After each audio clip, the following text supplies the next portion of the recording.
Okay. I'm here. I'm here. Recording is correct.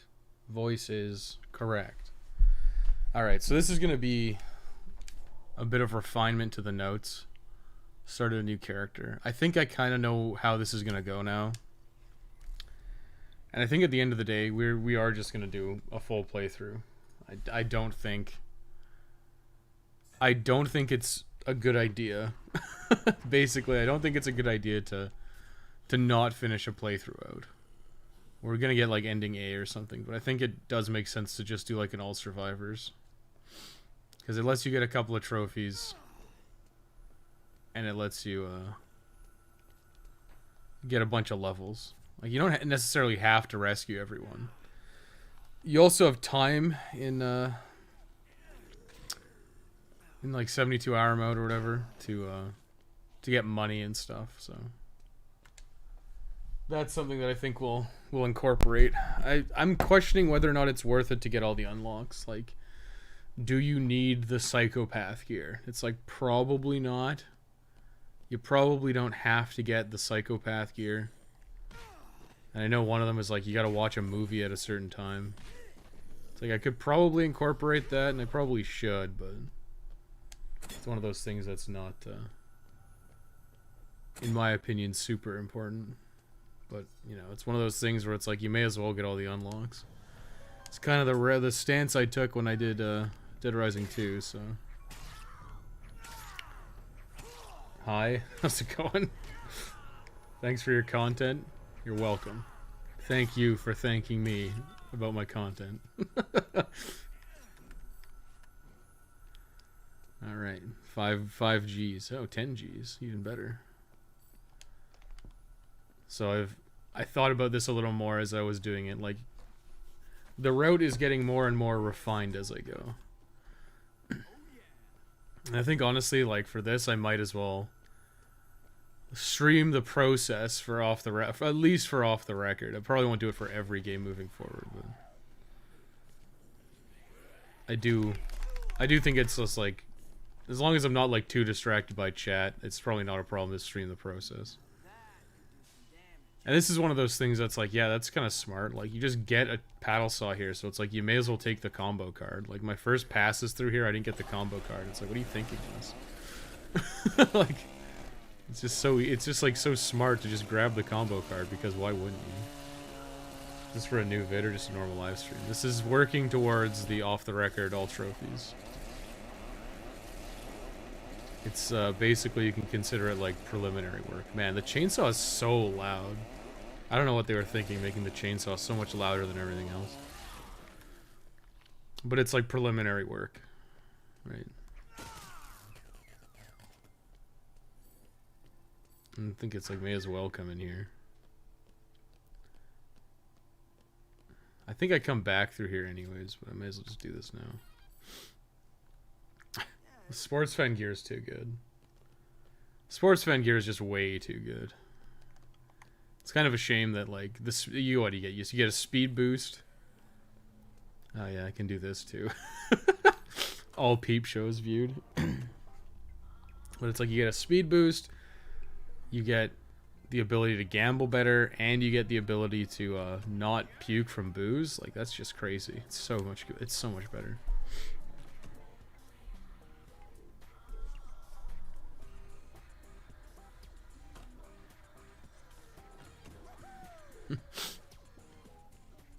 This is so stupid.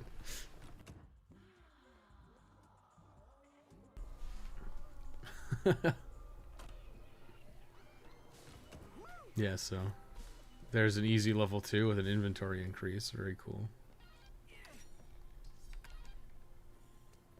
I may as well make another pole weapon since I'm here. I'm gonna have to look up where the magazines are, because I can't exactly remember, and they changed them from 2. Like, I know where they are in 2, I don't necessarily know where they are anywhere else, which is the problem.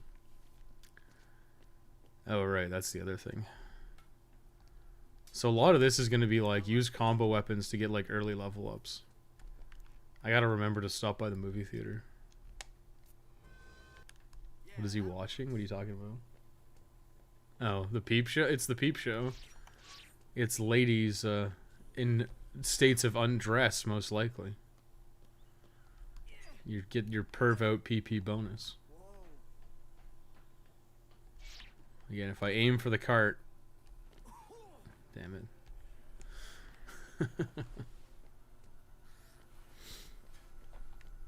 Yeah, no SUV. So that's one of the things I wanted to incorporate. Is I wanted to incorporate getting enough money to get the SUV.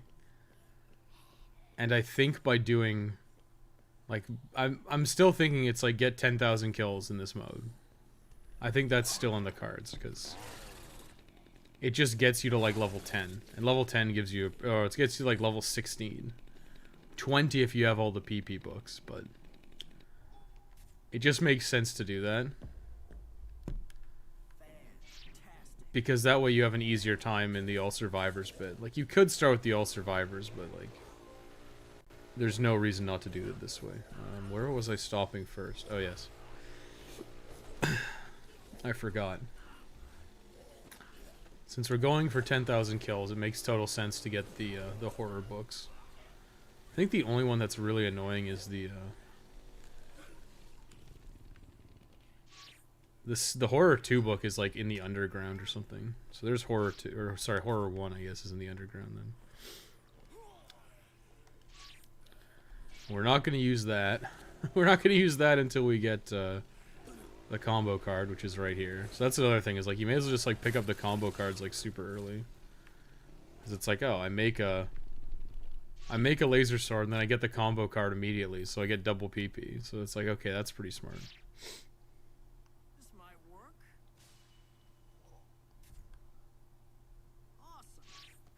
I could grab a soda, I guess. I should check my notes. I'm gonna have to be checking my notes pretty frequently. Since we're going for 10,000 kills. Oh no. Well, let me check my notes real quick. I have it open. Soda OTR, make a pole weapon, make paddle saw, make paddle saw combo card, use paddle saw, get chainsaw, collect horror book. I should actually rate, like, get... I don't have why that's not in my notes. Get... lightsaber. It's not called lightsaber. It's called the legally distinct laser sword, my bad. Get as many kills as possible in first pass. Okay, so it's basically like use all your combo weapons and shit. Like, it's like I have this. I get like you get like 300 PP a kill. You can like see how your level just like goes up super fast.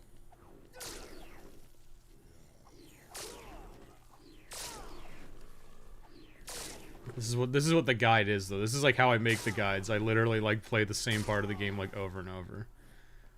And it's like, oh, I can do this slightly better.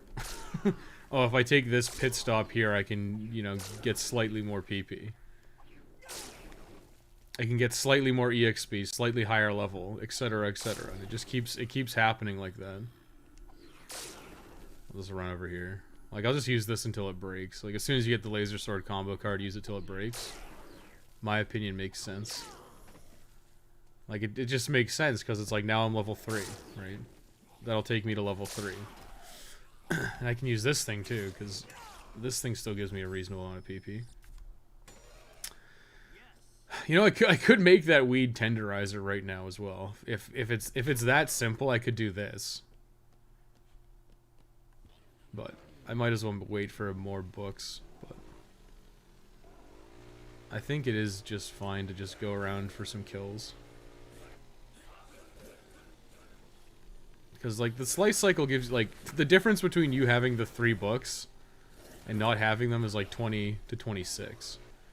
And if you're playing the Xbox One or PS4 remasters, you also get the DLC costumes. The OTR specific DLC costumes. Which includes one that gives you extra PP. So, like, yeah, use that one. You go from, like, 26 to 32 PP a kill on the slice cycle. It's pretty nuts.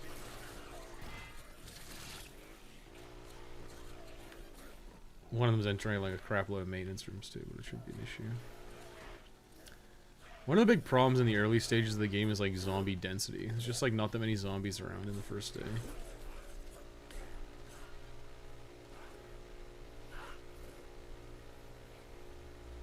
Just so crazy, though. You just have access to a slice cycle from the start. I mean, I may as well make the weed tenderizer right now.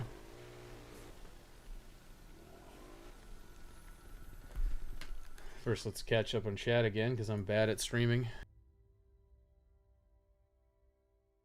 Getting ready to work, so I can't hold out. Can you get the Proto Man suit and blaster and OTR? Yeah, of course.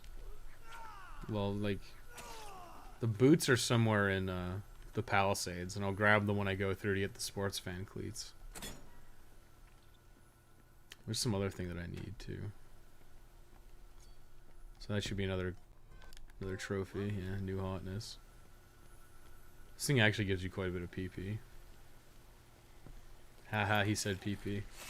You're like the 500th person to have made that joke, so congratulations. Your reward is nothing. Getting 400 a kill is pretty good. Just like watching my PP bar go up.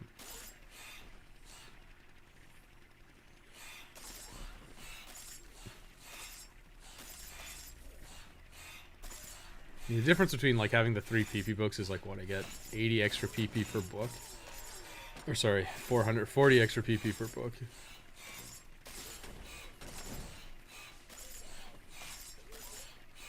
And here I am using gifts for Katie in Dead Rising 2 to get to level 5, and it's like, yeah, just use combo weapons for Frankie boy. How did one knife become 4? Are you actually asking these questions? Yeah, I'll get the Proto Man stuff because it's like, well, I think the suit you have to beat the game in overtime mode. I think it's just aim for 1,000 kills before I leave the first time.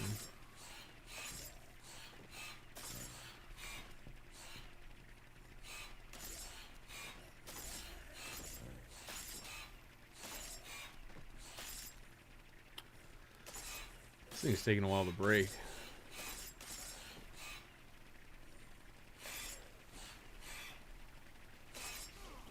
Okay. Yeah, maybe I just use the electric chair. Maybe that's smarter to use the electric chair to get around. Because that also gets me PP. I've been snoozing, yeah. Well, I by some miracle, I fixed my sleep schedule. I'm going to bed at like 11 and getting up at 7 again, and it's like, damn. I don't even need my alarm. I just like go to sleep and like wake up, and it's like, oh, it's morning. As opposed to like staying up all night. And that's one of the reasons like I can't record VO right now because again they're doing more yard work outside, which is partially why I go to that like insane sleep schedule, because it's like I can't record VO. And this is like I can kill like 5 times as fast with the slice cycle. So it's probably not even worth it to use the electric chair. At least not until I'm whatever. Although this might be smart if there's a dynamite in here.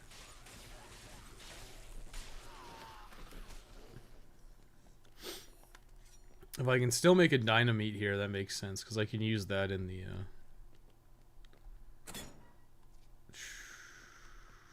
yeah, there is. So I can use this in the I'll show you. I'll go do it right now. But that would make sense. Like, go over there, use the leaf blower. Maybe it makes sense to go over there first. No, I need it. I'm -1 inventory space, and it makes sense to get the horror book as fast as possible. So then we come over here. This should probably be the highest density of zombies in the game, or at least in the early stages of the game. It should be like right here. Yes.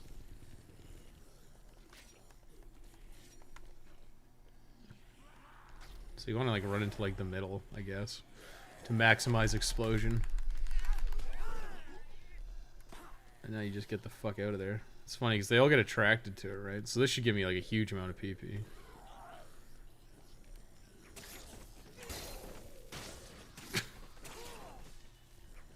Yeah, I'd say that's worth it.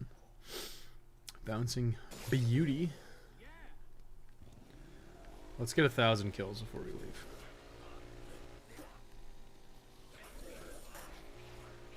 And then I guess, where do I have to go? I should really make it like a little checklist of stuff I need to do. Where it's like, I should get all the combo cards. So if I go through the Palisades, I need to get like the Dr. Brain Freeze poster. Oh, that's one of the other things I need to do is go to the Uranus zone. I should be able to do the whatever, the photography trophies here as well, but I did them in the I did them in 72-hour mode. I should also figure out where the fucking PP stickers are, but I like honestly, I think I might just do the PP stickers in 72-hour mode, because if I'm doing an all survivors playthrough, like there's gonna be so much time to dick around, and you're gonna be going all over the place. So I think at that point, like I'd rather just do, since I'll be globe hopping anyways, I think I'll just do the PP stickers during the 72-hour mode playthrough. Because otherwise it's just like, well, everyone's like, you should do it in sandbox mode. It's like, well, yeah, I can, but if I need to do a bunch of trophies in 72-hour mode, I may as well do them in 72-hour mode when I'm actually like forced to spend a bunch of time in there as opposed to running around. I mean, I could do it like wherever. Okay, so that's done. Now I was gonna leave via here, but I might as well go to the Yucatan, honestly.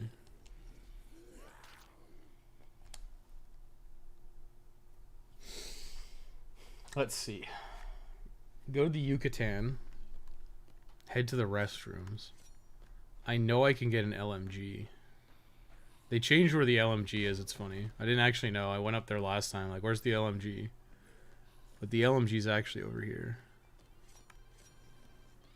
I could make a Blazing Aces. Would that make sense?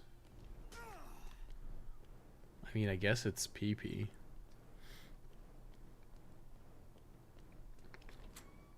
Still get no combo card, though. Oh, right. I can make a Zap and Shine.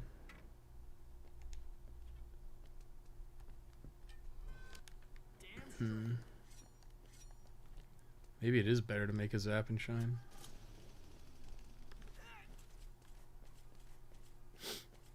Oh, nice. Alarm's going off. What's that rocket fireworks for? Oh, you can make a Bouncing Beauty in here, too. Interesting. Oh, so you just make the Zap and Shine, you get the combo card. Okay. Very, very cool. So that should give me 75. I think it's 75 PP a kill, right? I'm okay with that. I don't know what that was all about, but whatever. So the LMG is actually hidden up there. For fuck's sake.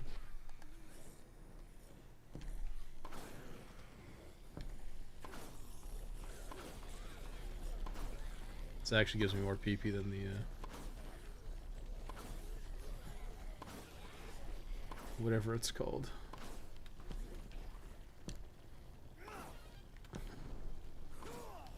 Spiking on people, surging on people.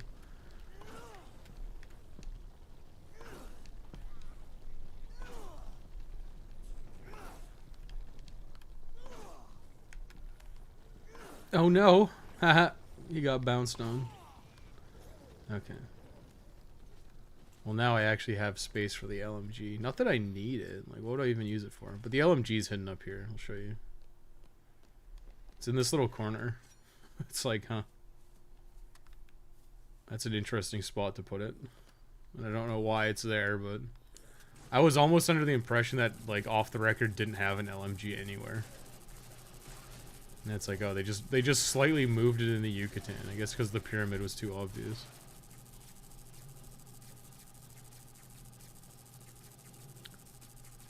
So I think that's... God damn it, Dave. I think that's all I need to do in the Yucatan. There's not like a whole lot. Unless there's some hidden clothing I'm missing. I suppose I could see... I don't know. I don't know if there is like the... Like, would it be worth it to spray paint all the Zombrex posters? Probably not. Did that actually not... I clicked show. So seeing that guy ride the motorcycle killing zombies as the headless horseman for some reason. It's interesting. I would not have made that connection, but whatever.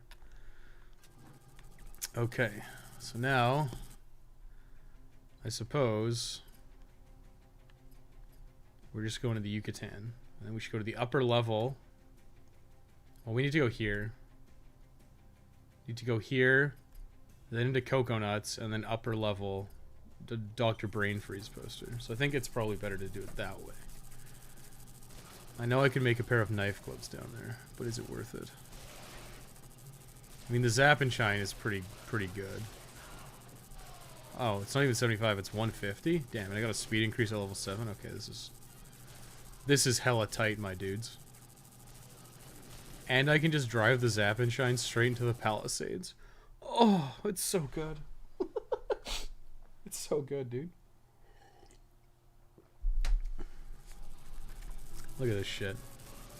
Hell yeah. Alright, there's looters. Oh, whatever. Oh, dude, I could build a money hacker, too. I could totally build a money hacker. This thing lasts forever, man. Okay, so I don't know exactly where they are, but I'm gonna assume they're right here. Well then, okay, that's easy. Actually, while I'm here, I guess the question is what,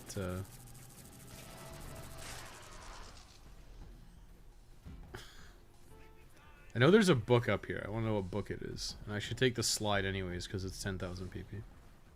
10,000 PP. 330 PP. Might give you 2 levels early on. It'll give you quite a bit. It might be worth it, but the question is, how far out of the way is it? What magazine is this? Oh, it's Gambling 1. I don't need that right now. But I might need it later. Like, I'm thinking that, honestly, I kind of want to buy all the unlocks, too, right? So it's like, well, if you're going to buy all the unlocks, like, I need time. And it's like 72-hour mode actually has a lot of time to waste. So since you're wasting a lot of time in 72-hour mode, it's like, well, you kind of may as well, like, just spend a bunch of it gambling. And that way you can get some levels and, like, farm a bunch of cash. Because there's, like, a lot to do, but there's also, like, a crap load of downtime. And since there's so much downtime, there's no reason for you to not sit there and gamble your life away, right?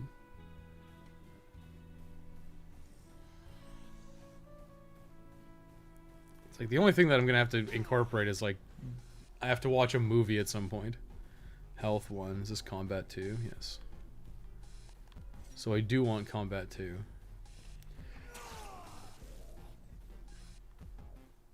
I want to get the Dr. Brain Freeze poster, which is over here.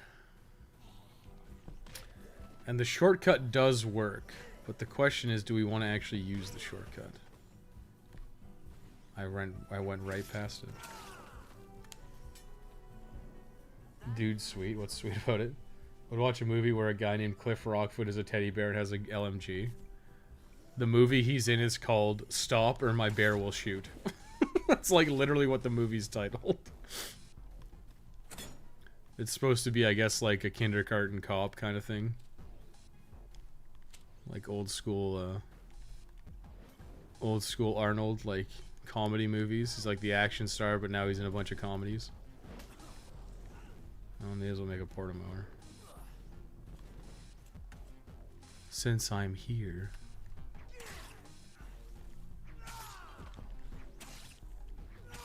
Yeah, take that, goofer. You goofball. Okay. So, I mean, the Portamower is not the best weapon, but, like, it's pretty good. If I encountered Chuck Green yet? No. He should spawn at some point. I guess the question is,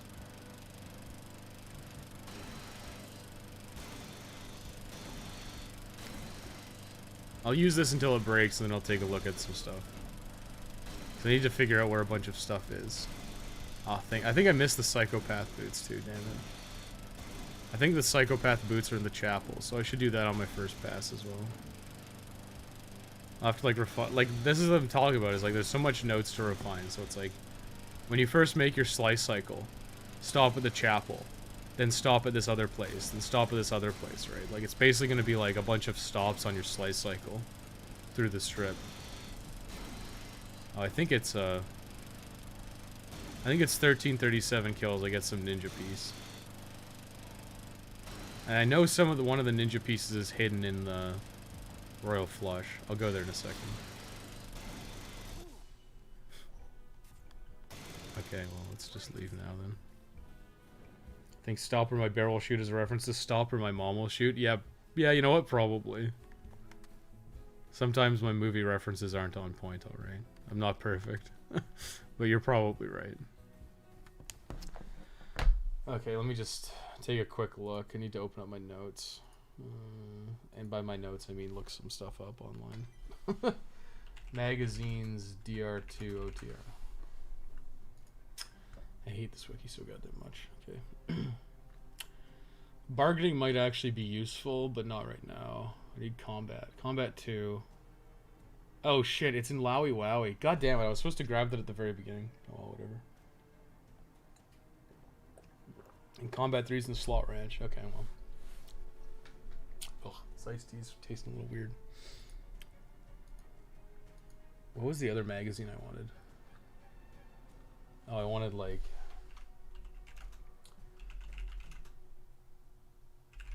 DR2 Sports Skill Pack. I want this costume locations. Ninja Skills Pack. Royal Flush Plaza hidden on the side. I know where that one is. Yucatan Casino. Outside the entrance to Shoal Nightclub.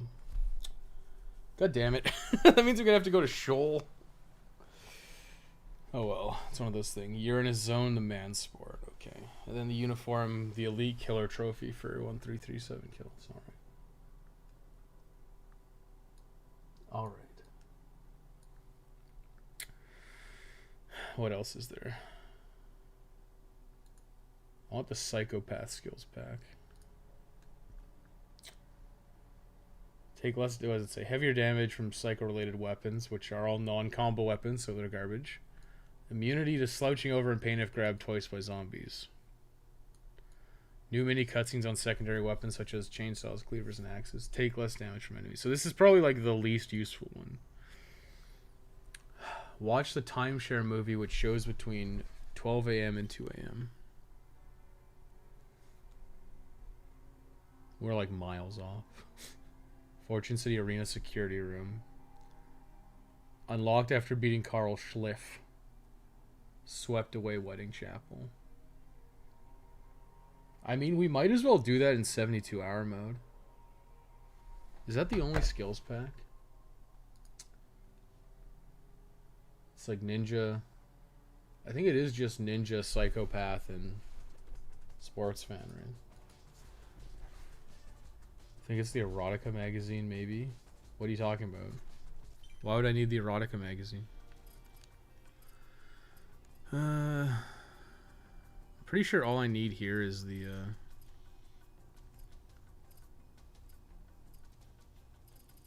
well, I need to go down here. I need to go here for sports fan. How much inventory do I have? If I have the 3 book, what does that do? Why does it sound like psychopath music? No, Carl's here, fuck's sake. Well, maybe it's good that I got the LMG. Maybe it's not good. Why does it sound like boss music? It's like literally that meme. Why does it sound like boss music?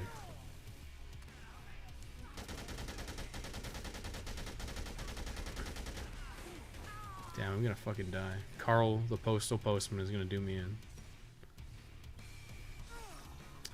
Well, if I kill Carl, I should get the psychopath thing unlocked.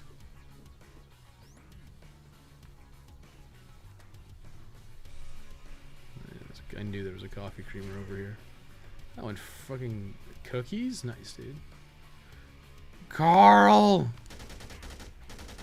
Damn, his evasive dodge rolling is on point. Well. Dear Diary, today I fucking learned. The LMG is basically enough to kill Carl. Like, not quite enough, but... get away from me. Basically.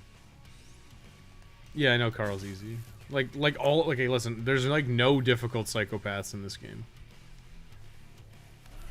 There is like 0 psychopaths in this game that are hard. Even like the quote-unquote hardest ones, like Randy, are pretty fucking easy. Like, especially considering like other video games that exist. One of the things that sucks about OTR is the goddamn damage throttling, though. Okay, that makes the psychopath close really easy then. 25,000 money. I mean, it's pretty easy to collect cash on the way.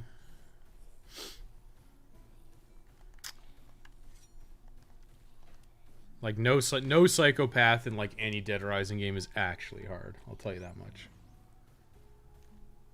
Yeah, okay. So here, after saying that, there's only one that's even remotely difficult, and that's the snipers. And the snipers are hard because they're fucking buggy. And they can just auto-fire on you, which is obviously not intended behavior. And that's just a result of having a bad port.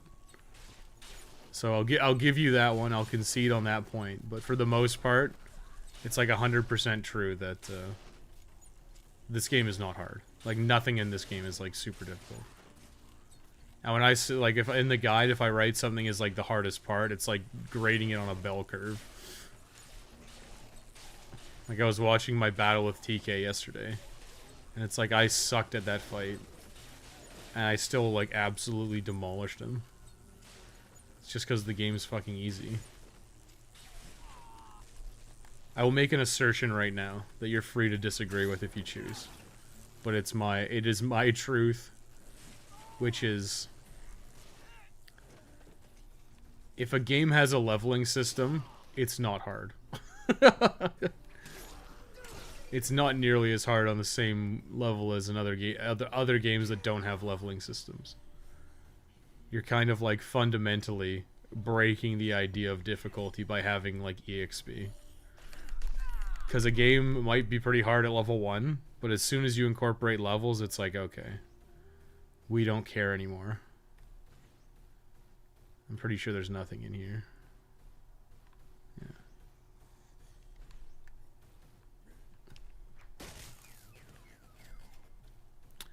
So let's go ahead and do this. This place is hidden up here, I think. Yeah, it should be in here. There it is. You make like grab like a katana sword from up here. Oh, there's a sniper rifle and some dynamite. I mean, you could make like 2 Blambos if you wanted. Seems unnecessary. If you're unprepared and going without knowing what you're doing, like on a first playthrough, they can be kind of difficult. Well, in this version, like Earl and stuff, they'll chain gun fire their sniper rifles at you, which is clearly not intended behavior, and you'll get killed, right? There are issues with the parts. Like, the game is easy, but like you might run into like an unexpected death because, like I said, the game is a bad port. Like, it runs better generally, but like it crashes all the time. Oh, I need to get that trophy where I dress Frank up all in women's clothing. Where's the closest shoe store? I guess it's in the Palisades. It's probably the best place to do it. Except Dark Souls? Nope, especially Dark Souls, dude. That applies 100% to Dark Souls. Play Dark Souls at like level 712 as opposed to playing it at level 1. It is so much easier. like that kind of shit applies 100% to Dark Souls.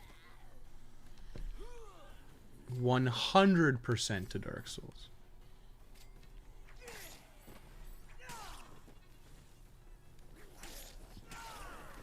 The one where it's not super helpful is like Sekiro. Because Sekiro is like not... Actually, no, I'm going to take that back. Because even though leveling is not as good as it is in Dark Souls and Demon Souls and stuff in Sekiro, some of the buffs you get are like insane. Like ascending and descending carp are like legitimately nuts. Like they're crazy. Do I have enough inventory for all the books? Kind of, not really. But I'm gonna go for it anyways.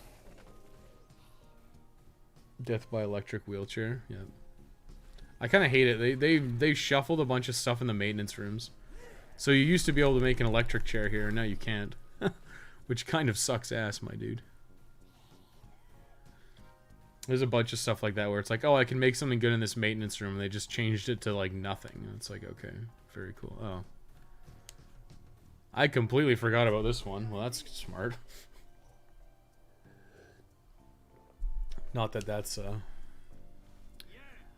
that's like a very useful combo card at all. Like, you never use the decapitator because it sucks. It's like a crappy boomerang. Just not good at Dark Souls, so it doesn't apply to me. Listen. Dark Souls being hard is a fucking meme. I'll tell you that much. If you want to say it's tedious, like I know Rick played it not too long ago. What the fuck happened to my HP? Rick played it not too long ago, and one of his complaints was that it's annoying when you die. It's annoying when you die because your progress gets reset. And from that perspective, I will totally agree with him. It can be very annoying when you die. Because what ends up happening is you die, and then you have to redo all the fights again. I think specifically he was kind of stuck on gargoyles. And I know Rick could beat gargoyles. Like, of course he can. But it's just one of those things where it's like, it's annoying. It's annoying for the person doing it because, like, okay, every time you die to gargoyles, you gotta run this gauntlet of, like, really annoying hollows. No Psycho is intentionally difficult. Yeah, even, like, Sullivan. Even Sullivan, who will, like, legitimately will break your combo weapons, is not that hard. You just have to know that he's gonna break your combo weapons. And, like, Sullivan is 100% supposed to be, like, a Boykin stand... Or not a Boykin. What's his fucking name? The fuck's his name? The guy at the end of Dead Rising 1. He's, like, 100% supposed to be a mirror of that fight. God, what's his name? I can't even remember. But it doesn't matter. Like, he's supposed to be a stand-in for that guy. And you're supposed to fist fight that guy. And it's like, yeah, okay. Yeah, Brock. That's right. He's supposed to be like a Brock fight where you're supposed to fight him barehanded. And, like, that's very clear by the fact that he smashes your combo weapons, right? I don't need that book. It's Gambling 1. The last book I need... Well, actually, that's not true. The second to last book I need.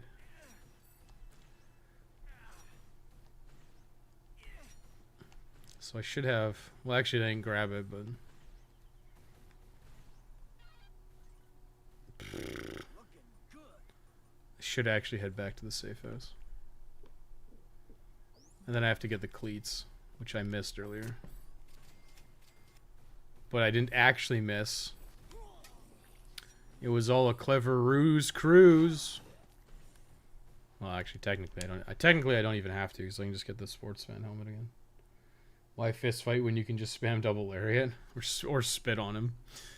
And, you know, spitting on him's pretty fucking good. Not gonna lie.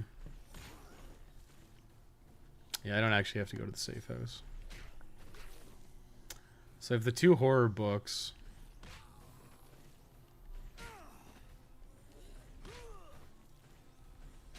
God, it kind of blows. Because it's like I want... No, the bargaining one mag's there. If the Bargaining 1 magazine is that close by, I might pick it up in the other playthrough, because it's like, money's kind of important. It's not like super important. These are so cheekily hidden too. It's like, oh yeah, they're yellow shoes. Oh, by the way, they're the cleats. This takes quite a while, honestly. Just like doing this initial lap takes kind of a long time. But I'll grab the next combat book, and then I'll grab the third one from Lowy Wowie. I realistically should have grabbed that one from Lowy Wowie like immediately. Because grabbing that one from Lowy Wowie like right away will like won't be a ton, like 10% extra, but it might have pushed me to like level 10 by now. I don't know. Just got here and I must know where you get the dem boots. They're in, I'll show you right now on the map. The Proto Man boots are right here. And when you go into that store, you can't miss them. They are like extremely obviously in the middle of the store. It's pretty hilarious.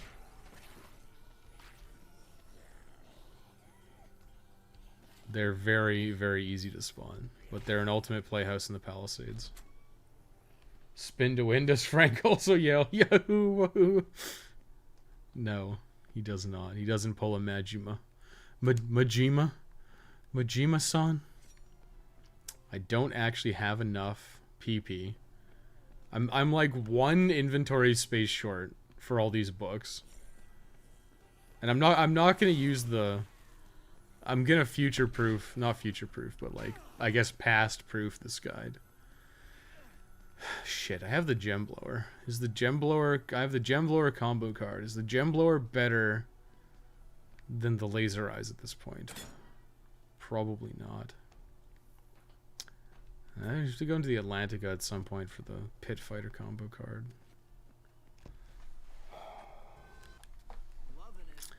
The Laser Eyes are probably better, because this thing is clunky to use.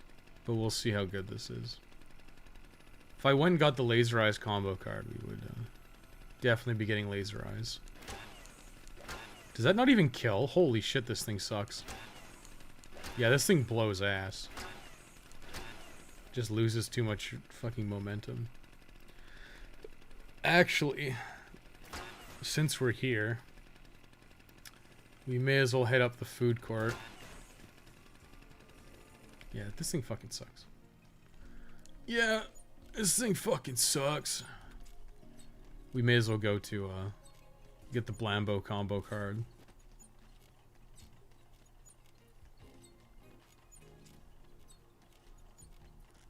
You know, since we're here. I don't have enough inventory to make a Burning Skull. I could, actually. In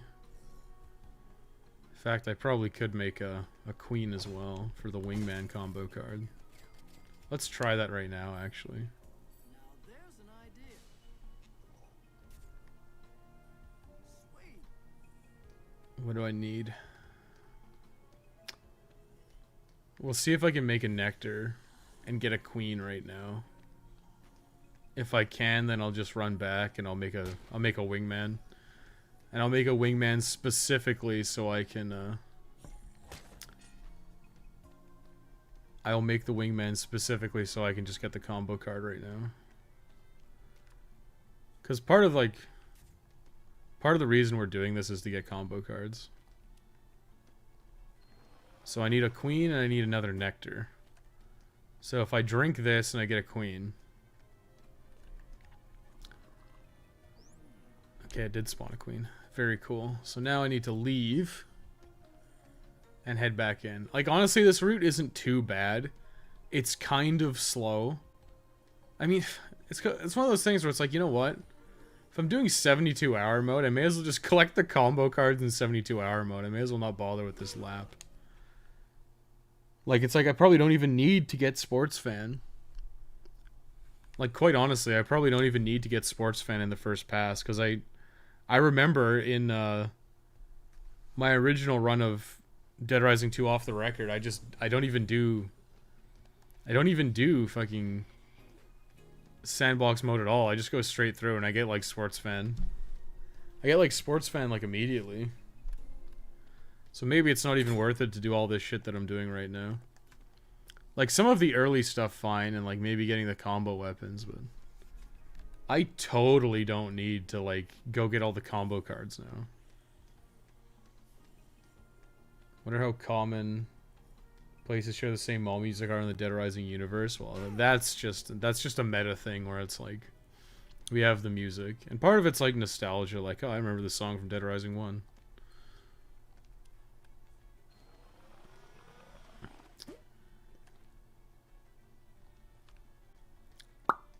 Make myself a wingman. Use the wingman, probably.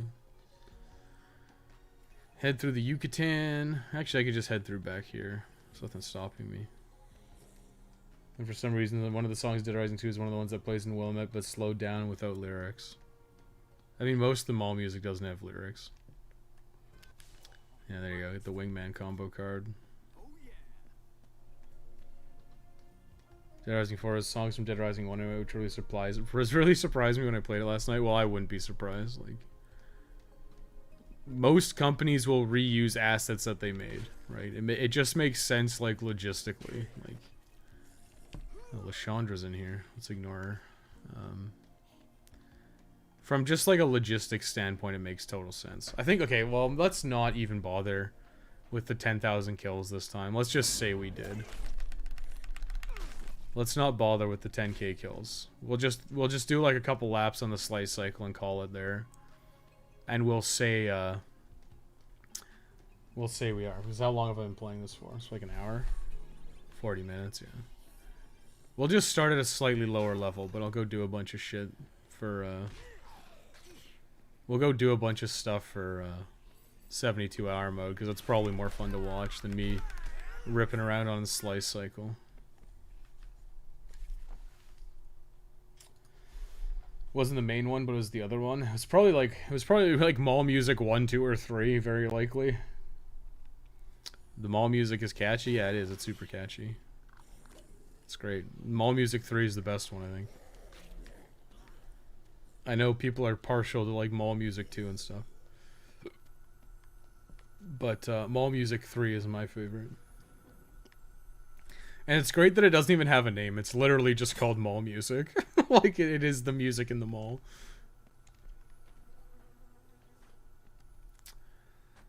Yeah, so let's see how far we get with the combat books. It's probably not going to be that far, but, you know. It's logical and economic, but it's cheap. Well, you're running a business. There's not, like, who cares, Ryan? Like, actually, who cares, right? Dark Souls, Demon Souls made a bunch of assets.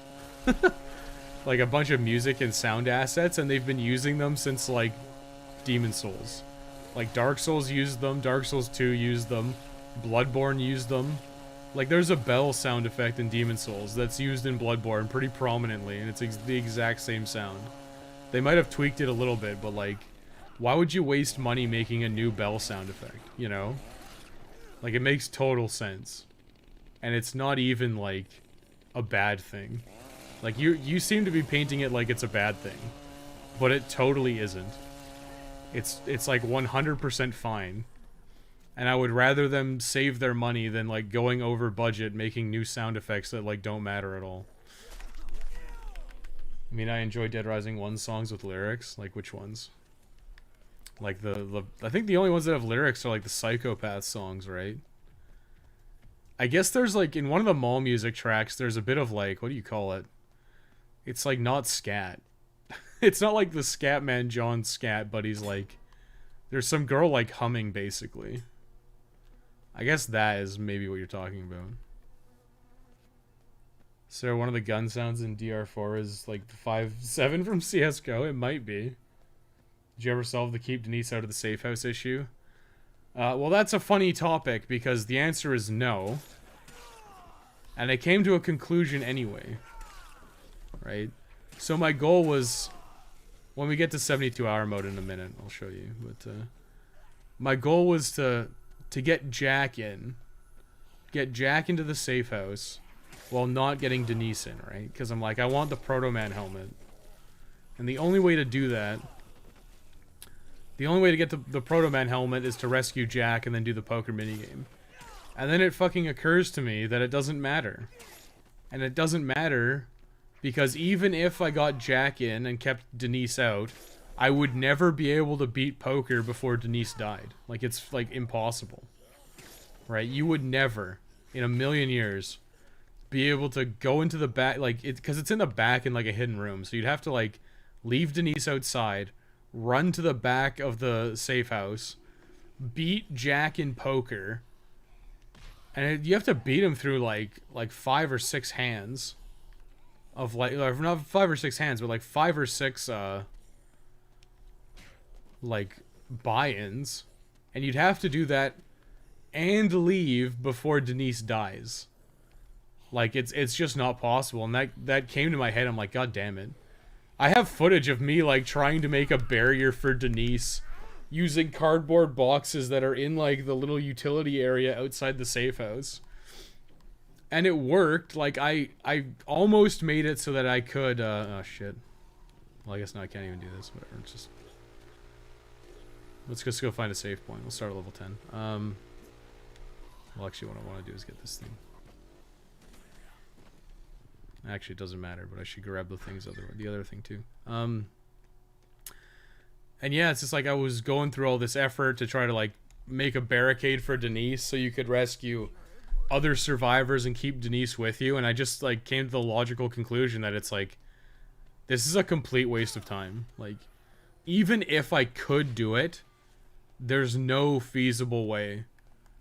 Like, there's no possible feasible way that I could ever, like, beat Jack in enough time to do this. Where the hell is it? I know it's in here. It's probably in one of the pews or something. There it is. Sweet. But it's like, yeah, you just can't. Like, even if you could... Oh, I lost my speed bonus. That's very cool. I was saving the restrooms. Even if you could, like, even if you had the ability to, like, block off Denise to rescue Jack, you couldn't actually do anything with it, because it's like, yeah, you can't actually beat him at poker fast enough to have Denise not die. Oh, nice checks here. Hope you like Firewater. Hope you get, like, getting DMCA claimed. Oh, shit! Oh, god damn it. Thanks for letting me... Oh my god, let me out of here. It's gonna ram me.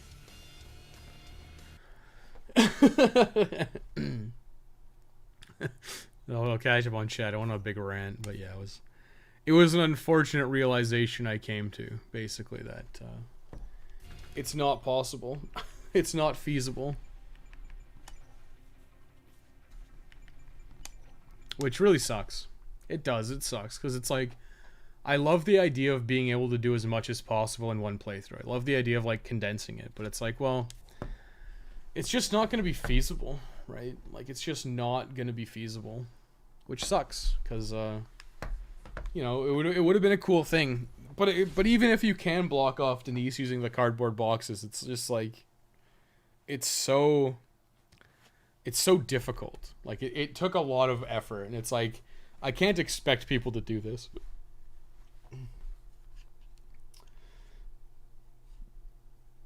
Mall music for some woman speaking gibberish, yeah. It's like the girl singing Long Day over and over again. I'd rather they save their money and not go over budget. Kojima wept. Well, listen, I'm fully aware of the plight of game development these days, right? The budgets are just so goddamn high. And if, like, your game flops, it's essentially gonna kill your studio. It may not actually kill your studio, but we're at a situation where it probably will kill your studio. Like, if you've got a $60 million budget for your game, and your game gets like 10 million in sales, you're basically dead. Your studio's basically donezo. And that's an unfortunate reality. A terrorist reality, if you will.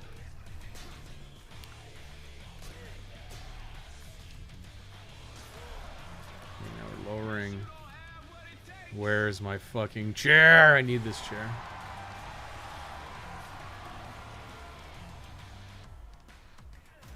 Huh. There's 2 chairs. I didn't know there was a second chair. Hang on. God damn it. I need to hit people into the thing. I love how this thing is like... It like seeks out into the... Oh, god damn it. It like seeks them into the grinders. It's great. Provided I'm actually good at aiming. God damn it. You have to be like to the left of them slightly. Just the way the hit works. The hit detection works. Out of curiosity, could you play 1 or 2 hands, go back and heal Denise? You can.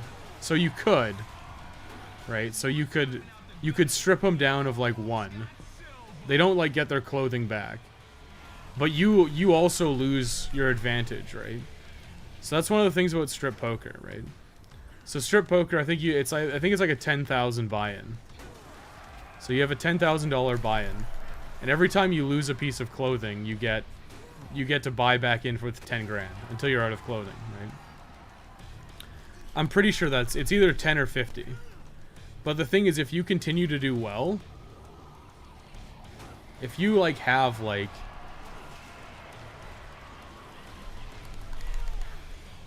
if you have like you can keep like the money stays in the pool. So if you're doing like super well and you have like 100 grand, like you don't want to leave, because if you leave you buy back in with like the 10 or 50 or whatever, right? That's something that actually happens. So it would be preferable to not leave. But you're probably right in that you probably can. You probably could, but you'd have to like actually get a piece of clothing off of them and then quit. And there's actually going to be another strategy to that too, because there's I think there's 5 or 6 people who will play strip poker with you, and I think you need 4. I think it's 3 including Chuck, or sorry, I guess Frank in this case. It would be like 3 including Frank. So I think what you should do is only rescue Jack and 2 other people, because if you rescue everyone, you'll actually have to potentially beat more people, because Jack won't always be playing. So what you might want to do is actually like rescue Jack, Woodrow, and like Cora, and then skip out on like Trixie Lynn and one of the other. I think there's another guy who plays. But that would be your preference, would be to do that, so that you always are playing against Jack no matter what, because there's only 3 people. But I don't know if strip poker runs if you don't rescue everybody. Slowbot is shitbot. Also, the new YouTube icons are shit. Did they make new icons? I know there's oh shit. Not that this matters that much. I know that they made dark mode for YouTube, and I use it all the time now. It's so nice. Out of curiosity, yes, you probably could. Even with the gambling mags and the sports clothes, etc., bonus to beat Jack. Yeah, so you can potentially have 4, right? But poker is just slow to play. They do this stupid bullshit where it's like, did you ever watch like poker on like TV, where it's like professional poker games, and they're like, you know, they're humming and hawing about their hand and whether they want to fold or not. They programmed that shit into the game. So like you'll actually have guys like humming and hawing over their hands and all this shit, and it's like,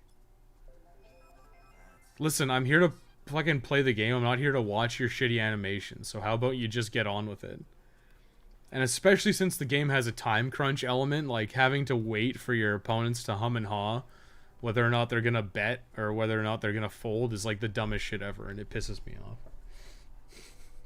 Would TK even say if Frank tripped into the grinders? Well, I don't know. Yeah, it would have been a bad time for everybody, I think. I'm sure the idea is that Terra's reality is like relatively safe, and that there's safeguards in place, but yeah, it's totally possible you get killed. Yeah, Woodrow is one of them. I think I said Woodrow. The guy who's doing the, whatever. It's like Woodrow, Cora, Trixie Lynn, and Jack. I think that's all of them. But like, you just want to get like a minimum number of people. I think I can get a guy to drop his. Doing this at level 1 is like surprisingly difficult, honestly. If I can get a knockdown, I know he drops it. God damn it. I don't think I've ever lost to this part. I might actually here, fuck, even with a level advantage.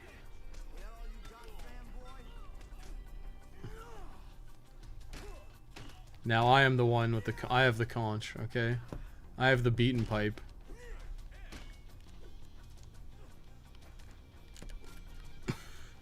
Yoink. I don't know why they put that shit in the game. Like, it's just like, okay, at level 1, defeat these 3 thugs bare-fisted. Like, very fucking cool, Capcom Vancouver. Because I assume most people are gonna play the game at level 1. And then having to do that is, like, kind of obnoxious. I get a photo opportunity here. I mean, 366 PP, it's funny because they're like, oh, we brought the camera back so you can take photos again, and it's like, well, it's totally useless. Like, it's actually worthless. Because what's 360 PP? That's literally like one shot with the fire spitter. Yoink. Like, one shot with the fire spitter is like 400 PP. If you have the combo card.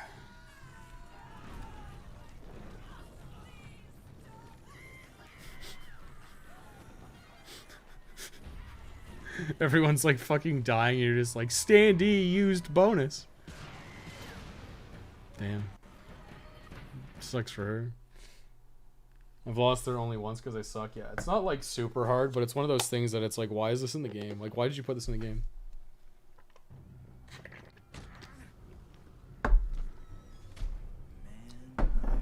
Sorry, I have a coffee. I have a coffee for once in my life. A warm coffee because I went and got McDonald's breakfast because I'm a fatty. I had a hankering for a breakfast sandwich. And I decided to get the combo. I decided to get coffee for some reason. Okay, so the great thing about the sports fan gear and all the other unlocks is you can come in here and just switch out whenever you need it. So that should be our speed bonus back. Kristen also plays poker. That's probably true. Yes, I think that is true. I'm out of here, dude. I've got a wage slave like everyone else today. Peace out. See you, Dave. Please help. Wes chuckles uncontrollably. Have fun at work, Dave. We'll talk to you later.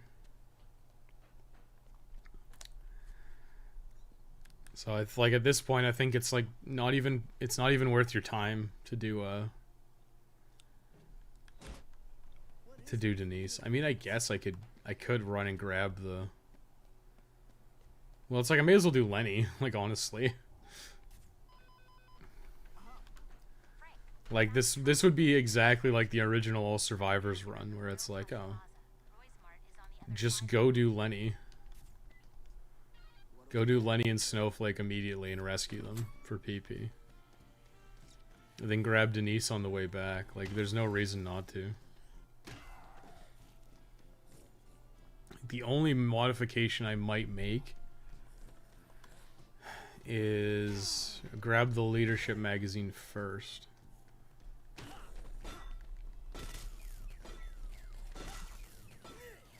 Because the leadership magazine is like in one little duck bingo.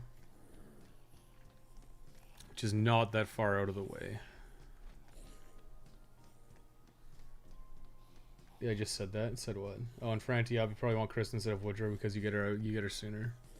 I mean, it doesn't realistically doesn't matter. Like it actually doesn't matter timeline wise because you say you get her sooner, but it's like anti-up doesn't even become available until like the end of the game. So it literally makes no difference. Like it makes no difference when people become available because there's always like that hard timeline where it's like, okay, you can't even do anything until this point of the game anyways. I don't think it's in bingo and OTR. You want to bet? No, you're wrong. I'll tell you right now, you're wrong. Leadership is in bingo. Or leadership is in One Little Duck bingo. The rescue magazine, which is the one I want for the extra PP, is in One Little Duck bingo. You'll see in a second. If I said leadership by mistake, I meant rescue. I meant the one that gives me more PP, not the one that improves survivors. That's a good magazine for this, especially for like Esther and shit. But this is the one I actually wanted. Yep. 25% boost to survivor-related activities. That's the one I wanted. That's actually the one I wanted. Because you don't even need the leadership magazine until, Actually, you know what? I'm fucking this up totally. I don't even want to do Snowflake right now. I want to do Snowflake so I can get her to attack Chuck. So I need to do that at like 3 o'clock. So right now it quite literally is just, get Denise back to the safe house. And then do whatever the fuck I want. What would even be a good use of my time? Because I can't use maintenance rooms yet, right? Shit. Yeah. Because I want to get Snowflake to attack Chuck. And to do that, I need to wait it out until like 2 o'clock. If I get Snowflake too early, I can't actually do the cases. I guess it doesn't really matter if I do the cases or not, because I don't care until... when I'm going to do the cases is with Denise for Alpha versus Omega next playthrough, so it doesn't even matter. I said leadership by mistake. Yeah, I meant this one. I meant this one for sure. You can't blame me too hard. It's hard to keep track of everything when you're streaming, honestly. It seems like it'd be super easy. But it's one of those things where it's like, yeah, it's your mind's going a million miles a minute. You're trying to play the game and also talk and be entertaining. As entertaining as I can be. As I beat these guys with a pipe.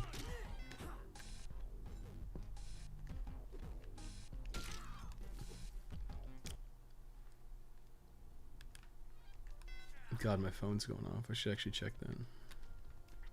Not that it's probably anything important. Yeah, this is quite literally like nothing. I mean, what would I even do? Like, what will I even do during this time frame? I mean, I guess I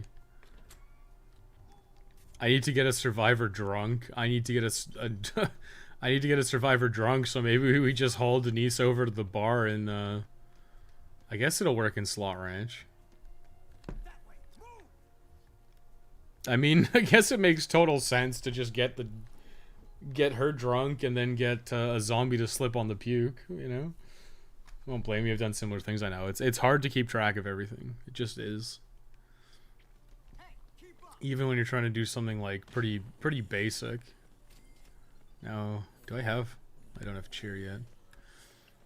Celebrate is actually like, I'm like, why does this exist? It's so useless. But apparently it actually like pulls zombies towards you. And when you take that to account, it's like, oh, that actually might be mildly useful at points.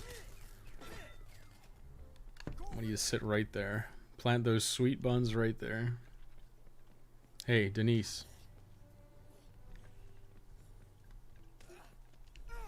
This is the funny thing. They won't accept stuff until you've, They won't accept stuff until they're damaged. So what's the easiest way to damage them? Did she drink it? I guess not. Oh, fuck. I think they need 4 before they fucking next the bottle.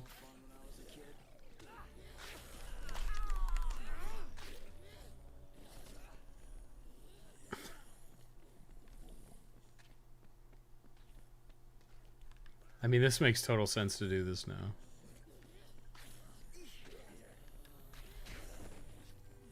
She needs an opportunity to chug it.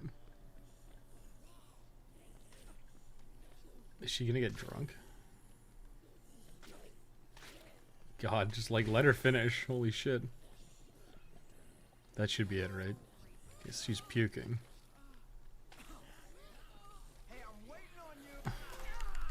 It's like now I need, okay, puking rally, was that the one I was thinking of? Have a zombie slip in a puddle of vomit. Easy peasy, let's get out of here. They need 4. I know Frank in Dead Rising 1 needed just 3. Actually, I'm pretty sure in Dead Rising 1 you couldn't get anyone drunk. I'm pretty sure that's something they added for this game. I'm pretty sure in Dead Rising 1 there was no puking. Because puke is yucky. Well, that's an easy trophy. And again, it's one of those things like just get it out of the way now, since like we can't really do anything until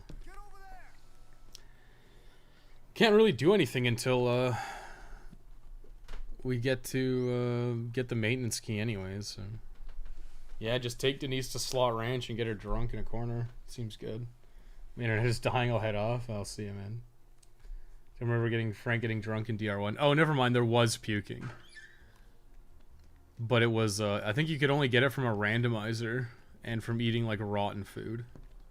I don't think you could get, like, drunk off of booze. I could be wrong. Because, like, usually I don't, like, chug, like, 6 wines in succession. It's just something that doesn't usually happen. But it's possible that that is an outcome.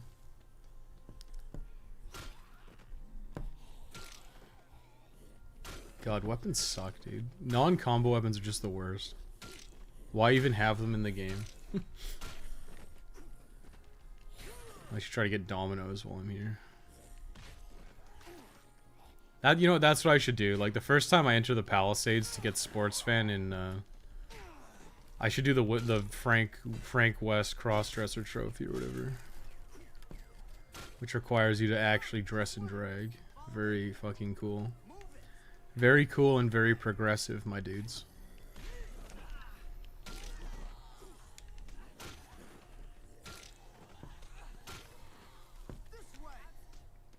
Okay, what do we got in here? That's the Leadership magazine, which I was a little brainlet and said by accident. Sports. This is like games, yeah. Trash. Absolute garbage. Who would use non-combo weapons? What kind of idiot plays this game without combo weapons? And then 3 months down the line, recommended playing his newest video. Can you beat Dead Rising 2 off the record without combo weapons? Yeah, of course you can. But it sucks. Appreciate you moving, Denise. Appreciate you keeping up. In fact, you know what? Take this orange juice. Because you're worth like a mild amount of PP to me. A small PP bonus. Oh, he wouldn't puke, but he'd stumble, yeah. He'd like double over, and he'd drop his items. Yeah, yeah, I can see it now. He like shakes. He like doubles over and he like shakes from side to side, and he'll drop whatever he's holding. But he don't puke. Because puke is yucky.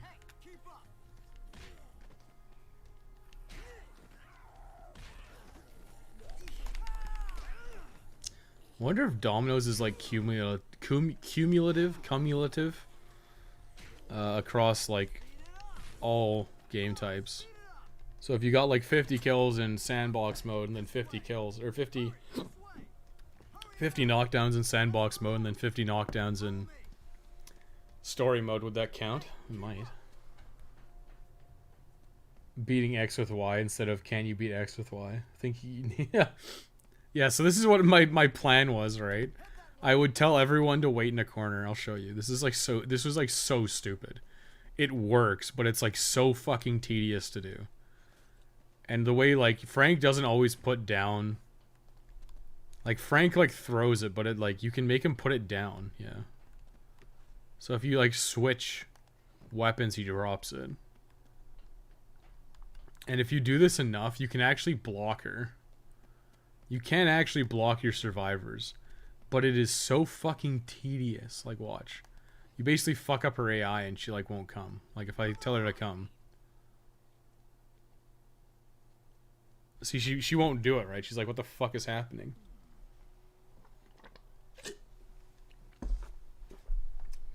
So, yeah, this was literally my strategy. Was, like, just box her in. But when there's a group of like 5, they'll stick together, so it's super hard to actually box her in anyways. So it's borderline impossible to do what I wanted to do.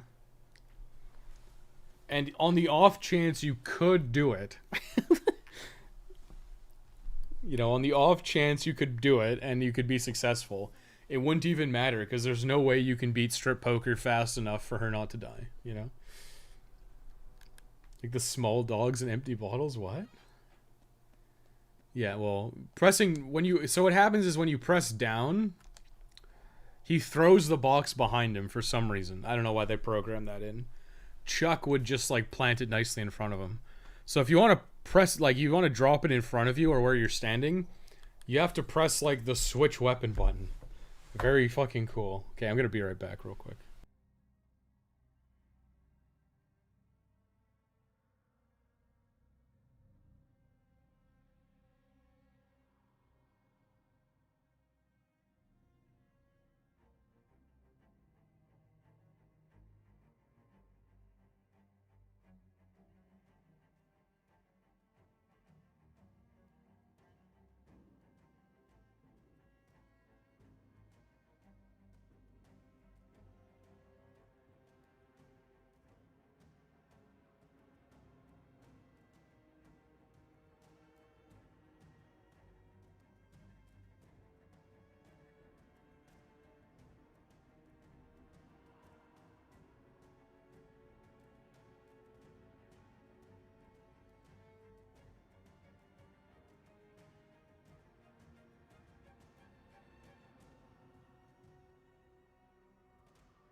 Alright, I'm back.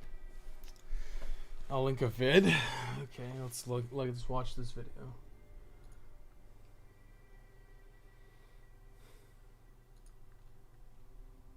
Moshu and crying fear. God damn it. Whatever. Okay, what do I even have to do now? Like there's nothing to do. I think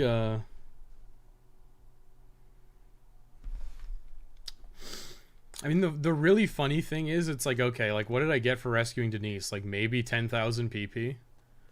Like, that's so not worth it, because I can just, like, make a combo weapon and kill some shit and get, like, the same amount. No way. Like, I guarantee you it's probably way faster to level in, at least in the initial levels, it's probably way faster to level in, Infinity mode, or whatever, sandbox mode.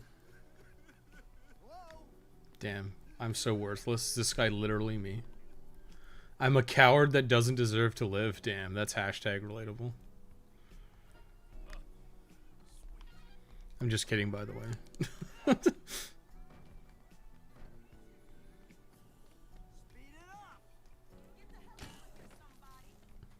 time is it actually?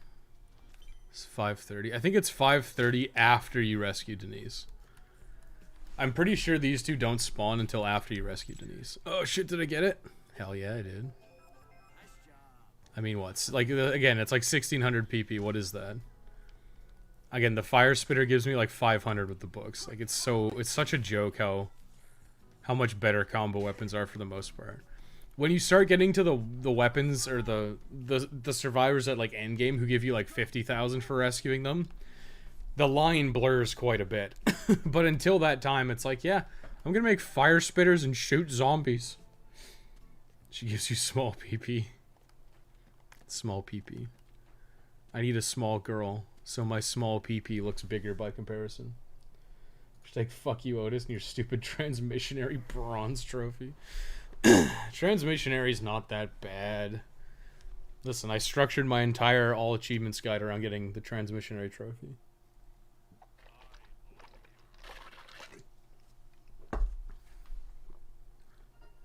Oh, look, we're done.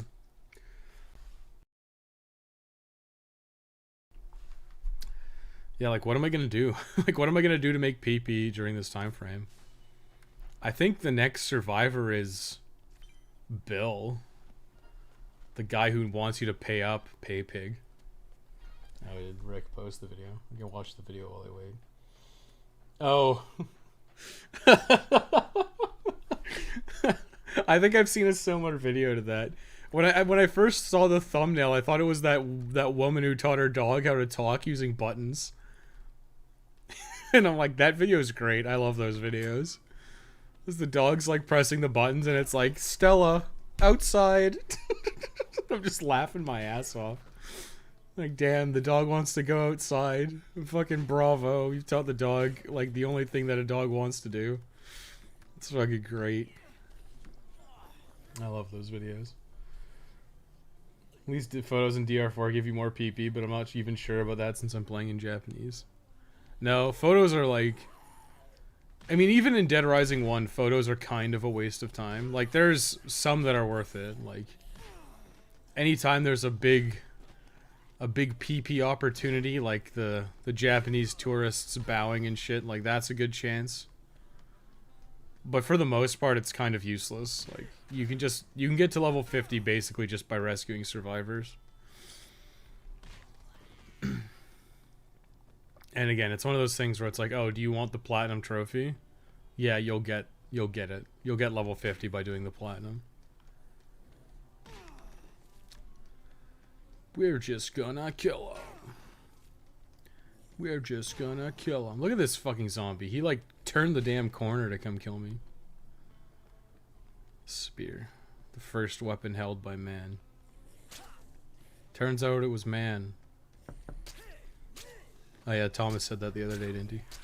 That's what happened. It was Thomas.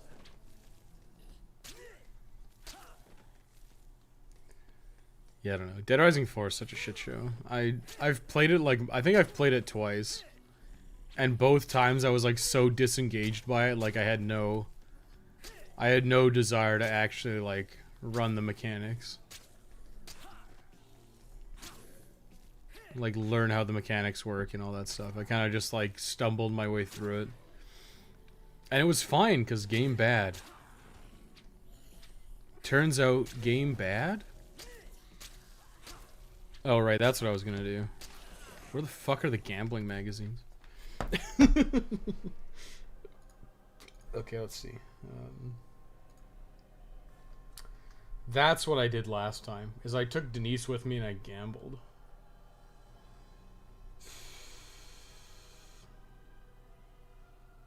Gambling 3. Key is found in the scaffolding in Fortune City Hotel. Alright, I have to go to Uranus Zone. Benny Jack's Barbecue Shack in the Palisades. Do I have time? I'll make time. Where we're going, we don't need weapons. We're going to We'll go. All right, it's at the water slide. The only way I'm having fun is by playing in the most unorthodox way possible. It's just like the whole game isn't fun. There's like those investigation sections, and it's like very cool. This sucks ass. Like, why did you put this in the game? Like, why would you even bother? Like, oh, Frank's a photojournalist. It's like, okay. Did they have that shit in the original game? No. Take it out, you dum-dum. Why is it in here? It is literally that simple.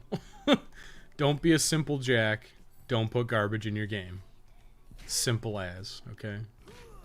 I don't think that's a hard ask to be like, hey, can you not put junk in your game?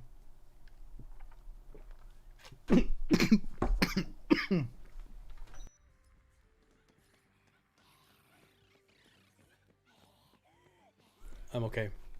I'm okay. Don't worry about me. Sorry.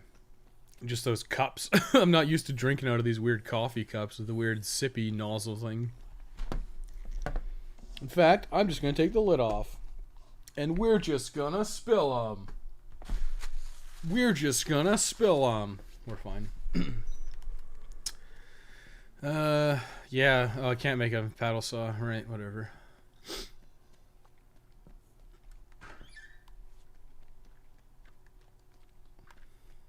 spooked. I usually hide a zombie there.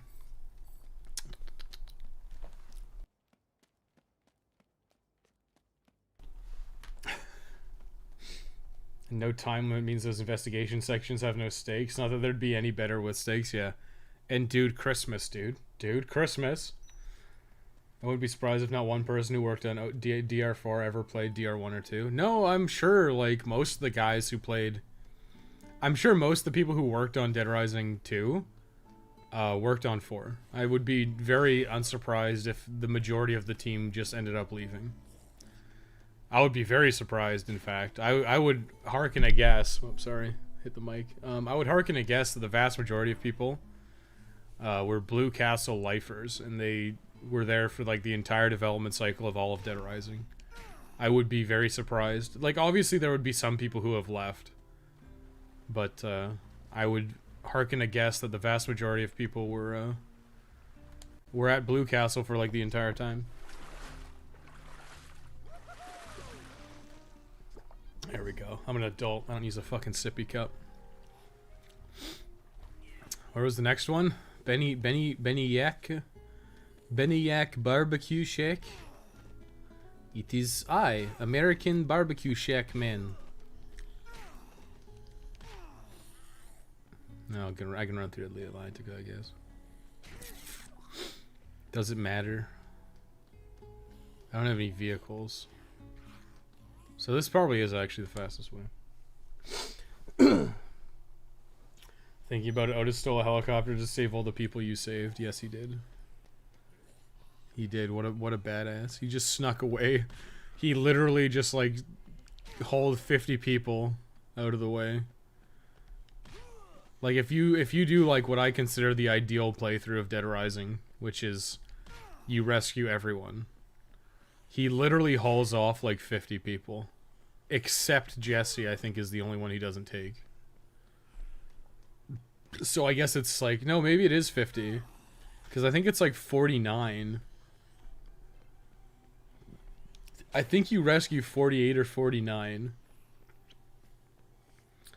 And then a bunch of, like, the NPC survivors / you count. Wait, did I get Pit Viking? Oh, I can't get Pit Viking because...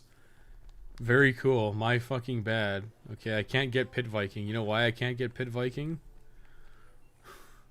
I can't get Pit Viking because I don't have access to the maintenance rooms yet. God damn it. That sucks, dude. Here I was thinking I was going to be so smart. Whatever. I'm just, like, not going to have combo weapons. I'm just not going to have any inventory space. I'm going to fill it up with books. Okay, so what's the deal, yo? The deal is this. We need to get back. Back to the past, Samurai Jack.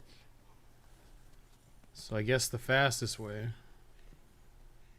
would not be this way, but this is the way I'm going anyways. God damn it! God damn it! I need the book, the key or whatever. This has the final piece to the equation. The gambling equation.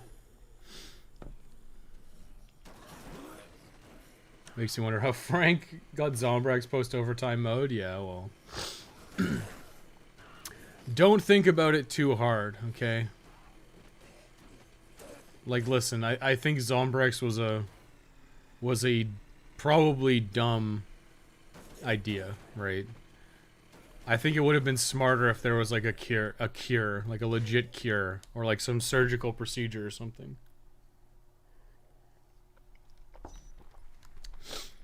Instead of, like, oh yeah, by the way, because it's even worse in the canon lore, right? It's even worse because the original Zombrex is 12 hours, so you need to take 2 a day. So if you are, like, taking it at 7 a.m., you need to take it at 7 a.m. and 7 p.m. And then they got Zombrex Extended Care, which is 24 hours. So, like, you needed, like, a fuckload of Zombrex. Like, 2 a day for like, every person who needs it is, like, insane. So that's why I find it so unbelievable. And that's one of the things that it's like, huh.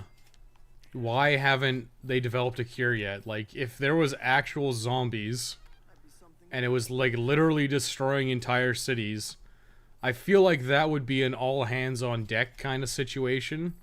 Like, you can like look at like now, like modern day, right? You see how fast they made the fucking COVID vaccines?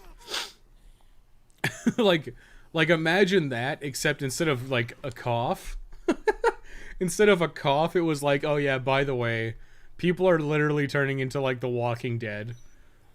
Do you understand how much faster like the procedures would go?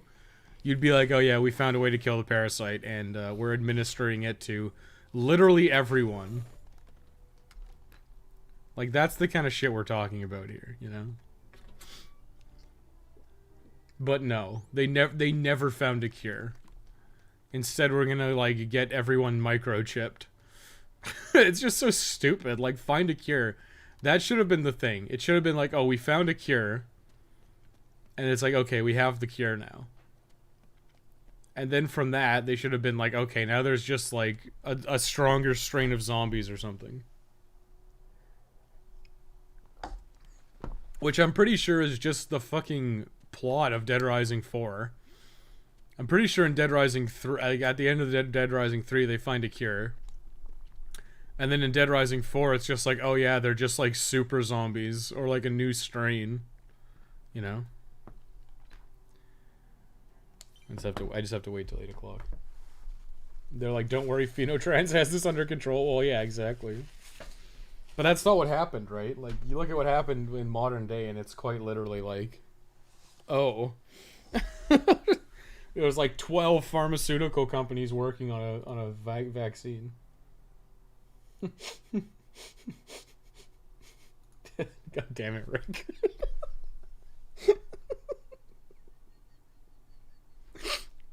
Oh no. Oh no, no, no.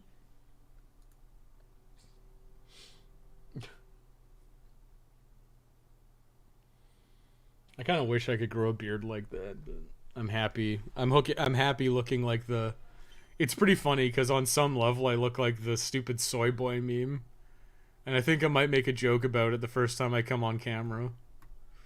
I look like the soy boy. Like, I'm not a soy boy, and then I'll just have like a Nintendo Switch appear next to me, and I'll be like, oh my god. It's not my fault I have male pattern baldness, okay? It's not my fault. I was born this way, alright? I was born this way. I hate Nintendo. Wow, Nintendo, yeah. Bing, bing, wahoo. Alright. Okie dokie. Finally. Yeah, I think what I did in my first playthrough was like, I just grabbed I grabbed these two gambling magazines, and I probably could have grabbed the third, and I probably should have spent that time gambling at the pink slot machine, because that way you just get like a bunch of money while you're waiting. Because in like Dead Rising 2, when I'm doing like the playthroughs, I'm doing a bunch of stuff. Like, I'm doing stuff. Like, I'm trying to use all the I'm trying to use all the weapons. I'm trying to build all the combo weapons. And in the second playthrough, I'm just killing zombies, so I don't have time. What's going on? But I could do that, actually, in the third playthrough. I don't, because I already have all the unlocks. But you could totally, like, if you wanted, you could just totally spend all that time gambling in the third playthrough. All that, like, downtime you have, you could just spend it gambling if you wanted. And there's like no reason why you can't. I think this is whatever, yeah. I like how they gave you like a headset now. So you can actually do stuff while you're getting the dialogue. Like, it took them fucking like 3 games before they're like, oh, maybe we should just give them like a wireless headset. Get a Soylent too? No, no. We talked about it, remember? I don't want to go fucking buy Soylent. This shit's fucking toxic as hell. I'm sure Soylent is actually terrible for you. Bill. Bill's terrible. He takes all your cash money. This is also kind of sadistic because they made it like an arrange mode. But Bill asked for like 40 grand like right off the bat, I think. Maybe they lowered it. Yeah, he asked for 20 grand immediately, and it's like you might not even have any cash.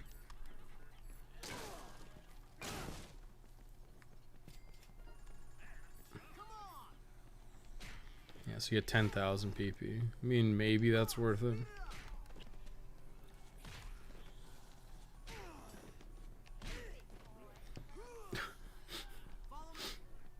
I mean, I would like to buy the SUV and stuff. Like, it would make sense to buy all the unlocks. So if I have time at the end of this playthrough to just sit down and gamble for like $8 million, it's probably worth it. I didn't get tenderizers either. This could be good. Great. Hey, keep up. Quick, follow me. I mean, realistically, I don't have to rescue these people. Like, who cares? There's no like, I can't believe, I like legitimately can't believe there's not a trophy for rescuing all the survivors. Like, it doesn't even like compute in my mind that it would be possible.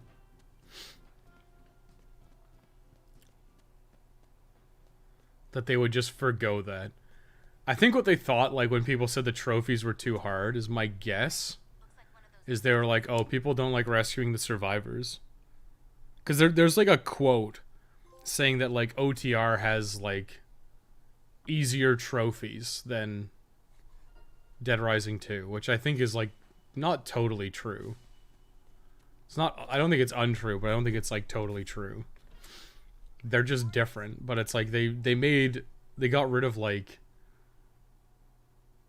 trophies that are like, oh, I don't have to use every melee weapon, which is like so good that OTR doesn't have that trash in it. But it's also like, oh, you got rid of like save all the survivors. It's like, hey, like that's kind of something that's like fundamental to the series, so why would you ditch that trophy, right?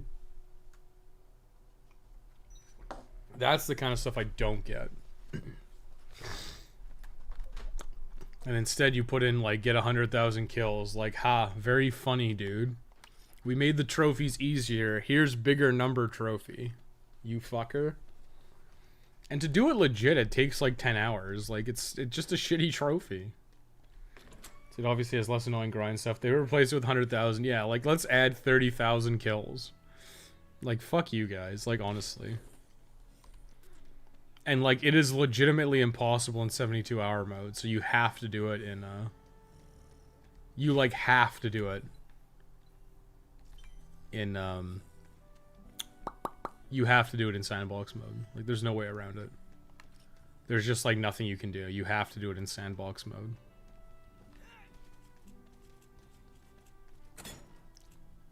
And that's shitty, too, right? Like, that's shitty for a number of reasons. Alright, there's a box key in here. Because, like, who the fuck wants to kill 100,000 zombies? It's like, no, it's not hard. You just get a slice cycle and you drive around for 10 hours. It's just tedious. And, like, I can accept the challenge trophies. Like, I think those are fine. Like, get a gold on every challenge just requires a little bit of forethought and prep. And like I said, being level 50 makes it easier. But it just requires, like, a little bit of foresight. But it's like, no. Just, you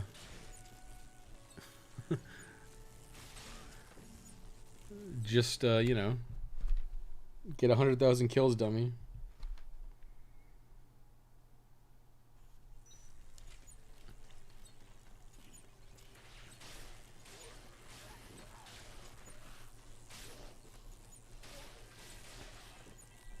Wonder if there's a better way to raise money in OTR.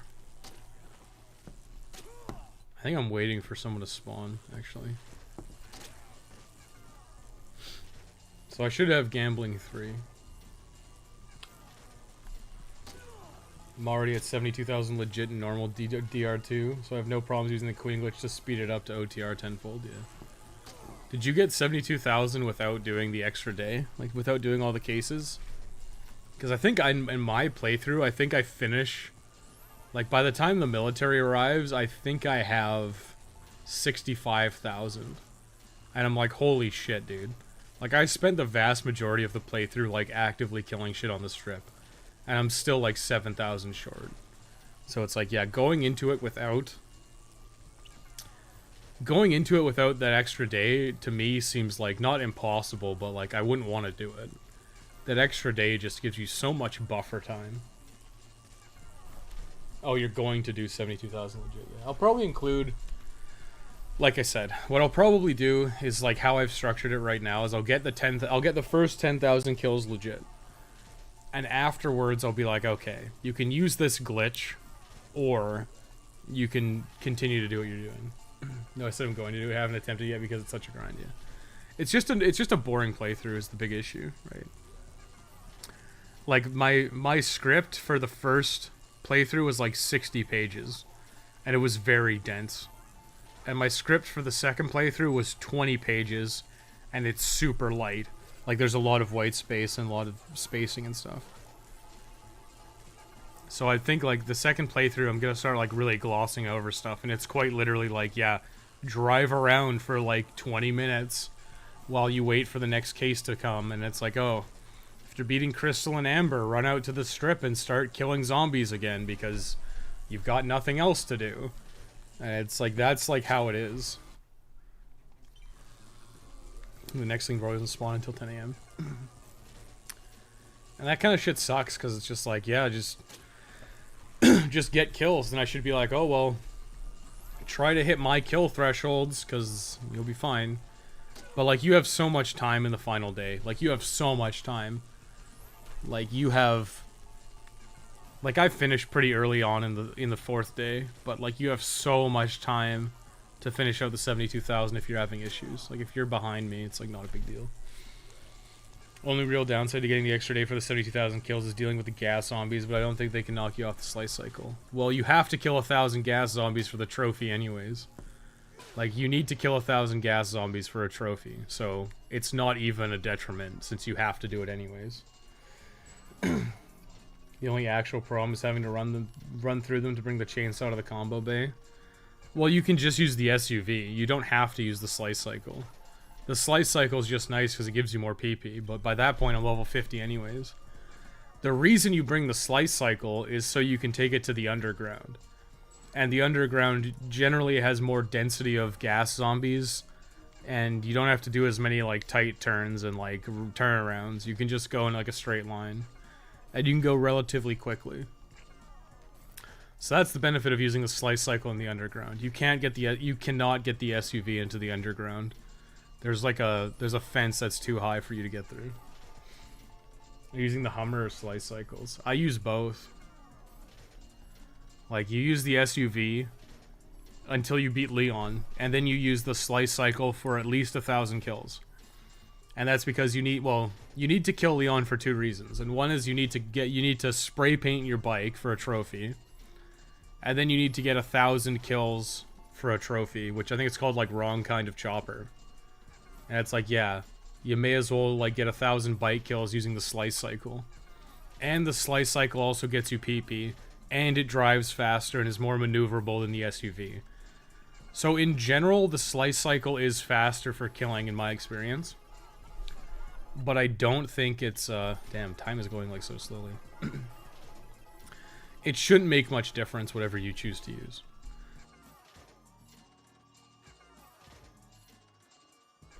But it's basically like, okay, use the SUV, then use the slice cycle, then use the slice cycle and the SUV, and then when the snipers spawn, switch exclusively to the SUV. And then once the underground opens up in, like, the extended time, then you can use the slice cycle to go through the underground. That's basically how it is. And then you use the SUV whenever you're on the strip, because I don't kill the snipers in that playthrough. It's pretty, like, I don't know, it's not, like, overly complicated. It's just, like, drive up and down the strip trying to meet kill thresholds. When your vehicle of choice is low durability, like Zone into Slot Ranch or the Yucatan, and like refresh everything. Like it's not complicated at all. It's just grinding, and it's trying to hit kill thresholds if you're trying to do it in 1 day or in 3 days. Like the difference between 72 hours and like whatever it is, like it must be like 96 hours. Like the difference in time you have is staggering. Like even if you dawdled and even if you like did pretty bad on kills and you still got to like the extra time, I think you'd still make it. The main issue is it's really shitty to try to hit those like insane kill thresholds while trying for trying to do it in 72 hours. It is way easier to try to do it in the extra time. So finishing all the cases makes sense. And you have to finish all the cases anyways. And then because the third playthrough is so boring, I do all the cases anyways. And I do that so I can do why the fuck are they not spawning? Maybe it's 11 a.m. Let me check, hang on.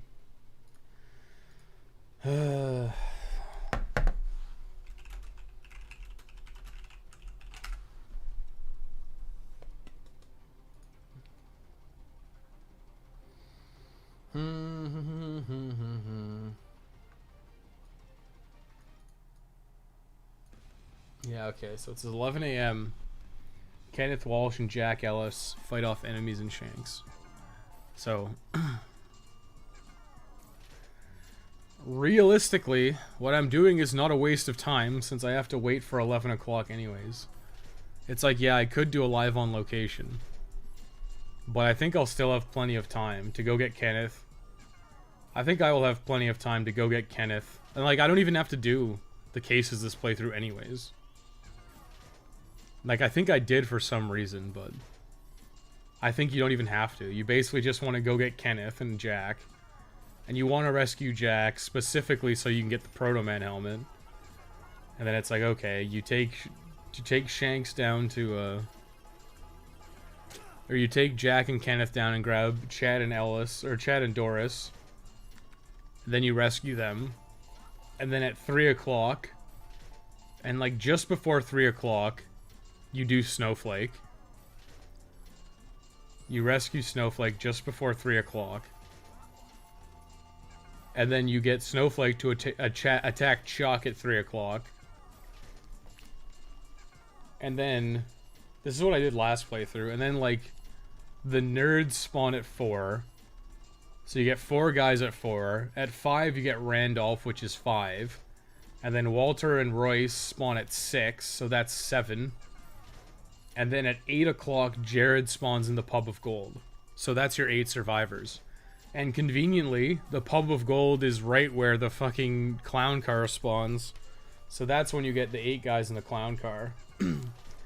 So yeah, doing it this way makes total sense. Like, fuck doing a live on location. I'm just gonna be a fucking slot machine gamer. Video games are not a waste of time, yeah. Let me just collect my thing. You know what? What I should have done? Realistically, right now, what I should have done is I should have gone and grabbed the, like, I should reevaluated what I was doing. I should have gone all the gambling magazines first.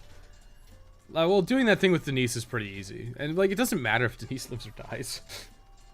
We did it in 72-hour mode on 360. I still have nightmares. Don't bother. You don't know if you're going to miss it till, like, the last hour. Save your sanity. I know. Well, you kind of do.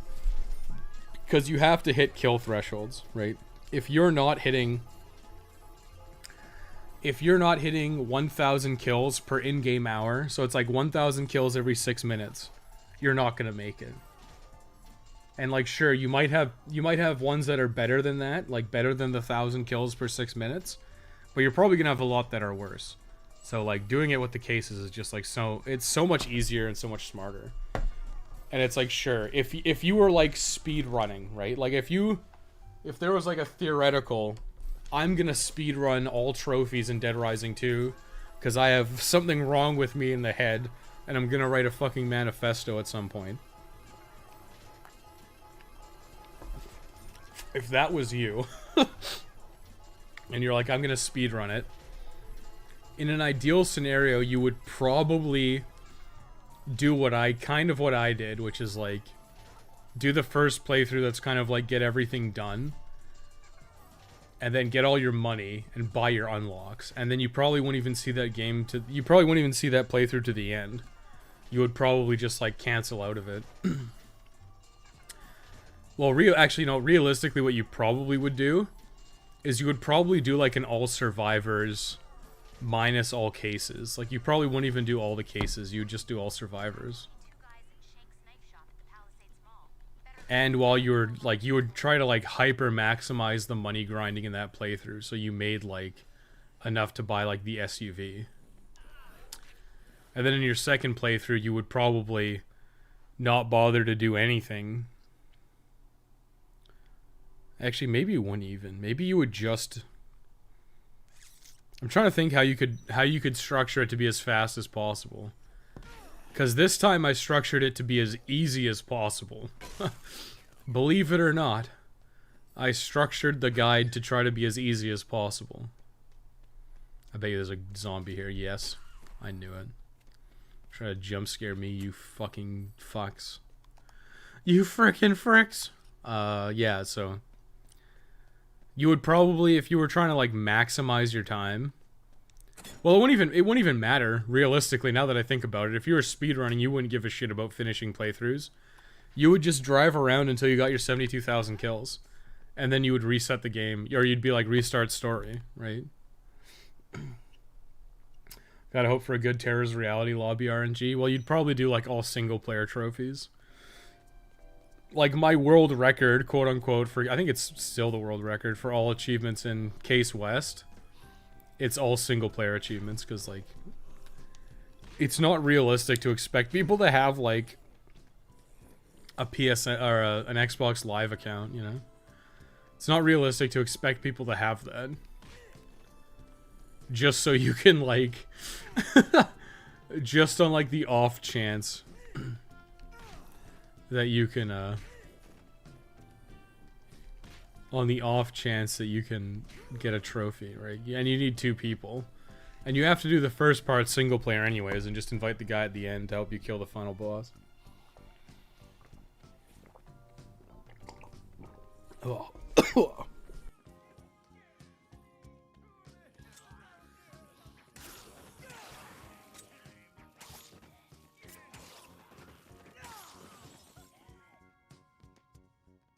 Sorry.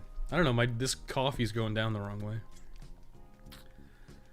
I just can't help myself. It's going down the wrong way. I'm sucking it back.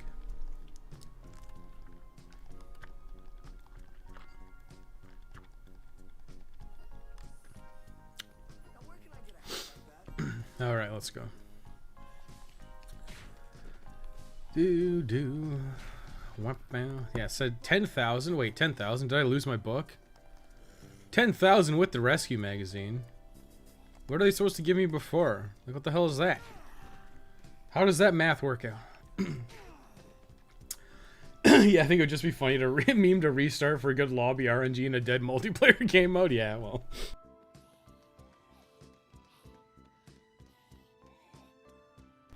I mean, realistically, you would probably need like 4 PS4s. You'd probably have to do it by yourself and like get into a lobby, and then you wouldn't care about the other 4 PlayStation 4s. You would just be like, yeah, I literally just need like warm bodies here while I get a free win on all the games. What the fuck? This shit sucks. You like literally just need warm bodies there. And yeah, once you got everyone into a game, it would quite literally, like, I mean, you'd probably do what that guy did, where he's just like leaving after Slice Cycles comes available, right? You would do shit like that. You would actually do stuff like that, because it's like, okay, I won Slice Cycles one time. I won Slice Cycles and I won the episode. Although technically it grinds you money, and you do need the unlocks. I mean, I guess you don't technically need the unlocks. You could potentially do exclusively use with the Slice Cycle. No, that's not true. You have to spend $6 million. So you might actually play out the Terror's Reality games. Is the clown car here? Yes, it is. Wait, did they come up? What the fuck? What time do those 2 become available? Is it 12? Damn, I'm like greased lightning, my dude. Yeah, they don't spawn until 12. Fuck. That's hilarious. Okay, so I came out too early. Well, let's just kill shit. Because what you're supposed to do is, like, you just drive the fucking clown car to Chad and Doris, and it's, like, suddenly super easy. So I may as well just head back into the... May as well just head back in here. We'll see what time it is when I finish, We'll see what time it is when I finish... When I finish the 8 Survivors trophy. We might call it there. Because, like, realistically, there's not much else to do. I mean, I guess you could, if you wanted to be, like, super careful, rescue Jack. Yeah, maybe we should just do that. Just rescue Jack and Kenneth. Like, alternatively, I just take all 4 of them back, but it's like, does that really matter? Yeah, let's just take them back. It's not worth the risk. Because if I want the Proto Man set, Jack is fundamental to that. And any risk to not getting it kind of sucks, so... It's probably better to just get Jack back. And then it doesn't matter if I rescue Chad and Doris. Like, it doesn't matter at all. So there's no trophy for full set. There's no trophy for all survivors.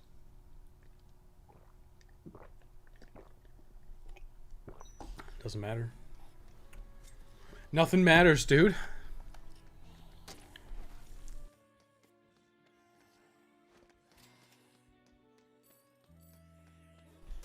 Oh shit, it's the looters. They made the looters so much more annoying, I must say. And I don't even know why. Like everyone who says OTR is a better game is like, I just don't get it. They legitimately made, like, so much stuff worse on purpose, like, as a joke. They're like, haha, looters were too easy in the original game. We made them, like, 5 times harder. And it's like, no, you didn't. You just made them more annoying. You didn't make the looters harder at all. They're just more obnoxious. Oh, psychopaths were too easy, so we put in damage scaling. It doesn't make them harder, it just makes the fights take more time, because it's stupid. It's like, haha, escorting survivors was too easy. We made the AI worse. It's like, why would you do that? Like, for what purpose would you do that? Like, why? Oh, it's more like the original. Yeah, the one thing everyone criticized Dead Rising for. Like, literally everyone, even people who like Dead Rising are like, yeah, the AI is shit. Like, literally everyone criticizes it, and you're like, haha, it's like the original Dead Rising, guys. It's like this. It's like one of the dumbest takes I've ever seen in my life. But it has Frank. We all love Frank. Oh yeah, it has Frank. Frank West, of course. You know Frank West, who's exactly the same as Frank West in Dead Rising 1?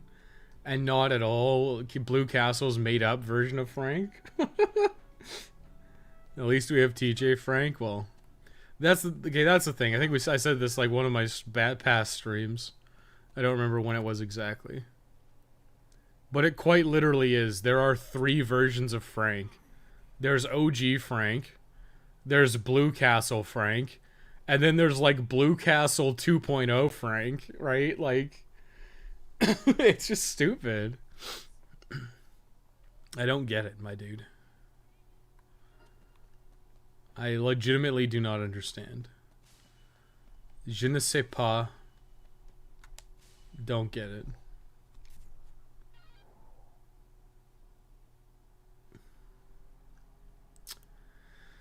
I just don't get it.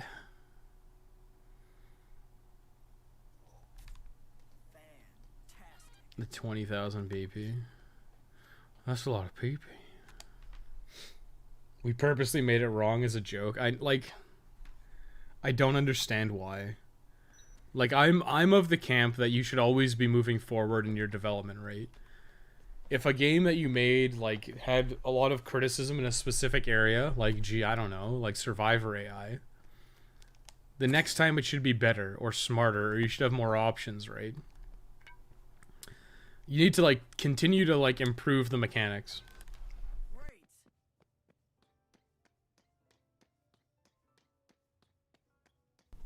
And you see this with a lot of games, right? Like, if you look, like, I guess Dead Space is on my mind because me and Dave were talking about it not that long ago. But if you're thinking like Dead Space, right? You can look at Dead Space 1 and compare Dead Space 1 directly with Dead Space 2. And there's a lot of improvements made in Dead Space 2 to Dead Space 1's formula. Like, one is that Dead Space 2 just looks a lot better. Like, the animations are smoother, they're more, like, I don't know, not realistic, but they look more natural, I guess. Like, they're just better animations. Like, the game overall looks better. The game plays a little bit better. It's not, like, huge, but, like, they made improvements to, like, the zero grav sections, where instead of, like, sticking to surfaces, you have some, like, minor flight, things like that. That genuinely made the game more enjoyable to play. And that's kind of the direction you have to take. And we're not going to talk about Dead Space 3, okay? We're not going to talk about Dead Space 3. But that's the kind of thing you have to do. You never do take backsies on an improvement when you're doing game development. You're never like, oh, well, you know, people really liked this. So what we're going to do is get rid of that shit and, like, rescind our improvements, and instead we're gonna bring it back to like the original, which everyone hated. You know, like, fuck that.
think she's a gold digger, but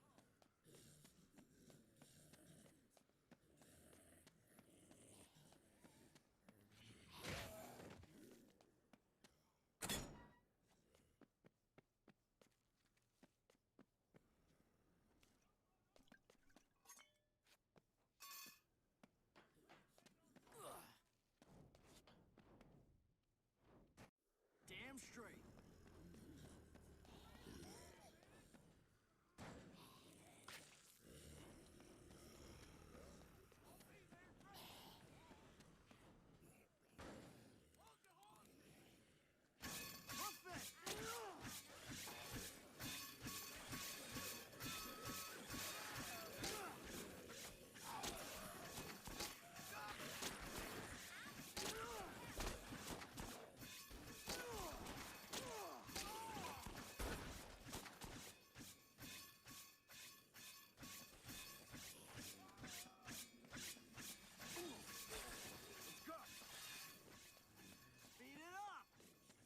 God damn it, my mic was on mute. Thanks for telling me. How long was it muted for? I was talking the whole goddamn time.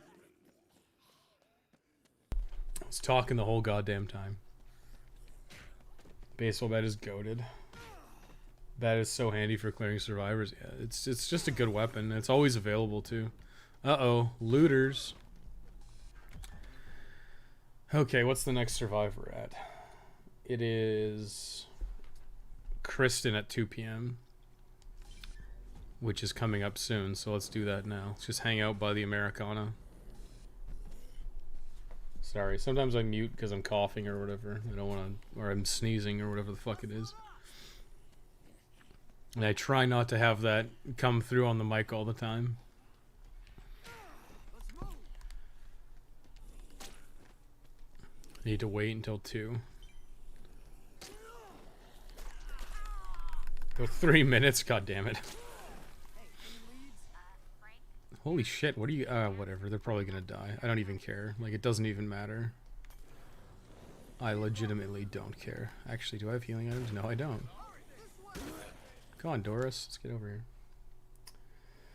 What did I miss? You didn't miss anything. My mic is not on mute anymore. I might be able to save Chad. There's a hope and a chance. A hope and a chance that we can save Chadwick over here.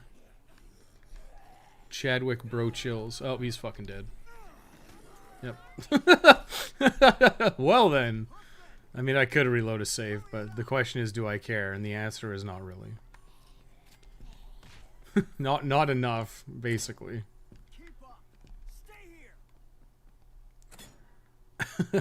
here. Should be able to eat the magazine in a pinch now. Well, actually, if Kristen plays strip poker, that's good.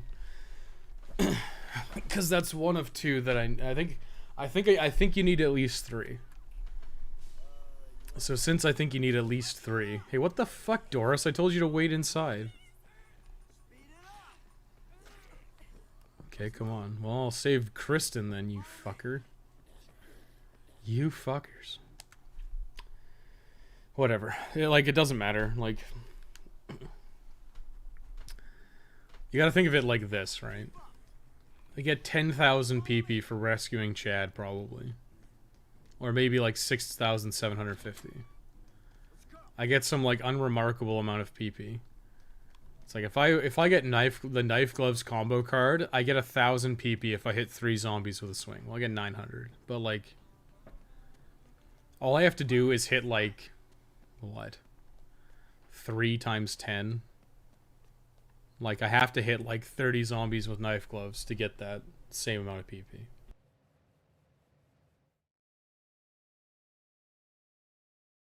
It is not difficult. I killed 48 of them during the big outbreak. Damn. What a badass. We got a badass over here. Yeah, so I get like 1250. That's PP I can easily make up. Although I do need like 5 million to hit the level cap. I don't know. Yeah, this coffee's going right through me. I'm gonna take a break in a second. Oh my god, what is that? Okay, I'll be right back, just a minute.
Look at what fucking Rick posted in Discord. And I'm like, is that a Gooboo from Final Fantasy 11? And it was.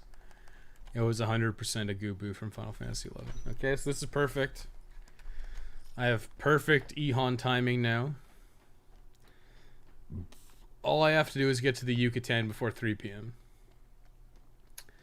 Which should not be a problem. Supposedly there's a glitch, which I guess we can test out, where supposedly if you kill Ted and then like very close to 3 p.m. you zone into the Yucatan again, you can apparently rescue Snowflake like without actually doing the minigame, which would be pretty funny. And then I can just kill Lenny or like rescue Lenny and then go fight Chuck, because Chuck spawns at 3 p.m. We can try that, I guess. I don't like using glitches if possible. Like, I'd rather do it glitchless.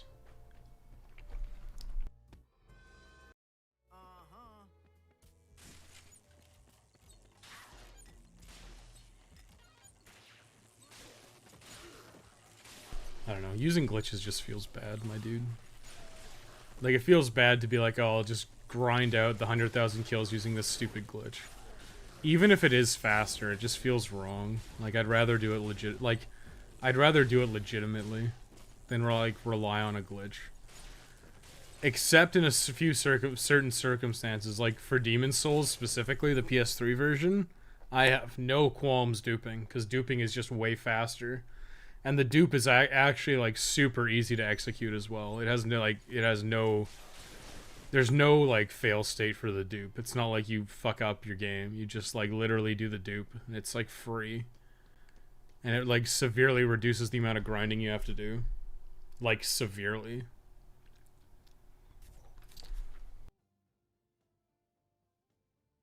So I will 100% use the dupe. I was actually thinking about doing like 2 guides where it's like one is like glitchless and one is like dupe glitch, but it's like dupe glitch just makes so much sense in that scenario. Oh, for fuck's sake. It's not even good. How much time do I have? Holy fuck, I'm not gonna make it. I'm not gonna make it, bros. Fuck's sake. That sucks, dude. If I don't make it, that's fucking terrible, but we can just say I made it. This is gonna be real tight. Like real tight if I make it. She's like Ted and Snowflake despawn at 3 p.m. So I have to get there like right away. What I would probably do is I would probably skip Kristen and do Kristen after this, as if I was gonna like hyper efficiency it. God damn it. Yeah, so that'll be people like us, and Ted and Snowflake will be gone. Fuck. You looking for an easy Snowflake win without glitching? Snowflake's easy on her own. Oh, fuck. I made it. What? I thought they were gone after. Whatever. Okay, well, well, that's good to know. I thought they despawned at 3, but I suppose I was wrong. What the fuck? Okay, so apparently, supposedly, like, you get an instant. Whatever, I'll just capture Snowflake the legit way. Although, you know what? Let's try. I have my save. I'll zone out and I'll zone back in, and I'll see if I get the free tame.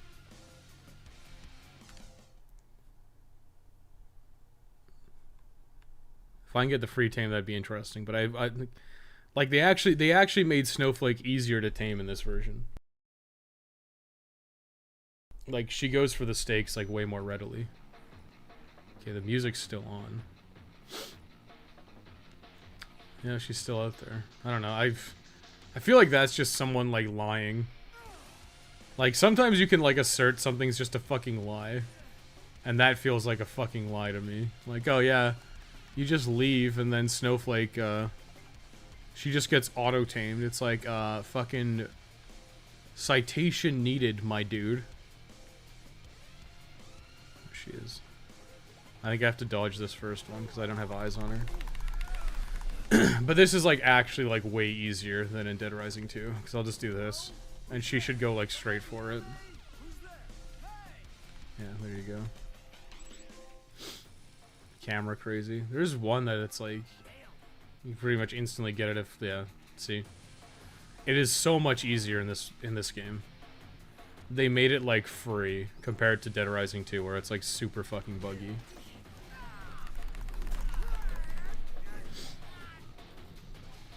Like I said, drop thing, call her. Well, that one she didn't go for. Oh,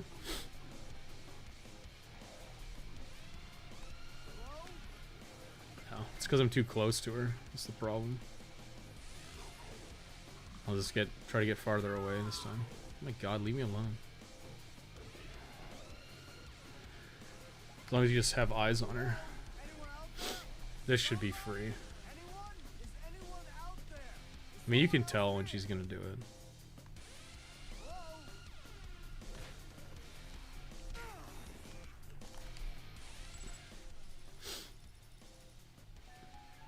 Like it. Yeah, you see how much easier it is this time. Like, it's like a non-issue.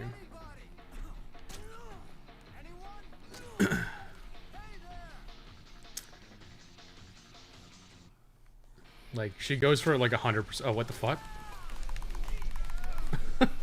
She tricked me? You try to trick me?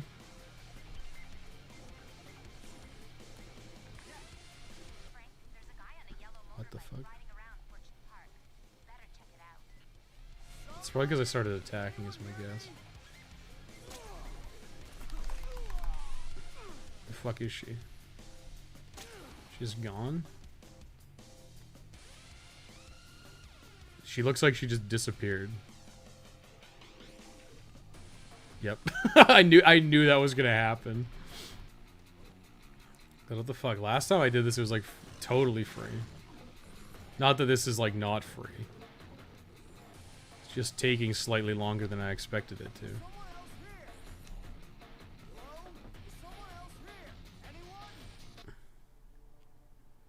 Damn, this is taking me like an in-game hour. Like, this is fucking nuts. Not that it should matter. Fuck's the tiger? I saw her run.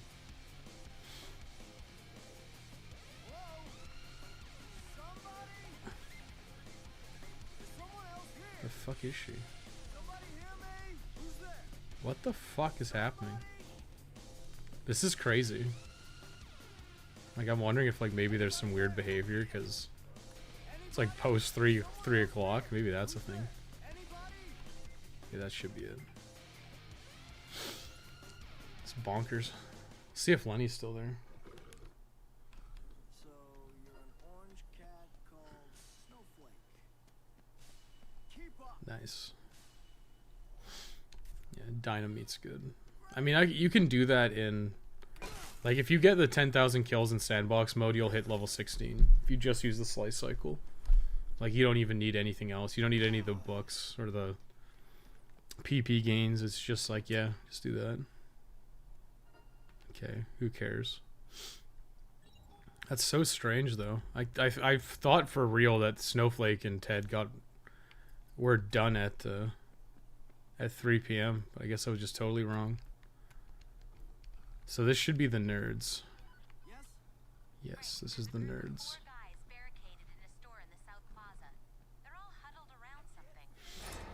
What the fuck? I hate these fucking jump scares, dude. Like, why are these in the game? Like, honestly.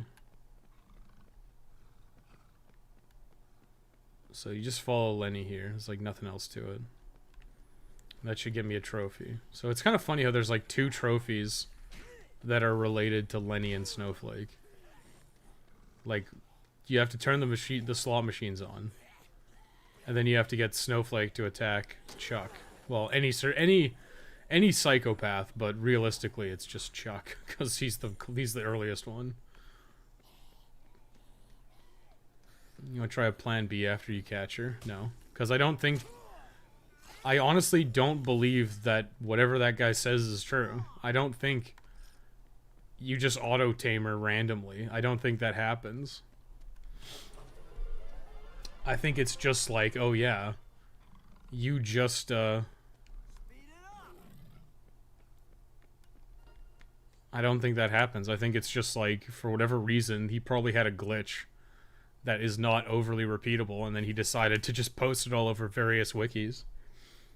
And the thing about people is they don't test stuff, they parrot.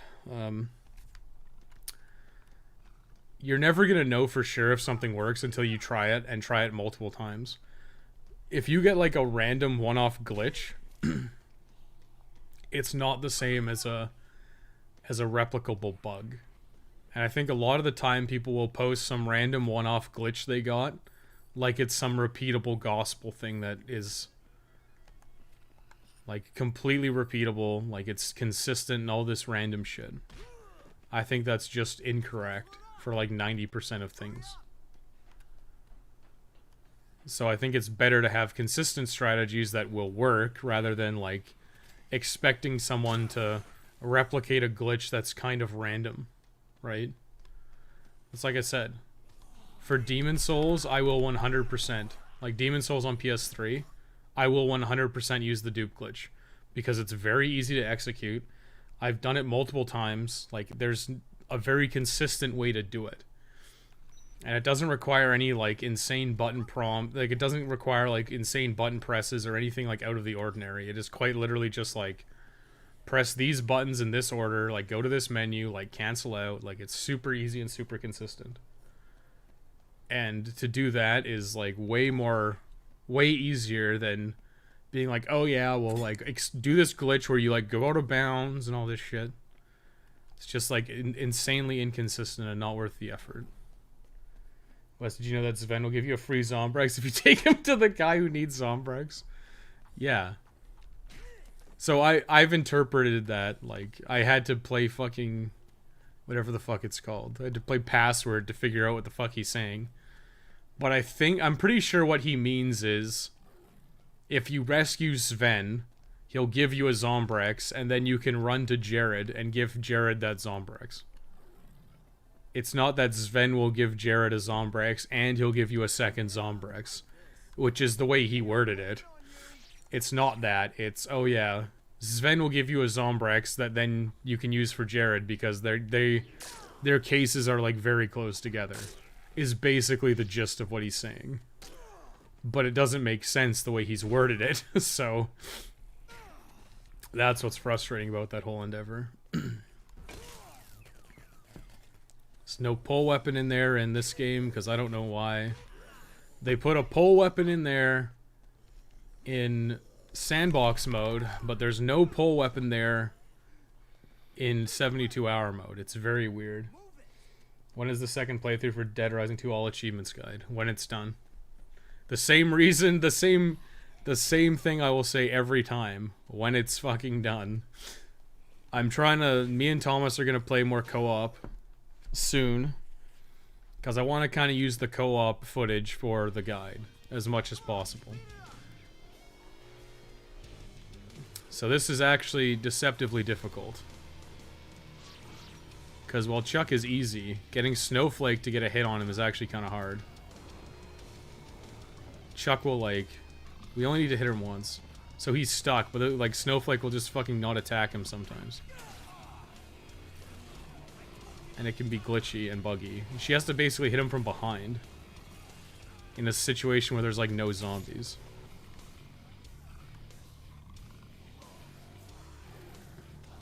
Here we go. Come on, come at me, bro. Get stuck? Fuck's sake.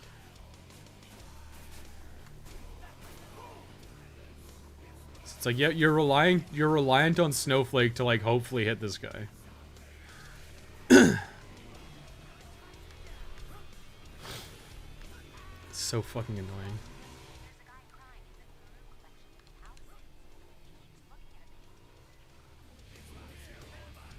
So, like, perfect opportunity, Snowflake. Go for him. No, you ran into the front of his slice cycles and you got hurt. Big fucking surprise. Ah, shit!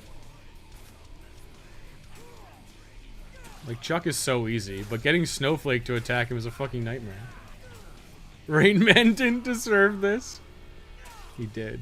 He was asking for it. Maybe we have to get her to... See, look. She's, like, trying to attack him. But she just gets hit by the slice cycle's front end. Like, you need to get... Okay, she got him. Now it doesn't matter. So I got the trophy. All bets are off now. I can kill him. We're just gonna kill him. Here we go. God damn it. Fuck's sake. Oh, I got stuck again. Ugh. And the funny thing is you actually have to kill Chuck. So you get like 3 trophies in like rapid succession here. You get Lenny's trophy, you get Chuck's trophy, and you get Snowflake's trophy like right away. I have a strat to catch Snowflake in Dead Rising 2 in less than an in-game hour. How quick is the guide run? As fast as it can be. As fast as you can get her to get 3 trophies. Including killing Red? What do you mean, Ted? May as well just take these guys back. Yeah. Just take them back to the safe house. I did this slow. I would do this more optimally in the guide. Because I was dicking around. I was like gambling and shit. It was like just wasting time. There's something I want to test. Because I don't like... The clown car can spawn in like 2 different places. Come on, Lenny, where are you at? Oh, with the old being 1 year before this came out, yeah. And it's so funny because like the amount of backlash Chuck got was very undeserved. Like, where's Frank? Who cares? I mean, the story like literally isn't about Frank, so like who cares? Like actually, who cares? Because that's the thing about Dead Rising 1 to Dead Rising 2, right? Like Dead Rising 1 was like it was like the big picture, right? Like imagine like setting up the world, right? That's Dead Rising 1. We're going to set up the world, we're going to do world building and stuff, and we're going to like figure out what the zombies are all about and all that stuff, right? And that makes total fuck it, I'll just wheel them back. And that makes total sense, right? Because you don't know anything about the zombies, what the outbreak's all about. You don't know anything when you first go into Dead Rising 1. So you basically reveal the mystery of everything in Dead Rising 1. So you're like, okay, well, what do we do for Dead Rising 2? We already know everything about the zombies. And it's like, okay, well, let's just make it a very personal story about some guy. So they made Chuck. And Chuck has a daughter, and it's all very personal to him, right? Like, he gets framed. So it's like this stuff is all very personal to Chuck. And the story is much more personal and about Chuck. Whereas Frank's story was more about the big picture. And in that regard, it's actually pretty smartly written. Because it's like, okay, Frank's a photojournalist, so he's going to be like telling the story. But Chuck's just some guy. Chuck is some guy.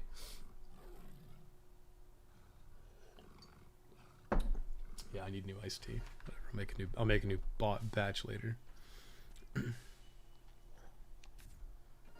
Yeah, what a useful combo card. But yeah, Chuck is just some guy, and his story is about him like trying to clear his name, which is nice because it's distinct from Dead Rising 1. Because if you just retreaded the same ground as Dead Rising 1, it would be boring. So it made a lot of sense to do a distinct story. So now I need to get these 8 clowns in the clown car. Yeah, so this should be... I mean, maybe it makes sense, actually. Because they moved Hot Exciterama, I think. Well, they didn't move Hot Exciterama. Where are they at? Sorry. Oh, they made it from Fortune with Love. They moved it here, right? Oh, there's just 2 from Fortune with Loves? Okay, so... I mean, it would make sense. Does it make sense to wait? Hang on, let's see. So Walter Morris is at 6. So maybe it makes sense to wait. Because I can grab these 4. And then grab Walter and Royce. And then grab Randolph. Even though it's like the order's kind of messed up. But it would just make me be able to go like this straight line through. And then end up here. And then just wait here until like 8 a.m. or 8 p.m. for Jared. Shit, I need a Zombrex. Actually, that shouldn't be an issue. Because I think I should get a Zombrex from the thing. I have 0 Zombrex. I should get one from the... I should get a Zombrex from the keys, right? I haven't actually been picking up that many keys. But yeah, it should be not an issue. I should just be able to run to the... run through the arena. Like halfway. And that's the thing, right? Like, look how much fucking PP I get for, like, doing a special attack with the laser sword. Like, 2 swings probably was very roughly equivalent to, like, rescuing 1 survivor. Or at least getting a join up, right? Like... Combo weapons are a fucking joke. Like, they're so strong. That's why, like, Dead Rising 1, it was, like, actually, like, kind of confusing to level up, because you didn't actually get PP from fighting zombies. I mean, you did in, like, a meta sense, where it was like, okay, I killed 50 zombies and got 500 PP as a little bonus, but you didn't really get anything out of, like, actually fighting zombies. Like, not nearly on the same level as anything else. God damn it, that's why I did a live on location, motherfucker. Okay, well... Do I need to do anything in the arena? I don't actually think so.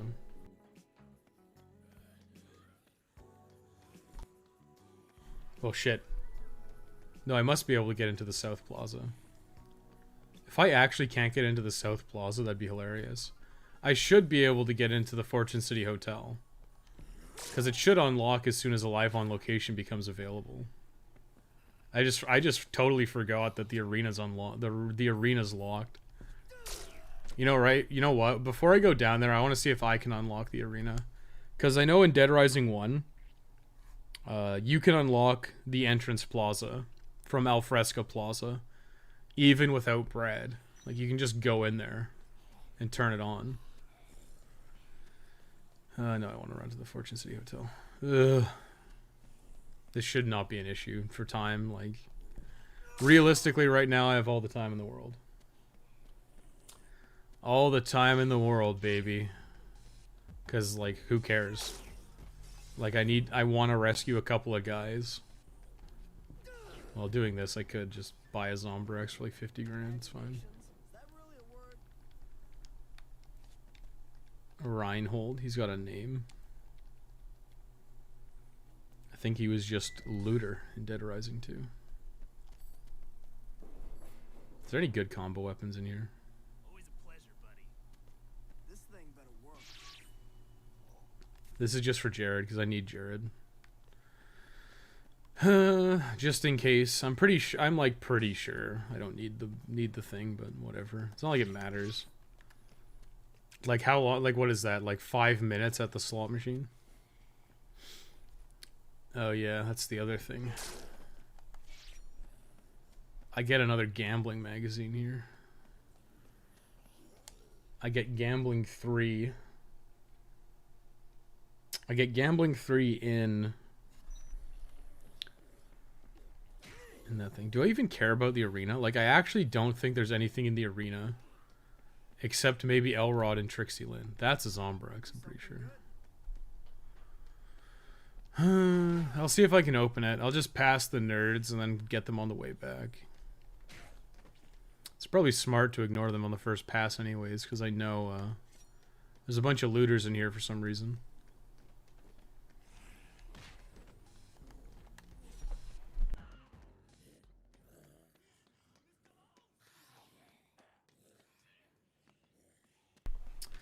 I think though, yeah, those two are the only survivors in the arena, aren't they? It's kind of an interesting thought. We'll go see if I can open the thing without Rebecca. Yep, I knew there were looters in here. I knew it. Got this like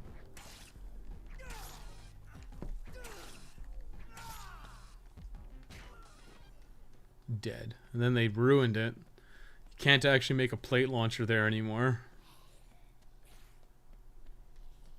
So Rebecca uses the panel. Can I use the panel? You actually have to do this with Rebecca. That's crazy. Well, maybe you just do a live on location. Like, fuck it. Like, what did I even do in that time anyways? I was probably just fucking around gambling, so it would make sense to open up the arena. I mean, I guess I just have to get Woodrow now and Cora.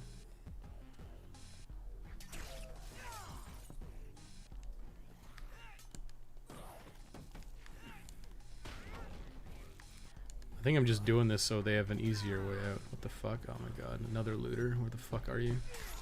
How many of you guys are there? Like, holy shit. There's way too many looters, and they're way too aggressive in this game. Because they're just annoying. John, I know you're the nerd leader. Oh shit. An alpha Chad compared to these nerds. Revolutionary upgrade in OTR with looter names, yeah, I know. Well, apparently in the original they had names, they just didn't, like in the code they have names, but it's like they just didn't have names for some reason. Okay, so it's 7, more aggressive zombies, not actually a problem, just kind of annoying. It's talking in binary. John, what the fuck, did they join me or what? Did I just glitch this out? Why the fuck won't John talk to me?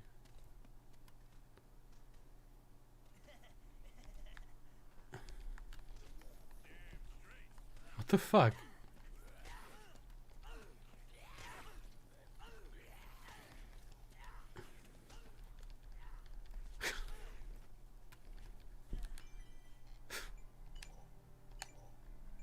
God damn it, what a glitchy fucking game. Okay, I can't talk to John. So because I can't talk to John, I can't get him to join. If I can't get him to join, like, fuck. Like, god damn it.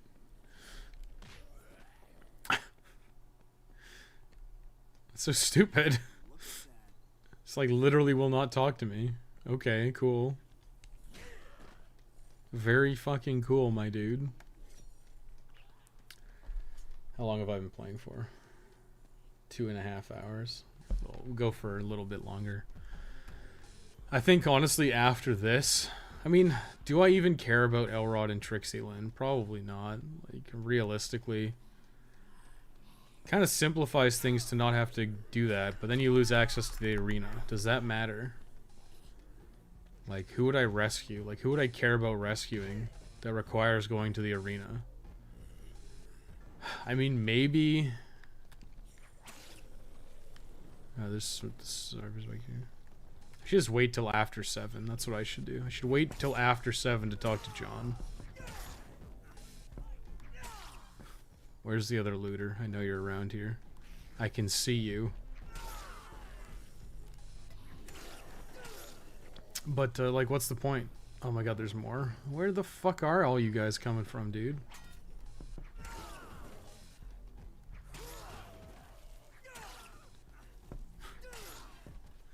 Like, run up to a guy with a machete on a stick.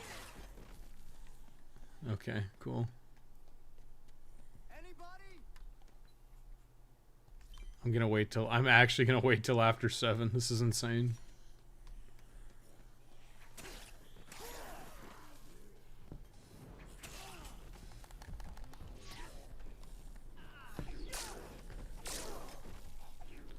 Oh, a money hacker. Very cool. Oh, you just get the scratch card, even if you didn't make it. Cool. Nice. Whatever. Oh shit, this is about to break too. Kind of sucks that I'm having no weapons. 5 in-game minutes. I'll just break this and grab something crappy.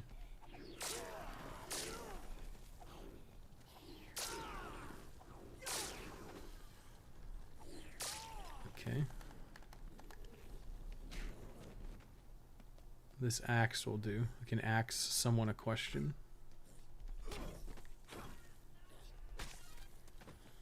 Okay. Here we go. That's all I wanted. Now, John, will you talk to me? Your big pizza party in D&D or whatever you're playing. Looks like they're playing like Candyland or some shit. Oh, this rejection. I'm sticking to action figures. This guy's just gonna become a hot glue master. Okay. He doesn't need women. He's just got hot girl or hot glue and his little wives. So there's 4. That's 4 of whatever. 4 of 8. 50% done already.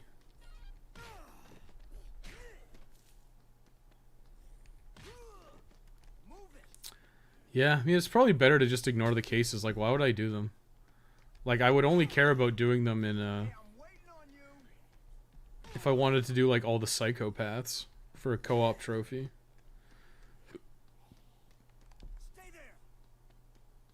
And I don't necessarily care about them. Hope he doesn't put any action figures into jars. So that's the hot glue joke. He's just gonna be a hot glue master, okay?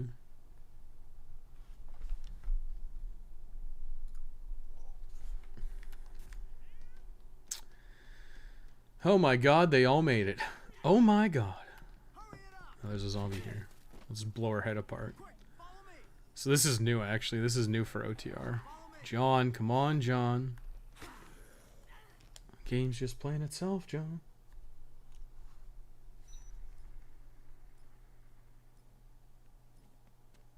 I think there is... What can I make in here? I think it's the super slicer, actually. Yes, it is the super slicer. So I can make a portamower or a super slicer. You think I'm gonna not make a super slicer when given the opportunity? Portamower's probably way better, but this is funnier. I love how they give you a little cart and you can drive it for like 0 distance. Now I actually think we're pretty fucking close to From Fortune with Love. Yeah, it's right here. That's actually sick. That's so good. Because now I can literally lock them all in here. Actually, do I even need to lock them in here? Probably not.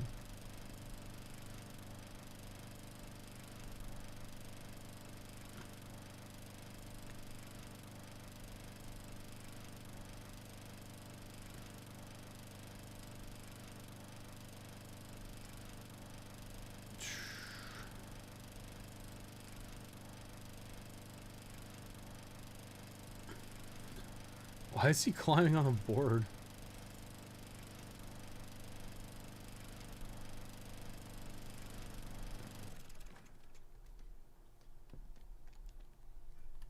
Now he goes, give me like 5 grand.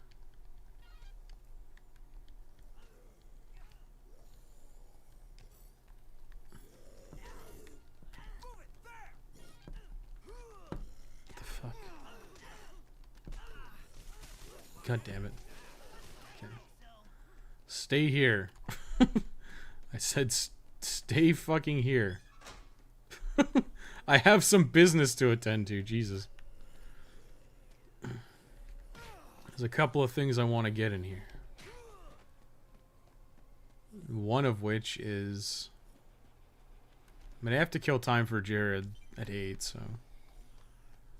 I think it's probably better to do it this way. That way I don't have to worry about all this shit. Boom. Boom. I actually have a money hacker. Should do this. We got 40 grand, yeah. Changing from 10 to 40 is pretty high. Now, this is hilarious. Because I don't actually know which ones open which.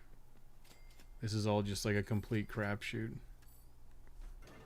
Oh, does that close the vault? God damn it. It's so funny because you just keep like mashing through until you find ones that open. And in doing so, it's like... Oh, what magazine is this? Bargaining 2? Yeah, I don't care about that. Yeah, these pop-ups are going to be going for like a literal eternity. Okay, that's gambling 3, which I actually care about. What did I drop? Nothing, I guess.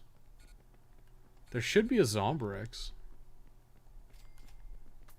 There it is. Okay, that's all I really cared about.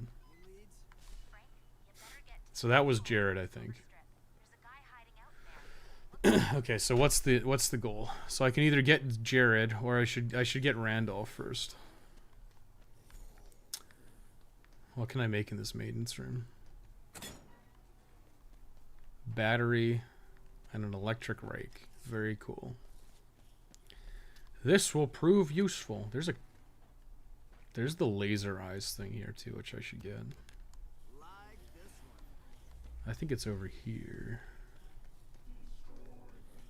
Where the fuck is it? Oh, there it is. It's right over. It's right here. I'll grab this first, and then I'll go back for these idiots, because they're stupid.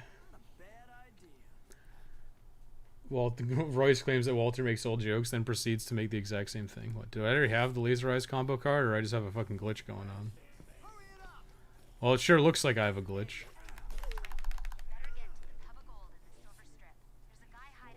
I literally called her back, and now is it gonna... Oh my god.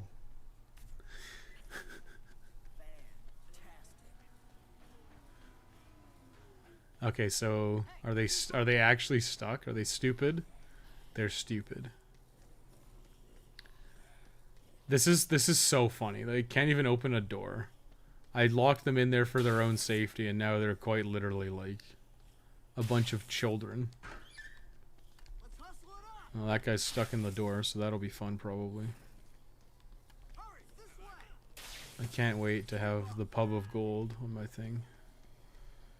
Is it easier to go through the Atlantica? Or is it easier to take them through the other way? I mean, this is actually like so much easier. Yeah, just go this way. I can go back this way, I guess. It's probably faster to go this way.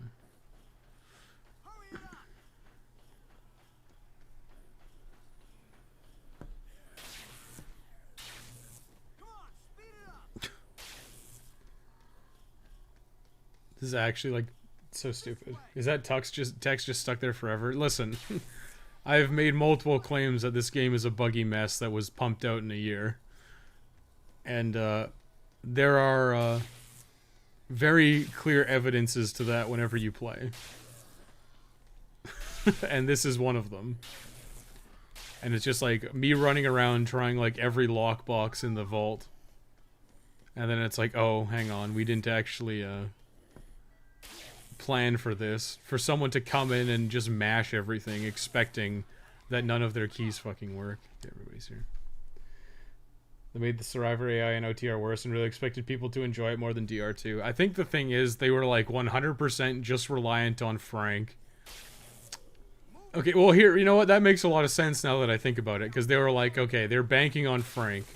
They put all of their faith in Frank for OTR to be a success. And a lot of people actually prefer OTR, believe it or not. Which to me is like insane. But a lot of people seem to prefer OTR, right? And then you're like, okay, well, they obviously tried to bank on Frank. They tried to bank on Frank for DR2 OTR and Case West. Right? Case West was like marketed as like, oh, you can play as Frank in co-op, right? So that was a thing, right? It was legitimately a thing. Oh my god, Brian's dead. Well, thank god I have checkpoints. Brian! No! He's gonna die. We're just gonna kill him. Is it worth it? The answer is no. You reload your checkpoint. So they relied on Frank, and then it's like, what happens when Dead Rising 4 is shitting the bed? Like, development of Dead Rising 4 is shitting the bed. Quick, bring back Frank, guys! Bring him back again! It's like they dig up his corpse, like, every time they need their game to be successful. Like, get Frank back in. All our pitches failed. Bring Frank back. Quick, get Frank out of his coffin.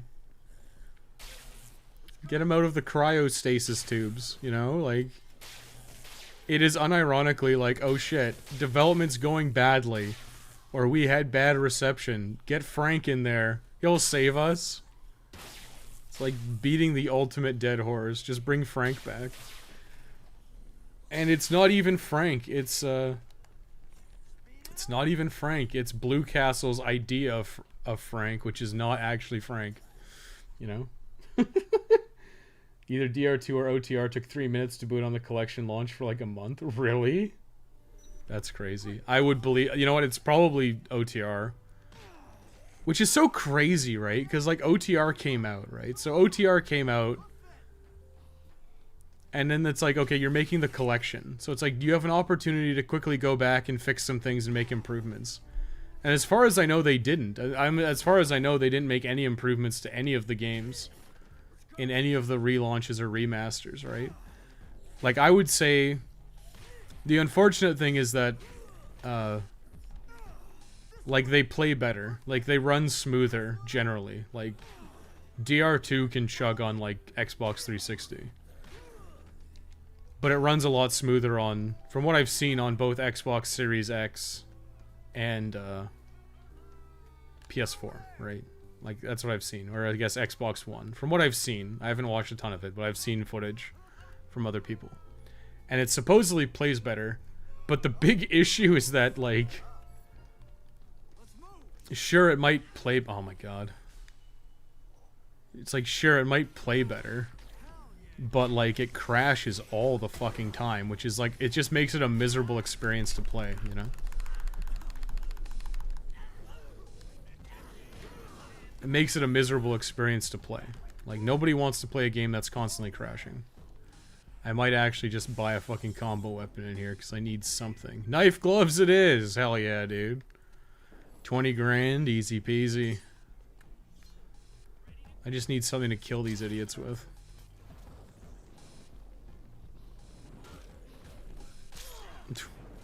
No, he's got 6 knives! That's 5 more than the average person. Alright, everybody, let's go. Let's mosey. Hey, you. Get over here, coward. Okay. We're outsies. Doesn't DR2 have way longer load times than OTR? I believe either, but I'm likely to think it's DR2. I don't think they're any different. I think OTR is definitely buggier. There's some, like, really obnoxious bugs in OTR. Like, I haven't really experienced it in this version, but when I played PS3, like, there's this weird clipping glitch where, like, Frank will clip into the ground, and then you'll just start, like, having this awful movement bug. Oh god, John's gonna fucking die, and I'm too far away to stop it. Well. Yep, we made the Survivors AI worse, guys. It's just like Dead Rising 1. Oddly enough, DR2 crashed more than OTR and Xbox. Yeah, I believe it. See, it's not like... I wonder if it's better to just, like, tell them to wait over here. I'm not gonna say that it's, like, 100% OTR's worse. Like, there's obviously a bell curve here. Is there gems? No, I guess whatever. Let's take the flashlight, because I need a weapon.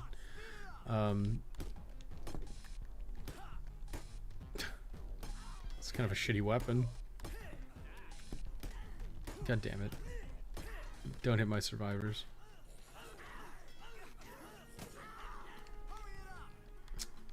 But yeah, there's like obviously glitches with each version. And yeah, OTR seems more stable in terms of crashing on the remaster. Dead Rising 2 is really bad about the crashing. It crashes like every 2 hours. It's just like, oh, you're playing, game crashed. And it's just like, well, shit. You know, it just sucks. There's not really any way around it either. I actually have Dead Rising 2 and OTR and PS3. OTR is definitely buggier, but I seem to remember having faster load times. It's like, whatever. I don't really care about load times that much. Like, it's just a thing that happens in video games. You just have to deal with load times. And it's like, yes, the shorter load times, obviously better. But I'm not going to sit there and be like, game unplayable. Had to wait 5 extra seconds to get into area, you know? Like, I don't fucking care that much. Oh, look. God damn it, let me kill. Holy shit. I fucking hate looters in this game. Why are you trying to kill my nerds? They're mine. I earned these nerds.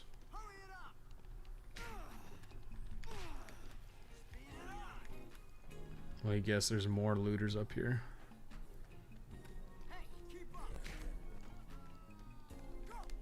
I gotta pay attention to my boys.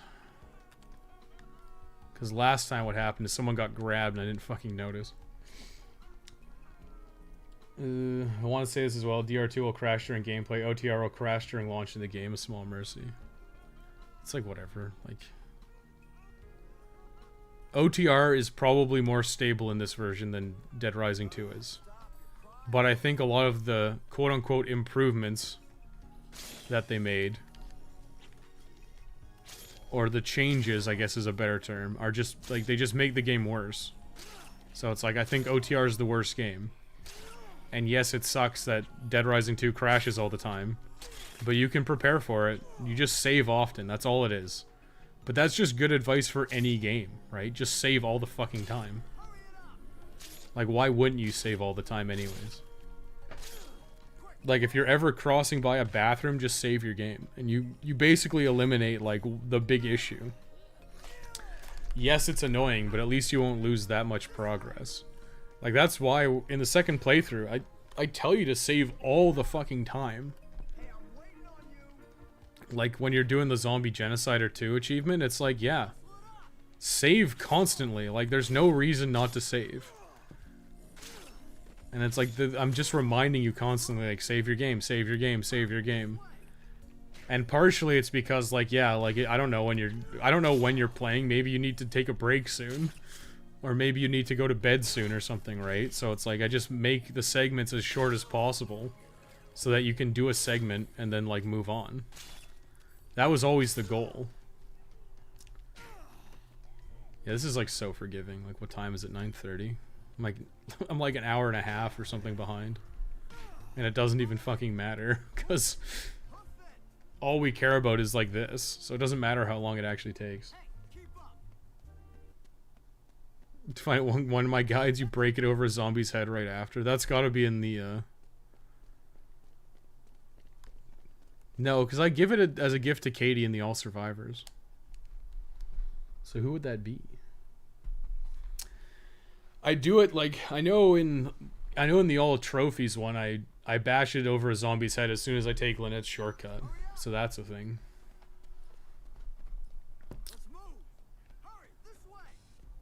All I need... Oh, they didn't... Oh, fucking looter's nice. I hate these fucking guys, and they're fucking everywhere in this game. Okay. Is car here? Car is here. So, like, I don't know if the car always spawns here. I know sometimes it's on the silver strip, but I don't know if it's here all the time. If it's here all the time, like, consistently, it's, like, fine, because this is so stupid. Get in, thank you. He should be in here.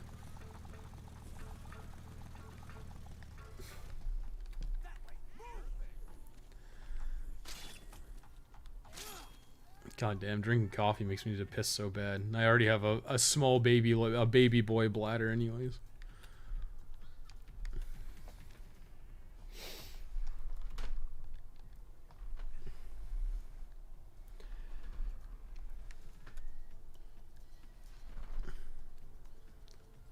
Oh shit. Ugh. We got Jared. That's number 8. Let's count him in. 1, 2, 3, 4, 5, 6, 7. Jared, 8. There we go. Like that's how easy it is to get those things. And if you don't give a shit about the Proto Man helmet, I would probably tell you to just like reload the story now. like unironically, I'd be like, yeah, reload the story. Like save your game, reload the story, because there's nothing else here. Like you don't need anything else except like Alpha versus Omega. So that's like all you need. Well, I guess that's not true. You need to get Lynette's shortcut, and you need to finish what's his name? Snake in the Grass.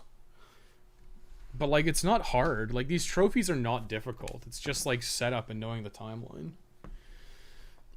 Ugh. And again, I'm gonna go take a break real quick.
Okay, I'm back. I was making a new iced tea. Oh, like what the hell are these black things? Like coffee lids. Ugh, hang on a second. Let me just give me a minute. Let me just shake up my iced tea so it's well mixed. My Crystal Light pitcher pack. I should really throw this in the fridge, but I get lazy. I just want to keep drinking it, so. Okay, what do we need to do now? I'm pretty sure it's what? What are the big ones? So it's get Jack's thing. Right? Because I made a new profile, so I get trophies. Gotta love consoles. Make new profile, get new trophy. Oh, right. I think this is the hard one. This is basically like, just take a picture of all 8 of your survivors. I should do that right now. Photo, like there's like 100 PP stickers and you only need 75, so that's fine. You basically get someone in co-op. Take a picture of a psycho. Oh, I took a picture of Snowflake. That's right. Like that I can do anytime. Challenges, like, fine. This one, this is, you would do these. You would do all of these with Denise in the Alpha versus Omega. So no zombies in the vents. I'm kind of on the fence whether or not you'd rescue Lynette. Is it going? Is my thing not on? My my interface isn't working. Well, it's not showing the lights. Okay, never mind. I guess it's just not flashing every time. My bad. Sorry if I shocked anybody. Team player. So that one is I thought it was called Snake in the Grass. In the grass. Snake in the grass. Oh, I guess it's the thing is called Snake in the Grass, the scoop. That one's easy to do. That one. These two I'll tie together with the all cases. Defeat 5 psychopaths in co-op. That's probably pretty easy. I mean, realistically, there's nothing stopping you from doing Alpha versus Omega in co-op. In fact, it probably makes it a lot easier because you can just have like 2 people babysitting Denise with like guns and shit. Yeah, so I guess what I'll do is I'll just go until I get the mutiny at the very least. Just keep rescuing people.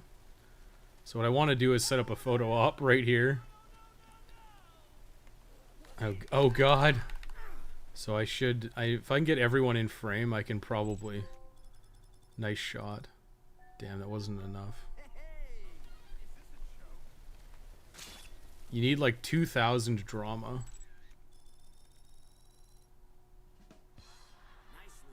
I know I got it in another playthrough. Royce, what the fuck? Where did you go? Okay, whatever. Get in the fucking clown car. Who cares? That trophy is quite literally just like... I'll probably incorporate the photography magazines if I can. Oh, now Royce is back. Probably just like reincorporate the photography magazines if I can, but... It's quite literally just... get these boys back to the safe house since, you know, I earned them. Hell yeah, and you got the car's fat dumper too. You need 2,000, so it's like, it's one of those things like...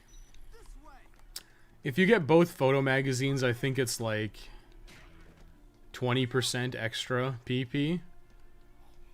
So it makes it more forgiving, but basically if you take a picture of all 8 of your survivors, you should be able to get the drama trophy fairly easily. Like 2,000 from a dramatic situation.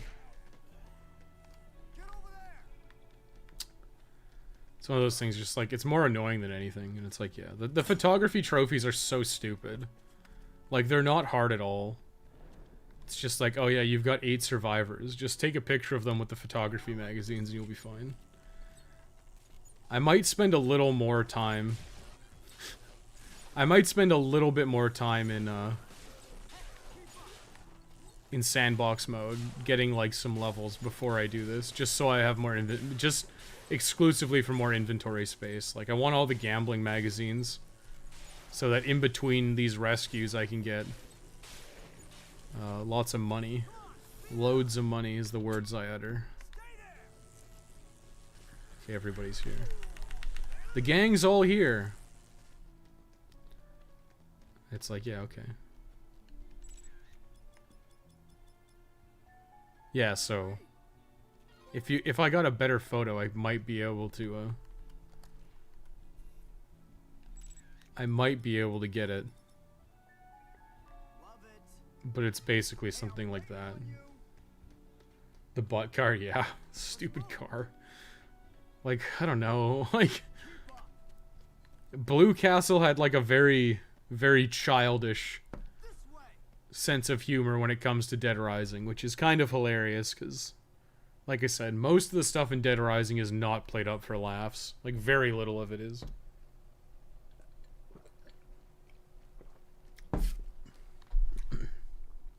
Let's see how many levels I get. I'm 19, almost 20.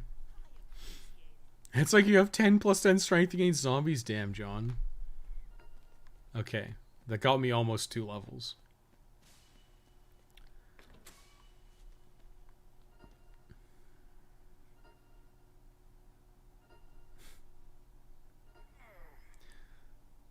It's gonna do it 8 times. Well, I mean, almost 2 full levels. Oh yeah. Like, look how long it takes to play the fucking animations. Like, holy shit. I don't remember who's left. But basically, at this point, we don't actually care about rescuing everybody. We only need to rescue Lynette, and we only need to rescue Richard. DR Wiki says that you only need 1,000 PP for raw emotion, so 1 photography magazine might actually be enough. Well, okay, I thought it was 2, but I would 100% just grab them both. Like, there's no reason not to grab them both. Oh, right, okay. So it's Sven. Who else is there? Like, I would grab them both. I would just, like, work it in to get both of them, because there's realistically no reason why you shouldn't. And, you know, it gives you, you know, like, an extra 10% is a pretty substantial buffer in terms of getting the trophy or not, so I would just route that in the final guide. Like, I'm pretty sure I know how this guide is going to play out. Like, I don't think it's actually going to be that hard. There will be some minor nuance to Alpha versus Omega, but what I'll probably do is I'll go sandbox mode first to get to, like, level 20-ish. And then I'll do this to do a bunch of the miscellaneous trophies. Maybe a full playthrough. It really depends on how far you want to go. Like, if you, like, you could end it now. Like, if all you cared about is, like, the trophies and you didn't care about unlocks. Like, let's say you were a truther and all you cared about was the trophies, and once you platinumed this, you were never going to play it again. Like, you wouldn't even finish this playthrough out. You would go through to, like, that spot, that like just right here, and you would say, okay, done with game, and you'd move on with your life. Like, it would be that simple. You'd be like, okay, I don't care about the unlocks. I got the trophies I need to from this segment. Now I'm going to go back to sandbox mode, do all the sandbox mode stuff I need to do, and then I'll finish Alpha versus Omega, Pure Wall Memorial Cup, and do all the case stuff. And then I'll be done. And then I can just leave the game and be finished. Oh, Casino Donacci. Chef Antoine. But yeah, like, I don't know, how do I structure it? Do I structure it for the casual player who wants the unlocks? Or do I structure it for the truther, who probably doesn't care about the unlocks, you know? It's one of those things that's like, I don't know. There's probably not really a right answer. I've come to learn that no matter how I structure the guides, someone's not going to be totally happy with them. There's always going to be that one guy who's like, well, you should have done this. Like, just the other day, there was a guy going like, hey, you didn't do, you know, Lenny's Gold or whatever. Lenny's little subquest, and it's like, yeah, because who fucking cares? It gets you like $250,000, like, who gives a shit? If you want money, you're gonna use the slot machine. And it's like, I don't do Lenny's Gold in the, I don't do Lenny's Gold in the current all achievements either, because it's not necessary. And I already got all the money I could possibly need. So yeah, last time I tried the, there's the challenge in the Yucatan, where you have to use fire. Yeah, that's the strategy. That's the strategy. Is to get the fucking alien mask and you just burninate everything. It's like way faster than trying to use the spitball gun. Or the flame gun. Oh, just have a disclaimer for unlocks, like a pop-up. If you want unlocks, do this, but if not, just fuck around for a bit. I mean, I could. It's one of those things, right? Like, I probably will structure it that way. I'll be like, if you don't care about unlocks, just go back into sandbox mode now. Like, save your game and go back into sandbox mode. Why don't I have the case for... Why don't I have Taste Like Chicken? This game is so fucking buggy. That's so stupid. Is it because I cut her off and she's like, well, fuck you, Frank? Yeah, this is actually a pretty good weapon. Like, this is actually kind of nuts for clearing zombies.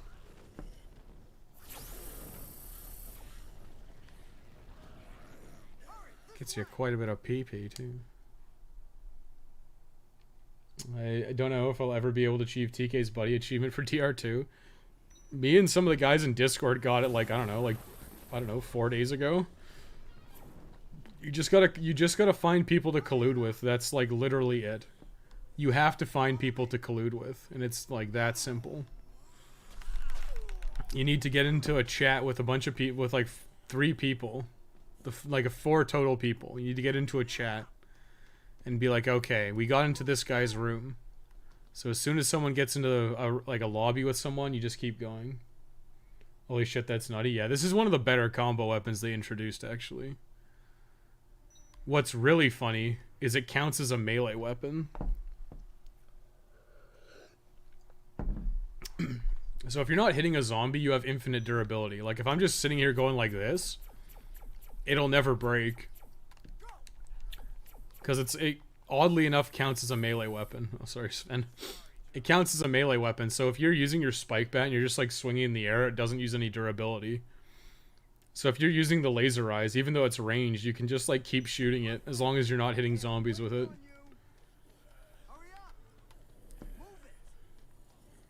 Yeah, I definitely want to just finish the cache and the unlocks, which... I mean, should I do Casino Donacci? It's like, whatever. It's easy. If you only do it with 2 others, you'll end up waiting for an hour like we did. Like, the thing about the trophy is, like, it's not actually that hard. Well, Sven's fucking dead. Well, there goes my free Zombrex. Well, it was nice knowing you, Svenny boy. It's a doggy-dog world out there. I think I can make a pole weapon in here. And if so, I'm going to use that on...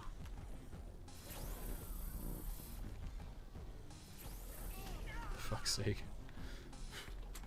I should be able to make a pole weapon in here, right? Mr. Driller will be an alternative. Okay, they did. They left the machete, thank fucking God. Blessed be. Yeah, get out of here, you fucking losers. But that's the great thing about this. There's no trophy for rescuing the survivors, so you don't actually have to take them back to base. If you don't want to, you can just be like, yeah, who cares? It's like, oh no, Frank needs a Zombrex. Well, I'll just buy one. I'll just fucking buy one, bro. Does it make sense? I've been trying to do it for the past couple of days and just having no luck finding people in games. You have to collude with people. You might randomly find a game. I'm not saying it's impossible. I've found random games. But if you actually want to get it done, you're going to have to collude with people.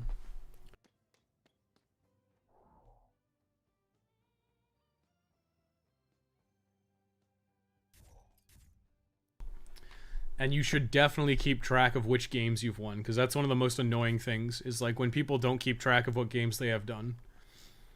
Because, you know, if you know you need to do Master Shafter, and that's like the only game you need to do. That way when Master Shafter comes up, you can just beat it. You can just win, and then you're done. But if you don't know, and you're just like randomly trying to win every game that shows up, and you actually have no idea what you need, then it's a fucking problem. So keep track of what you need is like number one. That way it's also easier to get people to help you, because it's like, hey, I just need to finish Master Shafter. So when Master Shafter comes up in rotation, you can be like, okay, well, I need to win this. And you can just throw every other game. So if someone needs every game, they can just also be done every game, which helps everybody. Do I need the leadership magazine? Not really. I don't give a shit.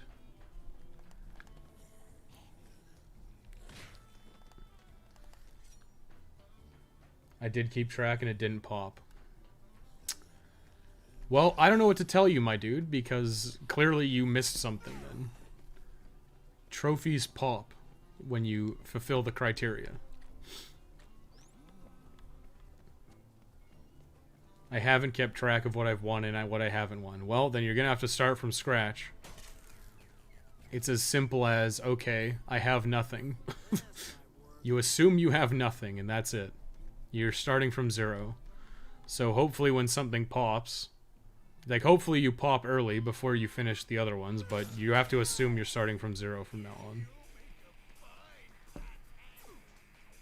That actually kind of works. Except he's way more dangerous at range than I am. Oh, fuck.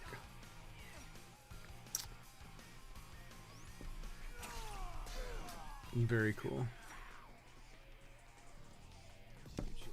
Oh god. No, don't stuff my face with all this delicious food.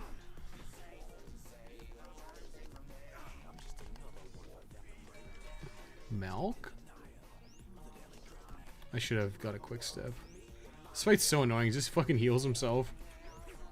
Oh, fuck's sake. Fuck. Ugh, get back here, you coward. God damn it.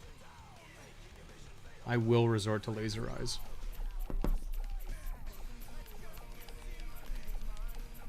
What the shit? It, like, does nothing. The goggles, they do nothing. Although it kind of seems to glitch him out a little bit. How the fuck does he just, like, stop? Okay, whatever. I'm getting booze. Fine, eat all you like. I'm gonna eat, too. Oh, Chef Antoine, this food is delicious. What are you doing? You freaking out? I'm a gourmet. It's like, oh, he figured me out.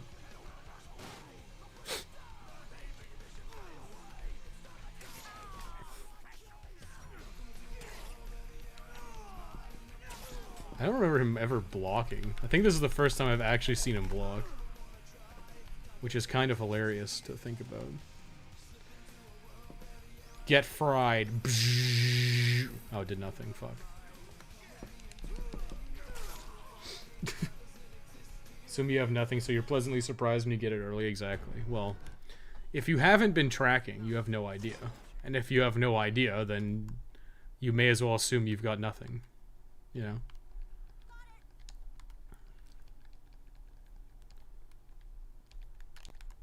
I have to get Jasper. This is so weird. Like, it's so weird because, like we were talking about earlier, like it seems like OTR is more stable, but at the same time, there's a lot more like individual glitches in the game that hamper my enjoyment, such as Stacy's calls getting fucked up.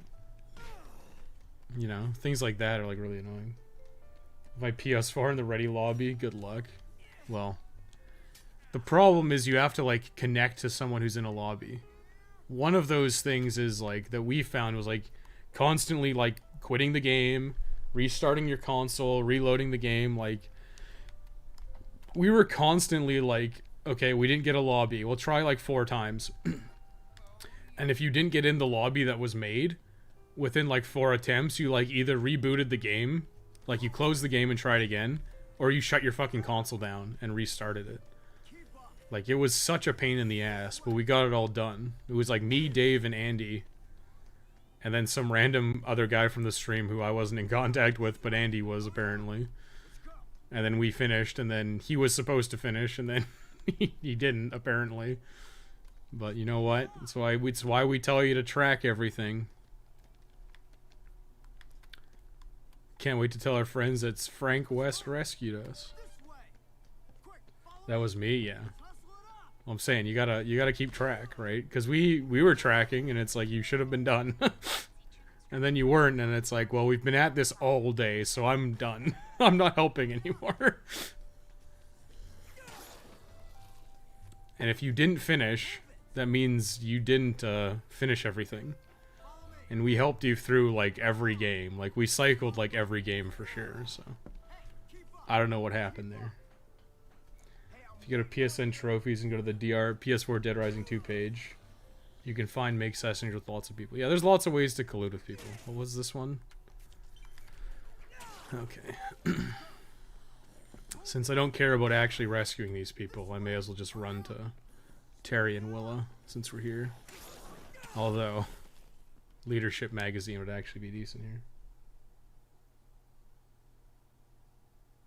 I also really appreciate the tips for getting the achievement. Yeah, just make sure you keep track of what you have. Like, that's the big one. Because if you're like, oh, well, I don't know if I've won this. It's like, well... It's, like, kind of important to know which games you've won for the... I mean, there's only 9. Like, just get a piece of, like, white paper and write down the games. It's like, what is it? It's like Ballbuster, Pounds of Flesh. I'm trying to think. There's, like, 2. Oh, it's Bounty Hunt. It's Ballbuster, Bounty Hunter, Pounds of Flesh. Fuck, what are the other ones? Stand-up Zombie. Zombie Tank. Actually, I have a list somewhere. I have it open. Let me find it. Platinum Trophy. Guide 1 Final. I have the big list here. I'll read it out to you.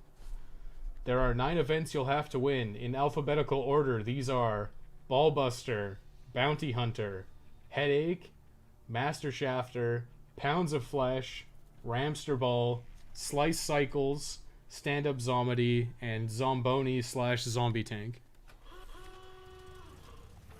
Get in, Jasper. So yeah, like it's just 9. Just get a piece of paper and write them down. And every time you win one of the games, put a little check mark beside it or cross it out. Like, that's like what you do. And then you know exactly which ones you've lost or you've won. And once you've won one, just idle whenever the game comes up. Like, intentionally lose it so someone else can win it. But if everyone's lost it, or everyone's won it already, then you can just play for fun and try to farm some extra cash.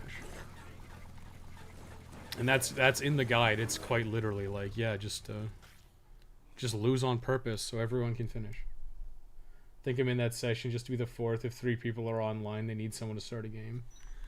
Yeah, I mean, I'm not opposed to doing it every so often, but I'm not going to be like every weekend I'm logging in to do Terra's Reality. I have more important things to do a lot of the time. And I'm not, like I said, I'm not opposed to doing it every so often, but I'm not going to do it like every day or every weekend. Because it's just too much. Makes a lot of sense, because I don't think there's any way the game... Nope, the game doesn't track it at all. You also have to win an episode, which should be the time you win Slice Cycles.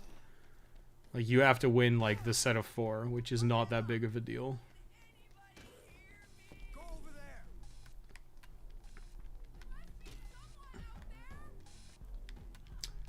I don't actually have the Leadership Mag. Oh my god, are you fucking serious? Oh, nice, Terry. Why did they do this shit? Like, for fuck's sake. And then you have to invite Terry separately, because she doesn't join on her own.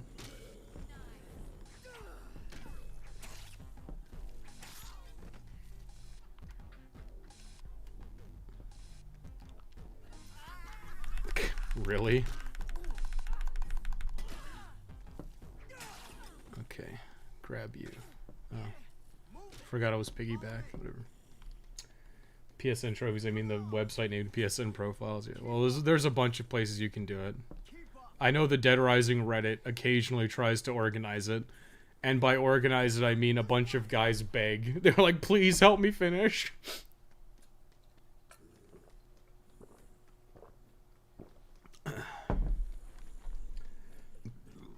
It's just something like, it sucks. Like, it's just terrible. Like, nobody likes doing it. But it is 100% possible. It's just not likely you ever get it done by not colluding with other people. And like I said, that sucks. It's like really shitty. It's really shitty to be in this situation where like you want the platinum, but the platinum is basically not achievable unless you like go to outside help. And that shit sucks. Co-op is another one of the ones that's really annoying. Like, if you're trying to co-op with randoms, the random guys will probably just be, like, dicking around in your game and being stupid. When it's like, oh, I need to actually just do the cases co-op. Which is, like I said, when I play with Thomas next, which is hopefully this weekend, Thomas knows that I want to do the cases, so we'll do the cases. But anytime we're not doing the cases, we can do whatever the fuck we want, right? Like, it doesn't matter. All that I care about is getting the cases done when the cases are around. Damn, Cinda is fucking slow. Cinda is fucking slow. I'm sure there's a bunch of... Actually, you know what? Shit, now that I think about it. I'll rescue these two, and then I think I actually have to get the, I'm pretty sure I have to save the dudes who are in the Palisades. The guys you have to drop a little, Care Bears underneath. And then Angel Lust, and I should do Angel Lust mostly for the combo card. I'm pretty sure you don't actually need all the combo cards. I think you need 50. But I may as well get all the ones that I can. I mean, the power guitar kind of sucks as a trophy. Oh, well. Terry's fucking wounded. What the fuck are they doing? I guess they're just getting stuck. Can you go down, please? Oh, Cinda made it. Terry's getting her ass kicked somehow. She's fighting the looters, I guess. Oh, she's getting her ass kicked by looters. Holy shit, look at them all.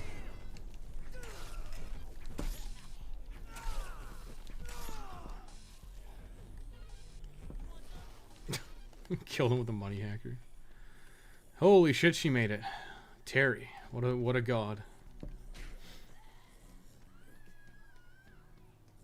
Oh my god, Willa fucking died. God damn it.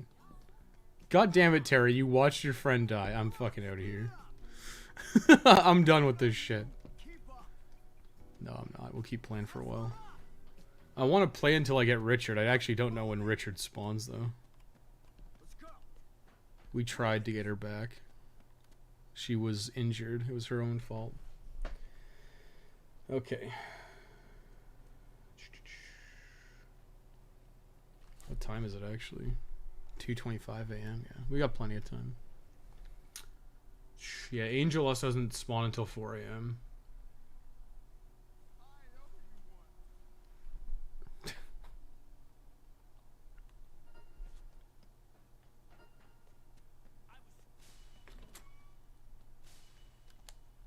Was that the third speed increase? No. That's speed increase 1, right? That's pretty significant. You get it like level 22-ish.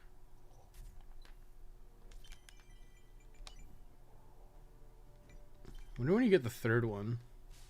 Because the third one is like crazy. Like that's like really significant. I mean, 12,000 people. Like it's almost... It's almost like not even worth it to rescue survivors. Like it's so much better to just like get the combo weapon books, like the combat books, and use like combo weapons. Because I can sit there and like keep making these alien masks and just like do the sweep attack into a crowd of zombies and get like I don't know, probably like 5,000 PP. Like let's run over here and do the sweep and see what happens.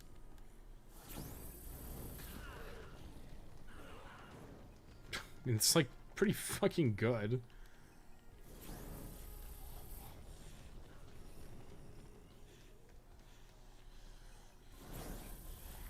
This is one of the big problems with combo weapons. And it's especially a problem in like Dead Rising 3. Like I've watched a few Dead Rising 3 speedruns in my day, and how they like what they do in the first like 10 minutes of the game is insane. They get to like level 15 or some shit in like 2 minutes. Like it's crazy. You basically just build one of like the ultimate combo weapons. You like build whatever, it's like the ultimate Reaper or whatever. And you just rack up this like insane kill count. Just ran right into me. These guys are part of like a suicide cult or something.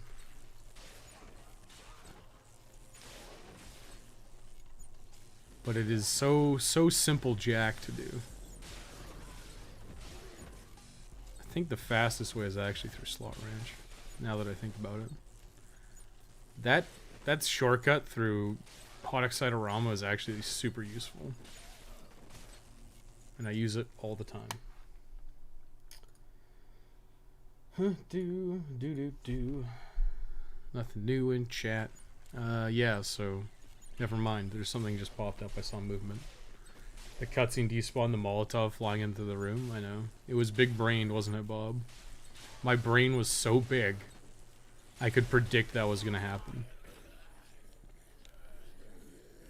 God fucking damn it!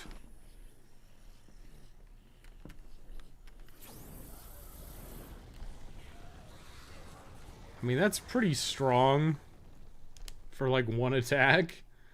I would say that's probably almost equivalent to rescuing a survivor. Probably not exactly equivalent, but it's probably pretty close. Maybe not like rescue, but like join up easily.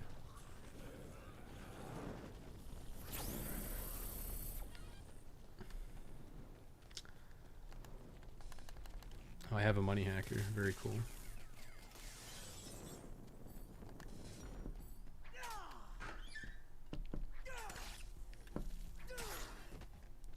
Let's see, is there someone on the other side? Kia? No, there's not. I really hate that they added that. The jump scare zombies are so stupid. Everything in this game, dude, they just wrecked it. They ruined everything. Well, it's actually not that bad. It's pretty much exactly the same as Dead Rising 2. If I'm being completely honest. Okay, I need to grab giant animal. Bigu animal. Are they here? Yeah, I can see him over there struggling to stay up. You, come with me. This one is funny. You gotta find a very specific spot on the floor. It's right here. There you go. Bonk. Yeah, so you get 1250. Like, if you wanted to just, like speed level, you probably wouldn't even bother with survivors. Like, you might. You might on, like, the off chance. Where the hell is it? Like, you might on, like, the off chance they're, like, also where you're going. But very likely that would not be the case.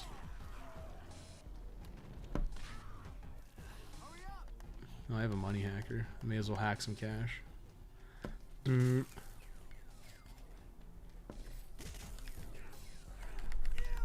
always wondered if Off the Record has more combinable weapons than Dead Rising 2. It does.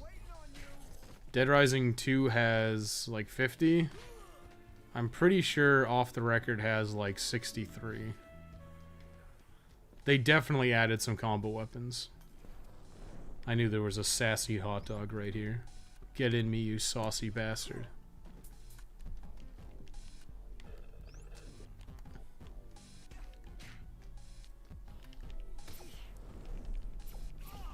Ah, fuck it, let's just get out of here.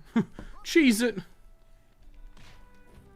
Yeah, there's no question there's more combo weapons than Off the Record. Yeah, it has 67 where base has 50, yeah. That sounds right. I was off by like a few with 63. Like, they made a couple of like brand new weapons too. Like, I made one earlier. There's like the tennis ball launcher. They added a weed whacker.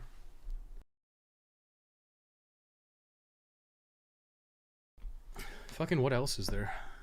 There's a lot of shit. Actually, they added like the UFO pod and stuff. There's not like a ton of new weapons, but there's enough that it's like mildly new. But like I said, this doesn't feel like a new game. This feels like an arrange mode or like a $10 DLC. But they charge like full price for it as a new game, which feels bad, man. It always feels kind of shitty when they're just like gouging you. And I think that's part of why I feel like Off the Record has, in my opinion, deserves a bit of a bad rap, because it was like 100% like a cash grab. And they could have done it as like a nice little DLC for the fans. But instead, they opted not to do that. I could take these two back, but we only have half an hour. So, what I'm gonna do is gamble. Because I still have all 3 gambling magazines. And at 4 AM, Angel Lust spawns. And I want to rescue Angel Lust. I mean, I guess I could do the poker games too. I fucking don't want to do poker. Although it should be slightly easier because I can have 4 book. Equivalent 4 book versus 3 book. I mean, realistically, I should say that. I should actually say that in the guide now that I think about it. Maybe I'll have a little pop-up. An RP pro tip. Put on the sports fan outfit to have an easier time gambling. I might do that, actually. Well, actually, no. Oh, I could do it. I could go back into playthrough 1 and do it. How the fuck are there so many fucking zombies here? Jesus. Jesus. Oh, God. Just kill him, God. It's not that hard. I've recently started a Dead Rising 1 playthrough, and your Dead Rising guide has helped me out immensely, man. Yeah, it's, Dead Rising 1 is pretty unintuitive when you first start playing. But it's actually... I mean, I've played a lot of Dead Rising 1, so it's not a big deal for me anymore. Every time someone's like, oh my god, the Survivor's AI is so bad, it's like, yeah, it's not that bad. Like, I mean, I've done it on stream, like, a bunch of times already, and it's like, it's pretty bad, but it's not like, oh my god, this is impossible. It's just like, yeah, I reset a couple times, it's not that big of a deal. It only becomes like a big problem when you're doing like the big groups of survivors, which is like after Joe, because Joe is like 6. It's like 4 plus the other 2, which is pretty rough.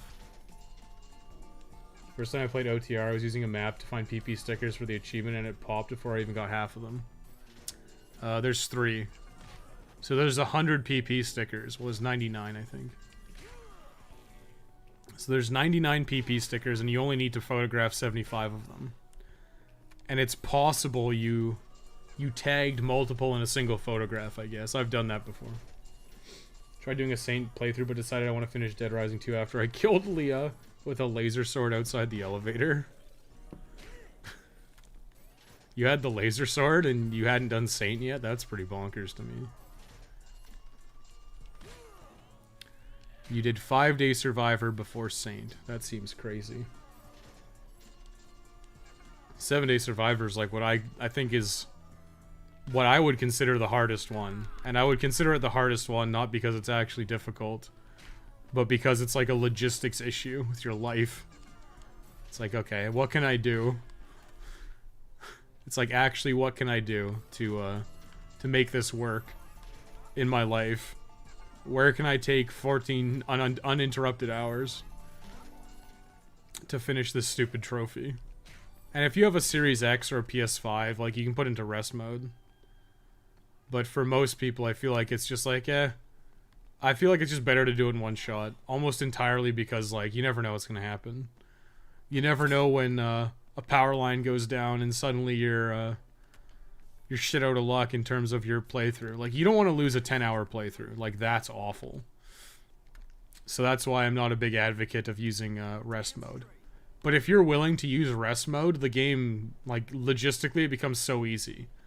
Because it's like, you can just do, like, 2 hours a day over, like, a week.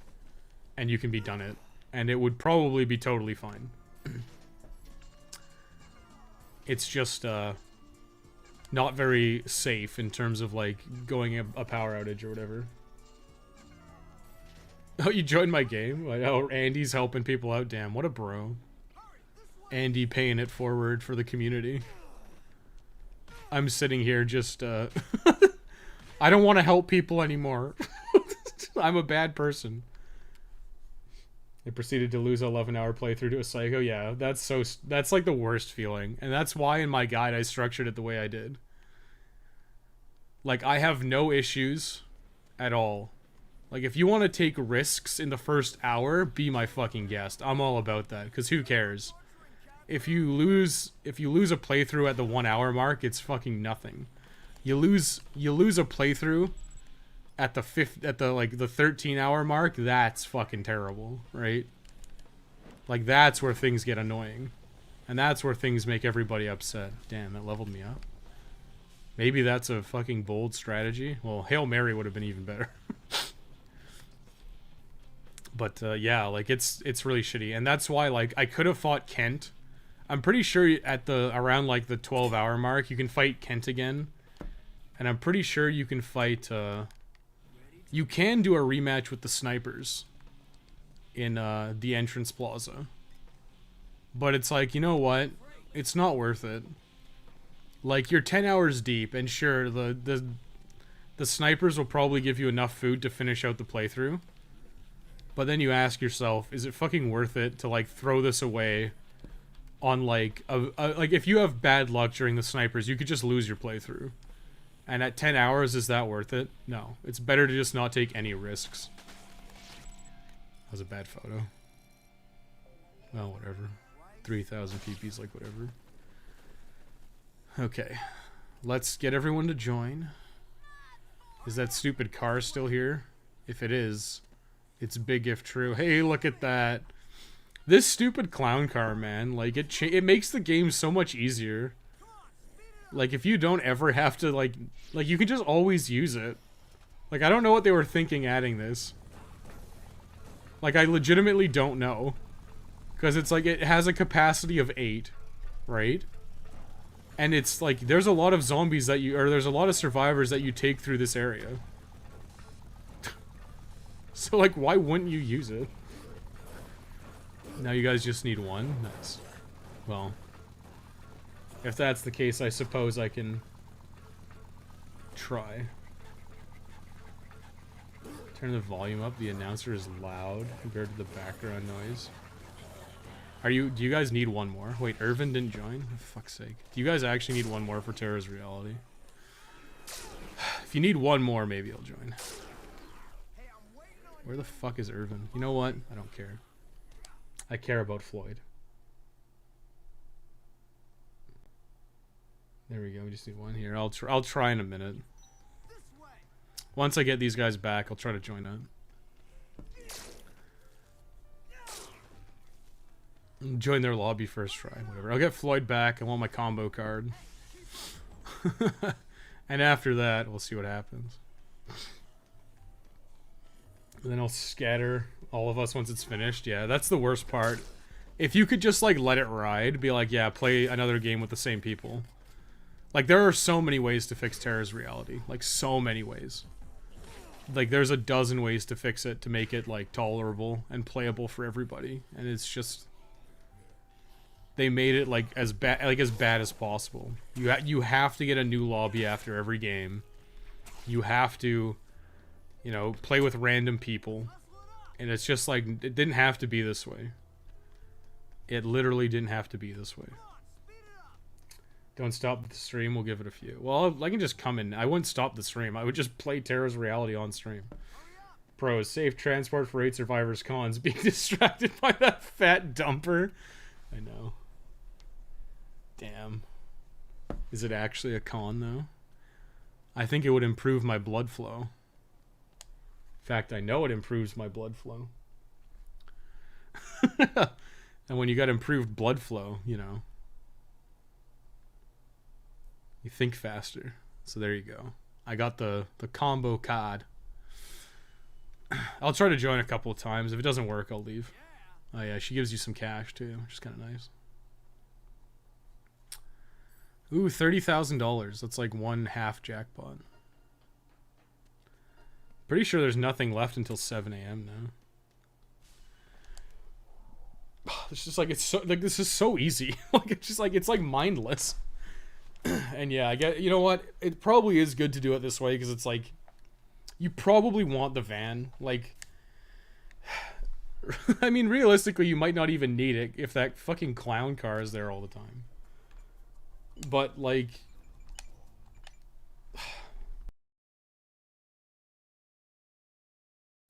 I mean, the sports car is probably more valuable than the SUV.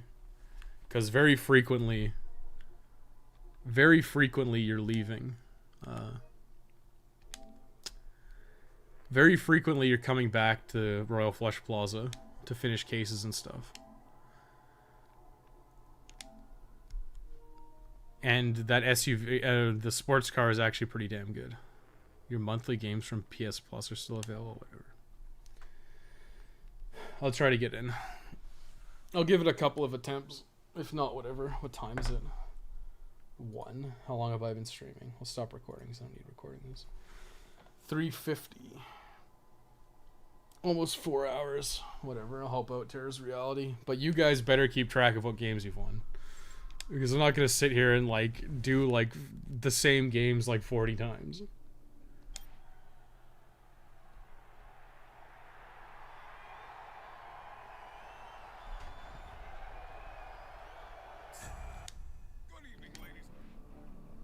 There you go. First try, baby. Now I put the fucking controller down. Pour myself an iced tea.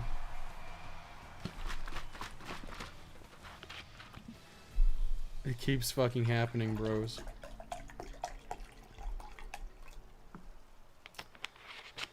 Whoop whoop. Pull over. That dumper too fat. Strive isn't ready for Jack. Oh damn. Now that's a dumper if I ever saw one. I see everyone's finished. I'm gonna hose down Colby.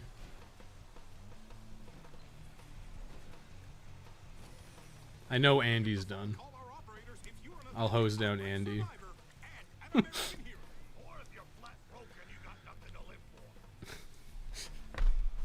Yeah, that's me. That's me.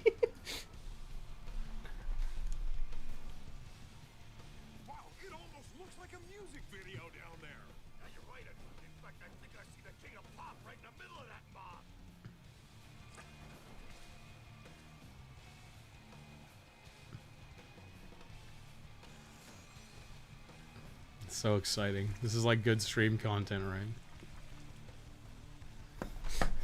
I feel like I could just like browse the internet or something while we're doing this. 30 seconds to go.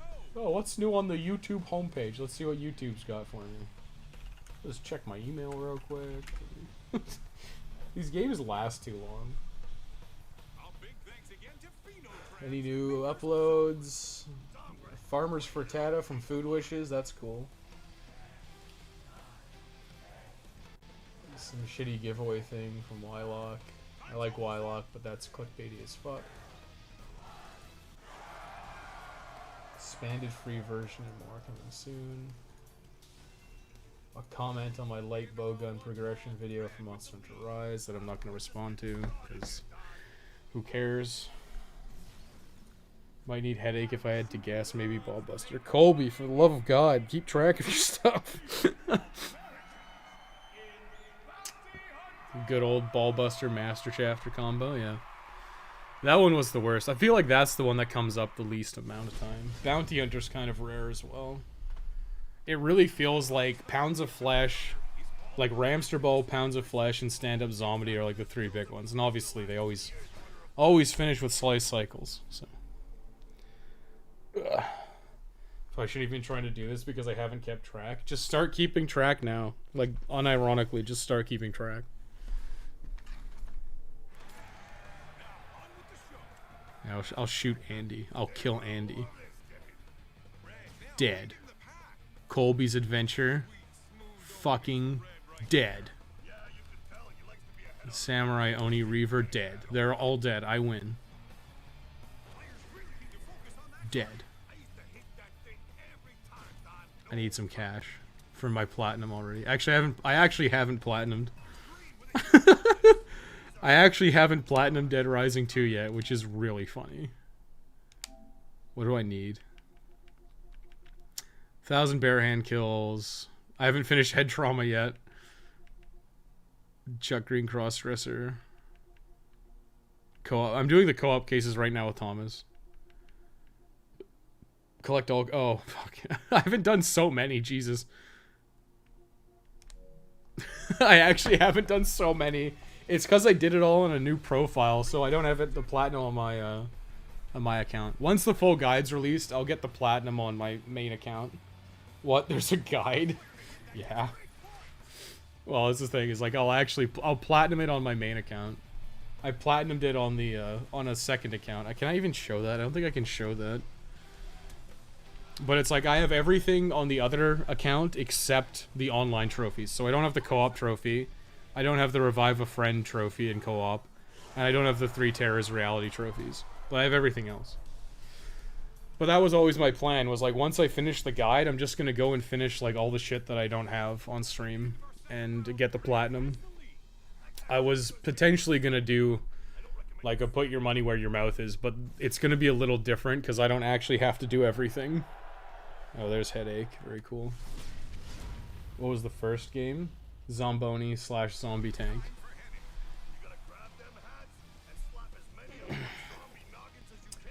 So the episodes kind of come in as whatever it's called. Like a set of 4. So it's like if it's Ramster Ball, it's probably gonna be Pounds of Flesh followed by whatever the fuck it is. Pounds of Flesh and Stand-Up Zombie. Very likely. What I would do is steal all the money from TK, that way I don't have to participate in Terra's reality.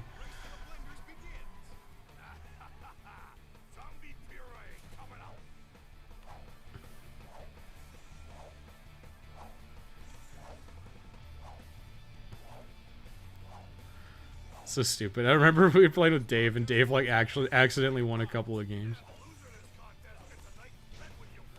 Andy, I'll save you. But I actually don't know what happens if you get hit by a dynamite. Oh, nothing. Okay, cool. Oh, look, there goes a zombie head up into the crowd. Some lucky fan is going home with a souvenir. Go hit the button to bank your points, guys. Like, you make sure you actually go bank points. Maximize the hats before the big Like, don't just like not get any points and lose. So go press the button right now. Please, I'm begging you. If you don't know how to play this game, like, bank your points. Yeah, there you go. Like, this game is super confusing if you've never played it before, because it's like, what do I do? Because you think, oh, I've got 1,200 points, except you have 0 points. Because you haven't banked them. You gotta go press the button. So as long as you press the button, you'll be fine. Oh, rocket jump! Oh, nothing happened.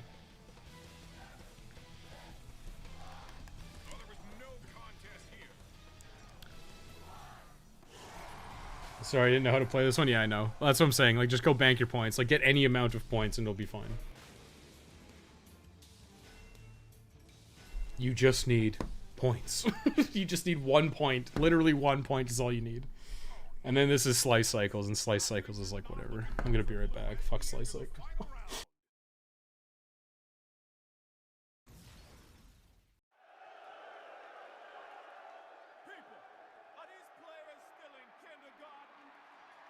maybe we can get some action that's not right off the playground with this last round.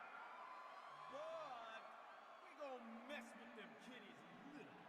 Our leader gets to start first, and everyone else trickles in behind. Let's get to Slicing Goals!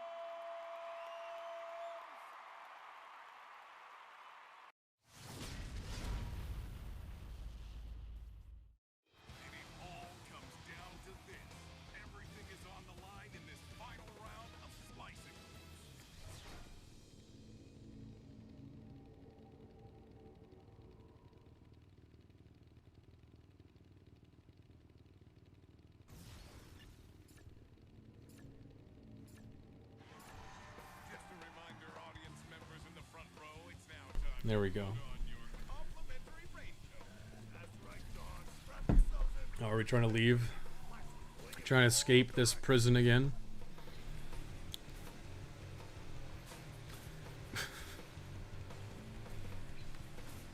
No, that's a pretty good start. Almost, I think.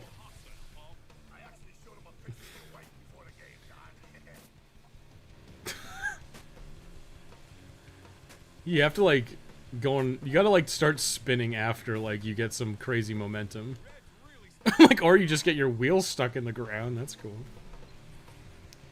Does anyone else need to win it? No. Slice Cycles is literally like the one everyone will have won, because Slice Cycles comes up all the time. It's in every episode. So just make sure you win the episode as well if you haven't won an episode yet. I mean, you should, because no one else has any points. But just win Slice Cycles here. Just so you have the episode one. Make sure you get that trophy, and then it doesn't matter what happens.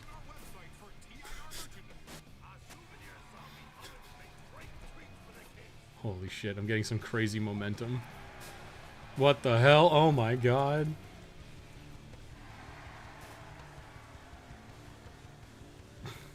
So stupid.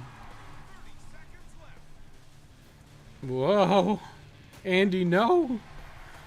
Don't hit me, bro. I'm wigging out. Return to your home planet. I'm trying. I only did it the one time.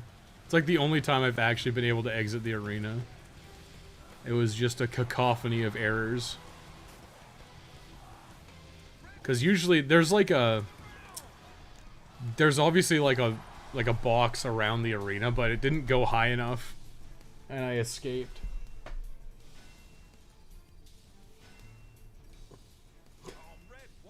It's just like filter comments. I get so many comments about like people saying PP. Haha, he said PP. Haha, PP sticker. And it's like, yeah, okay. You're like the 5 millionth person to have said that joke. Okay. Don't thank us yet. There's quite a bit more to do, if I recall. Unless you actually finished all the trophies, which probably unlikely.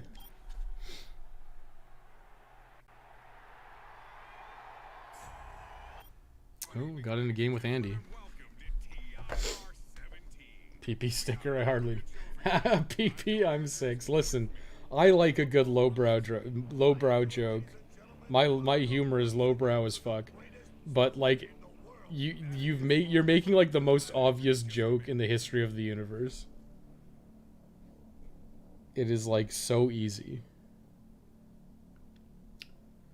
Yeah, exactly. Andy knows what's up. Like a penis, dude. Ha ha. Ha ha ha. Pee vagina. So now you guys have to join our game. Okay, there's Colby. Now I guess Reaver needs to find our game. Yeah, I should ready up. Ready up so I can literally not play. Actually, I'm not going to ready up. On the off chance that we get a rando instead of Reaver.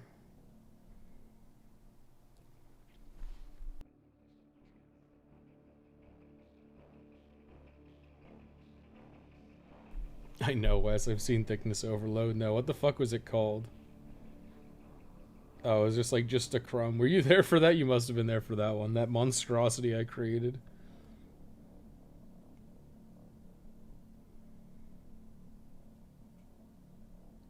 That monstrosity.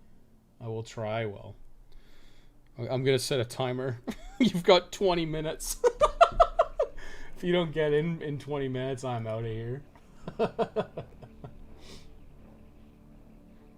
You've got 20 minutes.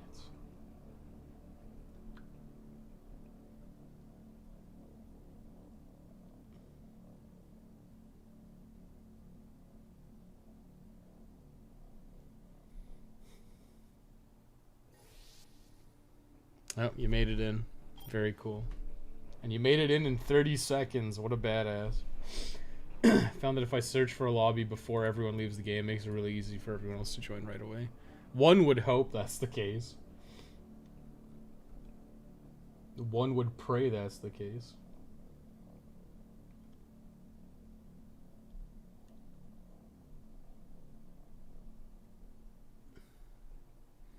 Ready up.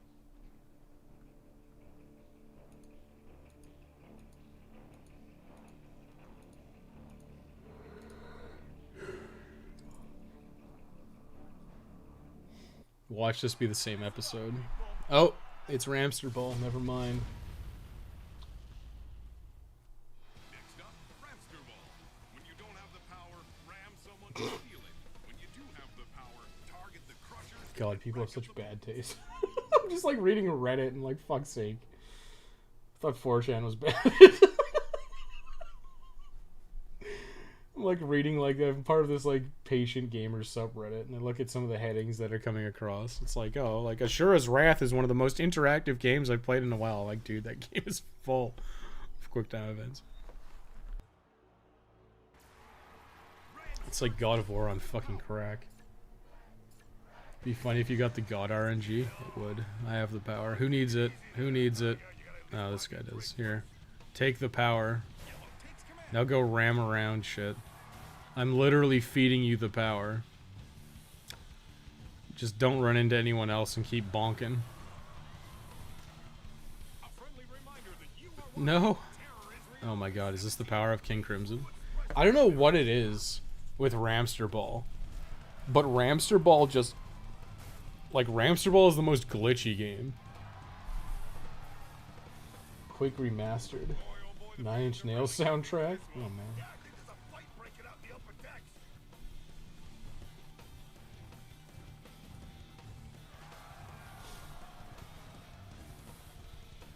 God, some of these posts are so fucking pretentious, holy shit. And I like to think of myself as a pretentious gamer.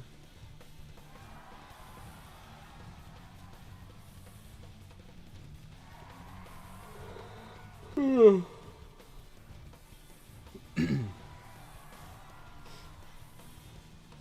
what an incredible contest here tonight. Now, what do you know? Nothing like it was a fine day, that's for sure.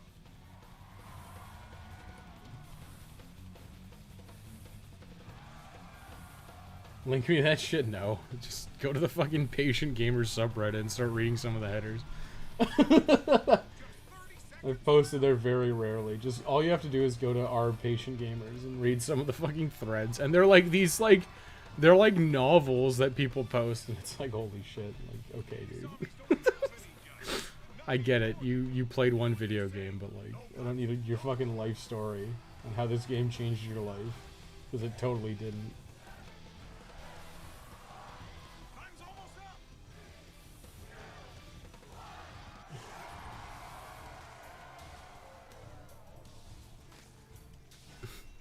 Well, congratulations, Reaver. You crushed us. You destroyed us.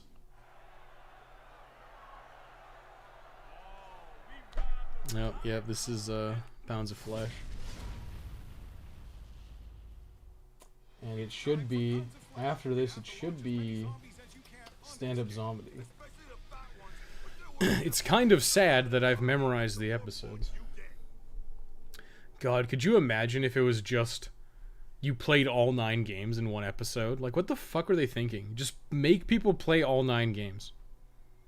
And sure, you could, like, randomize the order, but just make everyone play all 9 games, and then suddenly you're not having these stupid-ass queues trying to get the one game you need in an episode that doesn't exist. The first post I see, FF15 is a wonderful game, yeah. I know.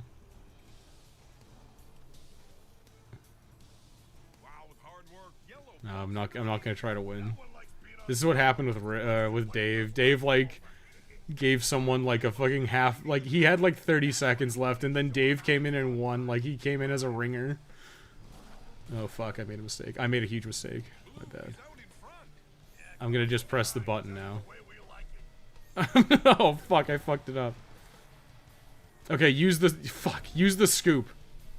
Like, respawn all your guys and, like, run over there and just press square next to them. Like, run up to them and press square.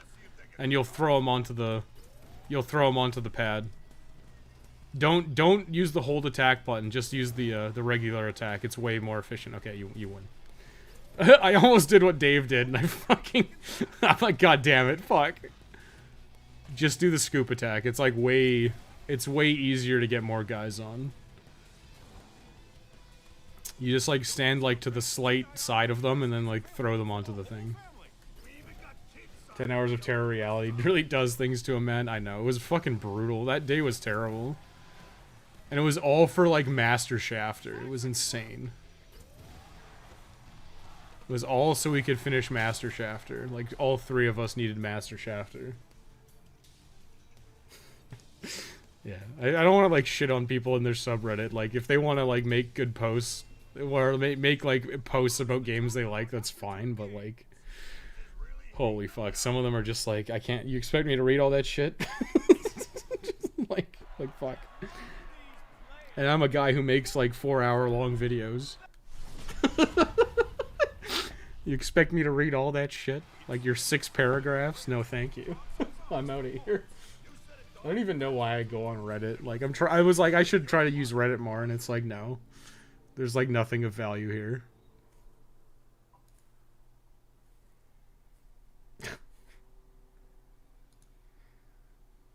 Like we were just like it took like all day for me, Dave, and Andy to finish. To basically finish all the online trophies. It took all day. Reaver just needs Ballbuster and Master Shafter after this. Okay. That's... Oh, are you keeping track for him? Sounds familiar. Yes, it does. But we do know that Ballbuster and Master Shafter come up at the same time.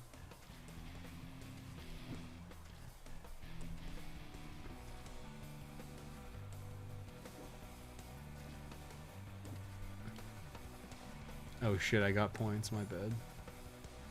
I'm just trying to stab people. I'm trying to kill Andy.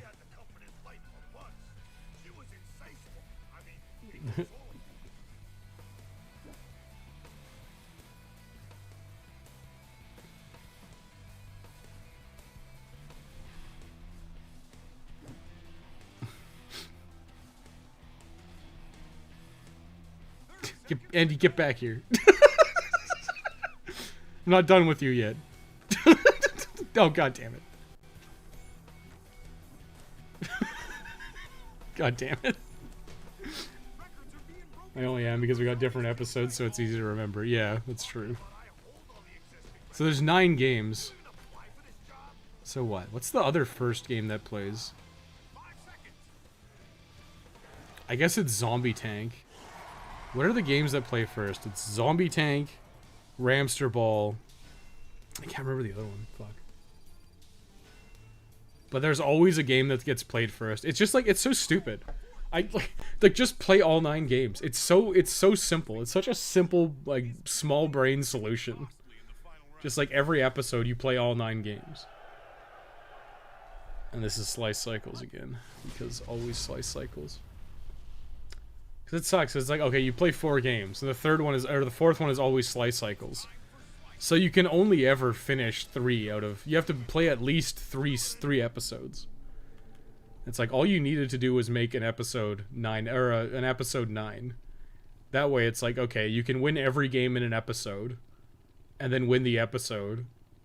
And then that way you could potentially, like, get all the stuff you needed in one shot. Don't understand why they can't let us play all 9 of them. I would love to pick the brain of the director for Terror's Reality and be like, why did you set this up this way? Like, it's stupid. Well, that's not true. I don't actually want to talk to that person.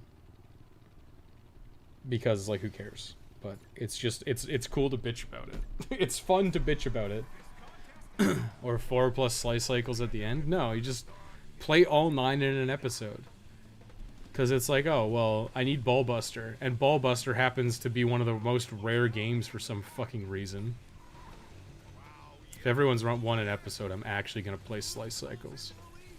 Because I gotta get that money so I can... I gotta get my fucking baby milk money so I can fucking buy Thomas Tesla balls. Just so I can buy Thomas, like, 50,000 Tesla balls.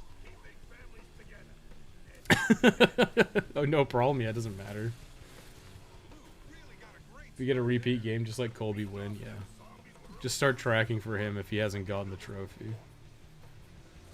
I mean, I don't know if I'm gonna stay here for the entire time because I'm getting kind of bored. And I probably would like to go back to OTR and or like finish the script for the 3rd playthrough.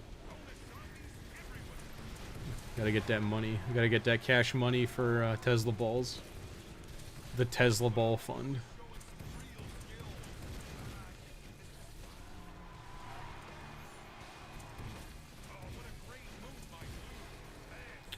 It's really funny because I thought I was done with this shit. They keep pulling me back in. How convenient this is for me.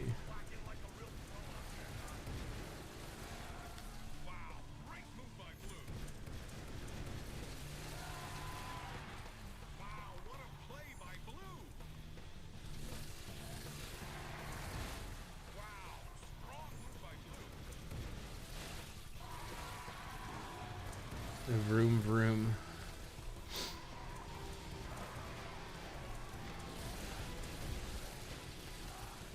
Vroom vroom. I did it. I won the game. So why are you playing Dead Rising 4 in Japanese anyways? Are you trying to learn? Trying to learn Glorious Nippon? That'll pay for 2 Tesla balls. Like what? They're like 35,000 each. Like that'll pay for 2.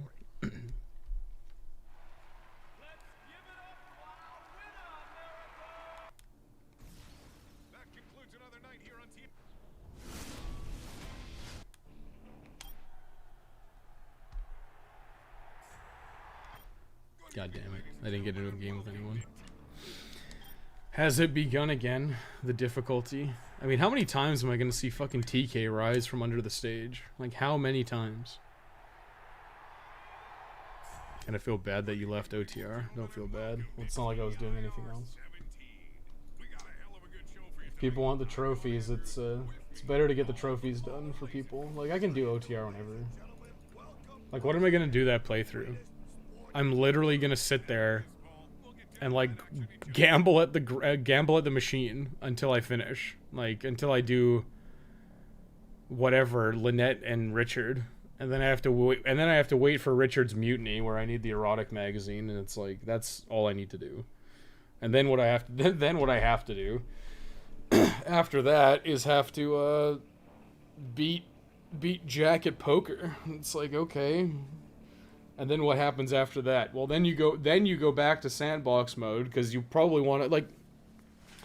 Realistically, you probably want to be level 50 by the time you attempt Alpha versus Omega. But it was good. This was a learning experience, right? Like we figured out some decent ideas. Like okay, we need to get a survivor to puke, and we need to get a zombie to slip and puke, so we can just run Denise over to Slot Ranch, get her sick, and then run her back to the safe house, right? Like, there's no issue with that. It's stuff like that, which is smart. Hey, Wes, how's it going? Not bad. We're just, we're helping a couple of guys in chat finish Terra's Reality, since Andy's here, and Andy's a better man than me, and he's willing to help people. And I'm just like, I don't want to help anybody. I'm done with Terra's Reality. And yet, here we are.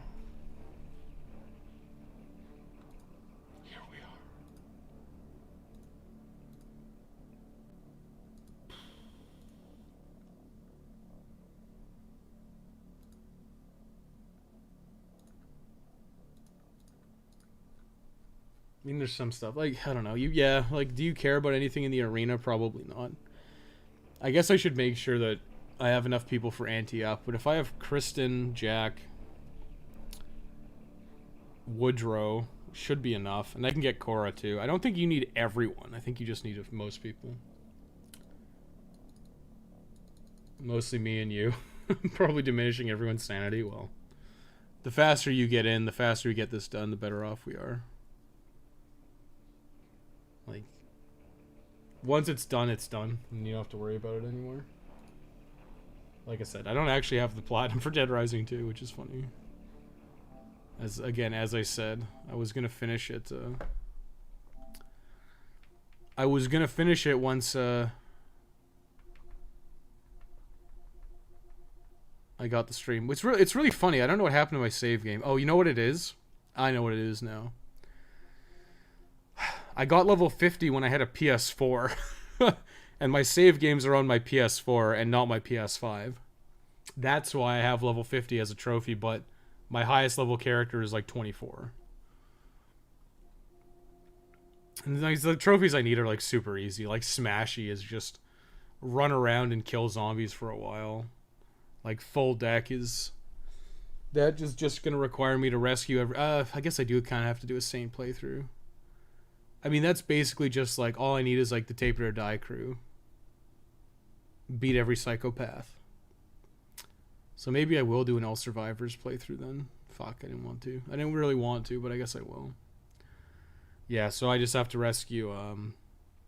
that one is like, it's so funny because this is a trophy, but it's like all you need is Floyd and then the Tape It or Die crew. Because the Tape It or Die crew gives you the plate launcher combo card, and then Blazing Aces and Exsanguinator when you rescue them. And I've already got all the combo cards. Well, actually, that might not be true. I might not have actually gotten the Burning Skull. I'll have to check. But that's going to be a pain in the ass if I don't have all of the ones from... if I don't have the one from the Fortune Teller machine on this account. But, like, these are the big ones, right? Like, play and win all 9. Like, this is the hardest one in the game by a mile. And I'm doing co-op with Thomas right now. Like, we got that one, like, super early. We, like, intentionally got it. And then fucking fought Snowflake. And Snowflake just decided to kill Thomas, like, 40 fucking times. Are you ever going to do achievement guides for the Far Cry series? No, probably not. I don't think I've even played Far Cry 1.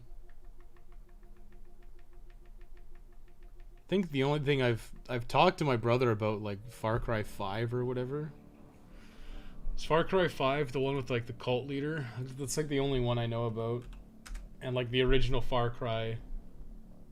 My friend Colin and my brother Aaron played a lot. I remember they had a... was it Half-Life? Maybe they did it with... they might have also done it with Far Cry. But I know there was one day where they decided to, like, stay up all night. Play Far Cry and or Half-Life 2. Like, all the way through.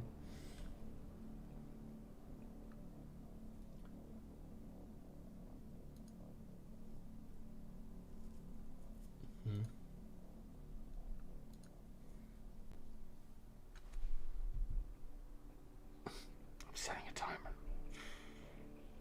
15 minutes. Played all the Far Cry games except the first one. Apparently Far Cry 1 was supposed to be really good when it came out. But I wouldn't know. I don't play FPSs at all. And if I'm gonna play an FPS, it's gonna be a meme game like fucking Haze. Does Haze have trophies actually? Haze might have been the time before trophies. There's a very, very brief moment in time when the PlayStation 3 games that were coming out did not have trophies. Oh, yeah, there you go. Did they never add trophies to Haze? That's great. Yep, no trophies. Fuck yeah, that's great. I should do a guide on Haze. Haze all trophies guide. Just like, well, there's none, so you don't even have to play this game. That would be so funny.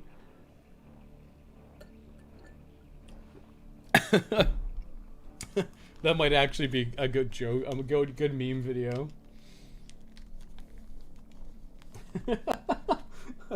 If there's no trophies for Haze, that's fucking amazing. Haze doesn't have trophies. Well, that's the thing, is like, there's a couple of games that I'd actually like to do content on. Like, I would like to do content on Folklore. But Folklore doesn't have any trophies, so it's like, well, there's not really much incentive to actually do any of, like, the side content. Like what incentive is there to get, like, the full book? Besides, like, your love and enjoyment of the game. And I could do that. Like, I like Folklore quite a bit.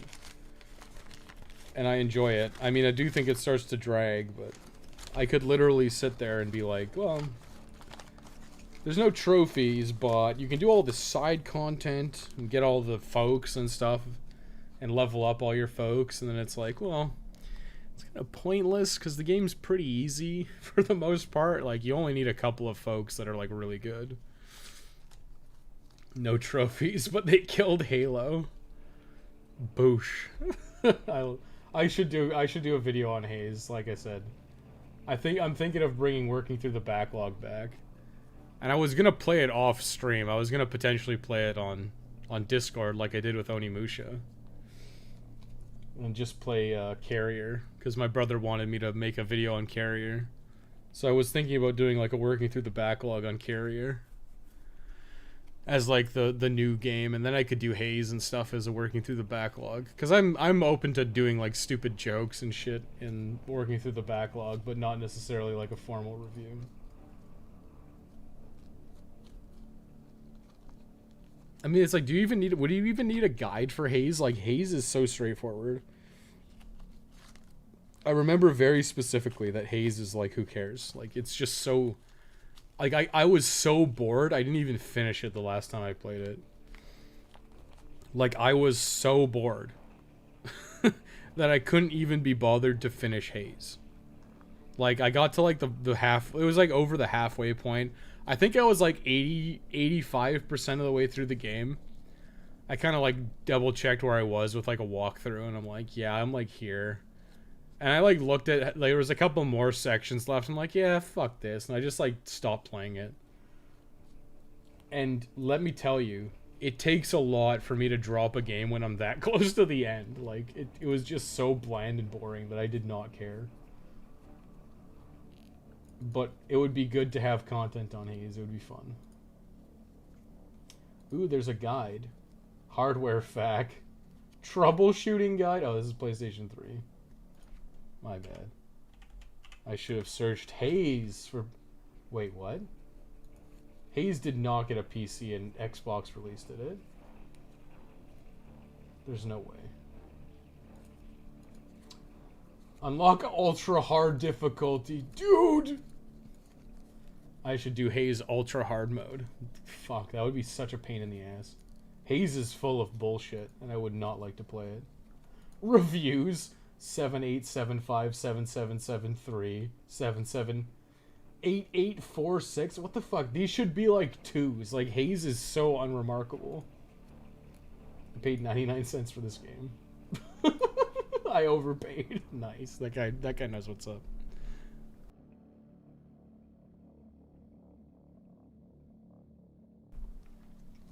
Boosh. Guides. Guide and walkthrough by FredX. 919.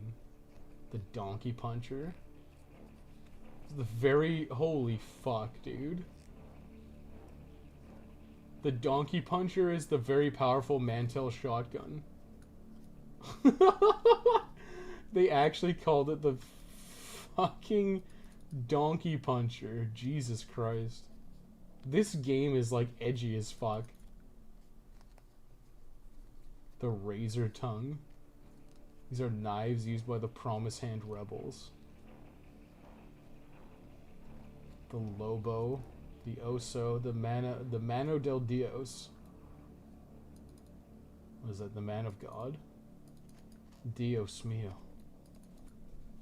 It's a very powerful weapon in the game. This minigun combines speed. The Dragon de la Gente. I think the dialogue was mind-numbing in Haze. Listen, I've played Haze, and there's like one joke that lands, and it's right at the beginning of the game. And it's this guy. They're like talking about your team and introducing everyone. And it's like, yeah, we got Woods, baby. And he's like, you got Wood? And then the guy comes up to you and he's like, Corporal Wood, sir. I've heard all the jokes. And that's the funniest thing in the game. And everything else is like super cringy. And it's like, you landed one joke right at the start. And everyone else is like, dude, bro. Like, dude, bro, like, boosh. It's like, this is fucking embarrassing. I got this for free and I still feel ripped off. I think what was that other fucking game? It was like another early PS3 game. What's it called? Oh, Lair. Lair is another one where they like, it was like motion control only. It's like only motion controls. I don't think I've ever played it either. But it was like motion controls only. And then they patched in traditional controls. And I remember the guy at GameSpot, or EB, sorry, the guy at EB was like, yeah, this game sucks, and I'm like, whatever, it's $5. And I heard they patched it in. God damn, you still can't get into a game? My timer's gonna go off in 7 minutes, dude. 7 minutes is all I can spare.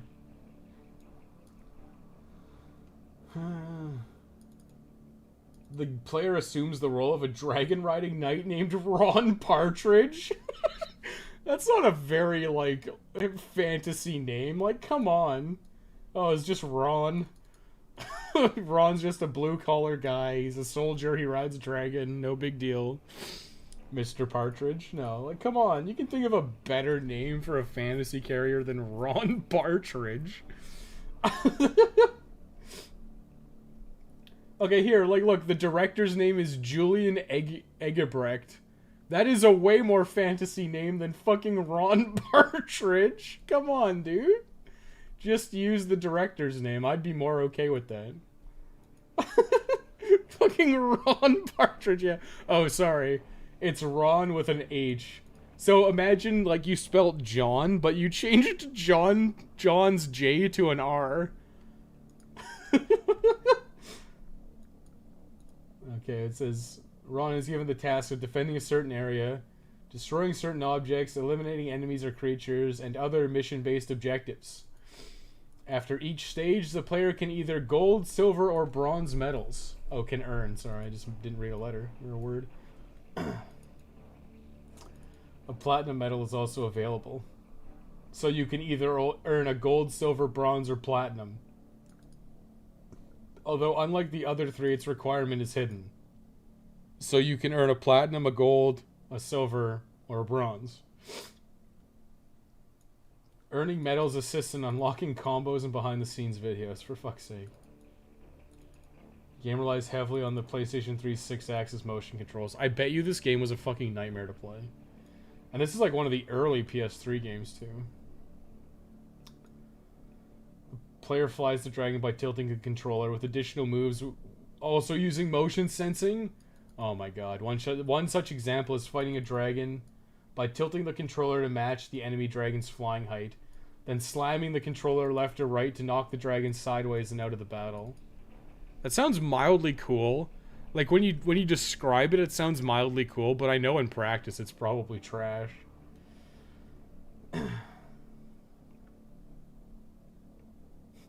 Oh my fucking god, there's a character named Cobra Kai. And I know I would call this guy Cobra Kai. Like, that. There's a character named Cobra Kai. And that guy, they may as well have just called it Cobra Kai at that point. And he may as well have just said never die, you know? It's like 100% a Karate Kid reference. Hello folks, how is it finding Terra's reality matches in 2021? Well, it's fine until Corey can't get into our game. Then it's a problem.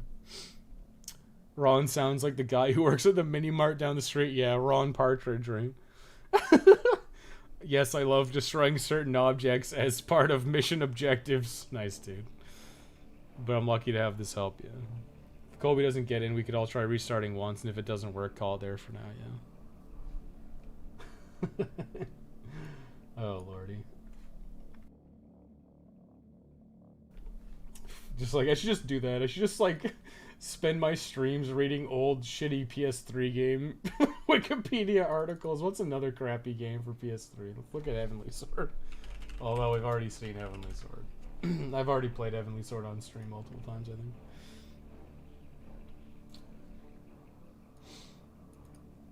For exploration in certain battles, the game also makes use of QuickTime events, QTE. During a QTE, a symbol for a certain button or an action, such as moving the analog stick to the right or left, displays on screen. The players must match what is shown to successfully complete the scene. Oh yeah, there's also Kai, of course. You snipe. While Kai cannot perform hand-to-hand combat, in stages that call for her to explore the level, she is able to hop over objects and free herself from an enemy's grasp by temporarily stunning them. The Kai sections in Heavenly Sword are actually awful.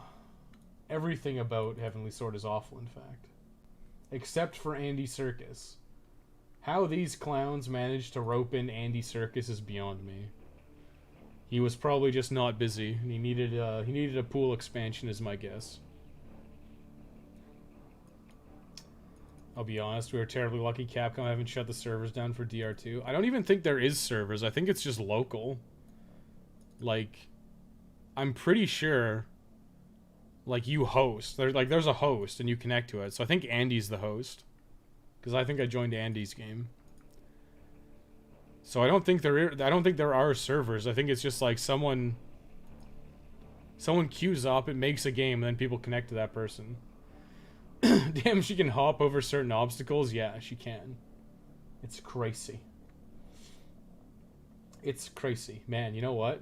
The actress who plays Nariko is actually quite good looking. That's some misogyny reviews right there. Pretty good looking. Oh, she's from Australia. Interesting. Big if true. I got Andy Serkis, the most prominent actor you've never seen. Might be local. I'm pretty sure it is like host. Whoever hosts. I don't think there's actually like a server. Master Shen. Awen Stewart. Ewan? A1. Damn, is it pouring rain outside? Hang on.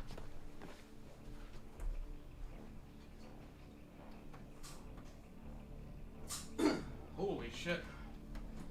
How can it be so hot, yet also pouring rain outside? There's like a storm a-brewing, my dude. It just started coming down. It just started coming on down.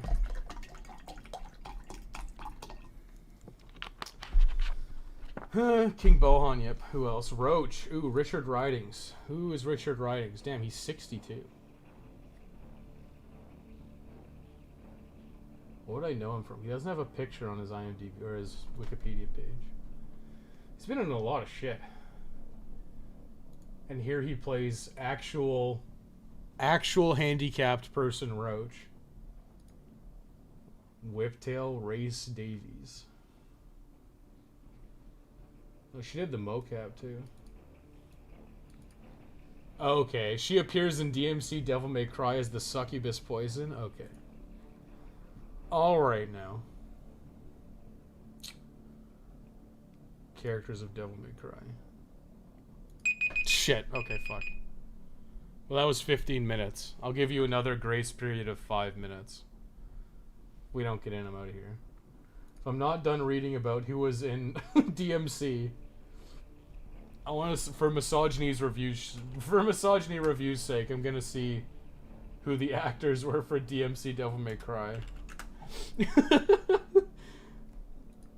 Okay, let's see who the actors were. Actors and actresses are who I'm interested in. Tamim Antonitis. Very fucking cool. Okay, let's see. Tim Phillips. David Dulautier. Sage Mears. Damn, she's pretty good looking. How did they make Cat look so fucking frumpy? Holy shit, we got a game. Stay out, stay alive. What the fuck?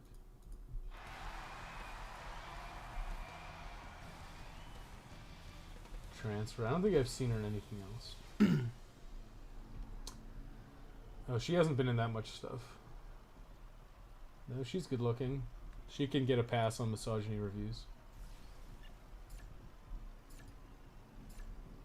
Oh, it's just we got some random guy. Fuck.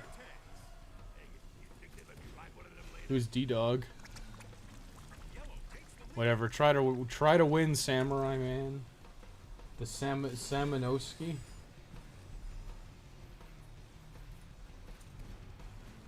Who else is there? Robin Riker, Lilith.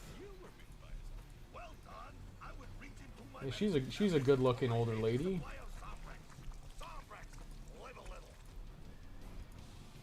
I don't want to say she's older, but she is older. How old is she? 1952.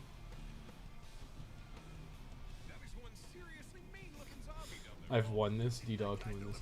Well, you might actually have to compete with somebody, which is a problem for like Ballbuster and Master Shafter. Lou Beatty Jr. I know this guy's somewhat famous. I know he's been in stuff. A Christmas Switch. Grace Davies. She's got no picture. Richard Ridings. Who's Eva? Oh, that must be like disembodied voice of the mother. Any idea what the kill count is tonight? Louis Hertham. Mundus. Sorry, Mundus, of course. Get his name wrong. They intentionally pronounce his name wrong. This one's already over. Oh, damn. That's actually hilarious. I recognize this guy. I recognize this guy from Longmire and from Westworld. Damn, what a shame that he's on he's in DMC. What a fucking shame. He's what's her name's dad and what the fuck's her name? The main character girl in Westworld. He plays her dad. That's actually hilarious. That guy is the guy who voiced fucking Mundus in the DMC remake. It all comes back. Says, okay, thanks, Colby. What? What? Oh, try to win this. Fuck. You gotta win Bounty Hunter, my dude. I can't help you. I'll help you by not playing. I'm just surprised when somebody joins. Yeah, me too.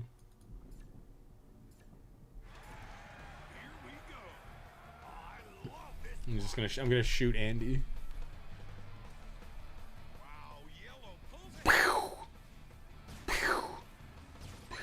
I've won this too? Okay.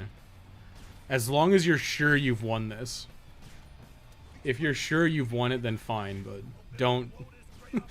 This is like that sniper battle in like DMC, or not DMC, MGS.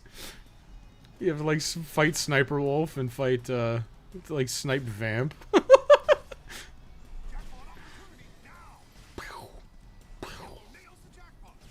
Damn, he hit the jackpot. I can't see. I can't shoot Andy. D-Dog's being smart and doing the online before the single player. That's how the guide's going to be structured. Final guide's going to be like that. It's like, yeah, do the online first because it gets you money, and you can use the money to buy things like unlocks. Things you may actually want and or need. And you gotta spend your six million buckaroos. You may as well do it. I'm positive. Okay, as long as you're positive.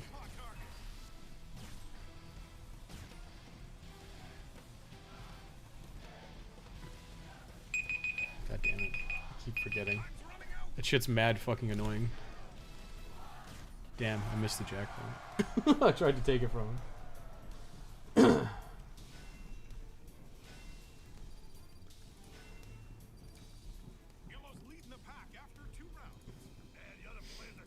Back when people did it for money or for Zombrex, because there was no sandbox mode in DR2 and people were dumb about saves coming. I mean, it's like, it's easy. Like, it's so fucking easy to get Zombrex. There's like so many free ones. Like, okay, like, let's see the free Zombrex, okay? There's you jump. So you have to do Denise first, because none of the Zombrex is available until after you save Denise. So you save Denise and get the Zombrex. And then you can get the one in Benny Jax. You can get the one in the Yucatan. That's 3. And that should have you covered for Katie. And then it's like, okay, you can get the one in the Underground, which is available after Ticket to Ride. So that's 4. And then saving Sven gets you 1. And then saving Richard gets you 1. So we're at 6. And I think that's all you need. Because it's 3 for Katie, 2 for Jared, and 1 for TK. I'm pretty sure that's exactly enough. I'm pretty sure that is exactly enough. And, like, realistically, like, who cares? If you really need a Zombrex, just buy one from the pawn shop for 25,000 bucks. Hey, can you not throw shit at me, Andy, please? Wait, have you not run? Oh, no, whatever. Let this guy win if he wants. Like, fuck it. I'm not gonna farm trophies for this random guy, though. If this is just some random schlub, I'm not gonna sit here and farm trophies for him. For Colby, I'll try one more time, but if this guy joins, I'm out of here. I'm not gonna help a random dude finish. I got better shit. What the fuck? The Samurai Man's just flying around like King Crimson.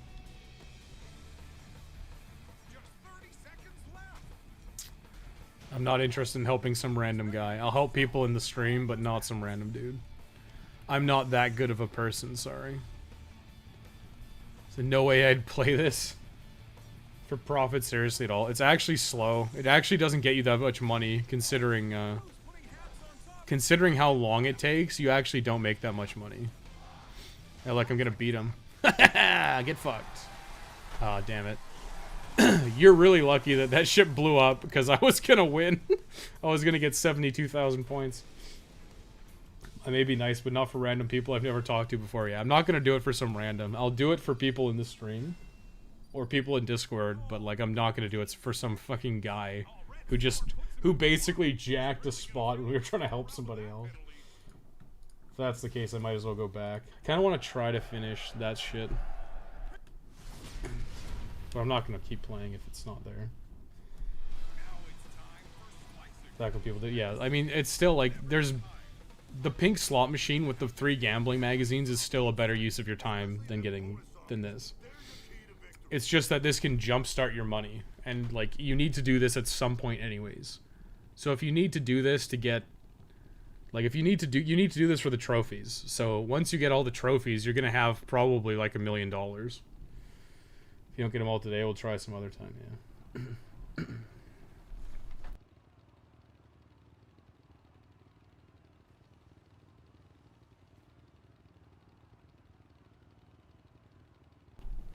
Yeah, like...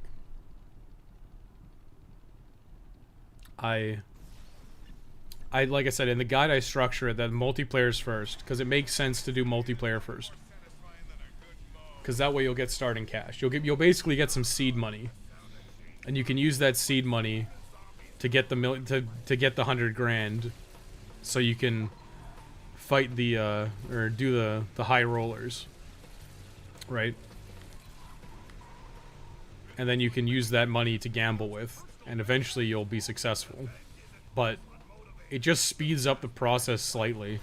It's not like it's make it or break. And like I said, I structured the guide with assuming that you get like no money from Terror's Reality. Because I'm going to assume that you're not going to finish the Terror's Reality trophies until well after you've platinumed the game. Because I don't think most people are going to sit here and be like, yeah, I'm gonna farm Terror's Reality instead of playing the fun part of Dead Rising 2, which is like, you know, actually playing the fucking story and shit. I mean, it's so frustrating that the trophies suck for Dead Rising 2. It sucks so bad that it's like, oh yeah, use every melee weapon, and it's just grinding. It sucks so bad that there's these online only trophies that are really frustrating to get. You know, if it was just like play every episode or play every game in Terror's Reality, it'd be fucking a completely different story. Because, like, who cares? If it was just like play every game, it's like, okay, that's different. But the fact that you have to win every game completely changes it. Because now you actually have to perform in a game that's largely luck-based, let's be real. Like, Terror's Reality is like 100% luck-based. You just need to get the balloon zombies. If you miss the balloon zombies, someone just so happens to get more balloon zombies than you and they win. It's got nothing to do with your skill level. Like, yeah, D-Dog's probably going to pass me right at the end, see?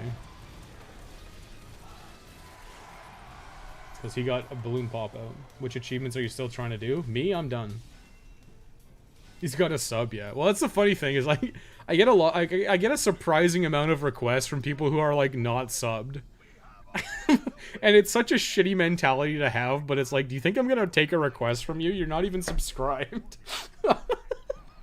Like, it's like, I know it's a shitty mentality to have.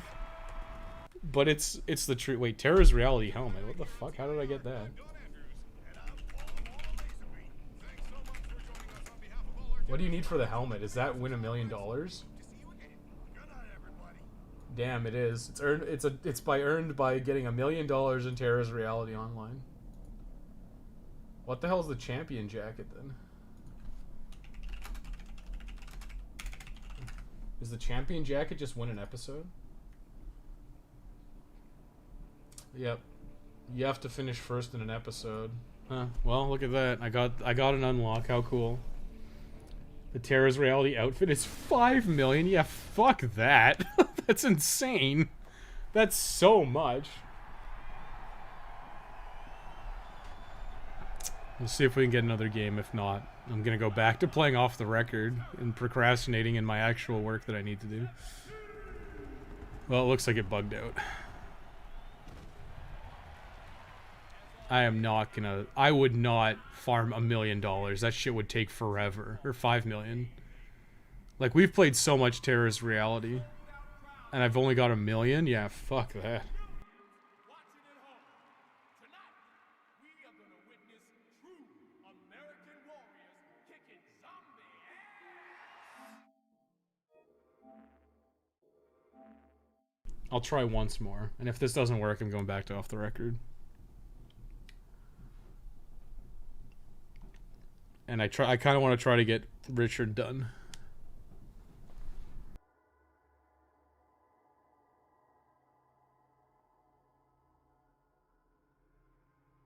Yeah, I'll restart once too. I'm not gonna do this with randoms, and I'm not gonna spend 1 million days sitting here trying to get people done. I'm sorry. It's very, very frustrating to do this. And when I've already done it, like, multiple times, it's insane. I also love how they recorded TK lines for Terra's Reality. Yeah, it's cool. I'm gonna wait here for like 2 minutes. At 2:41 p.m. I'm leaving. Yep. It's like, it's cool. They put a lot of effort into Terra's Reality, and it's all fucking misplaced. It's all misplaced effort, which is the worst bit. God, it's so hot in here. It's raining outside, and it's roasting in here. You got 1 minute to get into a game. Someone has to get into a game in a minute, otherwise I'm leaving.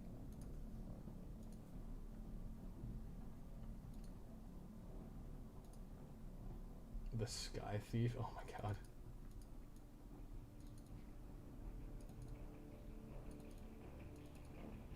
Thinking about Sky King. That was actually a very interesting read. It's kind of like crazy to listen to that, the audio.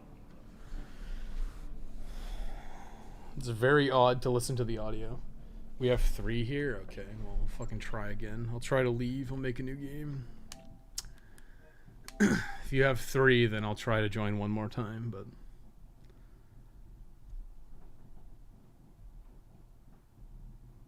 I'm not in a helpful mood at the moment. I just want to get my shit done.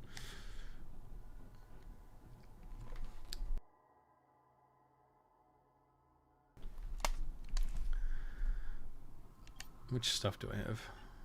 What level am I? 27. Probably get to 50 with Thomas. I'm so used to playing this without audio because I barely play. Yeah, I just like probably should mute your TV or whatever.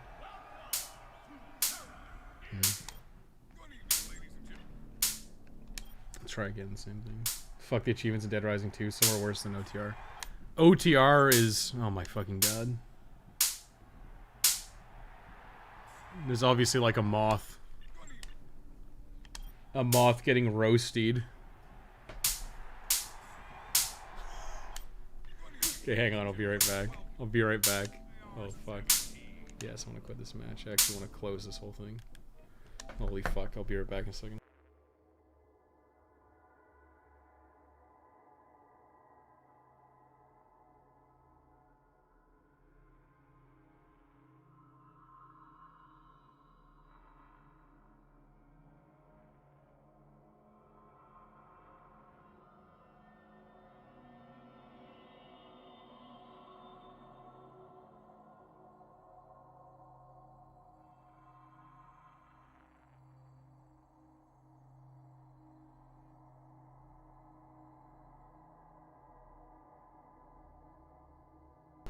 Oh, sorry, I had to unplug my bug zapper. Whoa, $6.99 from Alseed. Your Dead Rising 2 Part 1 guide was pure gold. Have a drink on me. Thanks, man. I appreciate that a lot. I will definitely get the rest of them out soonish. Soonish. TTMM. What's TTMM? Well, if you want an update on what was inside my bug zapper, it was a very, very large wasp. Like, very large. And he somehow wedged himself in between the grates So it was just constantly zapping him, and that's what all that snapping sound was. But yes, thank you for the super chat. I'm sorry it took so long to read it. I had a situation. A burning bug situation. Is there an infinite mode achievement in Dead Rising 2? No, there is no infinite mode. In Off the Record, there's sandbox mode. And sandbox mode has a bunch of very specific achievements. Said moth, time till Mothman. Well, I thought it was a moth. The bug zapper's been killing a lot of moths. And how they get in the house, I don't know. Because I usually keep my door shut. Well, I guess they probably fly in when I turn my AC on like I have on now. Because it's hot in here. But it's usually moths that get caught in there and they start like getting fried. But until that happens, it's usually a moth. And for whatever reason, it was just a very large wasp this time. And I don't know how they got in either. I'll try. This is the last time. If I don't get in the game now, I'm switching over to OTR. Sorry, guys. We'll try once more. Not the moths. Yep, sorry. Well, it's not putting me in a game with you guys, so sorry. I'm calling it. Fine, I'll try once more. I'm a sucker. Super chat's putting me in a good mood. I get the power of money on my side now. I'll try one more time. But after that, it's over. And we're going back to OTR so I can finish what I started. This is it. Pray for me. Actually, do I even want to get in? I'd probably rather go back to OTR, but this could be the game that gets everyone the thing. It's addicting to keep trying. I wouldn't call it addicting. It's more like if I get in and find people, then it's positive. But I'm not gonna sit here and like keep trying and getting nothing, you know? Like a slot machine. Nope, that's it. Sorry guys, I'm cashing out. Digging my 100 grand so I can buy Thomas 3 Tesla balls. Whose skill moves do I prefer? That's a good question. Probably Chuck's, honestly. I like the elbow drop a lot. The drop kick is pretty fun.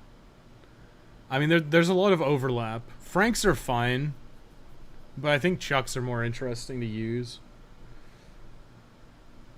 I'm sorry, guys. It's over. You'll have to try again somewhere else. What was I even doing? Oh, nice. I get the Igiak jacket. New gate. Wait, what? Did I not save? What the fuck? Oh. Fuck, that's right. it's the wrong profile. I'm like, what happened? No. Not like this. Oh, fuck, I did it again. Oops, I did it again. I played with your heart. I gotta take my little ducky. It's supposed to be my ducky. Fank has the funny face crusher. That's right. That is true. Nobody has the jacket on PS4 since the dude with the highest score is 2.1 million. Oh, really? That's pretty funny. Definitely, again, I strongly appreciate the help you guys gave me. Yeah, just keep track of which ones you know, and we can try again later. Chuck's probably more useful, where Frank has some flashy, more situational moves. They're, like, largely the same. But it is nice to be like, yeah, I mean, I don't know. It's not like I'm gonna be like, oh, I'm playing as Frank, this sucks. I'm just gonna be like, yeah, it's the same. I do think the adjustments they made to Frank's, like, basic attacks feel worse. I'll say that. Like, it feels not as good.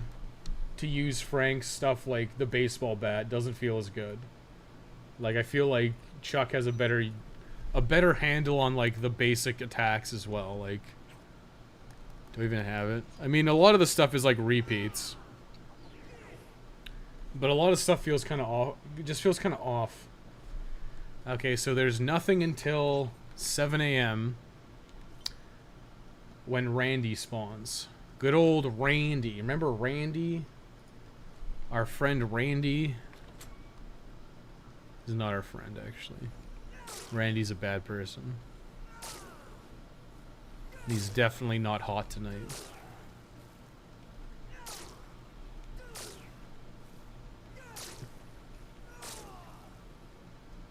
Frank Skywalker. Actually, shit, I should actually check. How long is it until Richard becomes available? Gotta do Slappy and Lynette. I mean, the thing is, like, you just do the cases as they come up. Like, I feel like Dead Rising 1 was a lot, like, more difficult in managing the cases, but in Dead Rising 2, it's like, oh, I got a call for a case. It's like, okay, do it then. Just do it, coward. Oh, he died. He died on the way back to his home planet. Lynette. Janus. Holy shit, there's just 6 hours of nothing. Like, after you get Lynette, you get a net at like 1 a.m. or 1 p.m. And then there's nothing until 7 p.m. Holy shit, dude. That sucks. That actually sucks. Because what am I going to do? I guess I'm gambling. I guess I'm gambling because I need to get, what's his name? I need to get Richard, and he's not until tomorrow at 5 a.m. Like, holy shit, we're going to be here all day.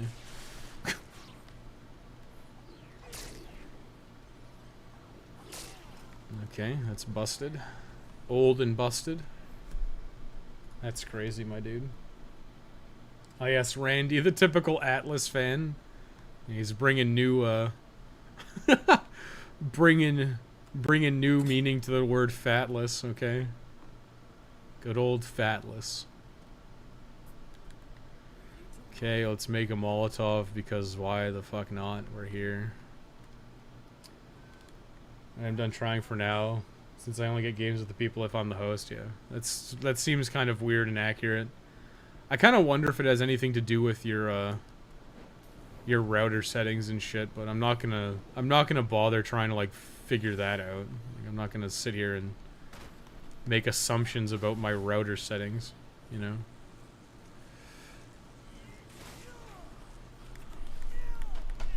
No worries, yeah. As soon as I get 3 out of 4, we'll let you know. I'm done today, so I ain't. I'm not playing that anymore. I mean, I guess we're just gambling. I mean, gambling here makes total sense, because, like, what else are you gonna do? I want cash to buy the SUV and stuff, so I might as well gamble. I think all the cases in Dead Rising 2 start with the full time bar. When Dead Rising 1, most were already yellow or red. No, I don't think any case starts with a red time bar. They might have gone... They might not have, like, as big of a time window. But most things start pretty conservatively. Glad I haven't missed it entirely. Oh, well, we've been streaming for, like, 5 hours now. Yeah, it's, like, right on 5 hours. And we're just gonna gamble. There's nothing until 7 a.m. I shoot Zombrex into my neck, and then I fight Randy. Am I afraid of Randy? Kind of. Am I gonna do anything about it? No. I think that's probably the most accurate thing I've ever said. I might run to the Yucatan. Is there benefit to me running to the Yucatan? I can get an LMG. Is the LMG good against Randy? Probably. You can probably murk Randy pretty hard with the LMG, so I might do that. Seems like the OTR streams always devolve into Terra's reality for a bit. It's because people keep asking. Eventually I'm going to have to start ignoring people who ask, but I'm willing to do it since I'm doing, like, not really anything important. Like, it's kind of important, but I pretty much know how I'm going to structure the off-the-record guide. And it's just, like, you kind of need a little bit of practice just to, like, know exactly when things are. Like I said, I think I said it at the beginning of this, it's like, well, if I'm just going to go into, like, this mode and finish a playthrough, I may as well get my 10k kills, like, get all the like, and I don't even have to do, like, I don't even have to do stuff that I did in the original, right? Like, if I'm gonna do laps around Fortune City for this mode, I may as well do things like pick up the combo cards when I'm doing the playthrough. Like, I don't have to do a dedicated lap around Fortune City to get combo cards. Like, that's kind of stupid. And I don't even need that many combo cards. You may as well just grab, like, the good ones for, like, stuff you're gonna use, right? Like, the laser sword's pretty common, so I can get benefit out of using it. The combo card for the laser eyes, like this thing, is actually useful. So yeah, I should get that in the Uranus zone. And it's like, okay, well, I need money because I want to buy the unlocks. And then I can get the third gambling magazine in here. And since there's so much dead air in this playthrough that you have to do, well, you may as well gamble for cash because I want the unlocks, because it'll make anything with Denise a little bit easier if I can go grab the SUV and drive it around. Like, anything to make it slightly easier, I'm all about. I think it's probably mostly my fault. I'm that one that was asking for help at the beginning. Well, it's fine. But like, I can't be doing it all the time is the problem, right? I can do it every so often, but I'm not going to be sitting here like spending like my whole day trying to get into Terror's reality queues, because that's like a complete waste of everyone's time. And it's fine, but I'm not going to sit here and do that. As much as I want to help people, it would be easy if I could just like get into a queue, help someone for like 10 minutes, and then they're done. But the fact that it takes like all day completely changes that, and I'm not going to do that. And it's unfortunate, and it might seem a little bit rude to say, but it's just how it is. Like, asking someone to help you with all 3 Terror's reality trophies is a pretty big ask at this point. And like I said, it's different when like me, Andy, and Dave were doing it because we were all trying to finish. But when it's like one guy needs the trophy and like 3 other guys have it already, it's just like, it's a lot of work. Need to make bots? Well, you could. Or you could just have your guys be permanently queuing up. It's not really worth it. Always thought Jesse's Discovery / The Butcher always started with a red time bar, but that's probably because it's time wasted in previous cases like the Hideout. It's possible. It might start at yellow, but that's just kind of like to give you a sense of, oh, it's kind of urgent since this guy's gonna fucking put Carlito in the meat grinder.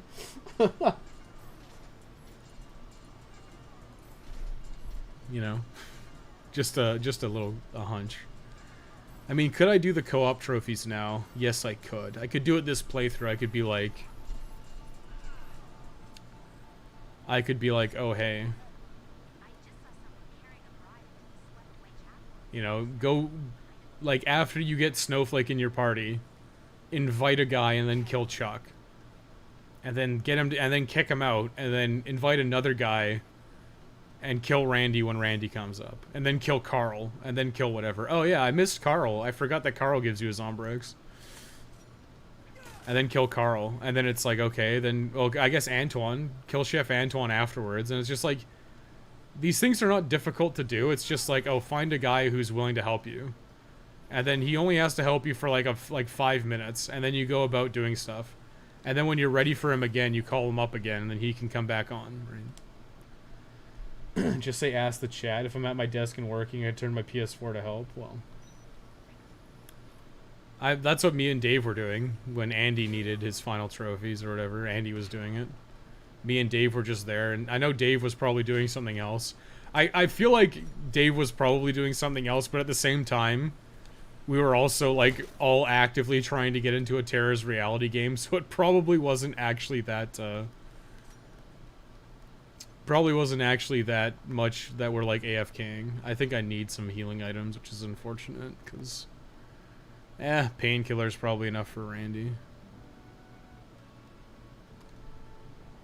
Literally have stopped doing any other achievements in Dead Rising 2 solely because of TK's favorite. Takes the longest. It's by far the hardest one to get. Like, every other one just takes time, right? Every other trophy just takes some small amount of time. Pretty sure I got this already, didn't I? I don't know why it lets you get them twice. Like, it's stupid. But you should have already gotten, like, everything else is easy, right? Like, the only ones that are, like, kind of annoying is, like, okay, complete all cases in co-op. Again, that's kind of just, like, a logistics thing. You just need to either you just need to keep inviting someone for a co-op playthrough. It's, like, not hard. But then you've got stuff like, you know, do head trauma. That's something that just takes a long time. It's not even close to hard. But, like, if you were playing Terra's Reality online, like, actively online... Do I even need the second one? I think I have the pole weapons probably enough. But if you were playing, like, Terra's Reality online and actually, like, getting games and trying to win against other people, like, it would be a nightmare. I thought I was gonna build painkillers, but my head is just like, me build quick step. Unga bunga, quickie steppy, big steppy. It's like, it's just shitty that it's like, that's the hardest trophy. And the fact that there's a bunch of online only trophies makes it like way more complicated than it needs to be. Because there's 5, right? And the 2 co-op, like I said, the 2 co-op ones are easy, but there's 3 Terra's Reality trophies. And that complicates things like a lot.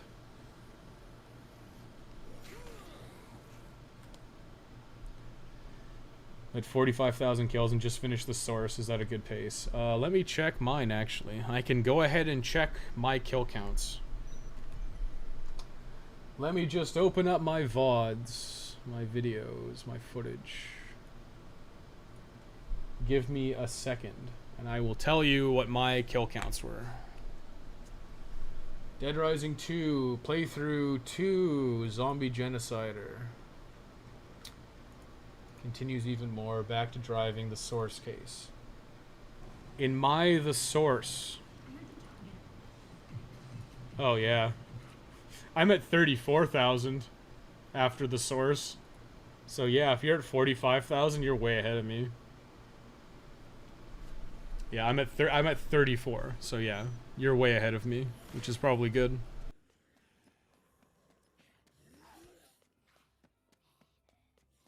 Like, I didn't do it intentionally slowly, but I wasn't, like, trying to min-max. And I wasn't trying to min-max because I wanted people to see, like, the kill thresholds are not that bad. Holy hell, wow. Yeah, like I said, I didn't, like, I dicked around a lot. I was, like, resetting and saving and, like, fucking around in the utility cart and stuff. Like, I did not go out of my way to min-max.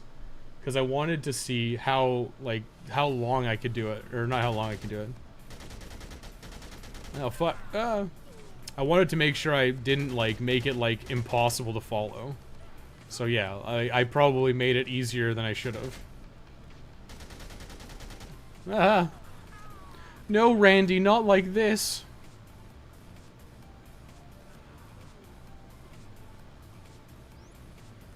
Quick steppy. Quick steppy. He's supposed to, get stunned when you shoot his little piggy. Oh my god, he's gonna kill Danny. The hell's that? No! Not like this. Use the pews, Frank. The pews. The Pepe Le Pew. Oh shit, I thought he was done. I thought he was having a moment.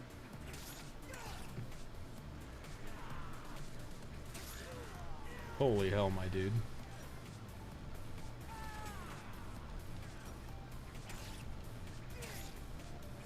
This is why I say the game is, like, not that hard. Oh, look, Randy's dead. Like, Randy's song is pretty jamming, yeah. Were you level 50 by then? I got to level 50... When did I get to level 50? Was it in the video I titled Back to the Pink Fields? Okay, it was before then. Even more killing.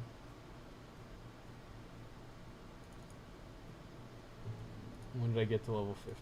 You probably used the slice cycle more than I did. Okay, let's see. So yeah, I got to level 50. Here Comes the Groom is like a third of the way red.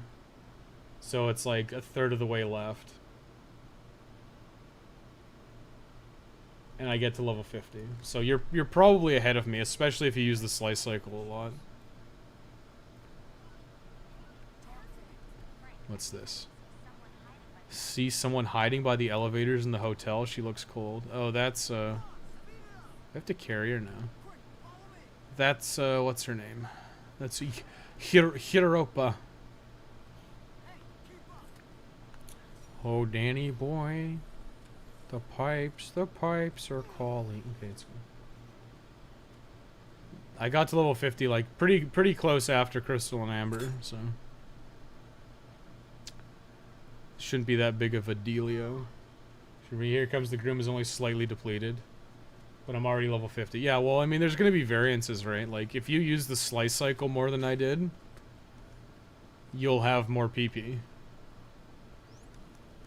Right, it's just like, there's going to be variances, but it's like, I don't really put much stock in being level 50, because, like, you're going to get there. Like, you are going to get there in the Platinum. And you have to kill so many zombies, and you get so many PP bonuses throughout that playthrough that, like, you're probably going to hit 50 at some point. Especially since I go out of my way to get a lot of PP during the playthrough. Like, the previous playthrough, I go out of my way to get as much PP as I can.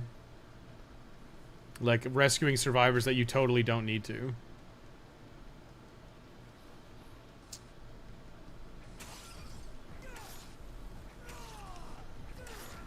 Actually, I want to see if I can cheat this now that I think about it. I could give Danny a gun. Danny, she's packing heat. Here, Danny. Wait, is she running as fast as me because I have a quick step active? Damn. Does quick step affect survivors? That's sick if it does. That may very well be big if true. Trickcast knows who is the best twin. Amber. Is that even a question? It's my best girl, Amber, of course. My blonde Amazon goddess. Skateboarding the entire time on mine, and you're using a combination of both vehicles since I wanted to test both with the magazines. Yeah, if you're using skateboards too, like, I pretty much hoof it. Like, I don't use skateboards. The only time I use skateboards is right at the beginning. I fill my inventory with stuff from Brand New You. And once I'm out of skateboards, I never restock, because I think it's easier to just hoof it. And I use the electric chair a lot, like every time I'm coming through like that. I use the electric chair and I kill as much as I can. But what's important in that playthrough isn't necessarily getting to 50. Like, you'll probably be, I think I'm 40 when I start. I'm around level 40 when I start. Let's take a look. You can probably hear this on my mic. I named it DR2 AT. It was Dead Rising 2 All Trophies Part 2, or Playthrough 2 1 Murder Spree Beginnings. Yeah, I'm level 40 at the start of the playthrough. If Quickstep affects survivors, what else does? I mean, Painkiller might. Painkiller might. I mean, I guess Energizer might as well. Okay, Slave to Fashion. Can I put the underwear on in here? I know you can in Dead Rising 1. Or Dead Rising 2. So you can't put on the boxers. Which means I have to run. I have to run through the South Plaza. The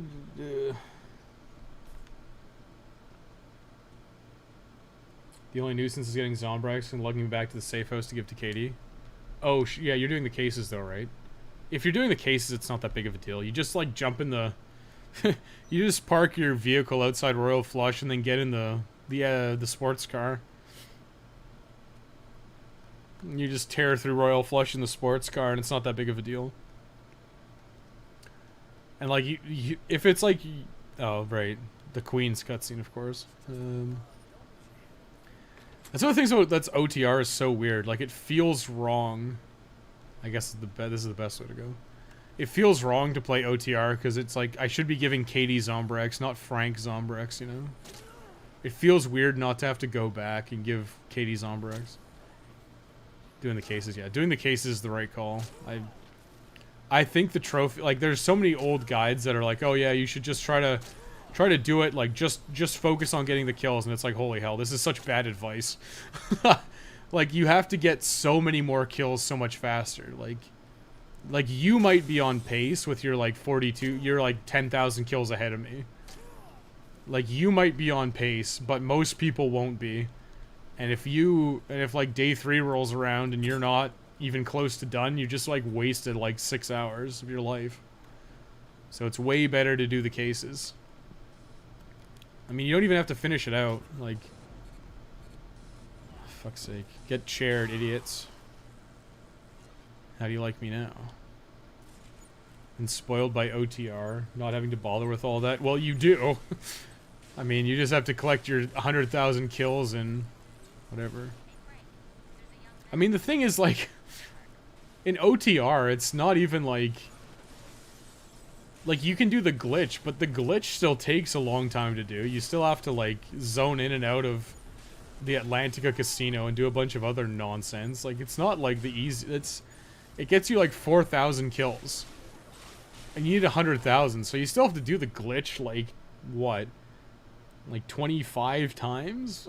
Like, it still takes a while to do the glitch. It's not like the glitch instantly gets you, like, 100,000 kills, so... I mean, it's undoubtedly faster. Like, without a doubt, it's faster. But, you know. Shit, I have no weapon. Ugh. Oh my god, can I save? Am I allowed to do that? I think if you're super efficient with your kills and traveling around, being max level also helps. It's definitely doable. I agree it's doable. It's just... The cases don't take that long. You're probably experiencing the same thing right now, is that the cases don't actually take that long. Like what? The longest case is like fucking Run for the Money? And that's pretty damn short, all things considered, right? I may as well make a dynamite while I'm here. Oh, there's no knife gloves in here anymore. They bamboozled me. Whatever, I'll just take a dynamite to the Fortune City Hotel. Maybe I'll throw it over here. It looks like there's more zombies.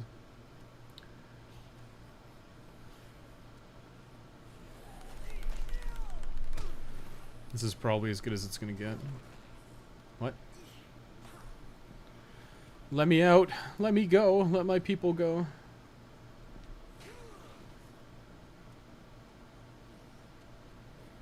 That was pretty good. I mean, I honestly, like, I thought about this when I was, like, I was conceptualizing a level max speedrun for Dead Rising 2. Back in the day when I thought speedrunning was, like, funny. And I conceptualized it, and I was wondering, like, damn, is it actually, like, a valid strategy to just build dynamites and level up using dynamites and go from, like, 1 to 50 exclusively using, like, dynamites and Hail Marys and shit? And quite honestly, I think it might be one of the more viable ways to do a speedrun that way. I know one guy has a level max speedrun. And he does a bunch of stuff, like he watches all the movies, and I'm pretty sure he does all the posters. But I can't imagine actually attempting it, because it still takes him like 3 hours or something to get to level 50.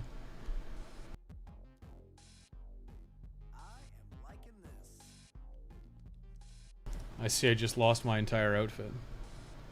We discussed this on a previous stream. Yeah, probably. I don't know what we're talking about. Oh, the viability of using whatever. Ah, damn it. I should have brought the leadership magazine. Whatever. I guess I'll just carry Europa. I mean, like I said, I'm mostly just doing this to kill time. Because all I really care about... The only thing I actually care about is basically at this point getting Lynette and Richard for the trophies. And then as soon as I get Lynette and Richard, I can realistically reset. I mean, I'm trying to think. Would Lynette and her shortcut be useful with Denise? It might be. I don't think there's actually any situation where I would use it, though. Because I would prefer to have the SUV at that point. At which point it's better to go up through like Slot Ranch and shit, you know?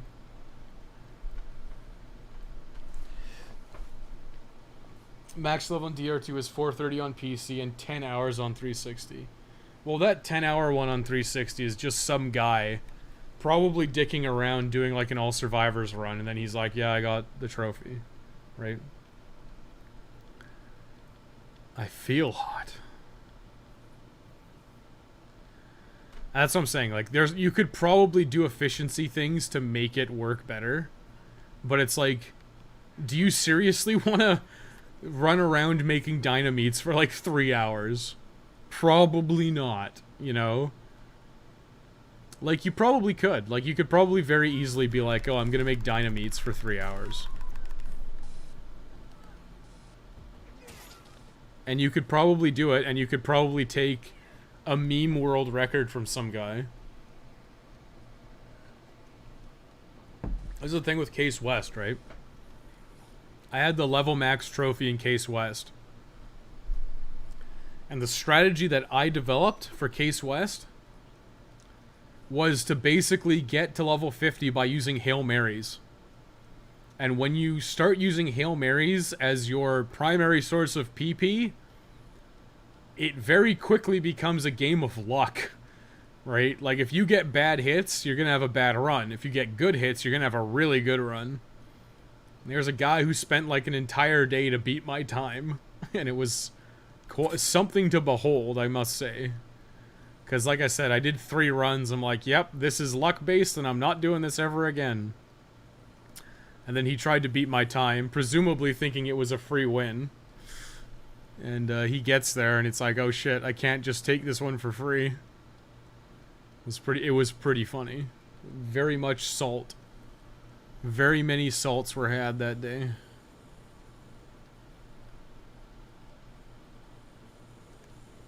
Killing. Oh my god, I have no weapons. Eric Masters. My hands are strictly for gaming. Damn. What a fucking Chad. Is this what we call a Sigma male? Oh shit, can I make an alien mask up here? Fuck yeah, dude. Hell yeah! Oh my god, they let you make an exsanguinator too? This is all I need. Peep this, boys. Peep show this. That's actually so convenient. Why did I never do this in my first playthrough? Probably because I'm a stupid brainlet, but look at this shit. Just burn them all. Burn them all.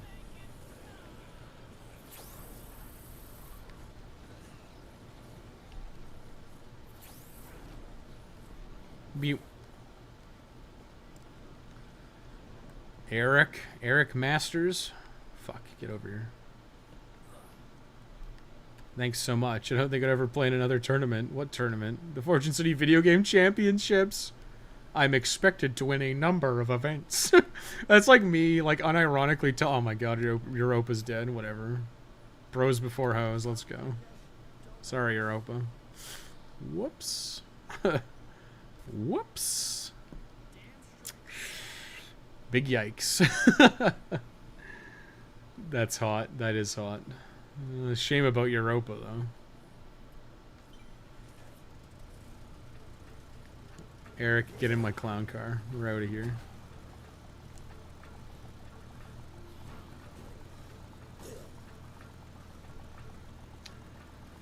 Oh, some guy beat your run by 30 seconds 2 months ago. Must have monster RNG. I don't know about monster RNG, but he was playing for like 2 or 3 days straight trying to beat my time, which is quite hilarious to me. Because like I said, it literally took me like 3 or 4 runs to get that time, and then he had a very difficult time beating it. And like I said this before, but like, Dead Rising 2 Case 0 and Case West were both hidden under Dead Rising category extensions for some fucking reason. And then I made a stink to the admins. I'm like, why are these not their own games? They're like, oh, well, it has a set time limit. I'm like, well, just fucking make them their own games. And I said to them, I said, listen, I will fill out the categories. If you do this thing that I'm asking, I will fill out the categories, and I will develop runs for all of these things. And they kept their word and I kept my word. And that's all that mattered. And then I filled them out, and I didn't actually care about them that much. And my times got beaten not very easily, but mostly easily. I'm like, okay, very cool. And a part of it is, like, I played it on Xbox 360, and they're playing on, like, Xbox Series X's. So obviously the load times are shorter, and there's, like, a better frame rate, so it's smoother. But, I'm not gonna have sour grapes about it. I'm probably never gonna speedrun again in my life, because that shit's so stupid. I can't think of a bigger waste of time. I care about efficiency, but, like, grinding the same game over and over again is not fun. Like, listen, I'm not gonna say that I'm never gonna do, like, the Platinum Trophy in Dead Rising again, because I probably will. There will probably be a point in my life where I'm like, you know what? That would be a fun stream. Let's try to Platinum Dead Rising again. It'll probably happen. Like, I will say that it's very likely to happen. And if I ever do, like, Case Zero and Case West again, I'll probably follow my own guide and try to finish them in a single playthrough. But I'm not gonna sit there and try to grind getting level max so I can say that I beat it like 10 seconds faster. Like, that shit is not something I'm interested in at all anymore. I enjoy discussing it, though. We all have Dead Rising here, and it's fun to figure these things out. Yeah, it is. Can't tell because it's recorded on a phone with the game flipped on its side. Wait, what? Oh. Oh, is that the guy on PC or whatever? Oh, quest reward. Oh yeah, you got a hot sauce endorsement deal. I think that must be a reference to Billy Mitchell. Billy Mitchell and his hot sauce. And change back into my better outfit. What a shame. What a shame we lost Europa. Can we rescue all the hot babes in Dead Rising 2? Off the record? No, we can't. Sorry. It was not in the cards. The gamer was more important. The gamer was much more important. Listen, he had hands built only for gaming. Those hands will never touch a woman. It's perfect. He's literally our guy. But yeah, like I'm not interested in speedrunning at all anymore. But I am much more interested in doing fun things rather than grinding the same game for like an eternity. I remember I played Momodora. I played Momodora Reverie Under the Moonlight for, God, I don't know, like a weekend. And I think I broke like top 50 in the leaderboard. And I was like, damn, if I actually want to like get a good time, this is going to be pretty fucking hard. And I came to that conclusion quite quickly. Oh, I'm like miles ahead in the timeline. Europa. Okay, so the next thing is Brent at 12. Brent at 12 o'clock.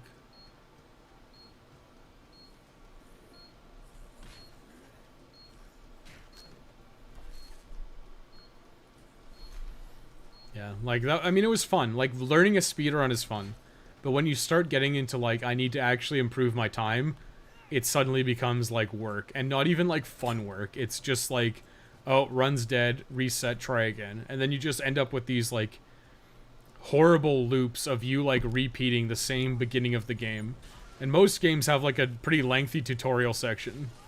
So you're doing these, like, insane tutorial sections, like, over and over and over, and it sucks. I don't understand how speedrunning is as popular as it is. And I probably am giving it too much credit because I don't think it's actually that popular. It's probably popular with a very small subset of people. It takes a certain type of person to be a speedrunner. And I don't think I'm that person. The last mission in BO2 is so RNG if you die or not at the end of a 2.5 hour run. And if you do, the run is dead. What's BO2? I don't know what game that is. BO. I want to say Baldur's Gate, but that can't be right. BO. What is it? What could it be? Based? Oh, Black Ops 2. Okay, I see. I'm behind in the chat.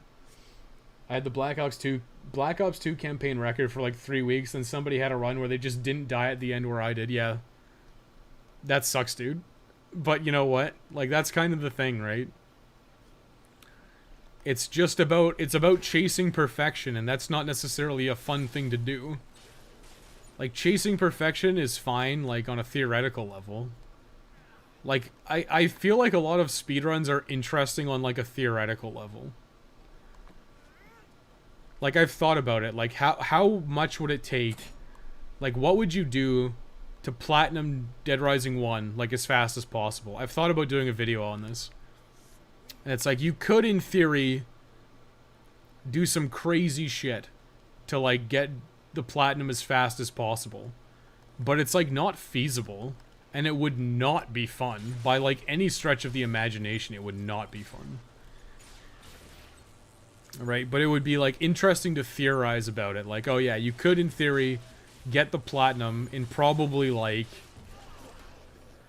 Well, I think what I was gonna do is, like, you could probably do it in, like, one playthrough. If, like, the stars aligned. But it's, like, not a feasible human run to do. Because it's, like, you have to rely on these idiot survivors with, like, literal perfect, like, precision RNG.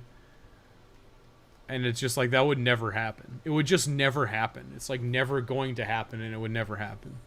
So you could do, like, you could probably get all the trophies in one with some very minor save scumming. Like, all you'd have to do is, like, get captured. You'd have to save, get captured, get the final 2 PP stickers. And then you'd get the PP, you'd get whatever, PP collector, and then you would... like, reload your save so you still have access to Unbreakable. Right? Like, that's one of the things you would do. Like, that's pretty much the only thing you would do. But to sit there and, like, be like, oh yeah, we gotta do this, this, this, and this, and all this stuff, it's just, like, not feasible. Oh no. Oh no. I've been bamboozled. I wasn't even paying attention. That shit can go and stay go, my dude. Noticing lots of bride zombies out on the Silver Strip. I think that's because Here Comes the Groom is active. Don't remember that in OTR. Well, I finished Here Comes the Groom. I killed Randy. I put him in his place. I quelled his impotent rage. Used to speedrun San Andreas. That sounds unfun as hell. And it sucked when it was all about optimization. Yeah, like, it's fun to learn a speedrun, and it's interesting. And you usually make, like, very dramatic... Like, your first, like, 4 or 5 runs usually have, like, very dramatic improvements in speed. And that's the fun part. And then after that, what does it become? It becomes you, like, fucking waiting around. You praying that you get lucky, or that something good happens. Right? Like, Dark Souls is a game that looks kind of fun to speedrun. You're like, the idea of it's smart, and then it's like, oh, wait, yeah, by the way, we actually just have to grind for a Black Knight halberd, and if you don't get it, you reset and try again, and it's like, okay, that's really fun, and I'm gonna enjoy that. And I'm gonna be right back real quick.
Okay, I'm back. I had to drain my AC. What do I have? Flappy. We got stuff for Slappy. I can make a pair of knife gloves down here. It's all good, baby. Also had fun speedrunning Portal 2 until it got to the point where you have to do pixel perfect lineups and jumps. Yep, sounds real fun. Like, that's the thing, right? When you're bad, you're making dramatic improvements and that feels good. And then you're inevitable. It's inevitable. You're gonna hit a point where you don't actually... chef knife? That's not the one. Bowie knife. You're gonna eventually hit a point where you have a run that's slower. And that feels so bad. Because you go from being, like, on the top of the world. You're doing everything right. You, like, literally can't lose. You just keep winning. Right? And then you hit a point where you lose. And you either stall out. It's probably very likely that you stall out. And if you don't stall out... Shit. You eventually go faster. Oh shit. He's gonna spin again. I'm stupid. I know how this fight works. Holy fuck, stop spinning. I forget he throttles your damage.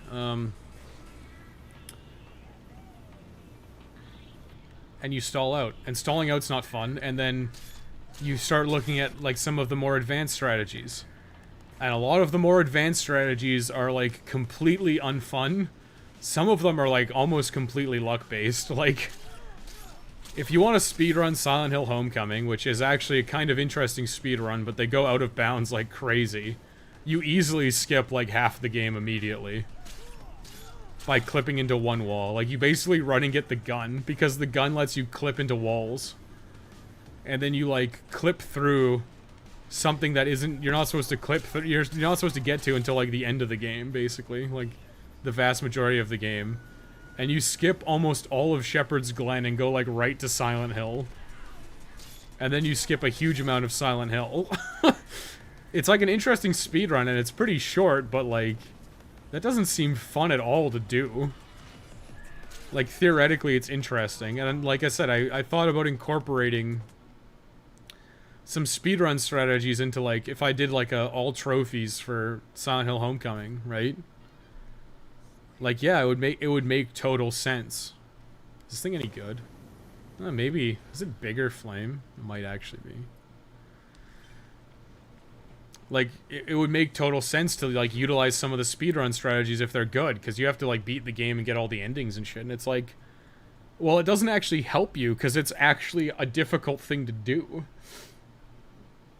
I used to speedrun Dark Souls 2. Fucking nice, dude. I looked at the speedrun, I'm like, yeah, this looks unfun. And it's not just it's unfun, I think it will, like, actively kill your interest in a game. Like, I could never play Momodora 4 casually anymore. Because I know how to speedrun it to a degree.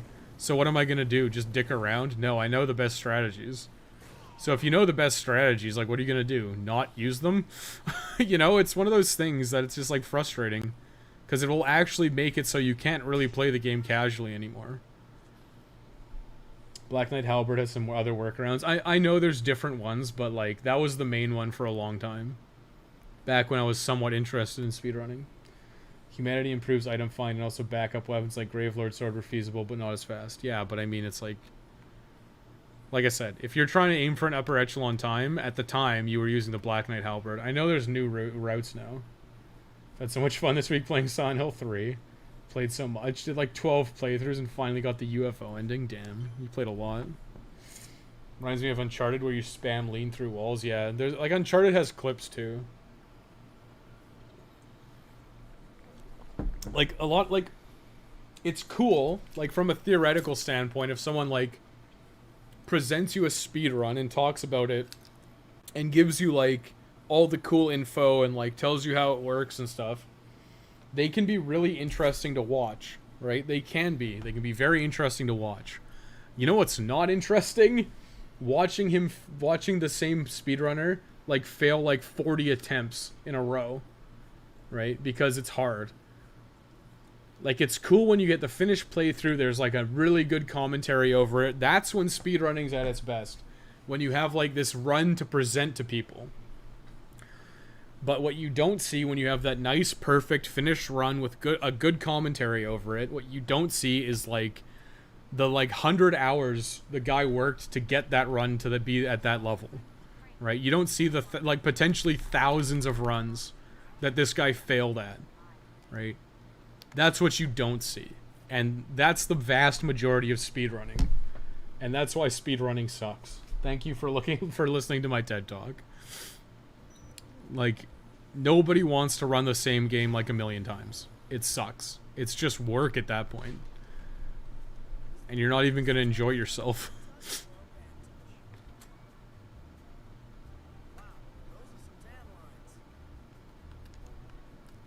Say you're baked. I'm very weak. Please. Franku. I'm very weak.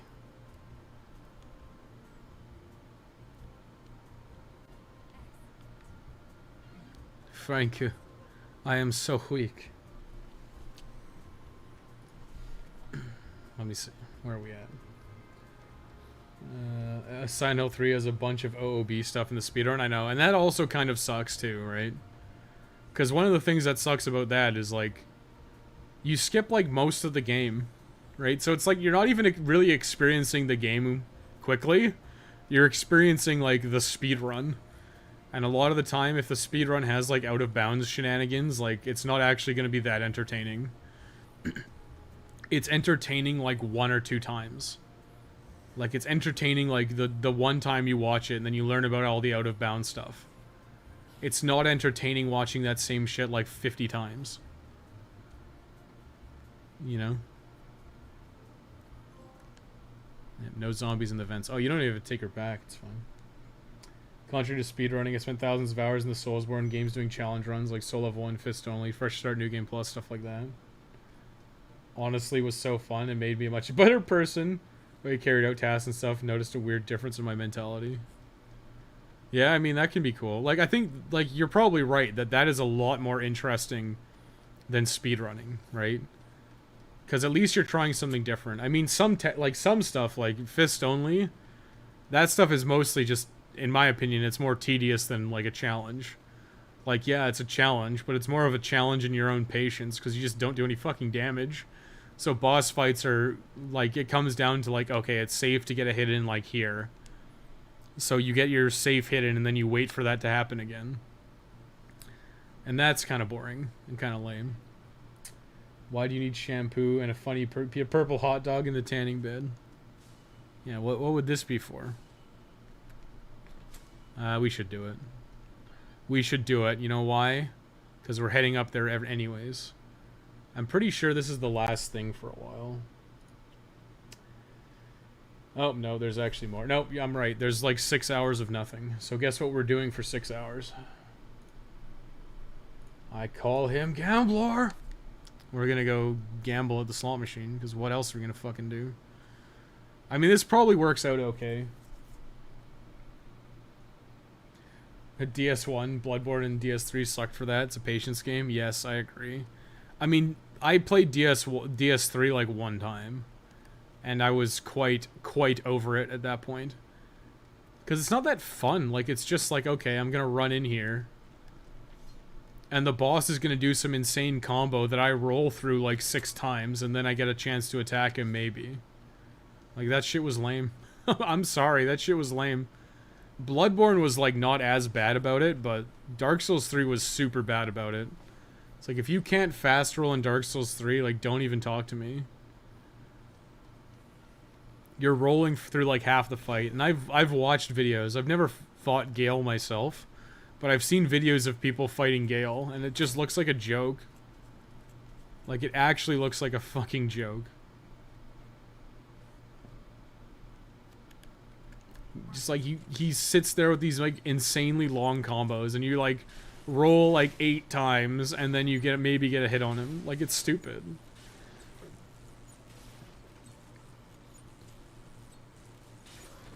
Entire Bloodborne DLC, Fist Only on New Game Plus 7, yeah. But that's what that guy's known for, right? I haven't watched him in a long time, but I know he's done like pretty much like every weapon. I know he did like broken straight sword. Like broken straight sword only, and that shit's boring. That's like almost worse than fist only, I think. But you know, it's like I can't think that would be fun. I've had people request I do like Dead Rising no weapons, and it's like that'll be just lame. Like it would probably literally just be me spitfiring everything. Because that's the only thing that makes any goddamn sense in that challenge. It's like, okay, well, if I'm starting at level 1, and I don't have access to any good shit, like I can't use any weapons at all, then it's probably just going to be me using the Spitfire. Like, I'll just, like, Spitfire every psychopath to death. Like, that's probably what would happen. And the reason that would happen is because, like, what else are you gonna do? You want me to fight Carlito with my bare fists? Like, I don't fucking think so. At level 1, not a chance. Hooray, we made it. We made the meme weapon, you guys. The Gale fight is okay. I actually like Demon Prince, but yeah, it's very fast. Oh, that's like Demon of whatever and Demon down below or whatever. Guys, we made the meme weapon. Holy shit, it came right back at me. Guys, it's the meme weapon. You know about the memes, guys? Ha ha ha. Pink dildo launcher. Ha ha ha. Makes a gross squelching sound is how I would describe it.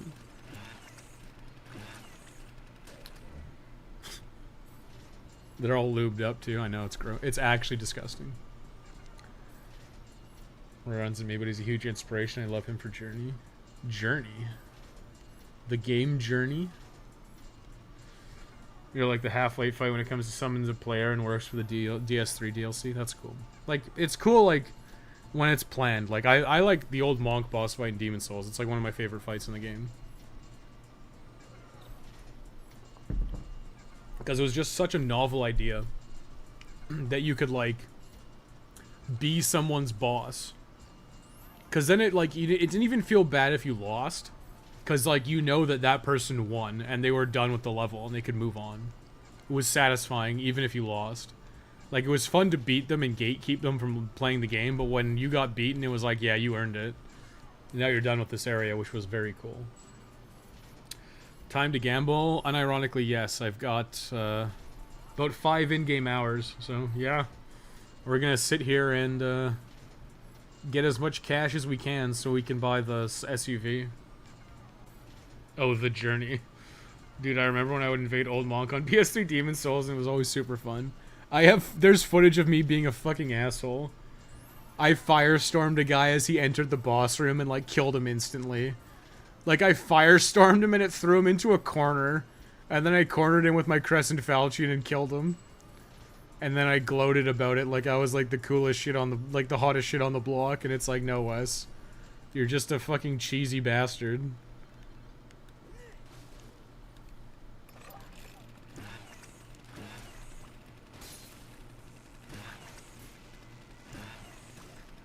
Get away from me. Do this in Sandbox infinite time? No, well, what I'm actually trying to do is, I have to get Richard.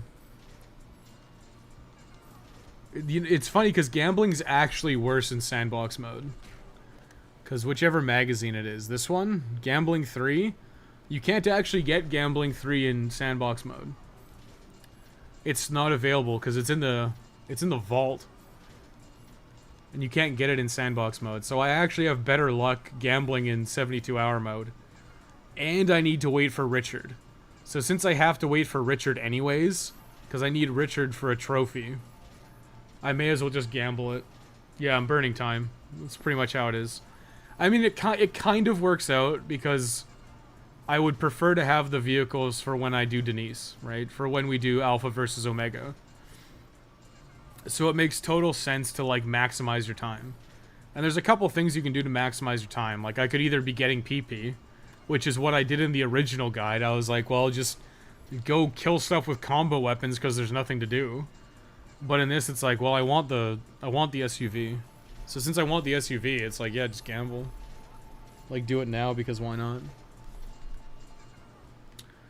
Stuff like that is probably good, but it's also like, I would prefer not to have to do this. I mean, in an ideal scenario, I would get richer during Alpha versus Omega. Like, during that playthrough. But it's so hard to rescue one guy. It's, like, very difficult to isolate one survivor. Like, I'd have to, like, lock Denise into a corner somehow. And I showed it earlier in the stream where you, like, use boxes to, like, keep her in. But it's super annoying, and it's not reliable. So, it's one of those things where it's like, it's probably better to just do all of the stuff I need to do in one playthrough. And it's not like it's hard, right? Let's go to my truce. I haven't done any of, like, the photography trophies, but it's like, these are all super easy. It's just like, take a bunch of pictures. And then, like, the PP stickers I can do whenever. I can do them in fact, you know what? I probably will do them in sandbox mode. I could do them in this mode, but it's probably easier to just do them in sandbox mode, because I have to run around a bunch for the challenges, and I'll probably do it during that time. It's like, use the snapshot skill move. I can do that whenever. The challenges, Zombrex, like, this is guaranteed. But then it's like, rescue the like, this is all story stuff. Like, these three are all story things. So I have to do this one, this one, this one, this one. Like, these three, or these four. Plus... Where is it? Oh, I have to win a Carney game. Plus this one, this one, this one, and this one in one playthrough. So, I'm almost done. Like, all I really have to do this playthrough is get Richard and avert a mutiny. And that's pretty much the playthrough done. But it's like, I may as well finish it out because I need PP, right? It's worth it just to get Denise and no one else for Alpha and Omega. I know. And the vegan thing. I'm gonna do that. It'll be like, you'll do all the story ones, you'll get Denise, and you'll finish Pure Wall Memorial Cup. So you'll get Alpha versus Omega. Like, what it's gonna be is, like, I'm quite literally going to run to... I mean, I might keep Lenny with me, too. It's like, whatever. That playthrough is probably gonna start, like, run to the Yucatan, kill Ted, get Snowflake, get Lenny, head back to Royal Flush Plaza with an LMG from the Yucatan, give Denise the LMG, and all you do is drink orange juice. Like, the only healing item you use is orange juice from Roy's Mart.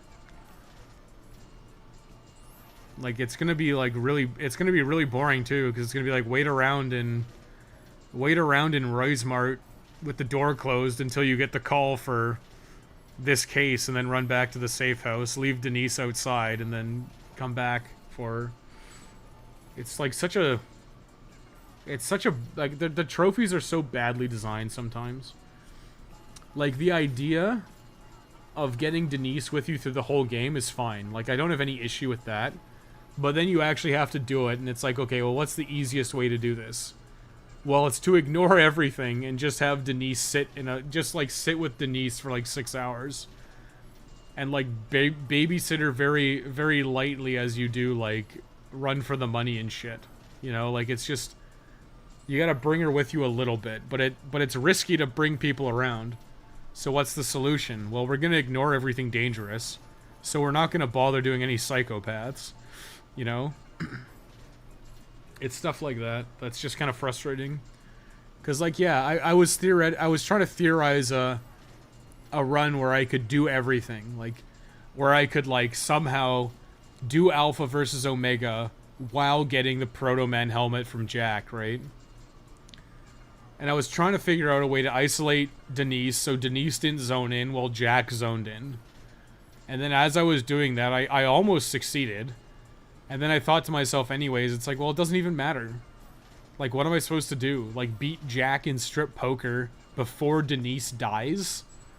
It's, like, never gonna happen. Like, it's not feasible. So, like, you may as well just, like, ignore it. And just, like, ignore that trophy for this first playthrough. Try to level up as much as you can, rescue as many people as you can. And then when push comes to shove, you do, you finish everything you need to finish for this first playthrough.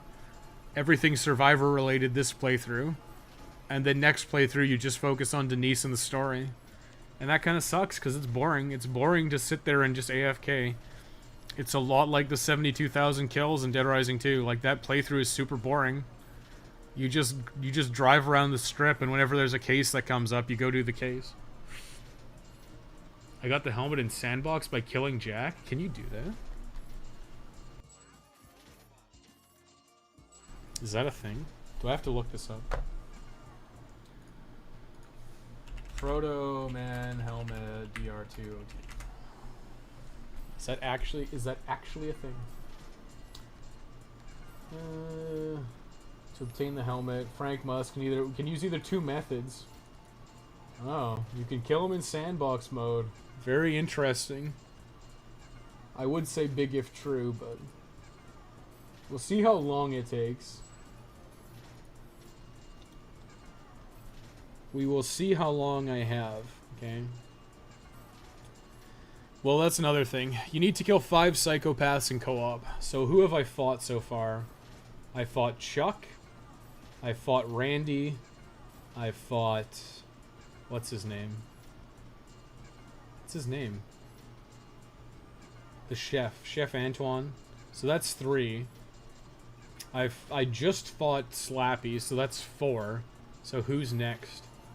Carl Schliff at 11 p.m. Holy shit, that's so far away. So Carl. So if you killed every psychopath in co-op, you'd have that done as well. I could also do the high rollers at 1 a.m. Oh yeah. So Carl is the number 5. But then there's also like the snipers come out like an hour after Carl. So you could just like you could call in your co-op buddy, kill Carl, and then kill the 4 snipers, and you'd be done. And then it's Jessica. I could do the high rollers for $1 million, which I probably will, because I'm grinding cash anyways, and I have the 3 gambling magazines plus Sports Fan. After that's Trixie. The problem is like Richard is so deep in here, and then how long until?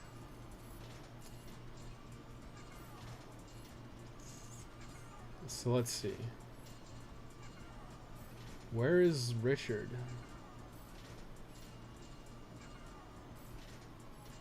When does Richard ask for the thing?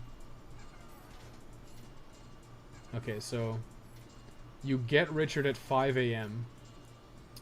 and then at 3 p.m. you need to give Richard the magazine. So you've got an 8-hour window from the time you get Richard to the time when you need to give Richard the magazine. So the earliest you can quote-unquote finish this playthrough is at 3 p.m. Now let's see. If you want to get the mask from Strip Poker,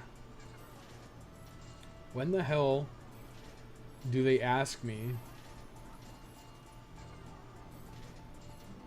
When the hell does Anti-Up become available?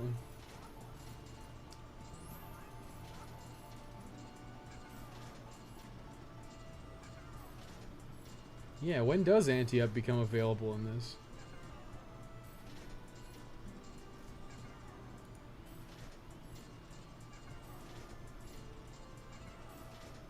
In the mission Anti-Up. When's Anti-Up available?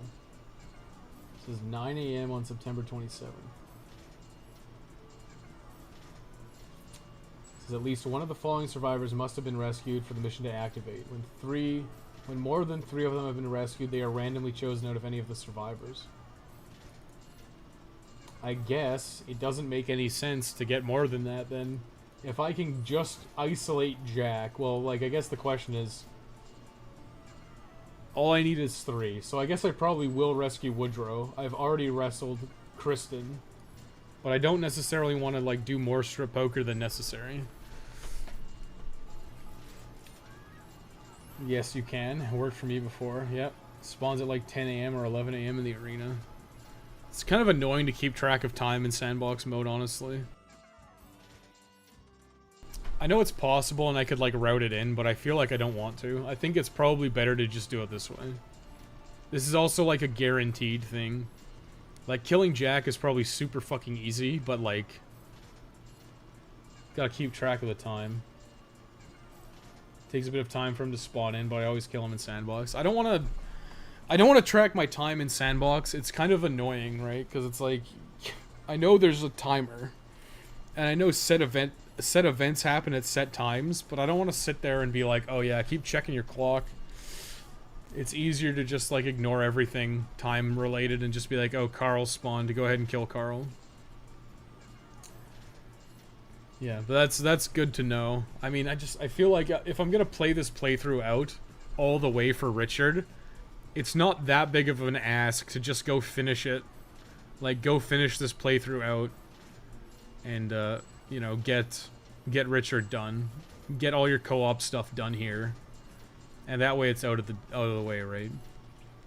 Because like I said, I need to get Snowflake to attack a psychopath. I need to save Lenny and get him to activate the slot machines. I need to kill Chuck. I need to do five psychos in co-op. I kind of want to get levels, so I'm just doing all the survivors as they come up anyways. Like, it doesn't matter if I rescue them or not. But it's just a decent way to level up, and like, you have to kill time anyways. Yeah, I need to get the 8 survivors into the car, which was actually pretty easy. You know, so it's one of those things where like, I think I largely have this solved for the way I'm gonna do it for the guide. It's just gonna be a little bit more like micromanaging and like adjusting some things, but kind of sucks that I have to sit here and gamble because there's nothing else to do until like 7 o'clock. And then and then there's gonna be more waiting around for Richard. I mean, fuck. $1 million. $1 million.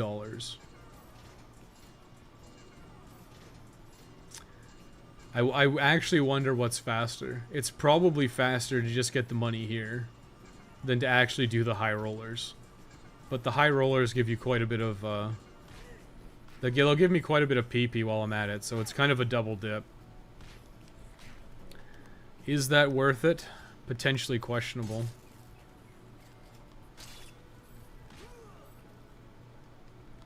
Might not actually be worth it to do the high rollers. It's also really annoying. Like, I hate doing the poker minigame. Maybe it is better to just kill Jack in sandbox mode. I mean, that means I don't have to do anti-up, which is helpful. But I think you may as well just, like, finish the playthrough out. Like, it kind of sucks to just, like, not finish it. Because I'm pretty sure you get a bonus bonus PP for getting an ending. We'll see. I'll see if I can finish this today. Maybe I just stream all fucking day today. It's already been 6 hours.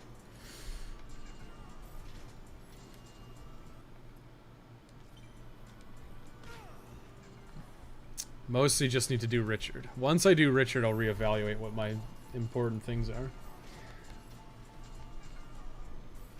And I'm making a net positive, so... At the very least, this is a good strategy. Make some cash. Get the unlocks. You can also, like, you have to pay, like, $2 million for the soldier outfit. And if you want the soldier outfit, that's cool, too. Where are we at? Who did we just do? We just did Brent. We did Lynette. So it's 7 p.m. It's Luz and Yanis. Yanis is in the food court. Oh, well, you know what? That's actually really convenient. That actually works out really well, because I'm like, I gotta go get a gun, but it's like, the gun's like right here. I can just grab it and come back. So that's super easy. It's like 100k for S? For S. Oh, 100,000 PP? What? Okay, what about ending E or F? What about the ending where I didn't do the cases? Remember, you can reset sandbox at any time, and he spawns like a few in-game hours after the start of sandbox mode. Oh, does he actually? Yeah, but the thing is, I don't want to reset sandbox mode because it resets your kill counter.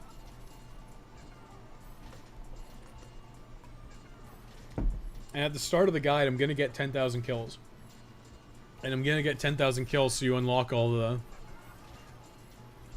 I mean, fuck. I guess like at the end of sandbox mode, I could be like reset sandbox mode, and go kill Jack. I could do that. Like level 50, just go kill Jack, and then like, I guess that could work.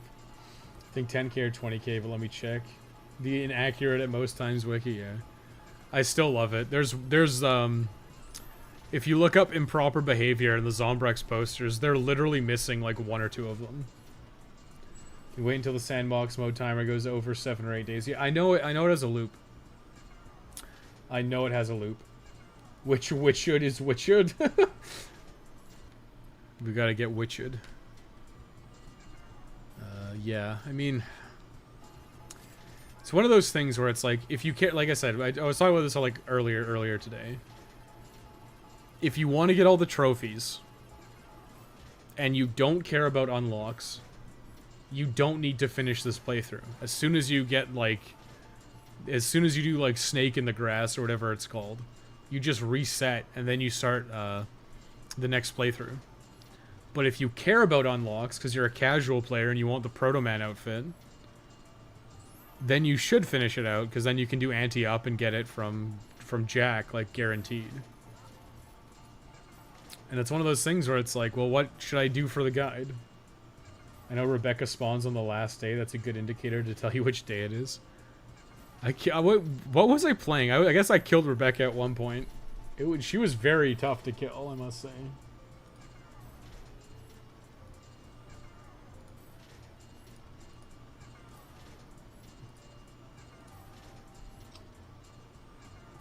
Based? What the hell is that? Doom Eternal Studio update with Marty and Hugo. Update 6.66. Invasion mode is cancelled. Interesting.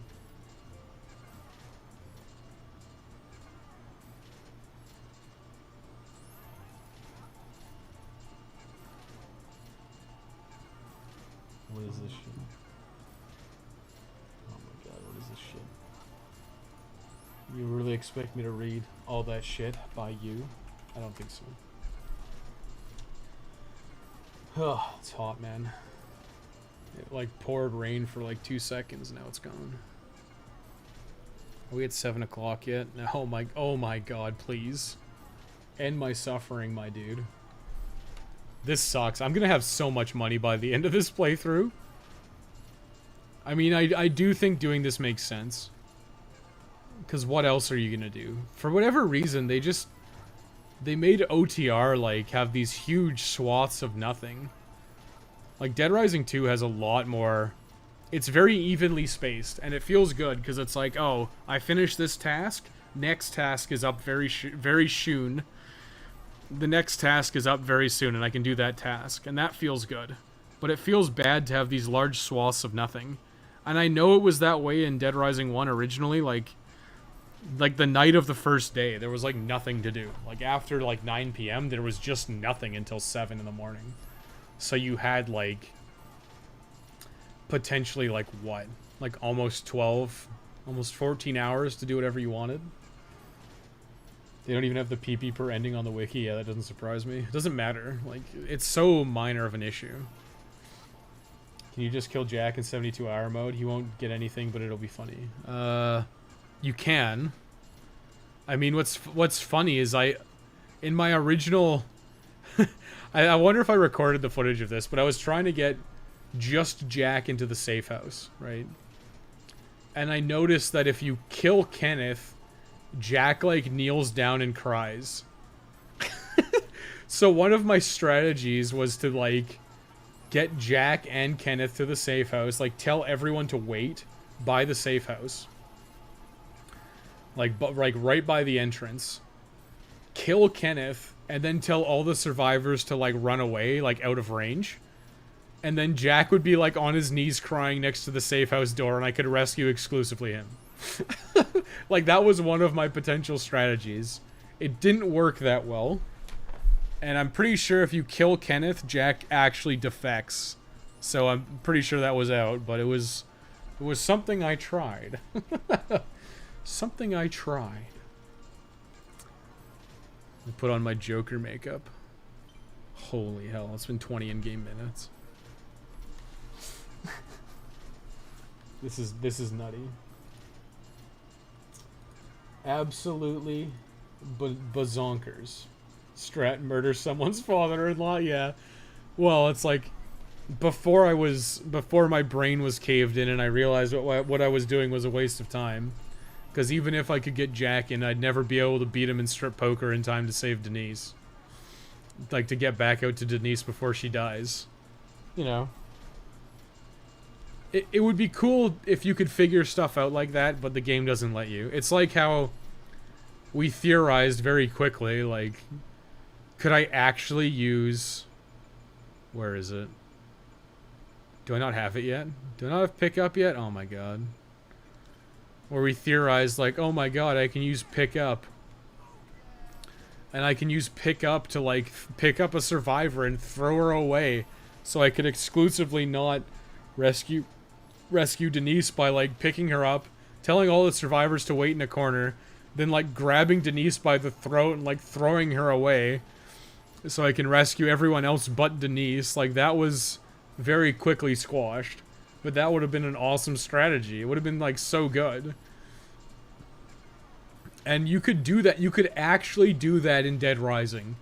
If you wanted to exclusively, like, maintain one survivor with you at all times, for some reason, it's something you could do. Because you could pick up a survivor and just, like, prevent them from zoning into the safe house by, like, throwing them somewhere and then, like, quickly running back and zoning in before they get back.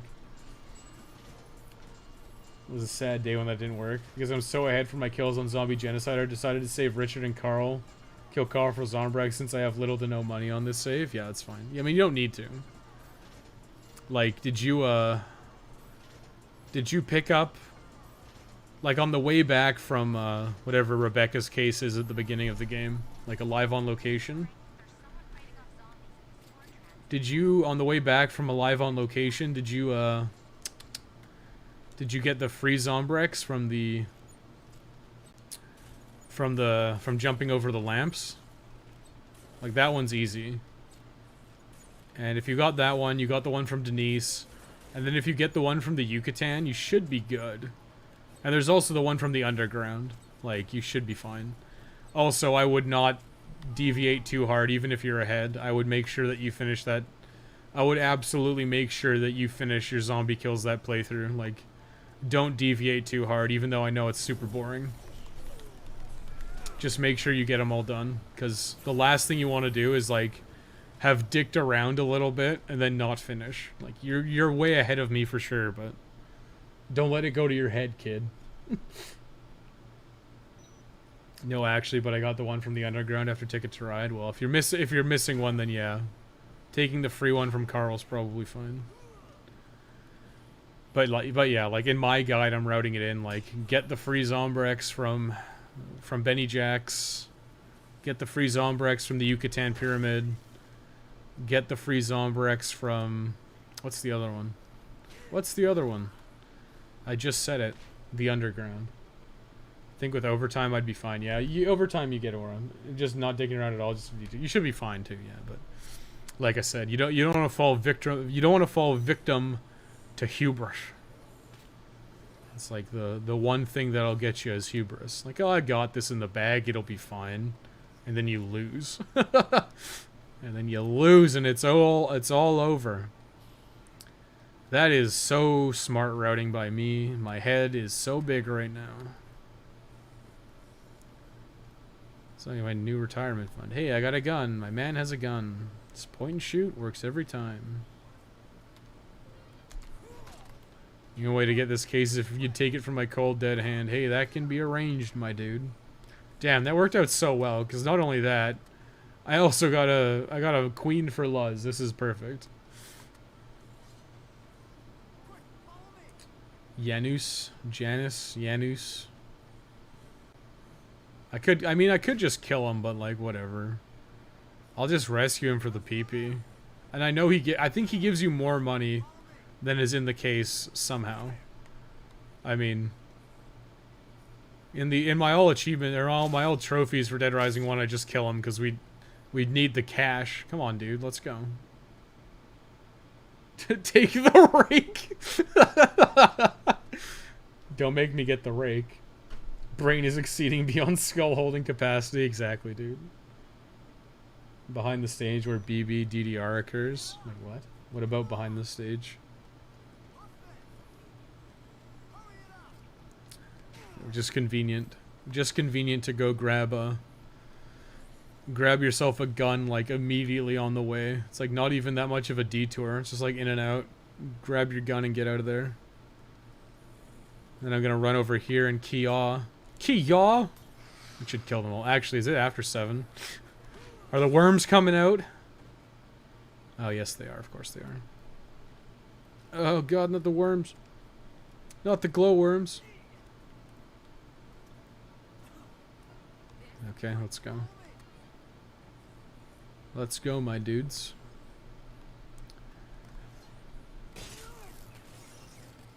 $7,000. I didn't even get everything from that ATM. I've shamed my family. A Zombrex. Oh, and Dead Rising 2, yeah. But you don't really ever go back around the stage. I mean, you can, I guess.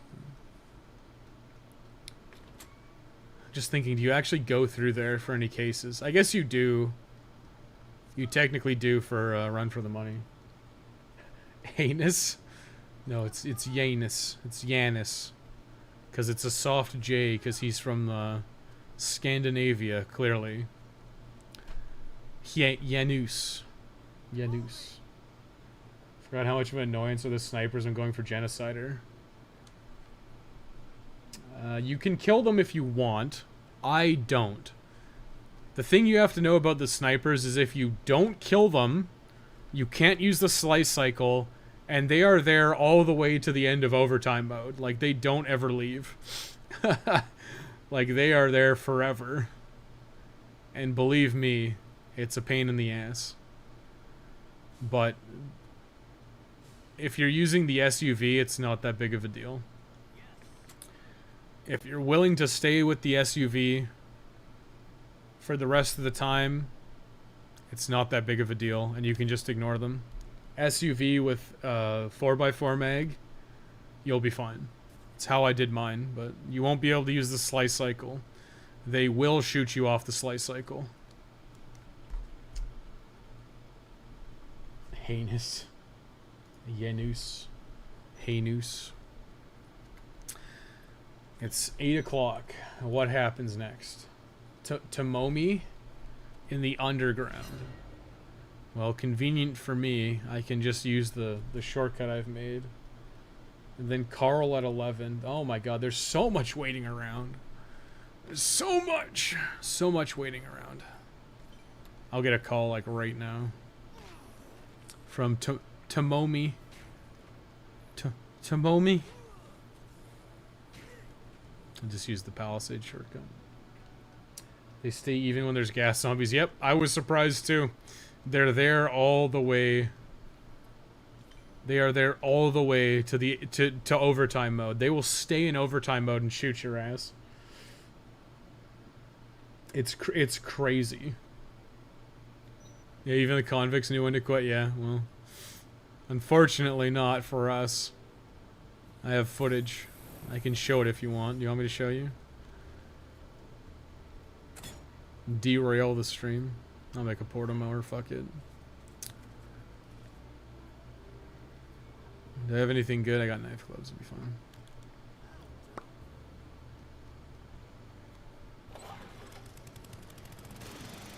I don't have the portamower combo card yet, huh?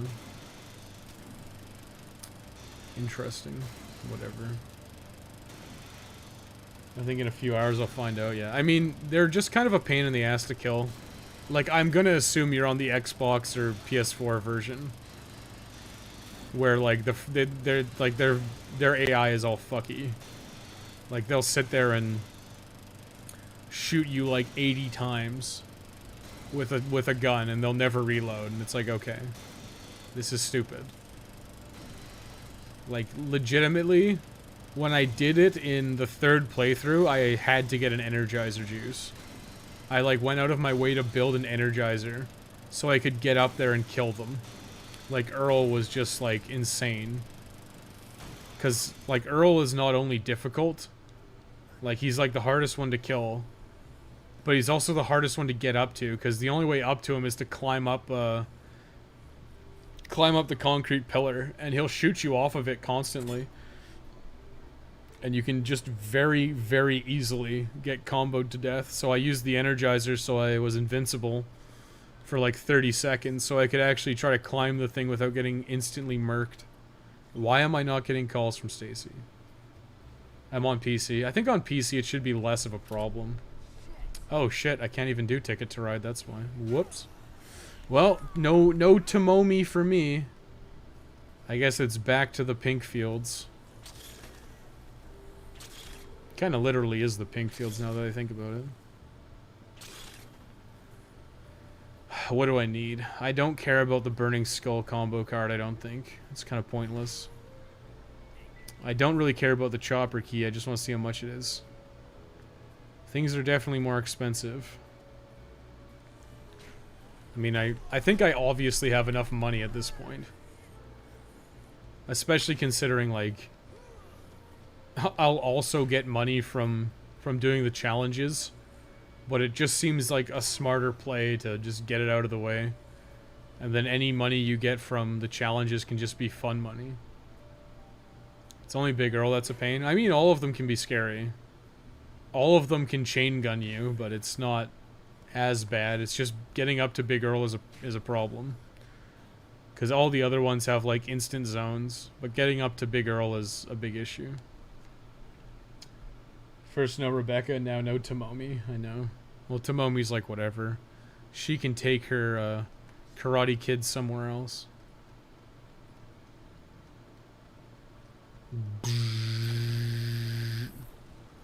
I'm pretty sure this is how you win that one. Like, there's a kill zombies with the flames, with flaming weapons trophy. And I tried to do it and I failed. But I also didn't have the combo card for this thing. And I think this may be the way to do it.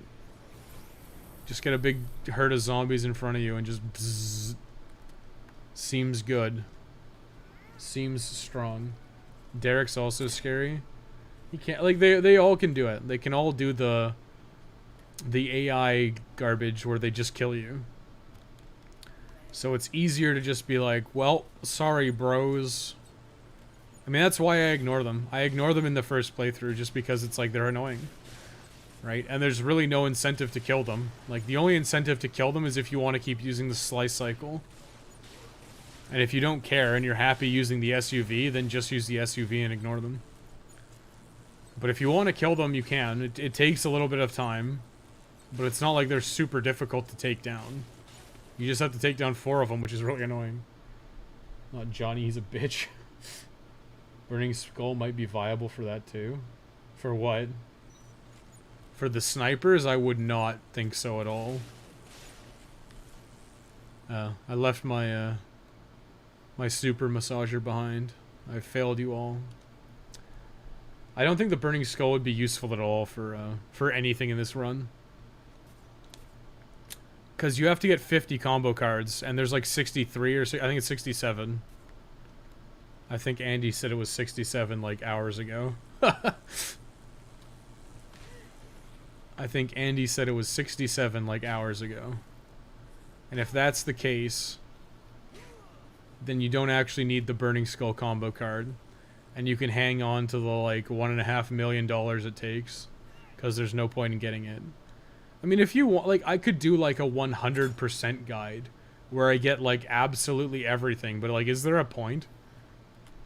Like, all I think you really care about is the trophies. Like, do you need the combo card for Burning Skull? It's like, sure. If you want to be like 100% complete, but there's no trophy for it.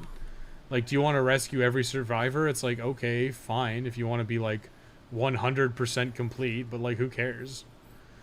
Like, half the stuff in this game is like totally extraneous anyways. And by the time we've gotten the combo, like all the combo weapons done, it's like whatever.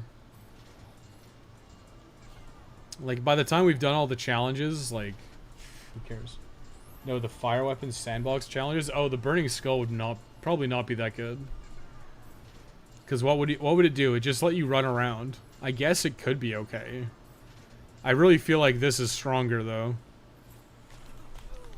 Like, you could just like do a huge frontal cleave and kill like 20, 30 things. It also seems to burn them faster. And then you also, like, I've got the fire spitters. And the fire spitters are good because they also give you a ton of PP.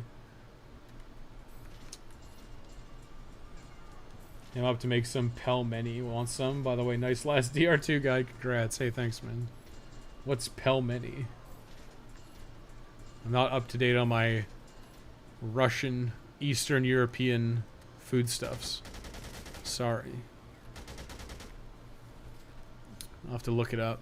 Maybe I'll do that right now while we wait for literally anything to happen. I think the next thing's at like 11 o'clock. Yeah, no, I do agree. Considering you can inventory with the laser eyes too. Yeah, that's another thing, is the burning skull, like, it's kind of a pain in the ass to use. Like, you have to, like, I mean, the good thing is you can bring it from the food court. So that's a positive. But it's probably better just to be like, I'm gonna make 3 laser eyes. Or like 3 laser eyes and 2 fire spitters. Because you can make the fire spitters in the Yucatan. Oh, I forgot I had that move. You can make fire spitters in the Yucatan. You just have to like go grab like toy spitball guns from Royal Flush Plaza. And then grab them grab the torches from the Yucatan. You make fire spitters for range. And you can make these here, and it's like pretty easy. You just go to the back of the stage and like reset afterwards. Let's see what pelmeni is. I don't need to know what anti-up is. I don't know how to win anti-up. Oh, pelmeni. A dumpling? A pelmeni dumpling. No. Is this what we would call pierogi? No, pierogi's like something else. Totally. Let's watch a YouTube video. Is there closed captions? Hell yeah, there is. In Vietnamese, I don't think so. Auto-translate. English.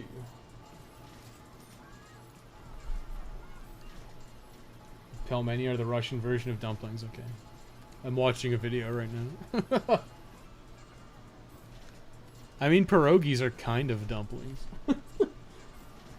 I know pierogi are different. I'm probably committing sacrilege against your people. Although I think pierogi are Ukrainian, if I recall. Damn, Jackbox sale. $20 for Jackbox 1 to 6 plus extras. Shit. That's probably pretty good. Do I have 20 bucks laying around? No. I don't want to own Jackbox. I want to be the guy. I want to be the guy who bums Jackbox off of other people. That's who I want to be. Okay, let's see. What are they filling them with? I want to know what the filling is. Oh, it's like meat dumplings. Okay, he's got like, it looks like he's got like some kind of beef stew. He's filling his thing with.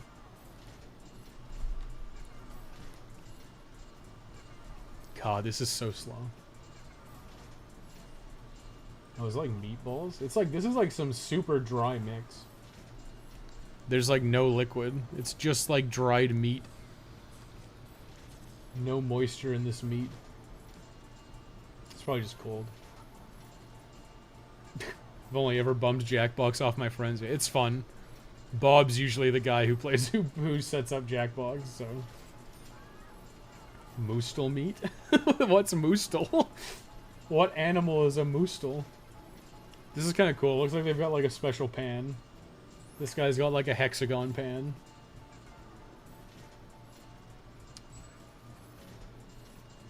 Oh, and the bottom comes out. That's crazy. Made like perfect hexagon dumplings. That's nuts.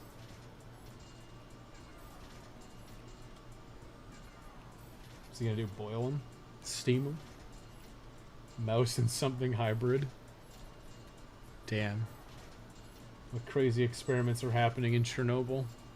They're making like special meats.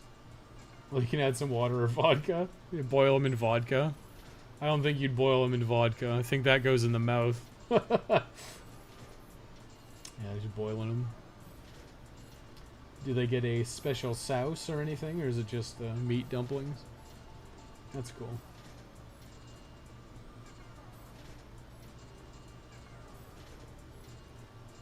I should get back into making more food, like more nice food. I only usually do it on special occasions. Like if we've got family over for Christmas is like when I'll go all out, but I should just make more nice food for myself. You know, like, put more effort into cooking and stuff. He's got butter. Just butter and pepper. Damn. You watch the butter melt. Just don't think about it and eat, my grandpa used to say. It's just like whatever you find. Well, you gotta be careful. If he shot something, you wanna be aware of the potential for a bullet in there.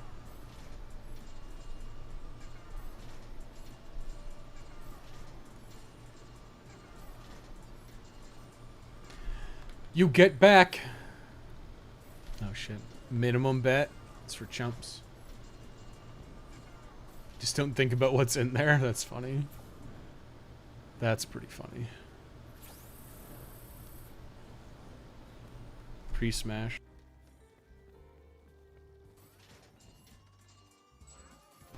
It's pretty funny. I remember Dave was like... Dave was like, man, I don't know about 7-Day Survivor. Like, Dave said he wanted to do a stream following my guide just to see how easy it was.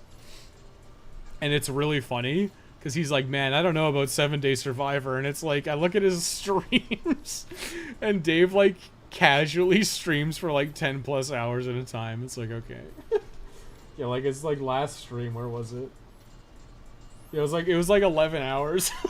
It's like, Dave, you have to push yourself like 3 more hours and it would be no problem to finish 7-Day Survivor on stream. That's what's so funny about that. Oh, you know what? It might have even been longer because it looks like they called him out. That's fucking hilarious. Let's see. Did he actually get like shortened? Or did he actually finish? No, it looks like he actually finished just over. Because I know YouTube, if you go to 12-hour videos, they'll shirk you. They'll just be like, you get concatenated. You get minimized to 12 hours. Dude, I can go to sleep and wake up to catch the end. Yeah, Dave's pretty funny. The Madman just streams for like 12 hours on a whim. And I'm like, I gotta prep, I gotta make sure I have like food to eat and like cup noodle and gotta take breaks and we gotta figure out stuff to watch and like have a good time. And it's like, no. I'm gonna play 14 hours of Final Fantasy XIV on stream. Dave's great. Dave will have no issues doing 7-Day Survivors on stream whenever he chooses to do it. Except for the fact that it's boring as all hell. That's the big one. It's just fucking boring. Much like this is just fucking boring. Oh my god, at 11 o'clock does something happen? Oh my god, Carl Schliff. At 11 o'clock, we have to fight Carl. God, do I want to just stream all day today? I could. There's nothing stopping me. It would be nice to finish this today. I don't know how long it's gonna take, though. Whatever. I mean... Oh shit, there's Carl. I actually need Zombrex, which is funny. I mean, I needed to give it to Jared. I needed to give one of my Zombrex to Jared, but clearly I don't have any issue with money. I was up and watched your whole 7-Day Survivor. Put your money where your mouth is, dude. It's the worst. I mean, it was nice to have people there. Like, it was definitely nice to have people around, huh? I'm glad I did that last bet. It was definitely nice to have people around because I should bring a healing item. I don't know which one's lower durability. Like, doing that shit solo is really boring. So doing it on stream with, like, if nobody was there, it would have been hard. It actually made it a lot easier, because you've got people to talk to. And if you've got people to talk to, you've got people to bounce conversation off of. If you've got people to bounce conversation off of, it's going to be a more enjoyable experience for everybody involved. Oh, look at that. That's quite a bit of PP, honestly. Let's make a painkiller. I don't think, no, I can't make a quick step here anyways. Quick steppy, quick steppy. Okay, let's see. Yep, it's gamer time. Let's go kill Carl. Carl the Postal Postman.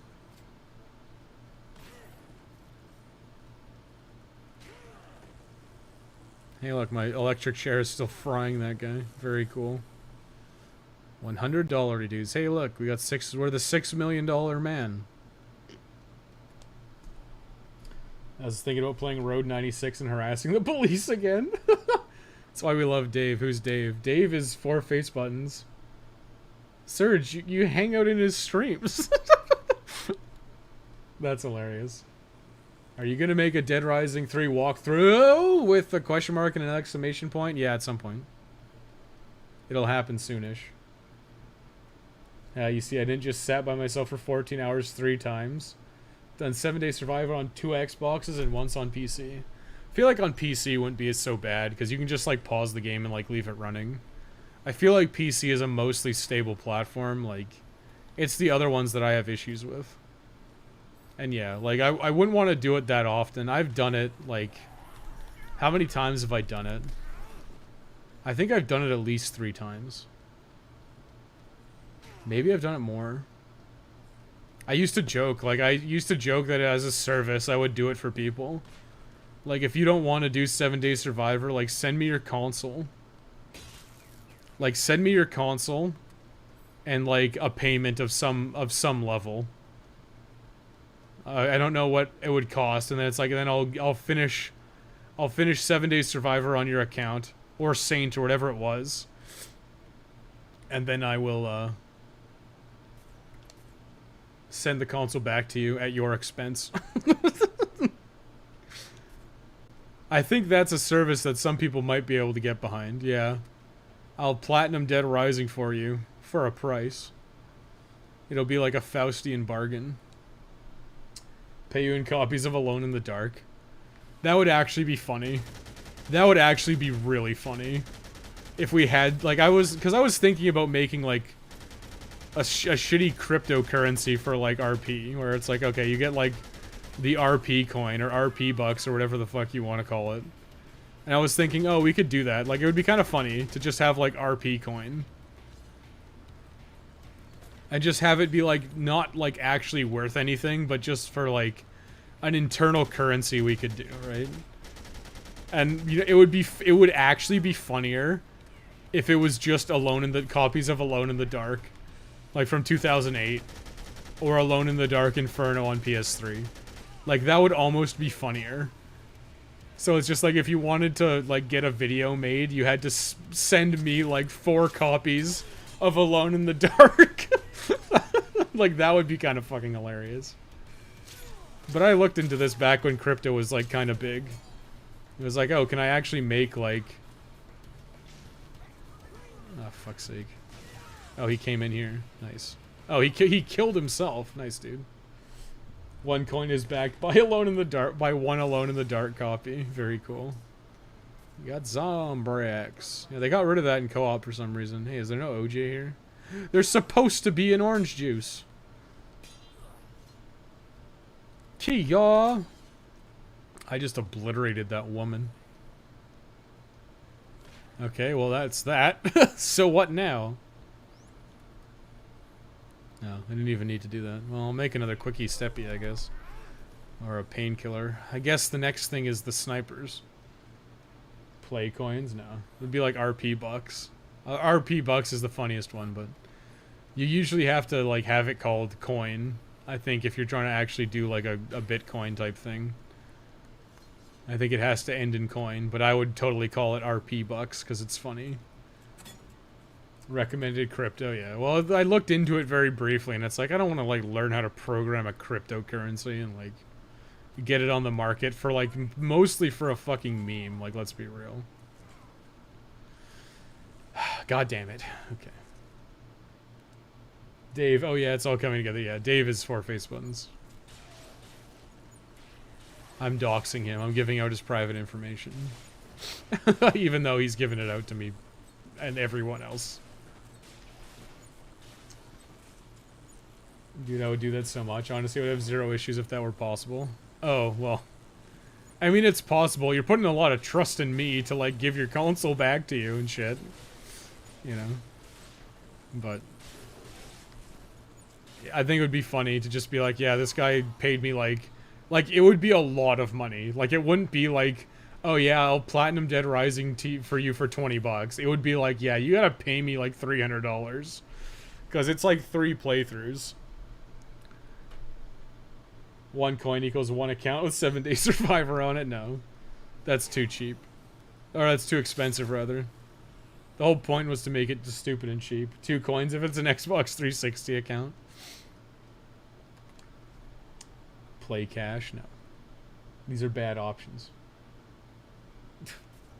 That would actually be funny. You just have this warehouse of Alone in the Darks. A literal warehouse of copies of Alone in the Dark, so you can do shitty crypto memes. I have 40,000 copies of Alone in the Dark on Xbox 360. You know what? I bet you could do that.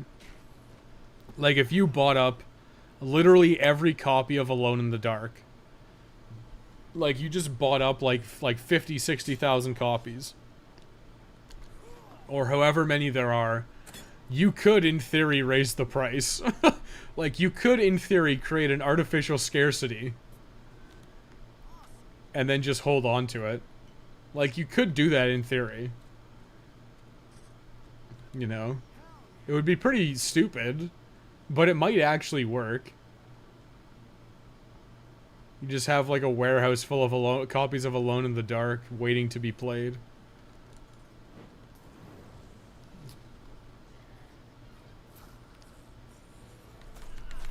Do you accept my body as currency? Depends. Are you a beautiful woman? If you're a beautiful woman, then we can talk. If not, well, sorry. I'm sorry.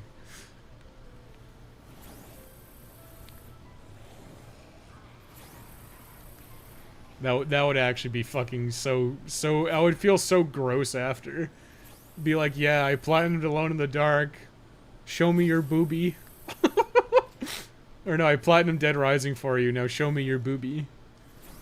That would feel fucking wrong. But it would be funny. I did it for the memes, guys. Ha ha ha. Ha ha.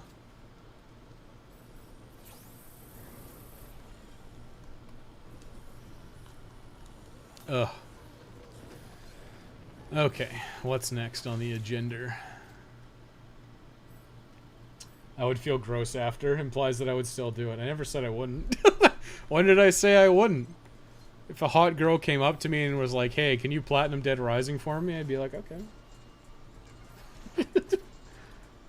I am the simple Jack, okay? I see booba, I click. Okay, so the snipers have spawned. And at 1 a.m., the high rollers spawn. So I should probably do the high rollers. I can completely ignore the strip from now on, actually. I mean, you can anyways. Because, like, you never actually have to go in the strip, which is pretty hilarious. Because you can just go the long way around, right? Just, like, I mean, yeah, so you can just, like, run around this way. And then this way. And you can, like, never actually... You can go everywhere without going in the strip. If you're playing, like, Dead Rising 2 and the Uranus zone doesn't exist, this transition becomes harder. So if you want to get to the Atlantica, what you have to do is, like, start here and, like, go all the way around. But you still never have to go down the strip. It's a lot different than Dead Rising 1, where, like, you legitimately couldn't get to Alfresca Plaza during the first day. Because it doesn't open up until the second day. Sounds like a James Bond villain's plan. I can be. Oh, okay, very cool. Very cool. Got the first Genocider achievement. Nice, dude. That's good. It's really nice when you get, like, one of the kind of quote-unquote harder achievements done, because it feels like you've made progress, and then you can just move on. My time to shine. Really depend on the woman in question. The chick I've had a crush on for years came out to me and asked me to plat Dead Rising for an exchange for booba. I'd do it. Yeah, yes, of course. Hell, if she was just good looking, I'd do it. You know? I'm a simple Jack. Like, I told you, I'm like a fucking monkey brain. I'm like, oh, booby, I click. Like, literally, I fall for it every time. Like, I'm stupid. My head is wired that way. And I wish I wasn't. Like, I actively wish I wasn't such a simpleton. And it's like, hey, I just, there's a boob, I'm gonna click on it and the thing. And it's like, no, don't do that. Just stop doing that. Like, why are you so dumb? Like, why are you such a fucking, like, coomer? Just, it's how I'm wired. It's how everyone's wired, I think. Okay, well.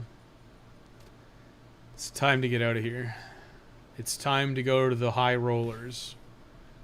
I guess, what's the fastest save point? I guess it's technically here. Just stop? I can't just stop. It's like trying to go against nature. You can't just go against nature. Oh god, what got posted in staff chat? Oh, nice. I'll watch that later. Don't worry about it. It's nothing. It is literally nothing important.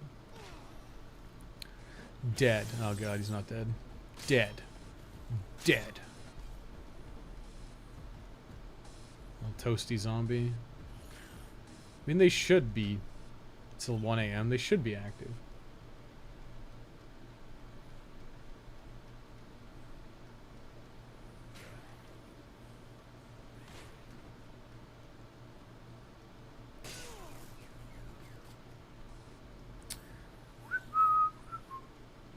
Nothing important. It is nothing important. It's actually just...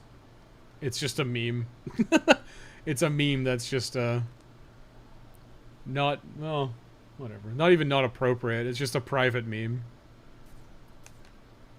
A meme not meant for the local Discord. Alright, let's see how badly poker goes.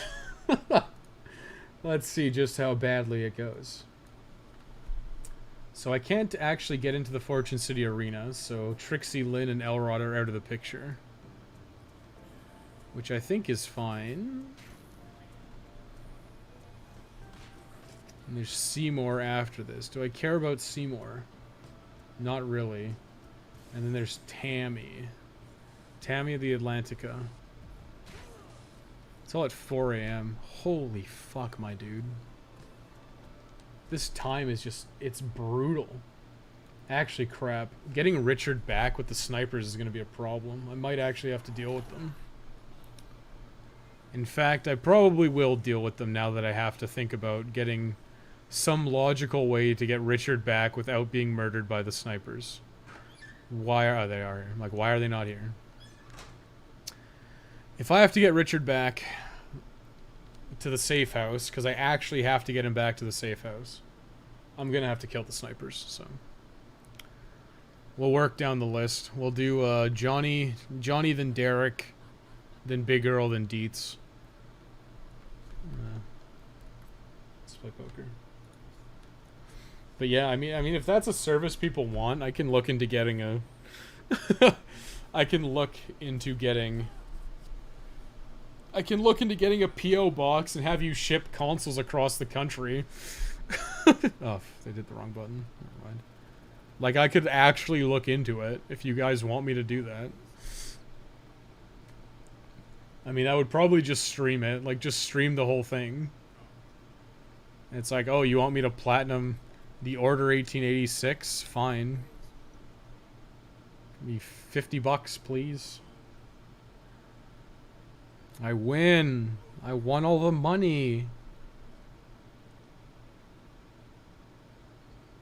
Need another Zombrex. Do I have one? I think I have a Zombrex on me, don't I? Ace Jack non-suited. That sounds like an all-in to me.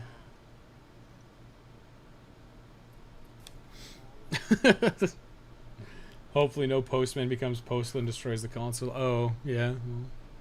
I mean, that's always the risk you run by sending something in the mail, you know.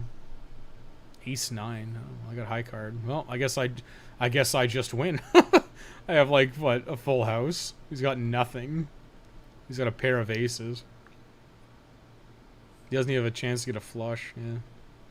Destroyed. Yeah, I mean, I've had mostly good luck with the post office.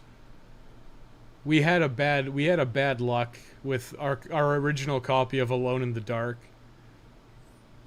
Because that copy of Alone in the Dark, it went from me to Dave. Dave got it, Dave played it, and then Dave sent it up to Rick. And then Rick never received it. It got lost in the mail somehow. Very likely because it was a... Damn, he raised $78,000? Uh-oh. This could be bad. Never mind. We're fine. Oh, man. 4 of a kind? Holy shit. Damn, he got a 3 of a kind on the flop, too. The last card. That Alone in the Dark game is so cursed. That one was, yes. I have a new copy. I sent Rick a new copy. So Rick has... Like, I bought a new copy because I felt bad about... Bob sending it to me, and then I sent it to Dave. So I bought myself a new copy, and then I sent that copy to Rick. So Rick has it. He has it now. Ooh, an ace? I have an ace. That sounds good to me. Love the part where for 6 hours the game never stopped breaking. That game sucks. Like, just awful. I'm going all in. I don't care if you beat me. This is a power move. Okay. Thank you. I'm here all week. Take my 3 aces. Damn. 4 book, pretty good. Well, 4 book, whatever. I mean, that's how fast you can beat it. Like, it's not even 2 a.m. yet. Oh, never mind. Richard doesn't spawn on... Like, Richard doesn't spawn here. He's not at Dining at Davies. He's up here. He's in Chris's Fine Foods. I don't even have to deal with the snipers. God, I'm a brainlet. I'm so brainlet. Let me just get these guys back. I literally have nothing to do. I didn't even I totally forgot they like changed where people spawn. He's in Chris's Fine Foods in this one, so I don't even have to worry. I don't even have to worry about him. I don't even have to worry about the snipers, my dude. It keeps coming up Millhouse, man. It just keeps coming up Millhouse. Bro, brainlet, yeah. It's cool. I solved my own problem. If I had killed the snipers, I would have felt stupid as all hell, I'm not gonna lie. I mean, I might have to kill them with Denise. I might have to kill them with Denise. And that's just because Denise is stupid. But you know what? You probably also don't have to. I'm trying to think about it. Like, do you ever do anything on the strip? Probably not. I mean, if I'm ever taking Denise through the strip in Alpha versus Omega, I'm probably running through Slot Ranch and getting the SUV. And if I'm getting the SUV, I don't have to worry about her getting killed by zombies. I don't have to worry about her getting sniped either. It should be totally fine. Uh-oh, Nevada got stuck on a guy.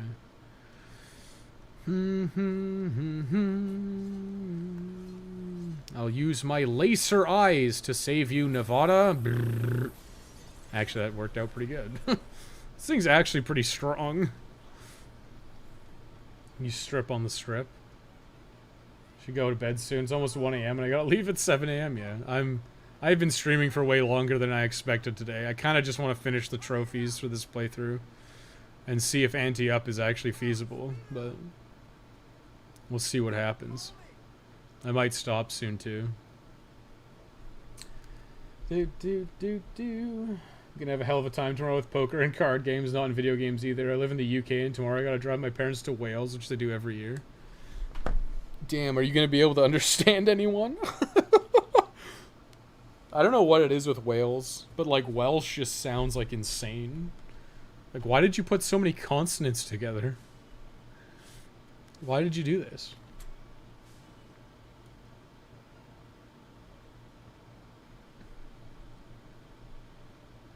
No, bro, stay up. No, go to bed. Be a responsible person, and go to bed so you can enjoy your time with your parents tomorrow, where you have to drive them to Wales and then figure out how to interpret directions and what people are saying in Welsh.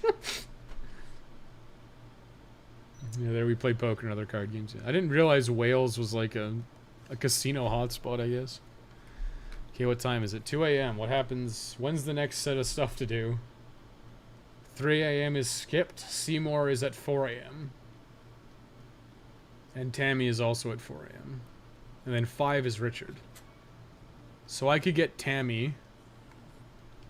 I could do Tammy and Richard in one pass if I wanted to. The thing is, I need to get Richard back. I have to get him back to the safe house. Will Tammy be a problem with that? Probably not. And it's like I could do Tape It or Die. Do I care about Tape It or Die? Not necessarily. Oh shit. Woodrow's looting ATMs in the Shamrock. Is that a problem? I guess it depends where he runs on the strip, but if he's gonna get sniped, I'm not gonna rescue him. But I have Kristen. I can get Cora.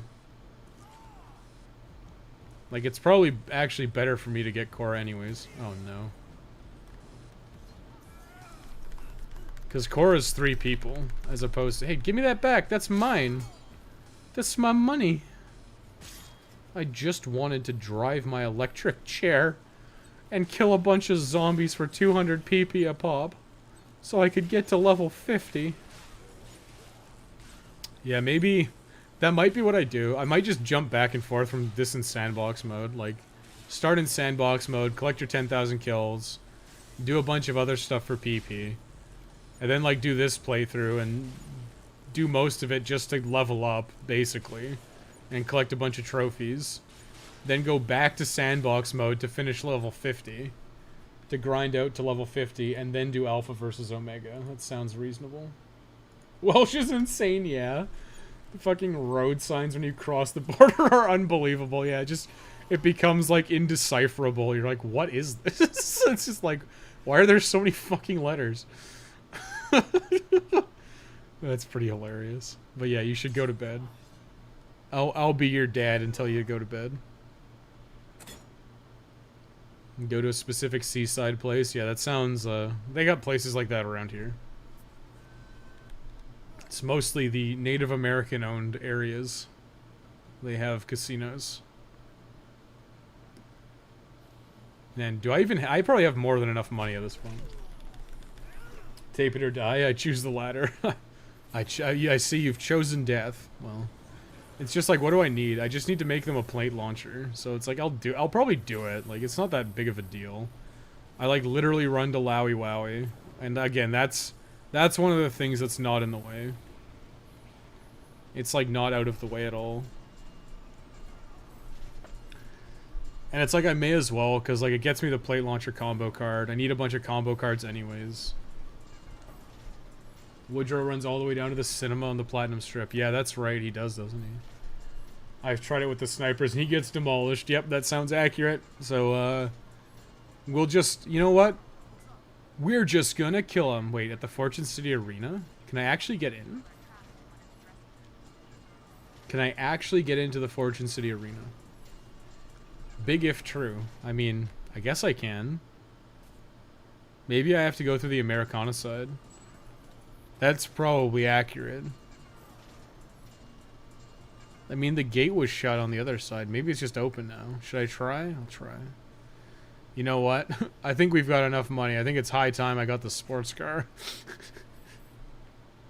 This is what you want. Story mode part 1, 2, 3. And if you want memes off the record, Case West. Here you go. Enjoy.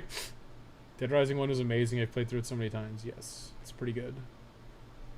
I think I've said it's basically a must play.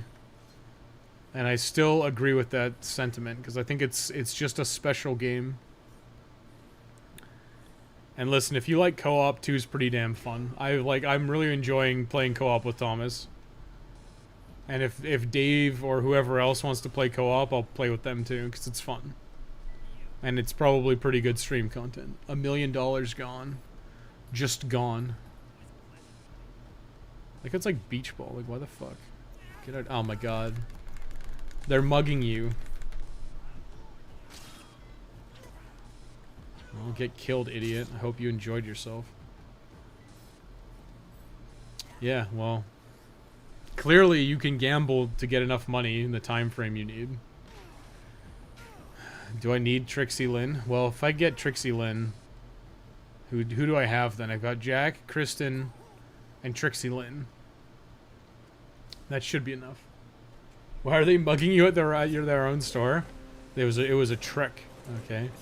It's like, hey, I'm a paying customer. I'll give you $1 million for the key. Okay. Oh, does this actually control better? No, not really. It might control a little better. I was probably just lucky. Yeah, this thing still glides like it's on ice. Very cool.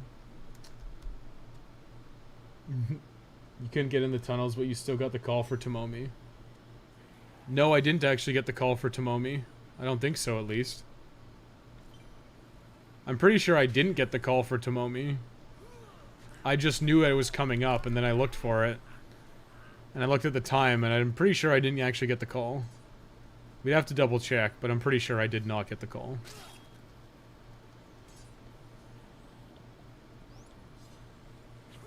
But I 100% don't need to do the snipers, which is nice.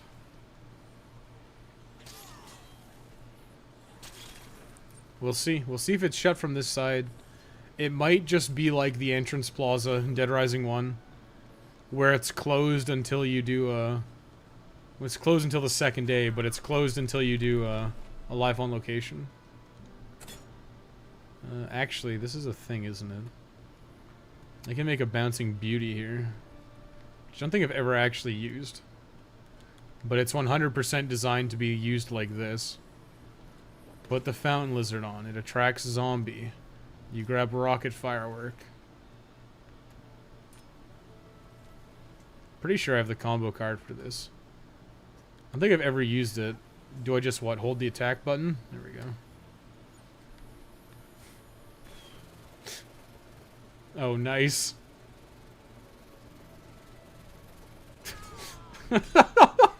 That's like so typical.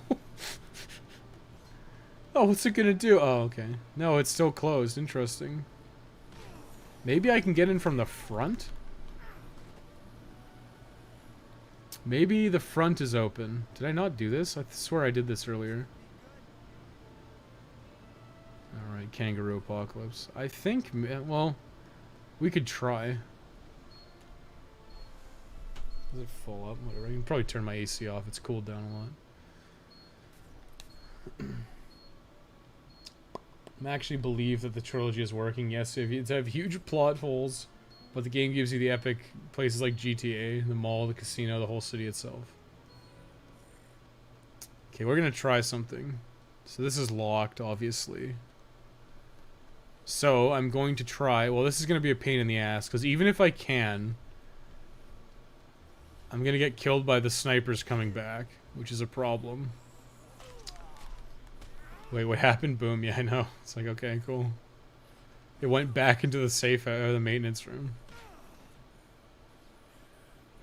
I mean, what happened? So, I mean, I'm gonna buy the SUV now. I mean, it's something that's like, I may as well buy it, right? I guess I mean, the arena should be open, right? The arena should be open, because that's how Frank left. So if that's the case, all that it means is the only way to get into the arena is through the front entrance, which is... obviously also the most dangerous. Yeah, that's what I'm saying. The front should be open as Frank uses that to escape from the start. And you also see in the intro that the gates are closed and people are stuck, so... Okay. There's a giant clamshell at the Atlantica. I think she's stranded. I think I will do this by... I'm gonna go get the thing. Yeah, and that should be what would John Wayne do or whatever.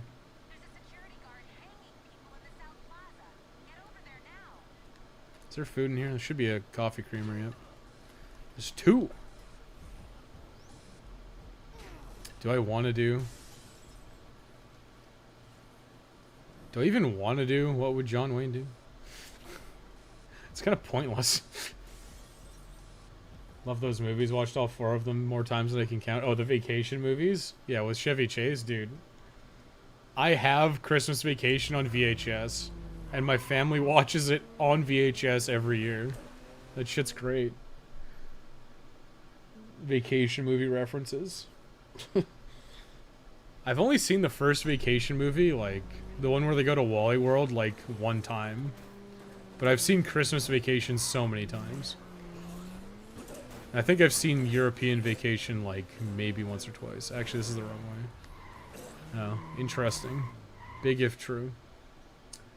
56,000 kills so far, though. Did a little dicking around. Getting a stuffed rabbit. Oh, you did the stupid bunny car or whatever, the bunny thing. Wait, I thought you said you were done. I thought you got your 72,000 already. Or are you just talking about getting, like, Zombie Genocide 1? Is there no story missions or what's happening with the case progression? I'm saving it for next playthrough. Because I have to do Alpha versus Omega. So there's not really any incentive to do the cases this playthrough. So I'll do all the cases next playthrough with Denise. So I failed the first one, which is why I'm having issues getting to the arena. So I didn't do a live on location with Rebecca, so these are locked. That's why. Oh, you got 53,000. Oh, okay. You didn't get 72,000. Well, don't dick around too much, like I'm saying. If you don't get the trophy, it's your own hubris at play. Just get the trophy. Just focus on getting the trophy done. 2.5 million. Yeah, I don't even need the bargaining magazines, my dude. I'm out of here.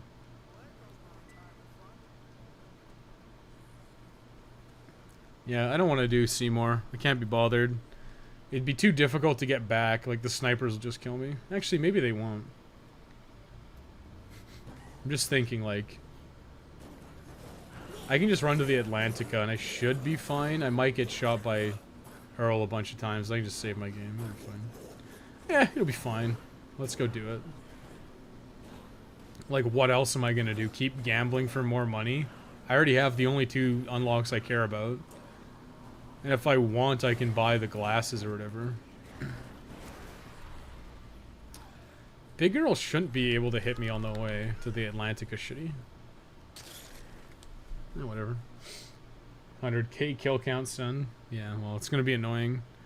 I'm probably gonna save that for the end, like, or tell you to do it in, like, increments of, like, 10k. Like, just get 10k here, so you can get, like, another however many levels it is. 7-hour stream. Has it been 7 hours? Yeah. Yeah, I wasn't intending to go this long, but I figure, you know what, we may as well just try to finish the game today. Or get as far as I think to, which is, like, I want to finish Ante up mostly. See how long it takes. Damn. He's going hard. Oh, right, I forgot. They throttle your damage. My bad. Very cool. Capcom Vancouver. Do I have any healing items? No. Is there a beer here? Yes, there is. In fact, I could make a beer helmet if I wanted to. No, let's chug the beer. Oh god, he's coming right for us. I especially love the fact that they throttle your damage. I think that's, like, the coolest thing they could have done in this game. Oh, what's that? You're level 50 and you have the ability to completely stomp face? No, you're not allowed. You're actively not allowed. Have fun, good trip. If you roll forward, they can't hit you. Oh, this thing? What is it? There we go. Yeah, I'll try that. I want the OJ. Where was that OJ? I saw it a second ago. It was over here. I don't think I've ever actually climbed this thing. I know you can, but I don't think I've ever actually done it. Should I take the thing? Sure. Let's shoot some zombies in the face. He's over here. We'll see if Ray actually spawned this time. Did Ray actually spawn? Sometimes this guy's pretty buggy, actually. He doesn't always show up.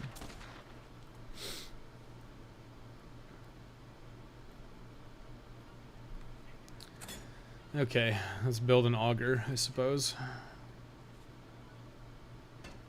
What's this? Oh, there we go. There's Chris's Fine Foods. Oh, that maybe he's seen some Zombrex. Like, Stacy, how would you have any idea? How would you have any idea whether or not he's seen some Zombrex? You may as well say that for everyone. Hey, have you seen Zombrex? Hey, do you know about Zombrex? Have you seen this? Have you heard about this? A good stream. I got a road trip. Yeah, good night, man. You're making the right call. A fun, good trip. You don't need it, just drink and eat from the trash. The beer helmet only has a role in casual play. I could have made the beer helmet. Like, it would have probably been a good thing to have on me. God damn it. You know, it's like I'm stupid and I like never have healing item. Oh shit, I need a healing item for Richard. Is there one over here? Okay, there's a coffee creamer. We're good.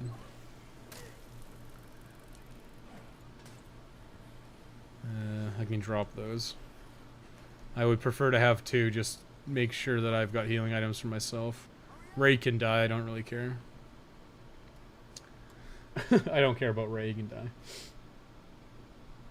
Just eat and drink from the trash.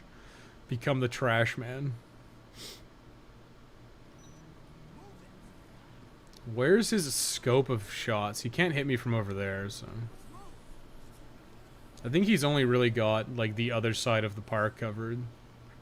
Although, I should be getting shot by Derek, yeah. I forgot about Derek. My bad. In the speedrun, they do this technique. It's called, I forgot what it's called, but you basically, like, cancel the roll animation. And it's so stupid. Doesn't have to be a food item for Richard, like a burger. Nope, you give him whatever. Any healing item works. I've given him a drink cocktail. I've given him booze. I've given him snacks. He'll take whatever. He'll take whatever he can get his grubby little paws on. He's just a hungry lad, okay? He's an absolute unit. Now look at this. Dozens of PP for me. Well, that was a big boy. I'm not wearing any underwear. Can't you just, like, take it off? Damn, she's pretty stacked, dude. Really? No undies? I'm all about that. Very cool. Let's go. Ray, I've got a babe now. I don't care about you at all. I guess I have to go get the erotic magazine at some point. It's like, should I have just picked it up earlier? I mean, maybe? Like, is it worth the time and effort? Probably not.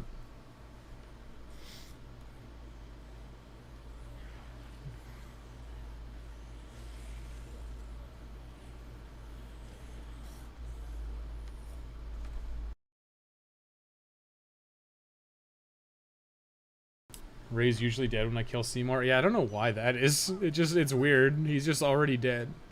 It's happened to me before too. He's either just not there or he's dead already. Because they put shampoo and not a shower head next to her.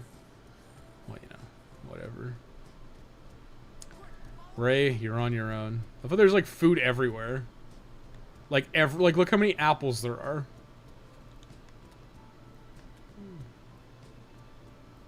I'm starving. There's no food. It's like, Richard, there's like apples everywhere. Yeah, you just give him a thing.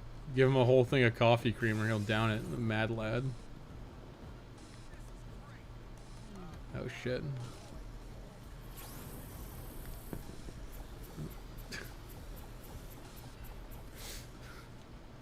Stay away from my babe. She's mine. I actually don't really care about Tammy. I care more about Richard, surprisingly. Any other day it would be Tammy, but today it's Richard. Wii U. Babe alert, yeah. Very highbrow. Okay, we made it. Is Richard making it? Oh god, he's so slow.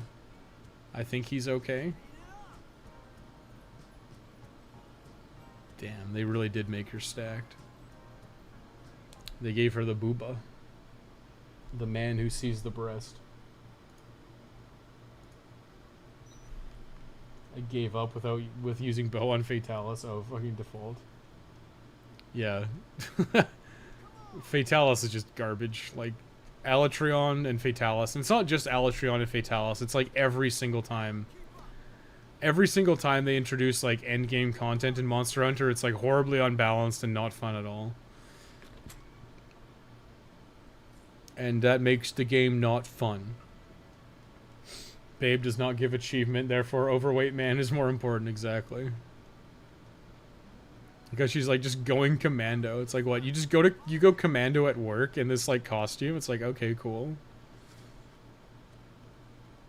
Richard is too far away. The only guy I care about. Okay, that's what's his name? That's Woodrow. I can just kill Woodrow. We're just gonna kill... Oh, yeah. Oh, she's standing. I'm pretty sure in Dead Rising 2, she's, like, on the ground. Yeah, okay. So he gives me a Zombrex. Oh, she gives you some cash, too. What should she give me? 5 grand? Yeah, they made it so that survivors give you money and... you get more money. Okay, bank run, barn burner. You got Zombrex. It's like, let me save my game, please. Lady is mine. She has no undies. Dude, she's got no undies. She's a babe, dude. So now, I'll go and kill Woodrow. And that's convenient, because I want to grab the erotic magazine anyways. I think that's a glitch that made it past QA with her standing. Probably not. I don't know. It's hard to know. I mean, like I said, they pumped this game out in a year, so I don't put much faith in the QA being particularly good, which is why this game has a lot of glitches, and some of which they seem to have fixed in the remaster. But overall, it's like, yeah, it's a thing. But yeah, I think the Dead Rising 2 off-the-record guide is not going to take me nearly as long as Dead Rising 1. Or sorry, Dead Rising 2. Almost entirely because it's like, this stuff is very simple. And it's just a matter of performing. Like, I don't think there's much else to do besides like, oh yeah, I need to be more aware of like photography stuff. Because there's like 5 or 6 photography achievements, and then it's like, okay, well, from then on, it's like, okay, well, it's like, yeah, I have the rescue mag, I could potentially have the leadership mag, I could do a bunch of shit, and it's like, not really important. And I'm convinced now that the challenges aren't nearly as hard as I expected them to be. The really big one is the races. Because the races you definitely want to have speed 3 for. But anytime you can have more inventory or more attack power. Damn, it broke already. That sucks. That blows. Erotic magazine. I should have grabbed it before.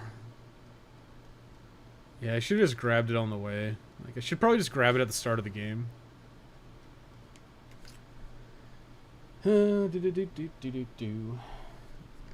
When do we get Snake in the Grass is the big question. Well, it's 6 a.m. We have to do Tape It or Die. So apparently Tape It or Die is active now. So I guess what I'll do is I'll leave. I'll kill Woodrow. And then I'll do Tape It or Die. So that kind of works out.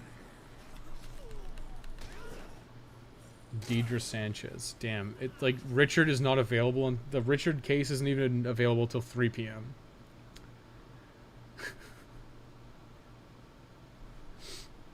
So I have to wait like 12 in-game hours. Well, not 12. It's like 7 in-game. No, 4. 4 and 3. Can I math? Wes, can you math right? No, it's impossible. Shamrock's up here. The Shamrock. I'll grab this thing because it's good. Make myself a pole weapon is better than the thing. Yep. Am I going to give Jared Zombrex? Probably not. Don't care. I mean, it is PP, but it's, you know what? I guess you probably do have enough. What the hell? You're on a crazy look. He's on the warpath, that one. Let me check my phone real quick.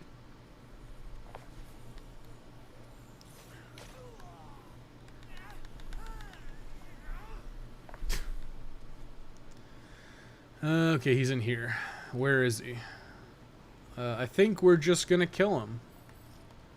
Just like in Dead Rising 2, we're just gonna kill him.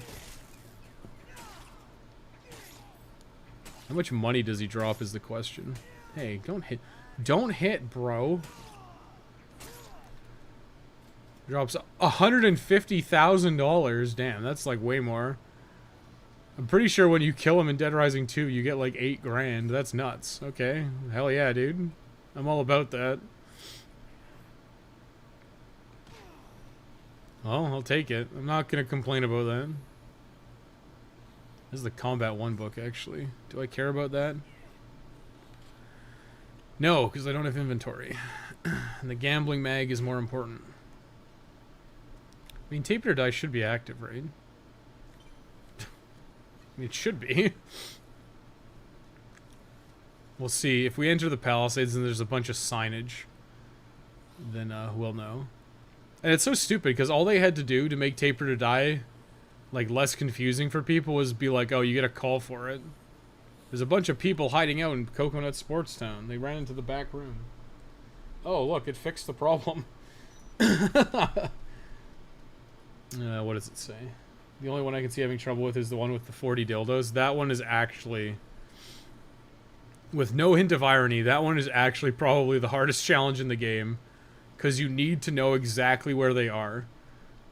Oh, shit. That's 7 o'clock. Okay, time to rock. That one actually is probably the hardest one. And it requires you to fill your inventory with dildos, grab a bunch of quick steps, and make quick steps. And then, like, I think one of the core strategies is, like, to lose. Wait, is there the signs up? Yeah, Tape it or Die, you can see it. Like, one of the strategies is actually to, like, lose, and then it leaves all the dildos on the ground, and then you just take the existing dildos and, like, dump them immediately onto spawn.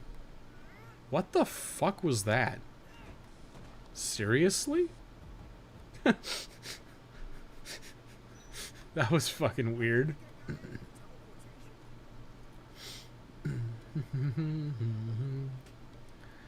Fucking donkey lamp. Get the fuck out of here. Huh?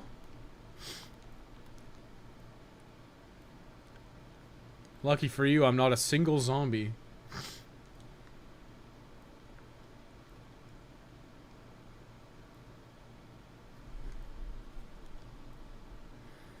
And cement saw and plates. Can you imagine having to, like, go back, like, find a cement saw and then find plates for this guy? So I like the guide is good because it's like, oh, I need these 2 things. Okay, I'll just bring them to him immediately before he even asks. I'll be like omniscient. And it's like, oh, you need plates and a cement saw? Well, I already got those. Here they are. Like, what the hell, Frank? It's like some Groundhog Day shit. He's like, you already know what you're gonna ask for. The improvers with the screamer is so good. Even they broken, reanimated bodies, zombies hiding in cars. Yeah, my favorite. I love that shit, dude. Is that thing spinning? That's a good trick. What's next? Okay. So it's like 7 a.m. Okay, so this is actually good. So at 9 a.m. I'm gonna get a call to do anti-up. Right? Like Cora. I haven't rescued Cora yet. That must be copy-pasted. This has to be copy-pasted, right? Yeah, that's hilarious. That's just 100% copy-pasted from the Dead Rising 2 wiki. Because Cora doesn't even become available until 6 p.m. But I should get the strip poker call, like, now. Like, 9 p.m. I should get it. This thing actually gives pretty good PP, so... Except when it doesn't fucking work, like, the zombies just have no hit detection. Very cool. It's really funny because normally I wouldn't complain so much about that, but I've been playing so much Dead Rising lately that it's like all the little things are annoying me. Normally I don't care that much. But because I have the passion. The passion of the Rising.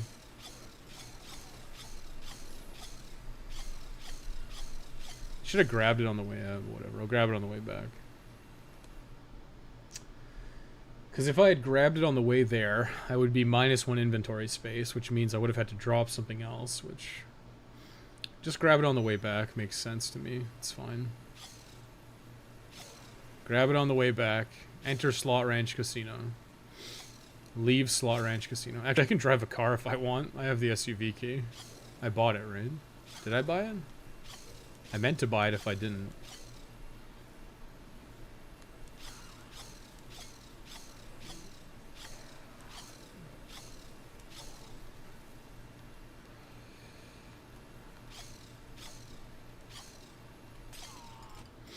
I should have it. Yeah, that'll make getting back easier. Well, that's easy. I mean, the gambling was not that difficult. And you have downtime anyways, so it's like you may as well.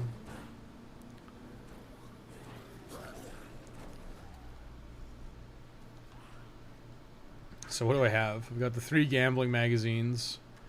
The erotic magazine. Yeah, I could have grabbed that earlier. 10% bonus to female survivor activities. If we're getting like 20, 30,000, what is that? Like 2,000 PP? It's probably not even worth it. I know in my original I use it, but... Seems unnecessary, bro.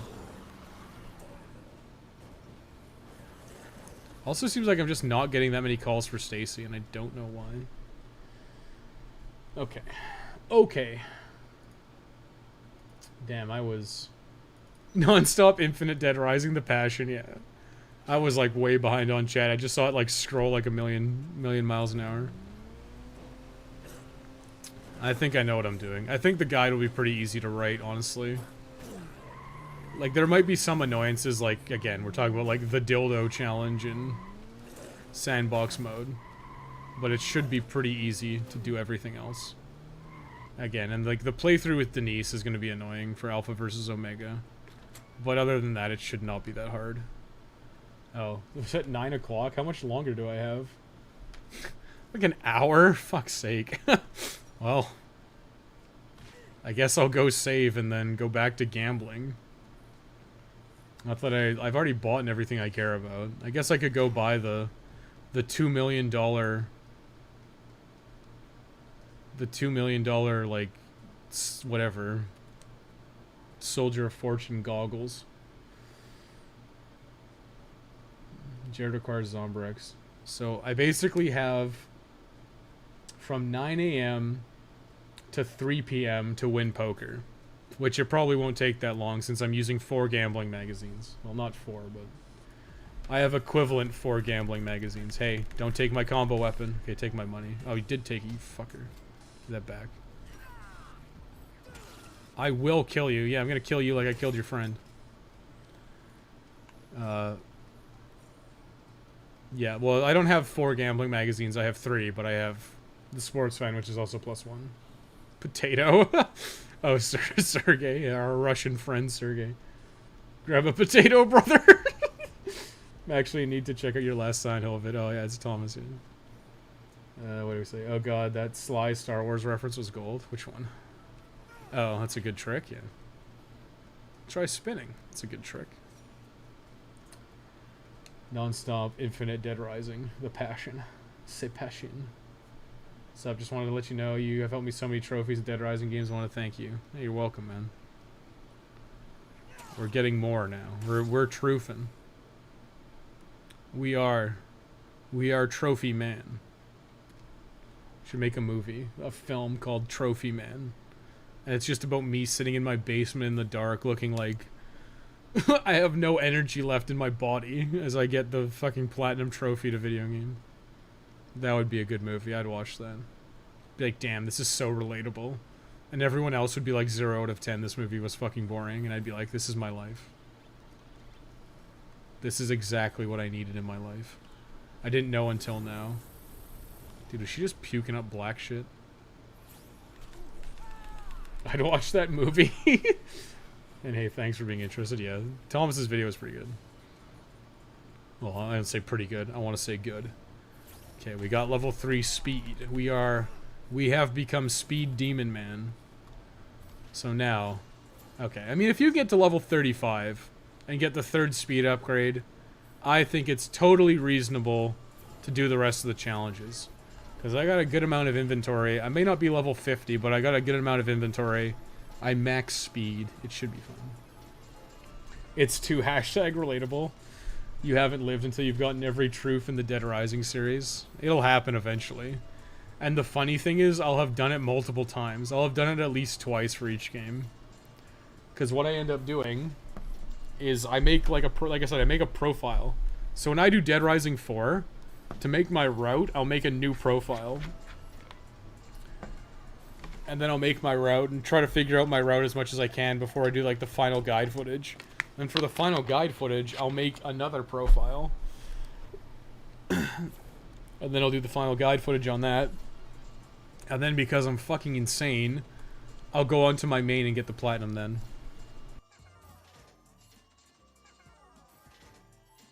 It was like a 6 out of 10 on the best day. Which was a 6 out of 10? Oh, your video? Nah. I think we're all too hard on ourselves in terms of our own videos. Because I'm like, that Dead Rising, like, All Survivors video I did, the very first one, I'm like, this video sucks.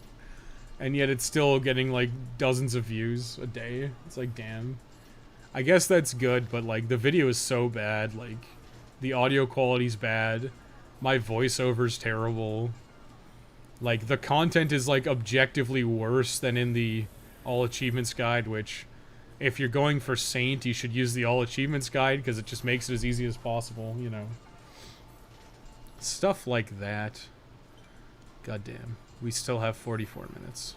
Or, sorry, like, 16 in-game minutes. I mean, you may as well just gamble. Like, what am I gonna do? I, like, legitimately have to kill time until Snake in the grass. And there's nothing I can do about it. Like, yeah, I could maybe rescue Richard in, like, the playthrough with Denise for Alpha versus Omega, but like I said, splitting up Richard and Denise and just getting Richard in is a pain in the ass, so I'll just do it now. Which sucks. This is possibly true. I think we're all too harsh on ourselves. I enjoyed it. I liked it. Except when you brought up, whatever, Cinema Smegma. I wasn't a big fan when you were like, okay, how to beat Silent Hill. I was like, god damn it. Why can't I escape? It keeps happening, bros. You made it a few years ago, and it's understandable why it's like that the way it is. Yeah, I know. But I try to be better every time. Like, I try to have a better voiceover. I try to make it seem less clinical, I guess. Like, there's a very distinct difference in the way I talk in the guides versus how I talk in the live stream, right? And sometimes the voiceover can feel quite dry. Okay. Okay. We got the call. Ladies and gentlemen, we got the call. Key-yaw. So now we can get Jack's poker thing. So this is what I'm saying, right? So yeah, I could kill Jack in sandbox mode, but I have to kill like 6 hours before Richard even requests the erotic magazine, so I may as well just do it here, right? I'm like, I have to spend the time somehow, and I'm already like 3 million deep. You only ever need $3 million, or you only ever need $1 million for the story, and you get it back. So it's like, you know what? I think this is the path of least resistance, and I think it makes sense to do it this way. Just do like a modified All Survivors. That was very Resident Evil. And by modified All Survivors, I mean rescue most people, because why not? It's like I could do anti-up. Or not anti-up. What am I talking about? Not anti-up. What the fuck is it? I could do a live on location. So a live on location might be worth doing. Exclusively so I can rescue another 2 survivors. Like, specifically so I can get 2 survivors rescued. Which is Elrod and Trixie Lynn. And it also gives me a shortcut to the nerds. So that might be worthwhile. But other than that, no cases, fine. You don't really lose out on anything. And then, just rescue survivors for levels. I think I started this at, like, level 13 or something. How to beat Silent Hill? Just don't go, right? Starts misting, just run away. First of all, I would never feel bad for anything I do, including murdering my family, yeah. The woman I love, pff, if it's her or me, I'm picking me every time. Look back on the first video I made, I'm just like, damn, I only put a bunch of obnoxious music on top of unedited 10 minutes of gameplay, yeah. I mean, it's pretty obvious when people, like, don't, like, I think when you start making videos, you start thinking a lot more. Because whenever I see a video that's, like, the music is, like, super loud. Like, the music is, like, super loud. Like, the voiceover is super low. I'm just like, yeah, this guy doesn't know what he's doing. So it doesn't matter what he's doing. But there's so many videos like that on YouTube where there's, like, the audio mix is just completely out of whack. And it's just, like, really obnoxious metal. And, like, the guy's trying to talk over it. And it's like, okay, dude. Just no.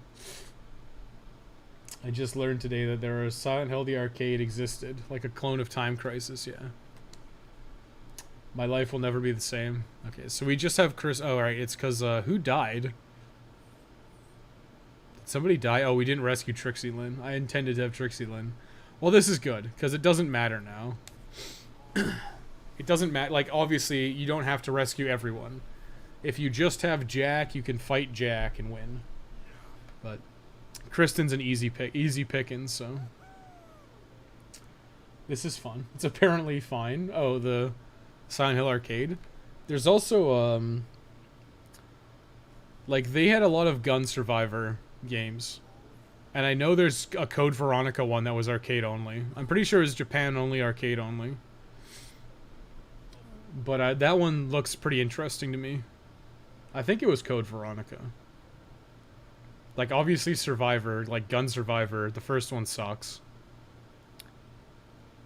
I've heard good things about Code Veronica. I can't remember the other ones, but, you know, Dino Stalker's fun. I know Dave hated it. Well, I guess he didn't hate it, but he's just like, this game kind of sucks. I liked Dino Stalker, it was fun. You killed Woodrow? Yeah, I think I killed Woodrow and I was supposed to get Trixie Lynn. Oh shit, am I gonna lose? No aces, dude. Okay. No aces. No aces. Thank God. Blessed be the RNG. Here we go. It's 1:30 a.m. for me, so I'm not sticking around for long, but I'm here, I guess. Yeah, just do the smart thing and go to bed. I've been streaming like all day. This is crazy. It's like a random 8-hour stream. God damn it, Jack. Play your cards. I don't care about her. Play your cards. Play your last pathetic card. Missed the early tutorial walkthrough videos on YouTube with ridiculously loud music, typing everything on Notepad, and complete with Windows Movie Maker title cards, also unregistered hypercam. Dude, those sucked ass. Those videos actually suck. Oh, he's going all in. Damn, can I win? Damn, he got a king. Oh shit, am I gonna lose? No, not like this. Come on, give me a queen or something. I don't know what I need. Can I actually win? God damn it. Fuck you, Jack. Now it's like, well, actually, can I reset? Can I like reload the checkpoint? Hell yeah, buddy. Get fucked. 8-hour stream. How many crashes? None, actually. Surprisingly, OTR is pretty stable. It's Dead Rising 2 that's bad. This has other problems that, in my opinion, make it no good. Okay. I gotta like tease out some cash from Jack. He's not gonna play ball. He's not gonna play ball. I gotta tease out the cash. Need that helmet. Yeah. Yeah. 2 pair? Yes, please. You haven't lived until you watched a 2007 era YouTube tutorial that didn't actually even work in the end. I've been there, my dude. I've been there. Like I've been around the block. I'm like 30. I'm turning 32 in a couple months. I guess it's like what, September, October, 2 months. How to get infinite club penguin bucks for free? God, my fingers, my hands are getting all greasy. I need to wash them. I might actually do that soon because this feels gross. I don't even need to know what my cards are. I'll go all in every time. The Lost World Jurassic Park arcade was my favorite. The one whose cabin was designed to... Yeah, that one was awesome. It was great. Like, it was like... There was a big gun, too. And you just shot stuff. That was actually a really fun game. There's also this Star Wars, like, 3-in-1 arcade. That one was pretty cool, too. I might lose Gamer Kings. Ooh, maybe she loses because I have a 10. Nice. Shoes off, lady. You still streaming? Yes. I want to finish Richard's thing. And then we'll probably call it once I finish Richard's trophy. Then I'll take an evaluation of where we're at and what we need to do next. Oh, a conservative bet, huh? A small bet for a small PP boy. No, gamer. No, we won. We won, it's fine. Why are the shoes off? It's strip poker, my dude. I think I can win with this hand. All I need is a jack and a 10. How hard could it be? Oh, shit. Oh. No. As long as it's not an 8, I should be fine. Hell yeah, dude. In fact, I got a double king. I became the gamer king on the thing. This is not ratings approved? Yeah, take those shoes off, buddy. Feet pics? Hell yeah. A stream this long shows off your dedication, which is good. Well, I'm actually just procrastinating, which is what I'm actually doing. Because I really need to finish the script for the 3rd playthrough. I've just been procrastinating on it. I'll do it as soon as I'm done. I'll get dinner and... I don't know, I'll probably just make a burger or something. I have frozen shit in the freezer. Where often frozen stuff lies. Suited Ace Jack. Pretty good. That could be... Oh, god damn it. I may as well just fold. Like, I may as well not even play this hand out. Like, if Jack's not playing, I'm not playing. Whatever. I mean, this will be... I'm convinced that this playthrough, like, this all achievements guide is going to be, like, easier to make than Dead Rising 2. And it should take less time to come out. God damn it, Jack. What is this, Jack's camp? I'm just going to all in. I'm going to bully you, Kristen, with your stupid money. Oh. Am I going to win with high card? Holy shit. Uh-oh. She's got 3 hearts. That's bad. Oh my god, she got a pair. Give me a 6 or a king. No, give me a 6. Give me a 6. No! It's fine. I actually don't care about stripping her. I only care about stripping Jack. You don't keep your stuff frozen in an icebox like they did in the 20s? No. I have what's known as a freezer, my dude. Kia. Just a conservative little Kia. Like, I actually don't care about Kristen. I care about stripping Jack out. So yeah, I'll fucking fight you 1v1. Play your last pathetic card.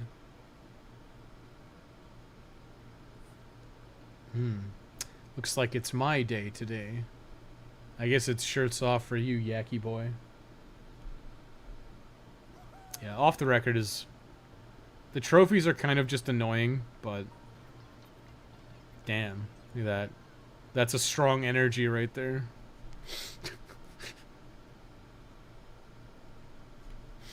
That is some strong energy from Jack. Damn, he's going all in? I like that energy too. I'm all about that. He's desperate. He's getting desperate. You can feel the tension in the room. Yes, please. Hell yeah, dude. Yugi boy. Fucking Maximilian Pegasus. Damn, that's also strong energy. One more, baby, and then I can leave. I don't even need to strip Kristen. I'll walk out as a power move. I'll strip Jack and then leave. Come on, all in, Jack. Yeah, here we go. I don't think he doesn't have like any potential to win. Oh, nice. I got a 2-pair. Yes. Yes. The helmet's mine.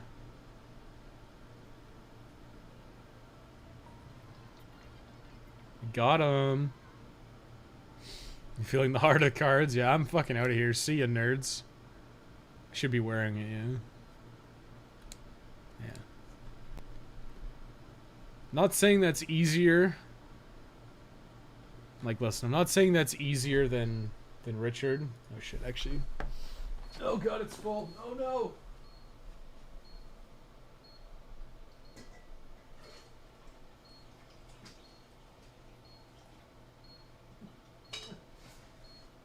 Okay, I feel like I should explain that.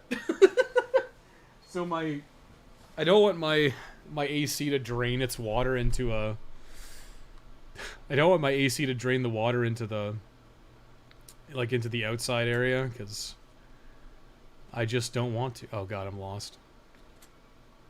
God damn it.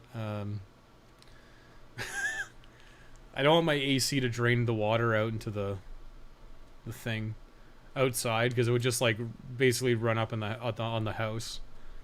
So I'm draining it into a pot, and the pot filled up, and I'm like, oh shit. Oh my god, I can't remember the way out. I swear to god it's this way, but there's nothing here. Maybe it is this way, I'm just a little brainlet. Is it through here? Okay, we made it back out. Fuck. I was like, I had a mental fart for a second. No, it's Danny. My wife. My wife, Danny. Oh, there's Proto Man helmet. I got the boots and the helmet. I'm pretty sure the other two are just unlocks from, like, beating the game. Okay, it is 10:21, and I have my Proto Man helmet.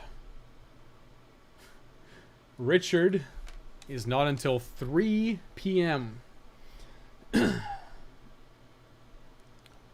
So that's the only thing I care about. So I got like 5 in-game hours to kill.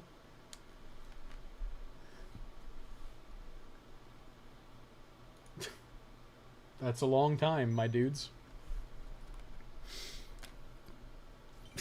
It's a long time. What does the helmet even do? I think it gives you a defense bonus, but if you're wearing the full Proto Man outfit, like, you can get the Proto Man Buster, just like you can get the Mega Buster. And the Proto Buster's really weak, but if you wear the full Proto Man set, it makes the Proto Buster, like, explode on hit, so it does, like, way more damage. So if you want, you kind of, like, you don't necessarily need the whole set, but it's like, it's one of those things where it's like, you know what, you may as well, like, who cares? Like what else am I gonna do this playthrough? Like, run around using combo weapons? Like, I could just spam combo weapons to kill time, but, like, is that very much fun? Not really.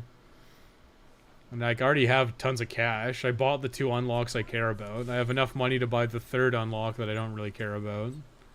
And, like, the hidden armor, right? So it's just like, I kind of just need to kill time. And sure, right now, getting more PP would be good, but I don't think it's a big deal. Like, I'm gonna get a lot of PP from the challenges, right? Like, there's legit challenges that are like, get this much PP, get as much PP as you can in like 2 minutes. So what am I gonna do? Well, I'm gonna get the PP books. I'm gonna run around and kill zombies and shit, and that'll be part of the challenge. And I think that's what I'm gonna do. Like, I got to level 35 pretty easily this playthrough, without much else to do.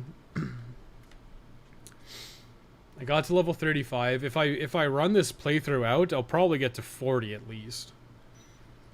And then I have to do the challenges. And I think at level 35, the challenges are pretty reasonable to complete, because, like, I was doing a lot of them at, like, 16, 20. Give him the orb. Did all the PP challenges with the boomstick only? I guess you could. Like, it's way easier to get, like, you just get, like, 2 or 3 dynamites, and it's like, okay, I win. Like, if you have the 3 combo books and dynamites, you just win. Like, that's pretty much all you need. And yeah, like, if you're using the special attack on the boomstick with the 3 PP books, you get, like, I don't know, like 4,200 PP. It's, like, crazy. You get so much. So if you're gonna do that, then yeah, sure. Like the PP challenges are not hard when you understand what you need to do. If you don't understand what you need to do, they can be pretty annoying. You come in unprepared, you're basically not going to win. But if you know what you're doing, it's like, okay, I'm bringing 3 dynamite, and I'm going to blow everything up. I'm going to run into a group of zombies, put a dynamite in his mouth, and run away, and go to another group of zombies and put a dynamite in its mouth, and I'm going to run away and do the same thing a 3rd time. Then it's like, oh, I've suddenly got 2 minutes, and I've gotten gold already. Like, it's that simple.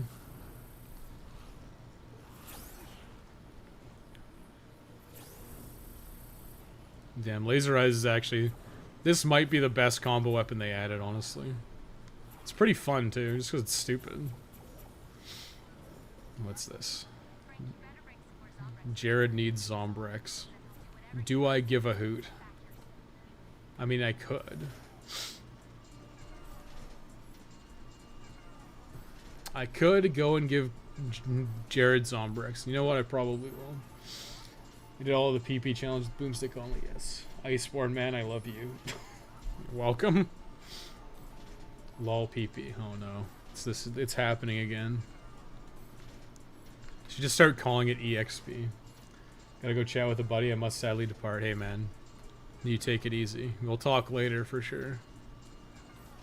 Enjoy your conversation with a buddy.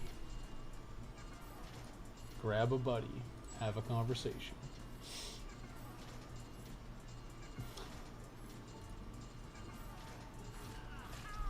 Oh no, I've been killed.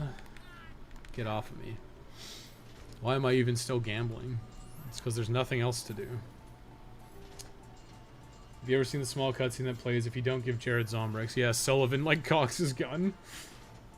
Like Sullivan in the leaving the kitchen shaking his head, yeah. I will go give him Zombrex because why not? Like, I'll just go buy one if I need one.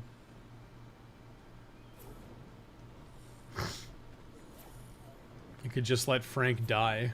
Just let him die, that'd be funny. I probably could have do better routing to, like, get more keys and shit. But, like, I don't even need the security box keys. And it's like, I have so much money at this point that I don't even need the Zombrex. I can just buy as much Zombrex as I want. I'll give him Zombrex, because it probably gets me, like, 30,000 PP or something. Which might actually be worthwhile. Oh, right, I have the car. How could I have forgotten? Like, this is all I care about. Because all I care about is this, for getting Denise back to the safe house when I have to do cases. Because the car is way safer than, like, actually hoofing it. And I have the SUV. Like, what else would I need? I mean, I guess I can buy some, like, knife gloves and shit when I need to. When Chuck lets his daughter die just so he can gamble, yeah. I mean... I did that mostly as a joke, because it's like, well, what do... I could go back and give her Zombrex, but, like, who cares? Like, it literally doesn't matter. Whole point of that playthrough is to get money. How much do I get? Is this worth coming back for? 75,000. I would probably say so. 75,000 is quite a bit. Imagine you wanted to make a sandwich, but Jared's brains are all over the kitchen. Yeah, that's pretty funny, actually. You'd think you'd take him to a room where nobody is and, like, maybe, like, lock him in there. I guess you wouldn't even bother, like... There's no cure, so there's no reason. Like, he's not coming back. Okay, so what else is on the agenda? Deidre at noon. I could do Deidre. It's more PP. It's like Roger and Reed. No, BB's next. BB's quite a few people, so I'll probably do BB. And I don't actually have to fight anything. I basically just need a queen.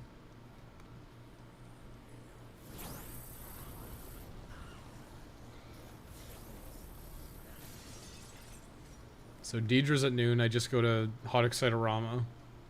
You give her a dildo because haha funny. Oh look, speaking of a queen, there we go.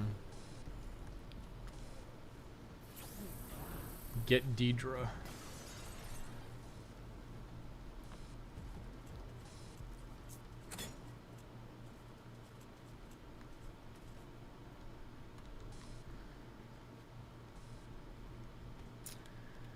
And there's like nothing. It's like at 3 p.m. is BB, and then there's another like 3-hour wait. There's so much downtime in this game, my dude.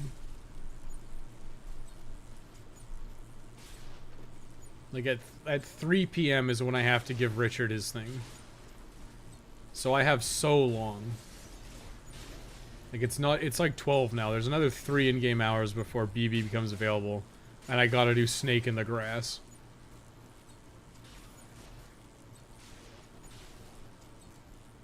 It's like, what do I do? Just keep getting money? Like 4 survivors is a lot. And that's gonna be a pretty good push towards 40 and 50 eventually. And so it's probably worthwhile to do that. I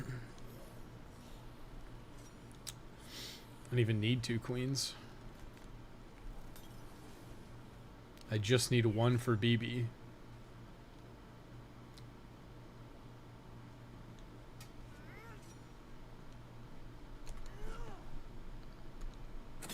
Making a holy arms wouldn't be the worst thing in the world. That should be the call for Deidre. Is he a woman in Hot Excitorama? She looks like a police officer. Oh my god. The long legs of the law. Jeez. Oh, jeez, guys. Let's just go do that real quick, since why not? I mean, like, this is where I would grab the porno mag. The skin mag. The bongo mag. No, I'm actually kind of low on health. Oh, I have a coffee creamer. It's fine. They had a cure in Case West, but it gets destroyed or something. Well, they lied about a cure, basically. Well, they retconned it. Essentially, they retconned it, which is even stupider. They're like, aha, we have a cure. And it's like, well, she might have been lying. And it's like, okay, cool. Damn, a babe. Not a real officer. Just play one in the peephole. Damn. Oh my god. Erotica? Hell yeah, dude. Man who sees the breast.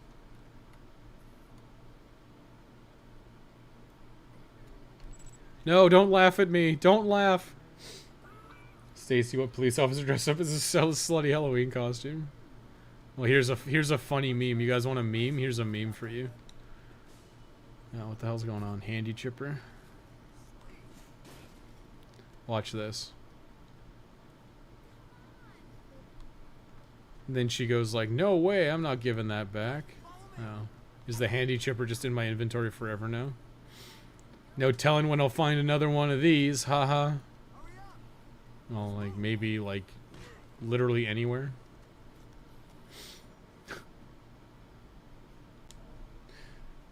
They're all gonna laugh at me. Wait, if you can go to the peephole, who is inside? It's probably Deidre. She was in the peephole the whole time. There's a lot of zombies in here. Yeah, is she like actually the only person who has a bowling pin? What time is it now? 12:30. Again, I have until 3 o'clock. Oh shit, Deidre's getting killed. No, not my babe. I need her. Oh, she escaped. What the fuck? Where is she going? Deidre, come on. Haha. Give the stripper a dildo. Ha ha ha.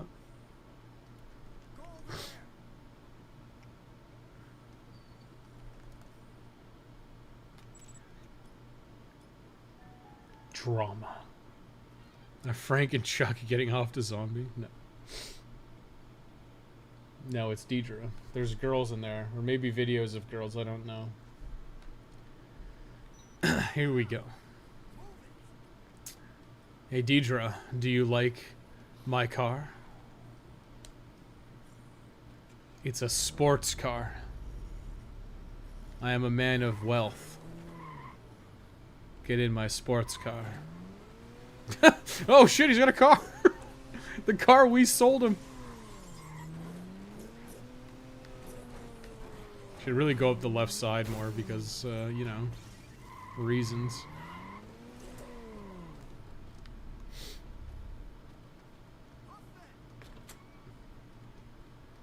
Just stares at a wall since you can't see them. Yeah, there's nobody at the peephole. He just goes in to make himself feel better. I thought the sports fan costume has a cape. It's like the stupidest thing ever. It's great. It's like a stupid ass cape. The line in Frank's credits theme about him taking zombie upskirts, so all we know is he's actually getting off to them. Jesus. Fucking Capcom Vancouver, why would you do this?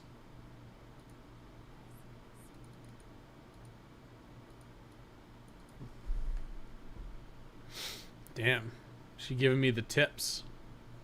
$6,900. Haha. Haha. They said the funny number. 27,000. I think it is probably worth it to do BB. Like, it's probably worth it to do BB since, like, you're waiting for Richard anyways. So it's like you're getting to that time code or whatever, the timestamp of like 3 p.m.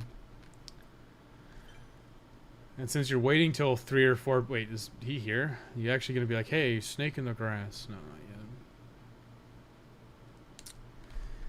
yet. Is it supposed to be a jersey or whatever tied around his neck? It's a little cape. Maybe zombie upskirts, the reason his show got canceled. Yeah. Or maybe it just, you don't need to worry about any continuity for Off the Record since it's quite literally a what if scenario and not canon. I'm pretty sure in like the canon of whatever, like Dead Rising 2, does Frank, like in the canon of Dead Rising 2, does Frank have a show? I guess he must. I'll have to read the comics again.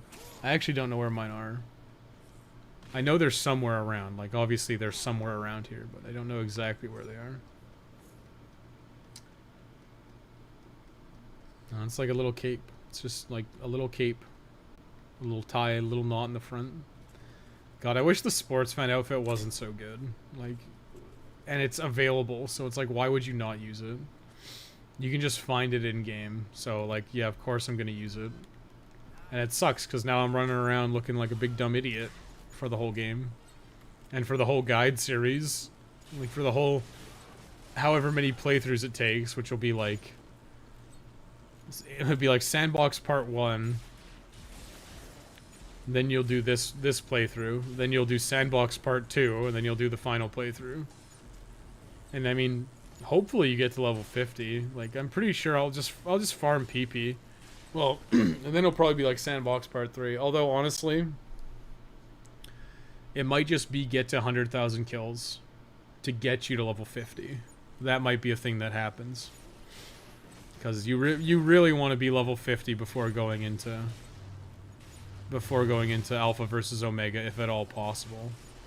And there's only going to be a few opportunities to get PP. Like, I'll probably still do Snowflake and Ted in that playthrough. Just because there's nothing to do until morning anyways. And I guess you will have the maintenance key now that I think about it.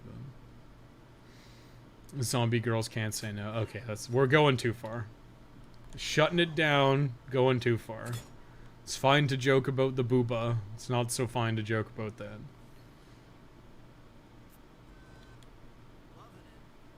It's not a car, it's a massive ice skate. Yes, it is. At least Chuck only needs to wear the shoes. Well, it's not even just the shoes. It's whatever, just one piece of it. You just have to wear one piece of sports fan. Like when Thomas and I are playing co-op, we're wearing one piece of each of the psychopath. Like, you're wearing like the soldier, one piece of Soldier of Fortune, one piece of Psychopath, one piece of Sports Fan, and one piece of Ninja. And because of the way it's coded, you just get like all the benefits. So it's like you're just like super powered. It's like not even like that useful. It's just like the speed bonus is insane. Like the difference between speed 1 and speed 2 is crazy. And the difference between speed 2 and speed 3 is crazy. And the difference between speed 3 and speed 4 is crazy, so by having like one increased speed every time, it's nuts. If only once you unlock the full set, you could have all the bonuses with just one item. No, they for whatever reason they changed it. Well, they changed it for the old DLC. Now, Off the Record had its own set of DLC, and that stuff is the same as the old stuff. So it's like, if you're wearing like the crappy cosplay set, you only need to wear one piece to get the full benefits. So I think it's like what? There's like a fireman cosplay, which is like a cardboard robot costume. There's like a cyborg costume, and there's one more, and it's like you can do the same thing. You just wear all the individual pieces. Finally getting home from work, and Wes is still at work. Yeah, well, we're very close to finishing. I'm holding out for 3 p.m. when I get the call for Snake in the Grass, and then we finish this playthrough. It's the infamous new DLC that doesn't even work on PC. Yeah, I heard about that. There's like a bunch of complaints on Steam that it like doesn't work. I don't know. I don't remember if it got pulled or not, but I knew there were issues with it. Like the fireman costume just doesn't work or something. Ludicrous speed? Yes. I mean, like when you're doing an All Survivors playthrough and you're starting at level 1, Chuck feels slow. He does feel slow. He feels a little bit like he's moseying around. But if you're at like level 3 speed, you feel like you're rocketing around the place. And then you can wear Sports Fan and have level 4 speed, and it's even faster. It's crazy. The DLC's got pulled from Steam. The Dead Rising 2 jacket doesn't work either. Interesting. Well, like I said, I don't... Like, it's not that important. Like, I think, honestly, I can show it on Frank, but Frank doesn't look as good as Chuck does in terms of his model. Like, Frank is obviously a lot dumpier. And he doesn't even run like a goblin like he does in Dead Rising 1. They failed to capture the essence of Frank's goblin run. I think that's the most egregious thing about this game. Why is he not hunched over and running like a goblin? Why is he standing up so straight? Frank should be running like a goblin. Use my Terror's reality jacket from winning instead of Psycho Piece, yeah. Well, the thing about like Psycho Piece is it's like not even that good. Like, what are your benefits? Your benefits are like, you get like special attacks with like non-combo weapons. It's like, okay, I'm not gonna use non-combo weapons because they suck. Like, they're objectively inferior. Oh my god, this is gonna take fucking forever. I'm just sitting here like, goddamn, like, what can I do? What can I do to kill the time? And it's like, I probably should just be using combo weapons, because why not? But I may as well just get a bunch of money so I can have some fun. Like, I still need to buy the chopper key. I think the chopper was 1.25 million. It's in the Palisades. And then I know the Soldier of Fortune, like, goggles are like 2.5 million or 2 million, so. Can we get some Hamburger Fiefdom footage? Fucking fine.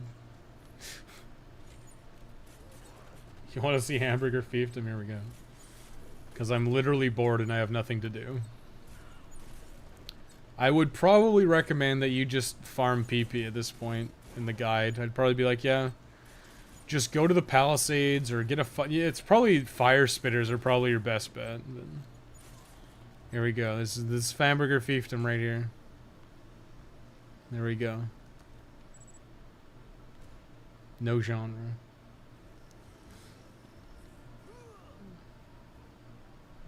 We'll become Sir Lancelot, okay? Kia. Oh, does he not? Yeah, that's what I thought. That's what I was expecting. Okay, we're heading back. That was Hamburger Fiefdom. I hope you enjoyed yourself. I hope you enjoyed yourself. I hope you're proud of yourself.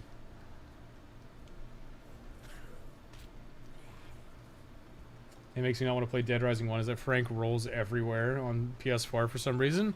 I never had that issue. I mean, maybe a little bit. It's cause it's double, like, tied to like a double tap of your stick. So if you have, like, I guess really jerky motions, you'll probably trigger it. If I recall. Because this one you have to, like, click the sticks in, both sticks. But I'm pretty sure Dead Rising 1 is just... it's double direction to dodge. It might just be an issue with your controller. More than anything, probably. And Refinement is so great it doesn't fall under any natural genre. Thanks for the journey to fiefdom. It was life-changing. Nice, dude. Okay, we're super close. We have half an hour.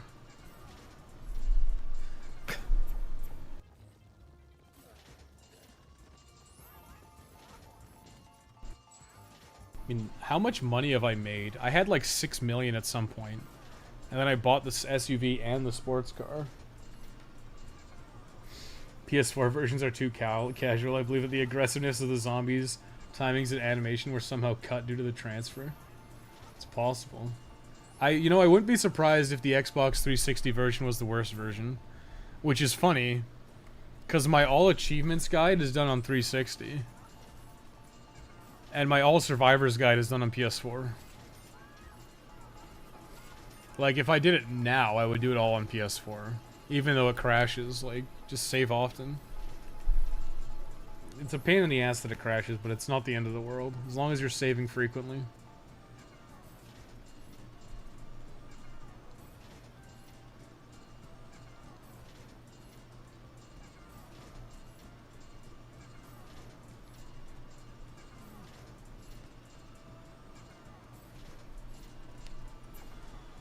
How long have we been going for?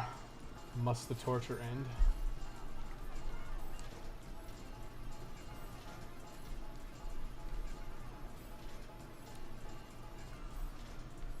Eight hours and 16 minutes, holy shit. Well. How long did we spend in... Oh, we did some Terra's Reality, that cut into our time. We also did some... We did some sandbox mode. We must have been in sandbox mode for like an hour or so. We probably did about an hour of Terra's Reality. And did this for 6 hours. Does that math check out? I'm pretty sure the game should be ending at like 6 or 7 hours. How far off are we from the military? We have like one more day, don't we? Because it should be... one more dose of Zombrex. And then the game ends, right? Yeah. We're getting close to the end. Maybe I should just finish the playthrough today. It's only 6 o'clock. I could finish it out. I don't know. Do you guys want to see me finish this shit today? Finish the playthrough out? It wouldn't be that hard. Like, it's very straightforward to do off the record. There's only a couple of, like, bamboozling moments. I'll probably skip Evan because I don't want to kill the snipers. So like the only psychos left are like, oh, here it is. Yes. Richard is our guy. He's a coomer. He's harassing women. There we go. Snake in the grass. Ladies and gentlemen, we made it. We got my erotic magazine. We're good. We're gonna finish. Okay, it's 3 p.m. The game ends at 9 a.m. So how long is that in in-game time? 7 and 2 plus 9. It's like 21 in-game hours. Are you fucking serious? Yeah, that's BB. We'll do BB. We'll do BB at the very least.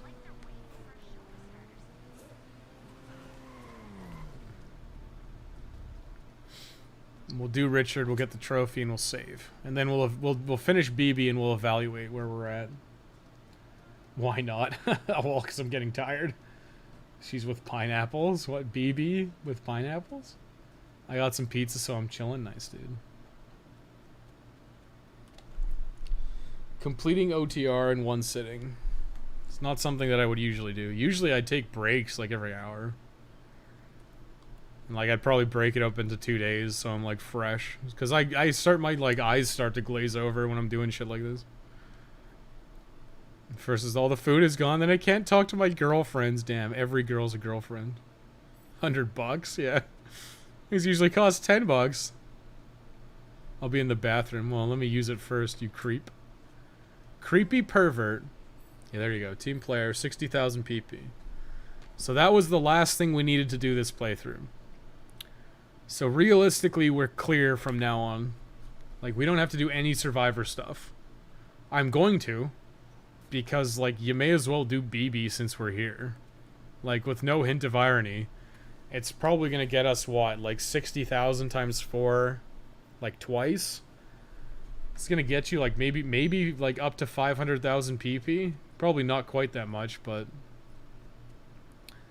That's no joke. That's a lot of PP. I don't have food, so I'm going to coom, yeah, well... Listen, it would probably be pretty boring sitting in the safe house for 3 days if there's nothing to do. So yeah, I'd probably, I'd probably want to take care of business if you know what I'm saying. You get all pent up, stressful. Like, it would be stressful even if you're in, like, quote unquote the safe house. Like, you don't know if help's coming or not. Like, not really. You have no idea if help's coming or not. You don't know when help's coming. You're literally trapped there at the mercy of whatever. And, like, what? Yeah, what if there's a problem? What if help doesn't come? Then what? Like, how are we getting out of here? It's like that's like one of the big things in the Dawn of the Dead remake is, like, I think Ving Rhames says it. He's like, the only thing worse than getting killed is sitting in here waiting to die. Because they're, like, holed up in the mall and everything's, like, totally fine. But, like, it's not, like, a life they want to live. Like, you gotta go at some point. Or you gotta get help at some point. So they make the escape plan and they make their killdozers, you know? I don't even know what the guy's name is. I just call him Ving Rhames. It's like the actor's name. Okay, let's see. I need a vodka. I need a vodka drink. I need a whiskey drink. Tuxedo, here we go. Goodbye, move speed. BB's moaning woke up my roommates once. What? I got my queen. I got my drinks. Should be good to go. Actually, are there gonna be fireworks here, or do I have to bring my own? If I have to bring my own fireworks, that's gonna be a pain in the ass.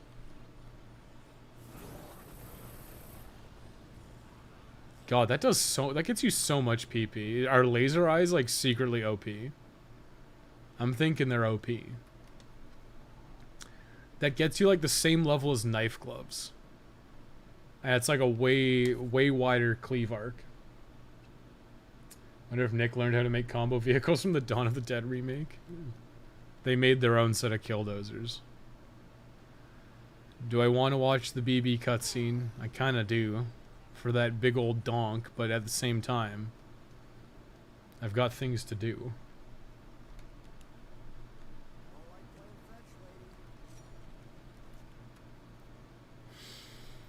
Refresh me. Okay.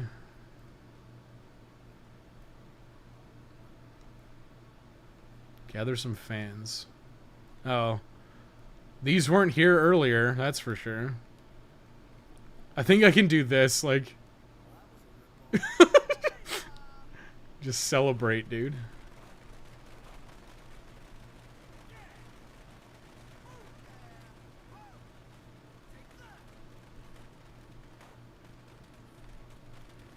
Yeah, I'll do this.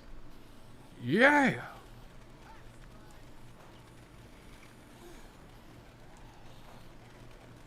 This is actually so dangerous. For, like, Juan and Cameron. It's like, let's lure all the zombies over there.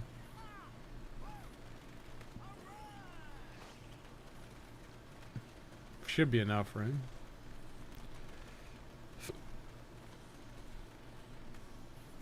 How many more do you want, lady?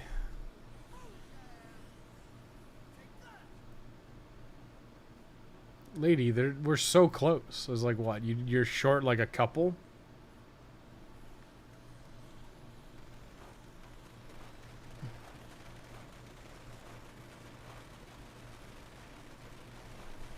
I bet you I'm short like one, and that's the final one I need. Is that guy? That guy's sauntering over here. Real question, would you rather be stuck in a room with Deidre or BB? I don't know, probably Deidre. She's got experience, yeah.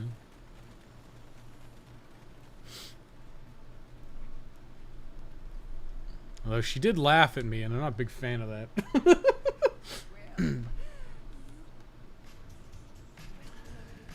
They're behind the scenes. Alright, I have to actually do a quick time event. The bane of my existence. Oh, that looks like... I feel like they made this easier. The original one was pretty quick, actually. Rebecca. Pick Rebecca, yeah. Rebecca's probably best girl. Unironically, Rebecca might actually be best girl in this game. Except for Amber. Amber's pretty good.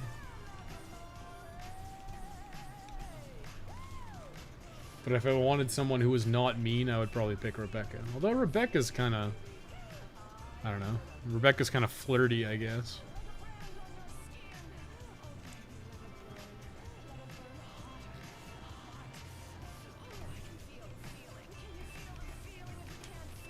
I don't think I've ever failed this. I know this can sometimes be wonky. Like, performance-wise, it can be wonky. Nice. The orb, dude. I'm pretty sure they don't join you until BB joins you. I think they changed that in this one. Oh, should I have to offer him a shoulder? Are you serious? Well, that sucks. Oh, here we go, buddy. This is why when I do all survivors, I get that stupid magazine. So I don't have to deal with this garbage. He's got some pretty interesting skills for a reporter, yeah. Yes. Pretty interesting indeed. She's got a pretty good fighting style as well. I think BB gives you like $100 if I recall correctly. Oh, cross-dressing Frank? I forgot. I have to get that trophy. I'll just do that like right away. Like I'll do that. Like I know like okay, it's like right here, right? I'm pretty sure it's this store, or like you can do it here. Well, okay, like this, there's a dress here and shoes here, and then you can put on the lady's hat here, and that's like immediately get the trophy. Like that's as little as it takes, and then you can go get the sports fan and be done. But like yeah, there's a bunch of trophies that are super easy, and one of them's like, oh yeah, just run to the Uranus zone. And drop a bunch of the electric... What are they called? Like, they're called, like, alien probes. You just grab, like, 30 of them and you drop them in a pile and you take a picture of them. And it's like, there's your erotic photo. There's, like, a couple of other ones that have, like, minor nuance. Like, it shouldn't be too difficult to do. Oh, God. Is Juan... Why did Juan stop? Juan, please. Oh, he's coming. Okay. That kind of stuff is easy, right? Now, I'll be curious to see how much PP I... Oh, God, BB's... She might be okay. Nope, she's getting killed. Nope, she made it. The mad lad, she made it. Rescuing 4 is quite a few. I actually didn't see how much we got when they joined up, but... This is probably at least a level. Real man chooses Slappy because everyone knows Slappy. Damn, dude.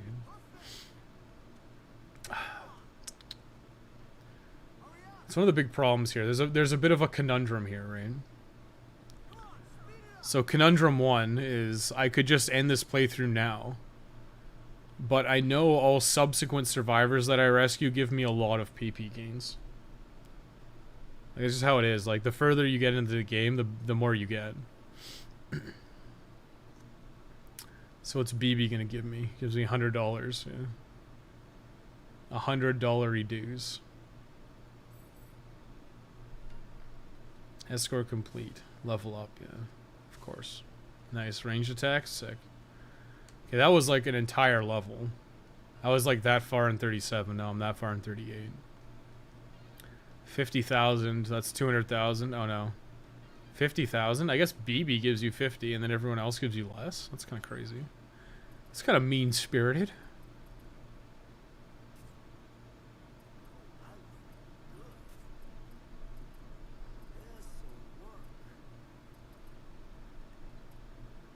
Yeah, so this is like the other shit, right? Like, this is like if you were actually gonna grind PP, like you would wear this.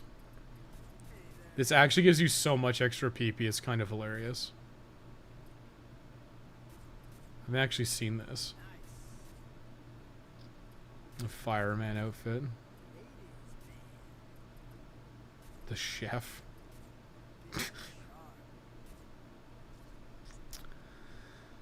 Herein lies the conundrum. If I finish this playthrough out, I'll probably get a bunch of levels. But it's pointless, because there's no trophies left for me to get. It literally makes no sense to do it, right? So I look, right?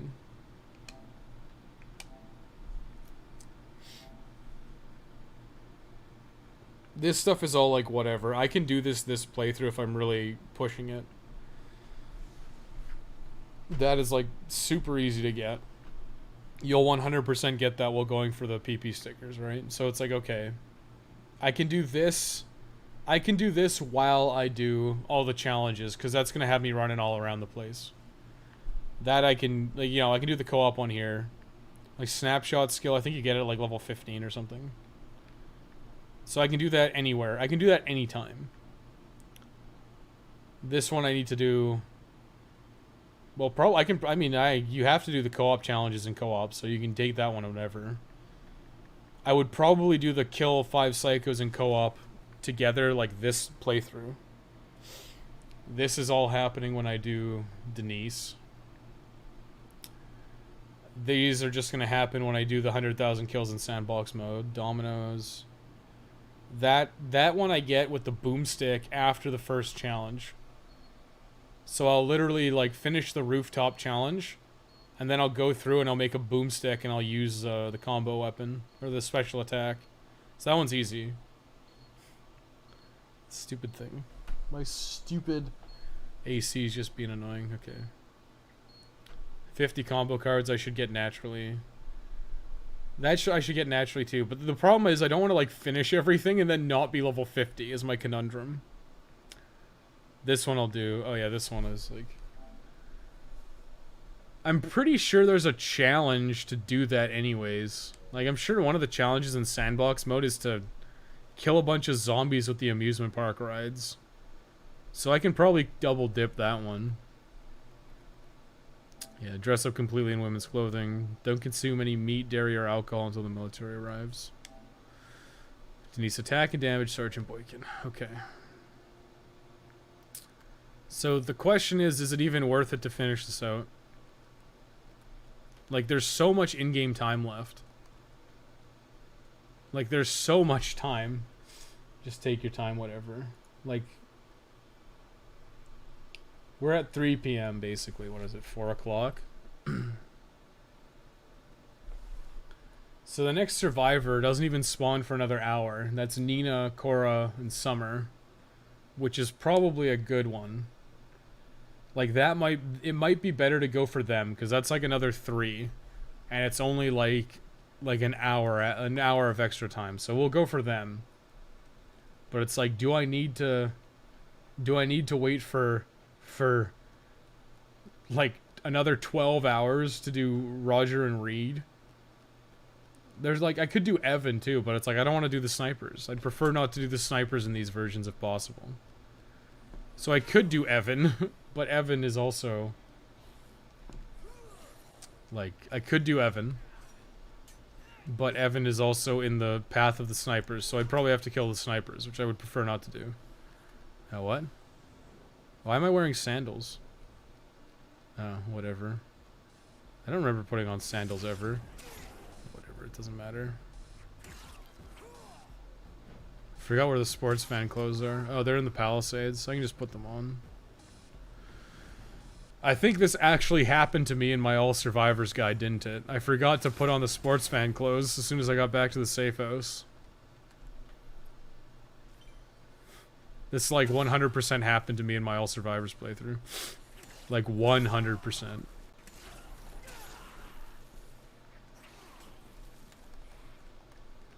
Don't need that.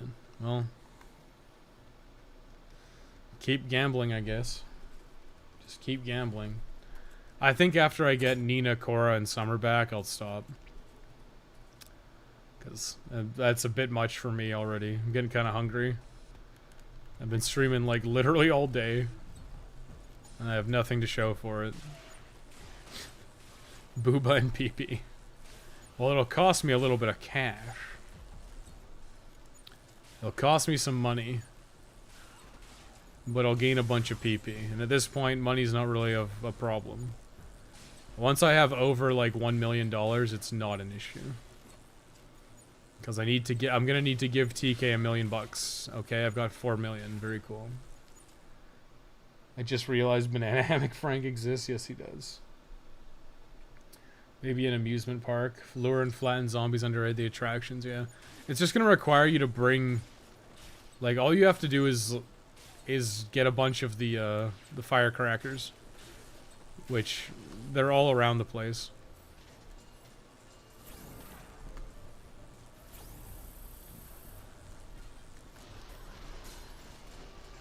So it's not an issue at all. Frank has a butt like a car and dumps like a truck, dude.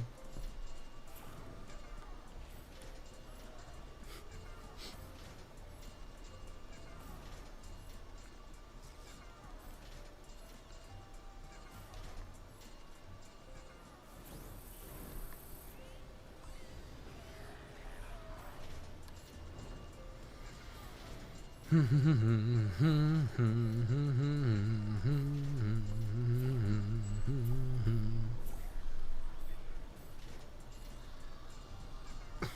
mean, what do I do? Nina, Cora, and Summer will take me to 39.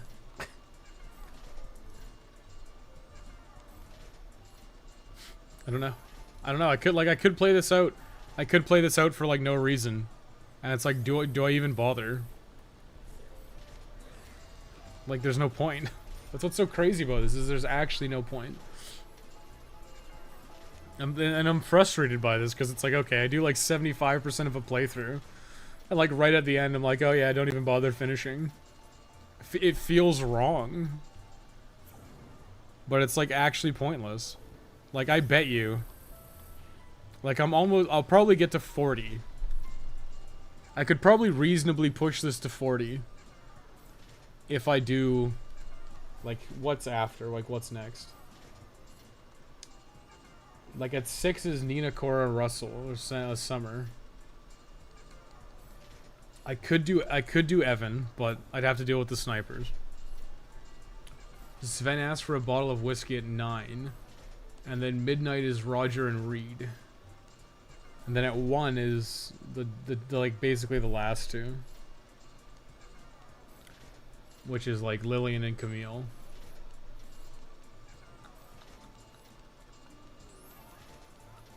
And like I could go all the way to there, but I'd probably be level 40.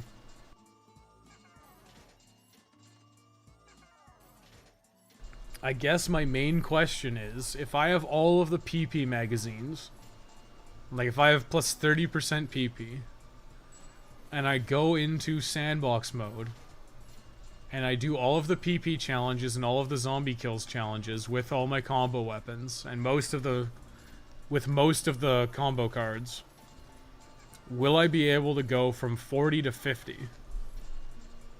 And if the answer to that is yes, there's no point in finishing this out. Banana Hammock Frank beats Deidre? I don't know about that. Oh, shit. Okay, what's this call? This is for, yeah. Oh, the grotto at the Palisades, of course.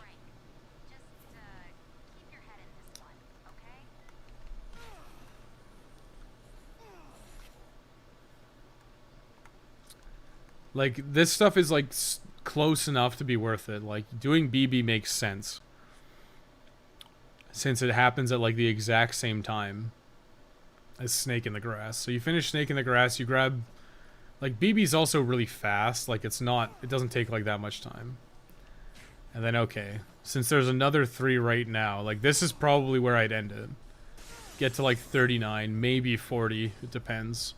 I would be kind of shocked if we hit 40 from 38 with 3 survivors, but, you know, it's just a matter of, like, killing a few more zombies with combo weapons. Like, if we get a few more kills with combo weapons, we'll be fine.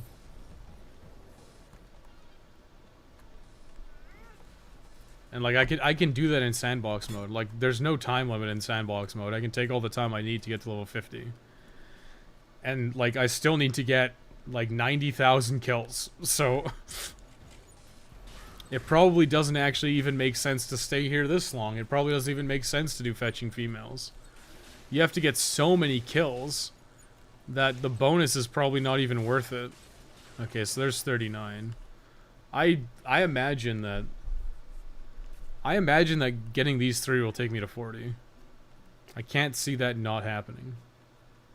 Which head Stacy? Nice head Stacy from the first game. I don't know why they changed her head. Like, it immediately sends off a red flag. You're like, what the hell's wrong with Stacy? Like, why does she look different? And it's like, oh, she's the bad guy now. Like, okay. You made her look more like a bitch, basically. Like, cool. You gave away your one interesting change. You gave it away by changing the way she looked. Probably shouldn't do this. I should just rescue them.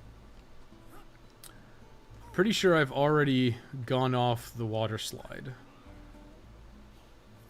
Oh, I didn't mean to do that, actually. I meant a single boom. How much are you gonna ask for my company?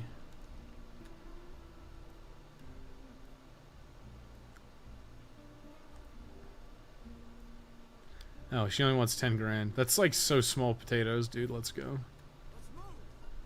Hurry, this way. Summer, Nina, and Cora.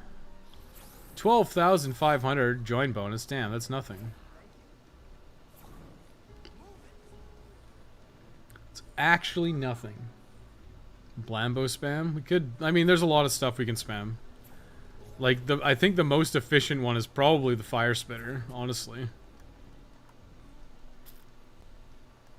Because the fire spitter is something you can just, like, shoot. It jumps around. You get, like, 400 PP a kill. Like, it's crazy. There's probably, like, I'm sure there's some, like, statistically best combo weapons to use for PP. But, like, okay, look at what my PP's at right now, right? I'm probably definitely getting to 40. And if I'm 40, there's no way after getting all the challenges complete and the 100,000 kills, there's no way I'm not 50. And at that point, I should have, like, full set locked in the bag or whatever. The 50 combo cards and all the skills locked in. Shouldn't be a problem. For you, no charge. All you have to do is zone an ATM. Yeah, I know. Well, it's not even an ATM. It's just like... Well, yeah, it is. But just you don't even have to hack it. You just smash it. It's like one ATM. Or one set of ATMs, right? Like, if you had, like, legit had no money. 14 in-game hours. It's not that long. But if you, like, legit had no money, you would just hit this ATM right here. Do I even have anything smashable? I guess I can try this. But you would, like, smash this ATM, like, on the way. There's your 10 grand. There you go. I made it back instantly. Except instead I'm like Mr. Moneybagsing this shit.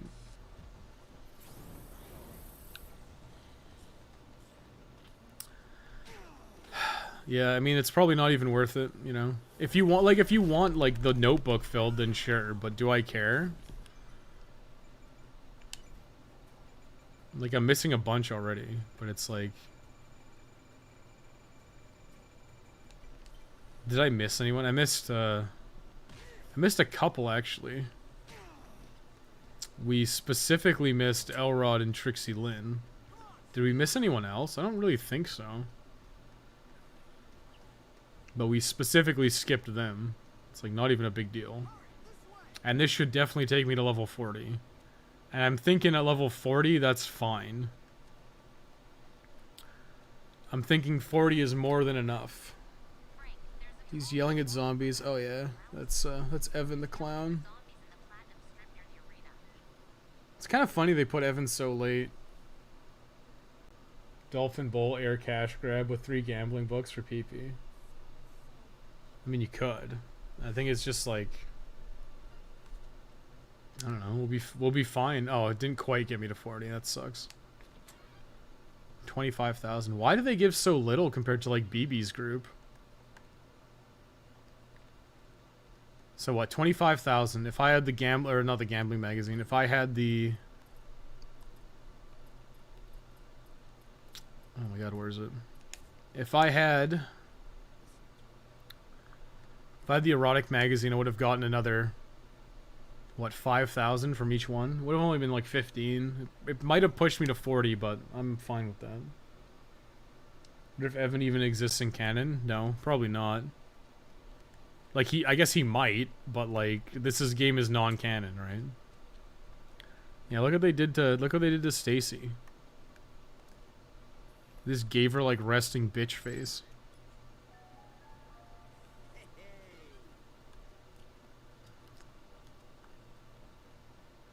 They made Sullivan a good guy in this, which is pretty fucking cool.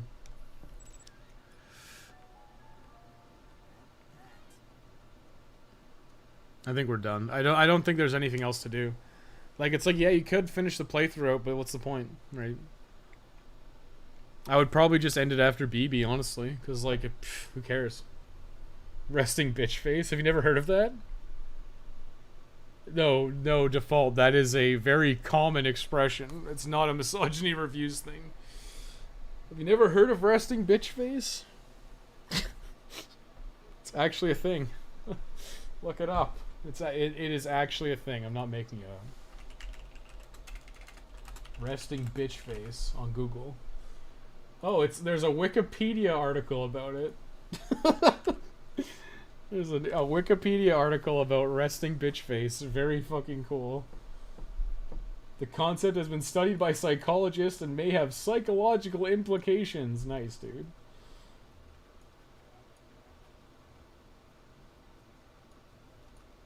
It's basically like, yeah, resting bitch face, also known as RBF or bitchy resting face, BRF, is a facial expression that unintentionally appears as if the person is angry, annoyed, irritated, or contemptuous, particularly when the individual is relaxed, resting, or not expressing any particular emotion.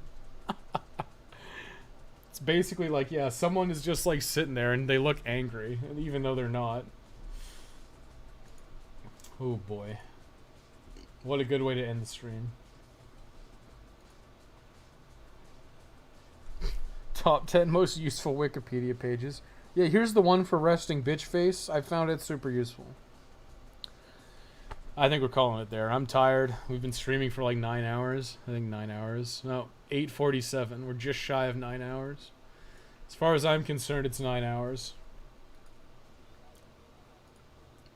I'm going to end the stream there. So thanks to everybody for watching. Hopefully you enjoyed watching me ruin my life for like a super long time.